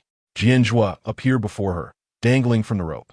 At that moment, Qin Mian realized that Jian Zhuo was her greatest luck. He always showed up at the most critical times. Jian Zhuo pulled Qin Mian into his arms. "Mian Mian, what is wrong with you?" He had been secretly watching Qin Mian from the spaceship, and suddenly saw her collapse. Luckily, he arrived in time. "The Qin Dengs have something installed by Jian Yan that can control me." Qin Mian weakly uttered these words. We need to leave here first. Wait for my powers to recover." Before Qin Mian could finish her sentence, she suddenly saw Jian Zhuo placing his hand on the ground. Ability theft, ground collapse. In an instant, the surrounding ground began to collapse. Chapter 116. Blood Abyss immediately revealed a massive pit. The bustling base turned to ashes in an instant, and those on the spaceship felt a pang of sadness upon witnessing the scene. It was all built brick by brick through their hard work. However, they quickly regained their motivation. As long as the green hills remain, one need not worry about firewood. They could create an even better base. Qin Deng and the others had yet to realize what was happening when they began to fall into the abyss one by one, like dumplings dropped into soup. Jian Zhuo pressed the mechanism of the retractable rope, holding Qin Mian and flying up to the sky, returning to the spaceship. Qin Mian was still in shock from the earlier earthquake, staring at Jian Zhuo in astonishment. How did he also have this ability? Secretarian saw that the two had returned safely and breathed a sigh of relief. Miss Qin, you really scared me just now. Why did you suddenly collapse? He almost lost his soul from fright. Qin Mian was still pondering Jian Zhuo's ability and didn't answer. Jian Zhuo quickly provided an excuse. Mian did it on purpose, just to make Qin Deng let his guard down. Secretarian believed this without a doubt. Oh, so that's how it is. Qin Mian noticed how smoothly Jian Zhuo and Secretarian were conversing and realized a problem. Jian Zhuo had regained human thinking. This man was deceiving her again. She recalled her inability to use her flame ability when she was captured in the grass, and suddenly wondered if Jian Zhuo's ability was related to stealing. Jian Zhuo carried the weak Qin Mian back to their room and sat on the comfortable, soft sofa. Ability. Steal. He gently held Qin Mian's wrist, continuously channeling energy into her body. The weakness within Qin Mian disappeared, and her body recovered. She had just been ambushed by Qin Deng, losing her ability to resist in an instant, unable to use her powers. Jian Zhuo asked with concern, Mian, do you feel unwell? Anywhere else? I'm fine. But what about you? Are you hiding something from me? Qin Mian moved her hand, and she could already move. Secretarian, hearing this, stood at the door, unsure whether to walk or stand still. What were Miss Qin and Mr. Jian talking about? Was it something he could listen to? Qin Mian also noticed Secretarian's presence and had to set aside the issue of Jian Zhuo's ability. Secretarian, please turn on the monitor. I need to settle accounts with Qin Deng. Hearing this, Jian Zhuo said to Secretarian, then, Secretarian, you go out and supervise the pilot, so he can reach the new A base location as soon as possible. He intentionally dismissed Secretary and to avoid Mian having to act in front of him. After Secretarian turned on the monitor, he voluntarily left. Many night vision cameras were set up at the bottom of the abyss, allowing for a clear view even in the pitch-black depths. This was to let Qin Mian appreciate the tragic scene underground.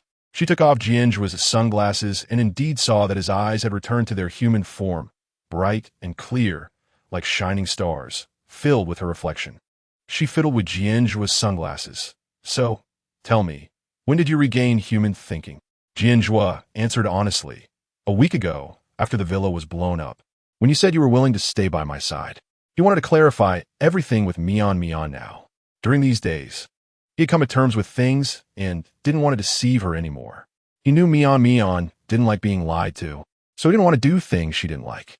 He understood that Mian loved him, and for love, he would change. Mian would too. Actually, my ability is steal. Jian Zhuo suddenly said this, honestly surprising Qin Mian. After reading Qin Mian's memories, he knew that the incident with Li would be the fuse that ruptured their relationship, rather than let Mian discover it herself. It was better for him to confess first. I had long stolen Li's mind reading, so I know exactly what kind of person you are, Mian. You. Qin Mian was indeed angry, and her almond-shaped eyes were filled with a brewing storm. She tried to escape from Jian Zhuo's embrace, but he held her tightly. Jian Zhuo had known Qin Mian would be furious, and he panicked, but he couldn't let her leave him. If Mian was unwilling to forgive him, she must not leave his side. But Mian, when I learned your true nature, I was also very sad. It turned out you didn't truly care for me. His eyes turned red, pleading as he looked at the girl in his arms. After pretending to be a zombie for so many days, Jian Zhuo also realized that Qin Mian was most affected by his innocent and pitiful act. When you love someone, you become soft-hearted. His Mian was no exception. Begging for pity in front of the one you love is not shameful. He continued with a tone filled with tears. But later, when I learned you're the same kind of evil as I am, I was really happy. We are meant to be together. Qin Mian originally wanted to slap Jian Zhuo, but a thought flashed through her mind, and she lowered her hand. But you chose Huanggan over me. I didn't abandon you. At that time, I thought you had many abilities and could deal with the grass for a while. And Huanggan is just another personality of Qi Shi. I didn't think too much at the time. I was just afraid that if Qi Shi woke up and exposed my abilities, you would be angry for me hiding things from you. But unexpectedly, because of this, I made mistake after mistake, leading to the consequences that followed. Jian Zhuo hurriedly confessed everything that had happened before, his voice frantic and trembling. How could he abandon Miao? Miao, you'll forgive me, right? Jian Zhuo's words were filled with pleading, but his gaze was aggressive. As if Miao had even the slightest thought of escaping, he would go mad. To his surprise, Qi Miao just took a deep breath. So that's how it is. The thorn in her heart was finally pulled out. It turned out it wasn't he because he didn't love her anymore. Jian Zhuo noticed that Qi Miao's expression was normal, and there was no disgust. He felt a bit surprised. Miao, you really don't blame me? Qi Miao then realized she wasn't angry at all, but was happy that Jian Zhuo's love for her was sincere. She even doubted if she had lost her mind.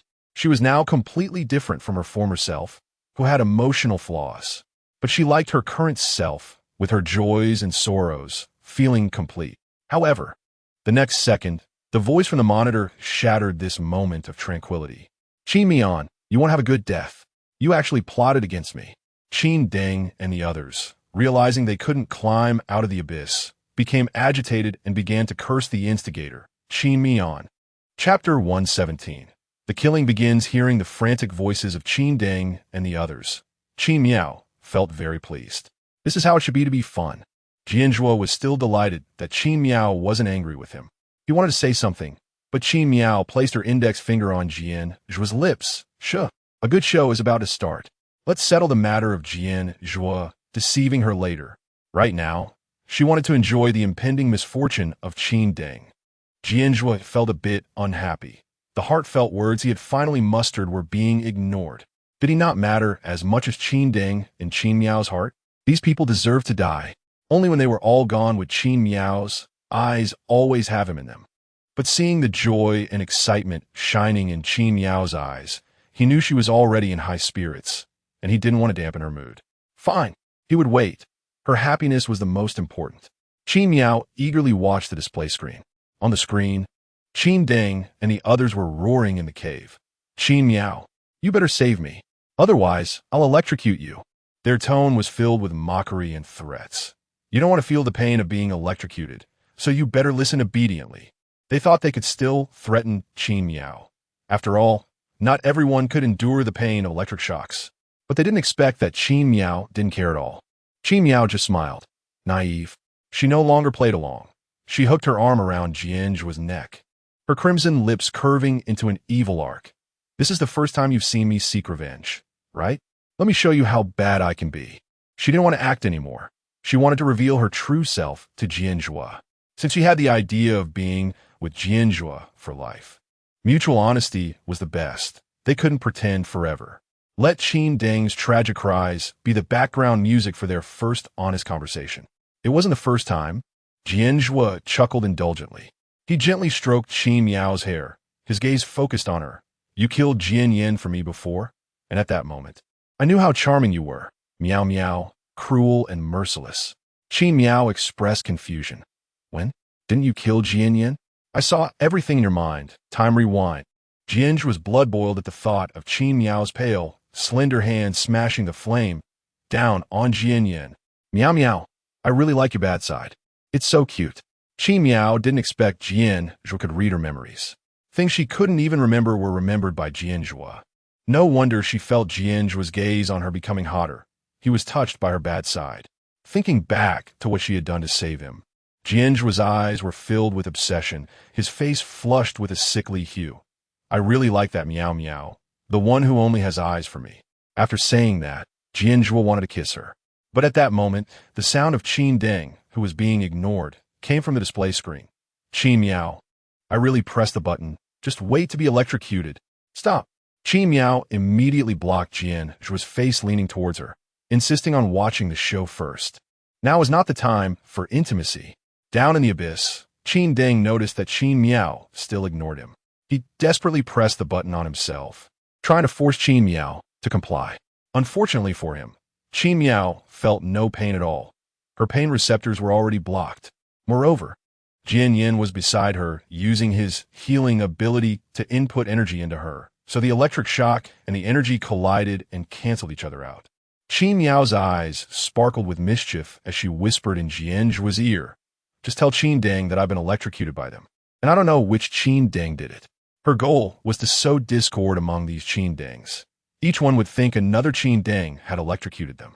They would argue and blame each other, and as long as their anger was provoked, they would self-destruct. Jian Zhuo understood her meaning and turned on the loudspeaker at base A. Although base A had already crashed, the loudspeaker was still operational. Jian Zhuo roared, "Shut up. Miao Miao has already been electrocuted by you. Did you think about the consequences when you each pressed the button? If the spaceship hadn't flown far away, I would go back and kill you all."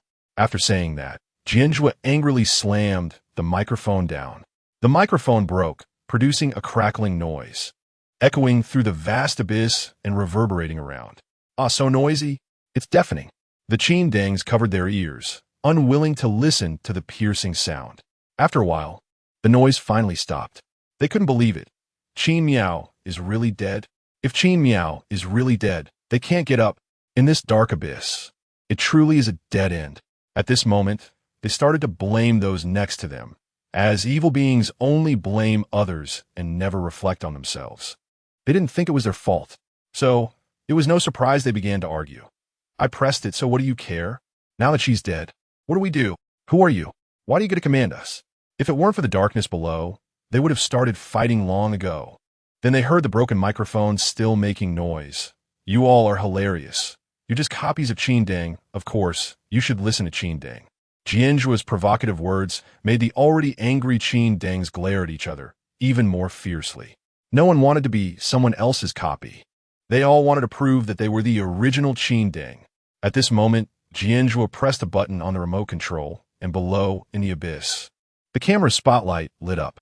Suddenly, it was as bright as day down there. At this moment, the Qin Dengs looked terrifyingly fierce. Their whites of the eyes were already scarce. But now, their eyes looked more like white ping-pong balls with a little black dust on them. "I am the original Qin Deng. You all must listen to me," one Qin Deng shouted. But all the Qin Deng's memories were one-to-one copies, and each of them believed they were the earliest Qin Deng. These words ignited everyone's anger. At this moment, one Qin Deng picked up a large knife and killed the Qin Deng who had just shouted, "Look, this copy is dead, and I'm still here. Then I am the most original Qin Deng. Ha ha!" With a crack, this Qin Deng's laughter abruptly stopped because he was killed by another Qin Deng. And then several Qin Dengs copied from this Qin Deng immediately disappeared. Chapter 118, The Final Revenge. Since that's the case, let's all rely on our own abilities and see who the real Qin Deng is. They all believe they are the original Qin Deng and want to kill the other Qin Dengs to prove they are not copies.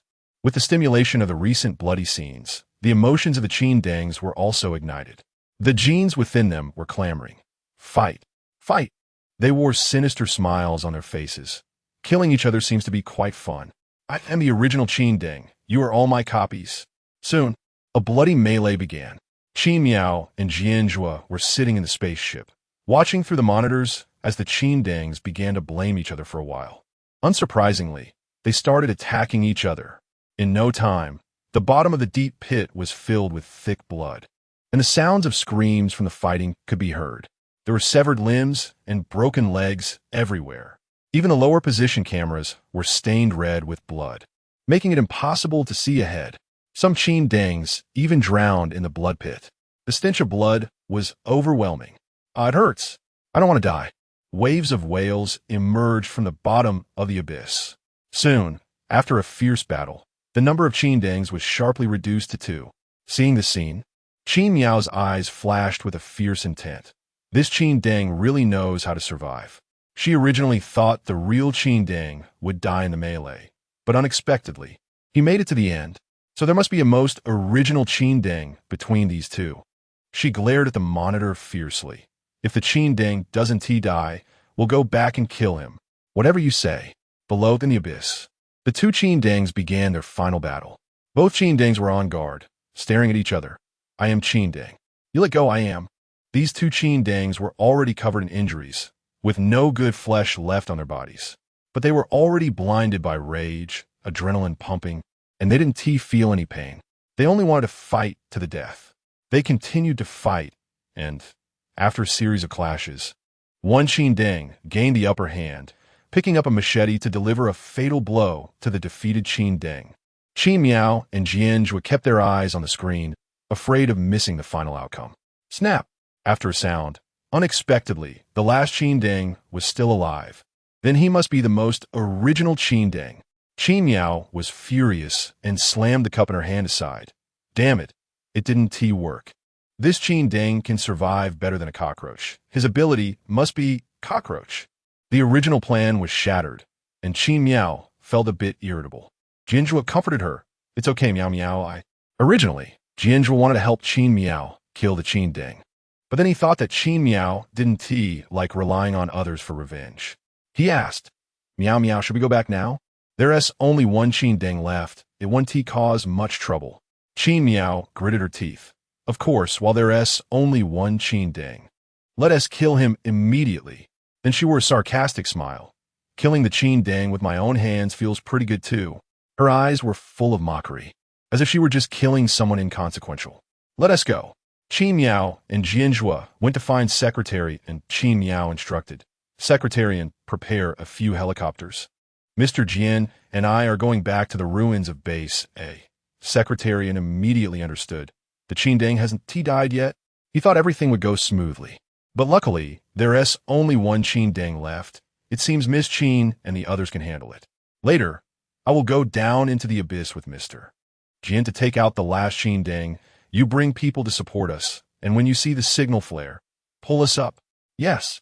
Just as Qin Miao and Jian Zhuo were about to set off, Qin Miao suddenly said, Wait for me. After saying this, she ran back to her single room and took out the half-heart that was tightly wrapped for Jian Zhuo. She placed this heart into her space. She had forgotten the promise she made before, to be together with Jian Zhuo after killing the Qin Deng. So she was waiting for the Qin Deng to die, so she could put the heart back into Jian Zhuo's chest. She was going to propose to him after she dealt with all her enemies. Her attention could be fully focused on her possessive lover. She returned to the helicopter. Miao Miao, where did you just go? Jian Zhuo asked. Qin Miao simply replied, I'm going to give you a surprise later. All right.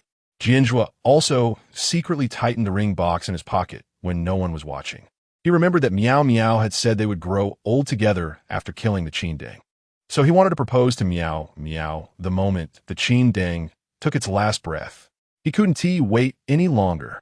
What they didn't know was that they were both thinking along the same lines. Qin Miao and Jian Zhuo boarded the helicopter and arrived at the ruins of Base A, parachuting straight down into the abyss. At this moment, the floodlights of the cameras at the bottom of the abyss had been turned off by Secretary Un and the others, so that the Qin Deng could not see them.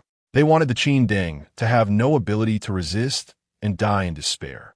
The abyss was very dark, but Qin Miao could see in the dark. Jian Zhuo, being a zombie, had extremely keen senses, so the darkness did not affect him either. The moment the lights went out, only the panicked voice of the Qin Deng could be heard. Why did you turn off the lights? I can't see anything. Without sight, his attack power would be halved. Qin Miao and Jian Zhuo landed on the ground, walking towards the Qin Deng. The sound of their footsteps, thud thud thud, was extremely intimidating. At this moment, the Qin Deng also heard the noise and exclaimed in surprise. How come there are still people? Aren't they all dead? Daddy, it's me. Qin Miao took out a long knife from her space and gradually approached the Qin Deng. The knife scraped against the floor, making a hissing sound. It was very eerie in the dark. Qin Miao, why are you here? The Qin Deng, now all alone, felt his confidence wane as he couldn't see his surroundings. You're not dead? He certainly didn't think Qin Miao was there to save him. Then, he became smug. Then hurry up and let me go. Otherwise, I'll electrocute you. Qin Miao casually replied. Go ahead and electrocute me. She was already in a defensive state, with her healing ability always activated. The Qin Deng could no longer ambush her. Hearing Qin Miao's indifferent tone, the Qin Deng found it hard to believe. He blustered. Then this is what you asked for. He pressed the button on his body, and just as he was feeling smug, Qin Miao deliberately swung the long knife near the Qin Deng's ear. With a clang, it almost scared the Qin Deng to death. Chapter 119. The Proposal Before the Corpse. Oh no, it's too dark, I can't see anything. I actually missed. Qin Miao said deliberately. But she had actually taken in Qin Deng's pale face completely. Qin Deng wasn't injured, but was scared stiff, and he swallowed hard with some lingering fear. How do you still have the strength to move? In the darkness, immense fear began to fester, and Qin Deng was already in a state of panic. He continued to press the buttons on his body, but he was met with another slash from Qin Miao. This time he had grazed his arm, and blood gushed out uncontrollably. Qin Miao's voice was eerie. Daddy, why aren't you running? Next time it won't just be a graze. Didn't you used to love chasing me with a knife? I'm just playing your favorite game with you now. A cold sweat the size of a soybean appeared on Qin Deng's forehead as he clutched his wound, looking around in the pitch black, not even knowing where to run. Qin Miao's smile turned into murderous intent, and with a single slash, Qin Deng's arm broke. Ah! Qin Deng covered the half of his arm he had lost and began to dodge, thinking Qin Miao couldn't see him and wanted to escape. But unexpectedly, he ran straight to Jian Zhuo's side. Jian Zhuo showed no mercy. Anyone who had harmed Miao had to die. Jian Zhuo directly used his wind blade, and in one swift motion, both of Qin Deng's hands were gone. Still want to run? It was then that Qin Deng realized he was actually surrounded. Qin Miao. Jian Zhuo, you can see me, you're lying to me. So what if we are? Qin Miao sneered, you're gonna die anyway. So why not let me have some fun with you before you go? Hearing that familiar phrase from Qin Miao, Qin Deng felt despair. It was something he used to say to her, but he still wasn't willing to accept it. He didn't want to die. Qin Deng wanted to escape, even though he didn't know where he could run to. But the instinct to survive made him want to hide a little further away. Jian Zhuo kicked him, and he fell, losing his balance without his hands, unable to get up at all. He could only crawl forward like a large worm, looking ridiculous.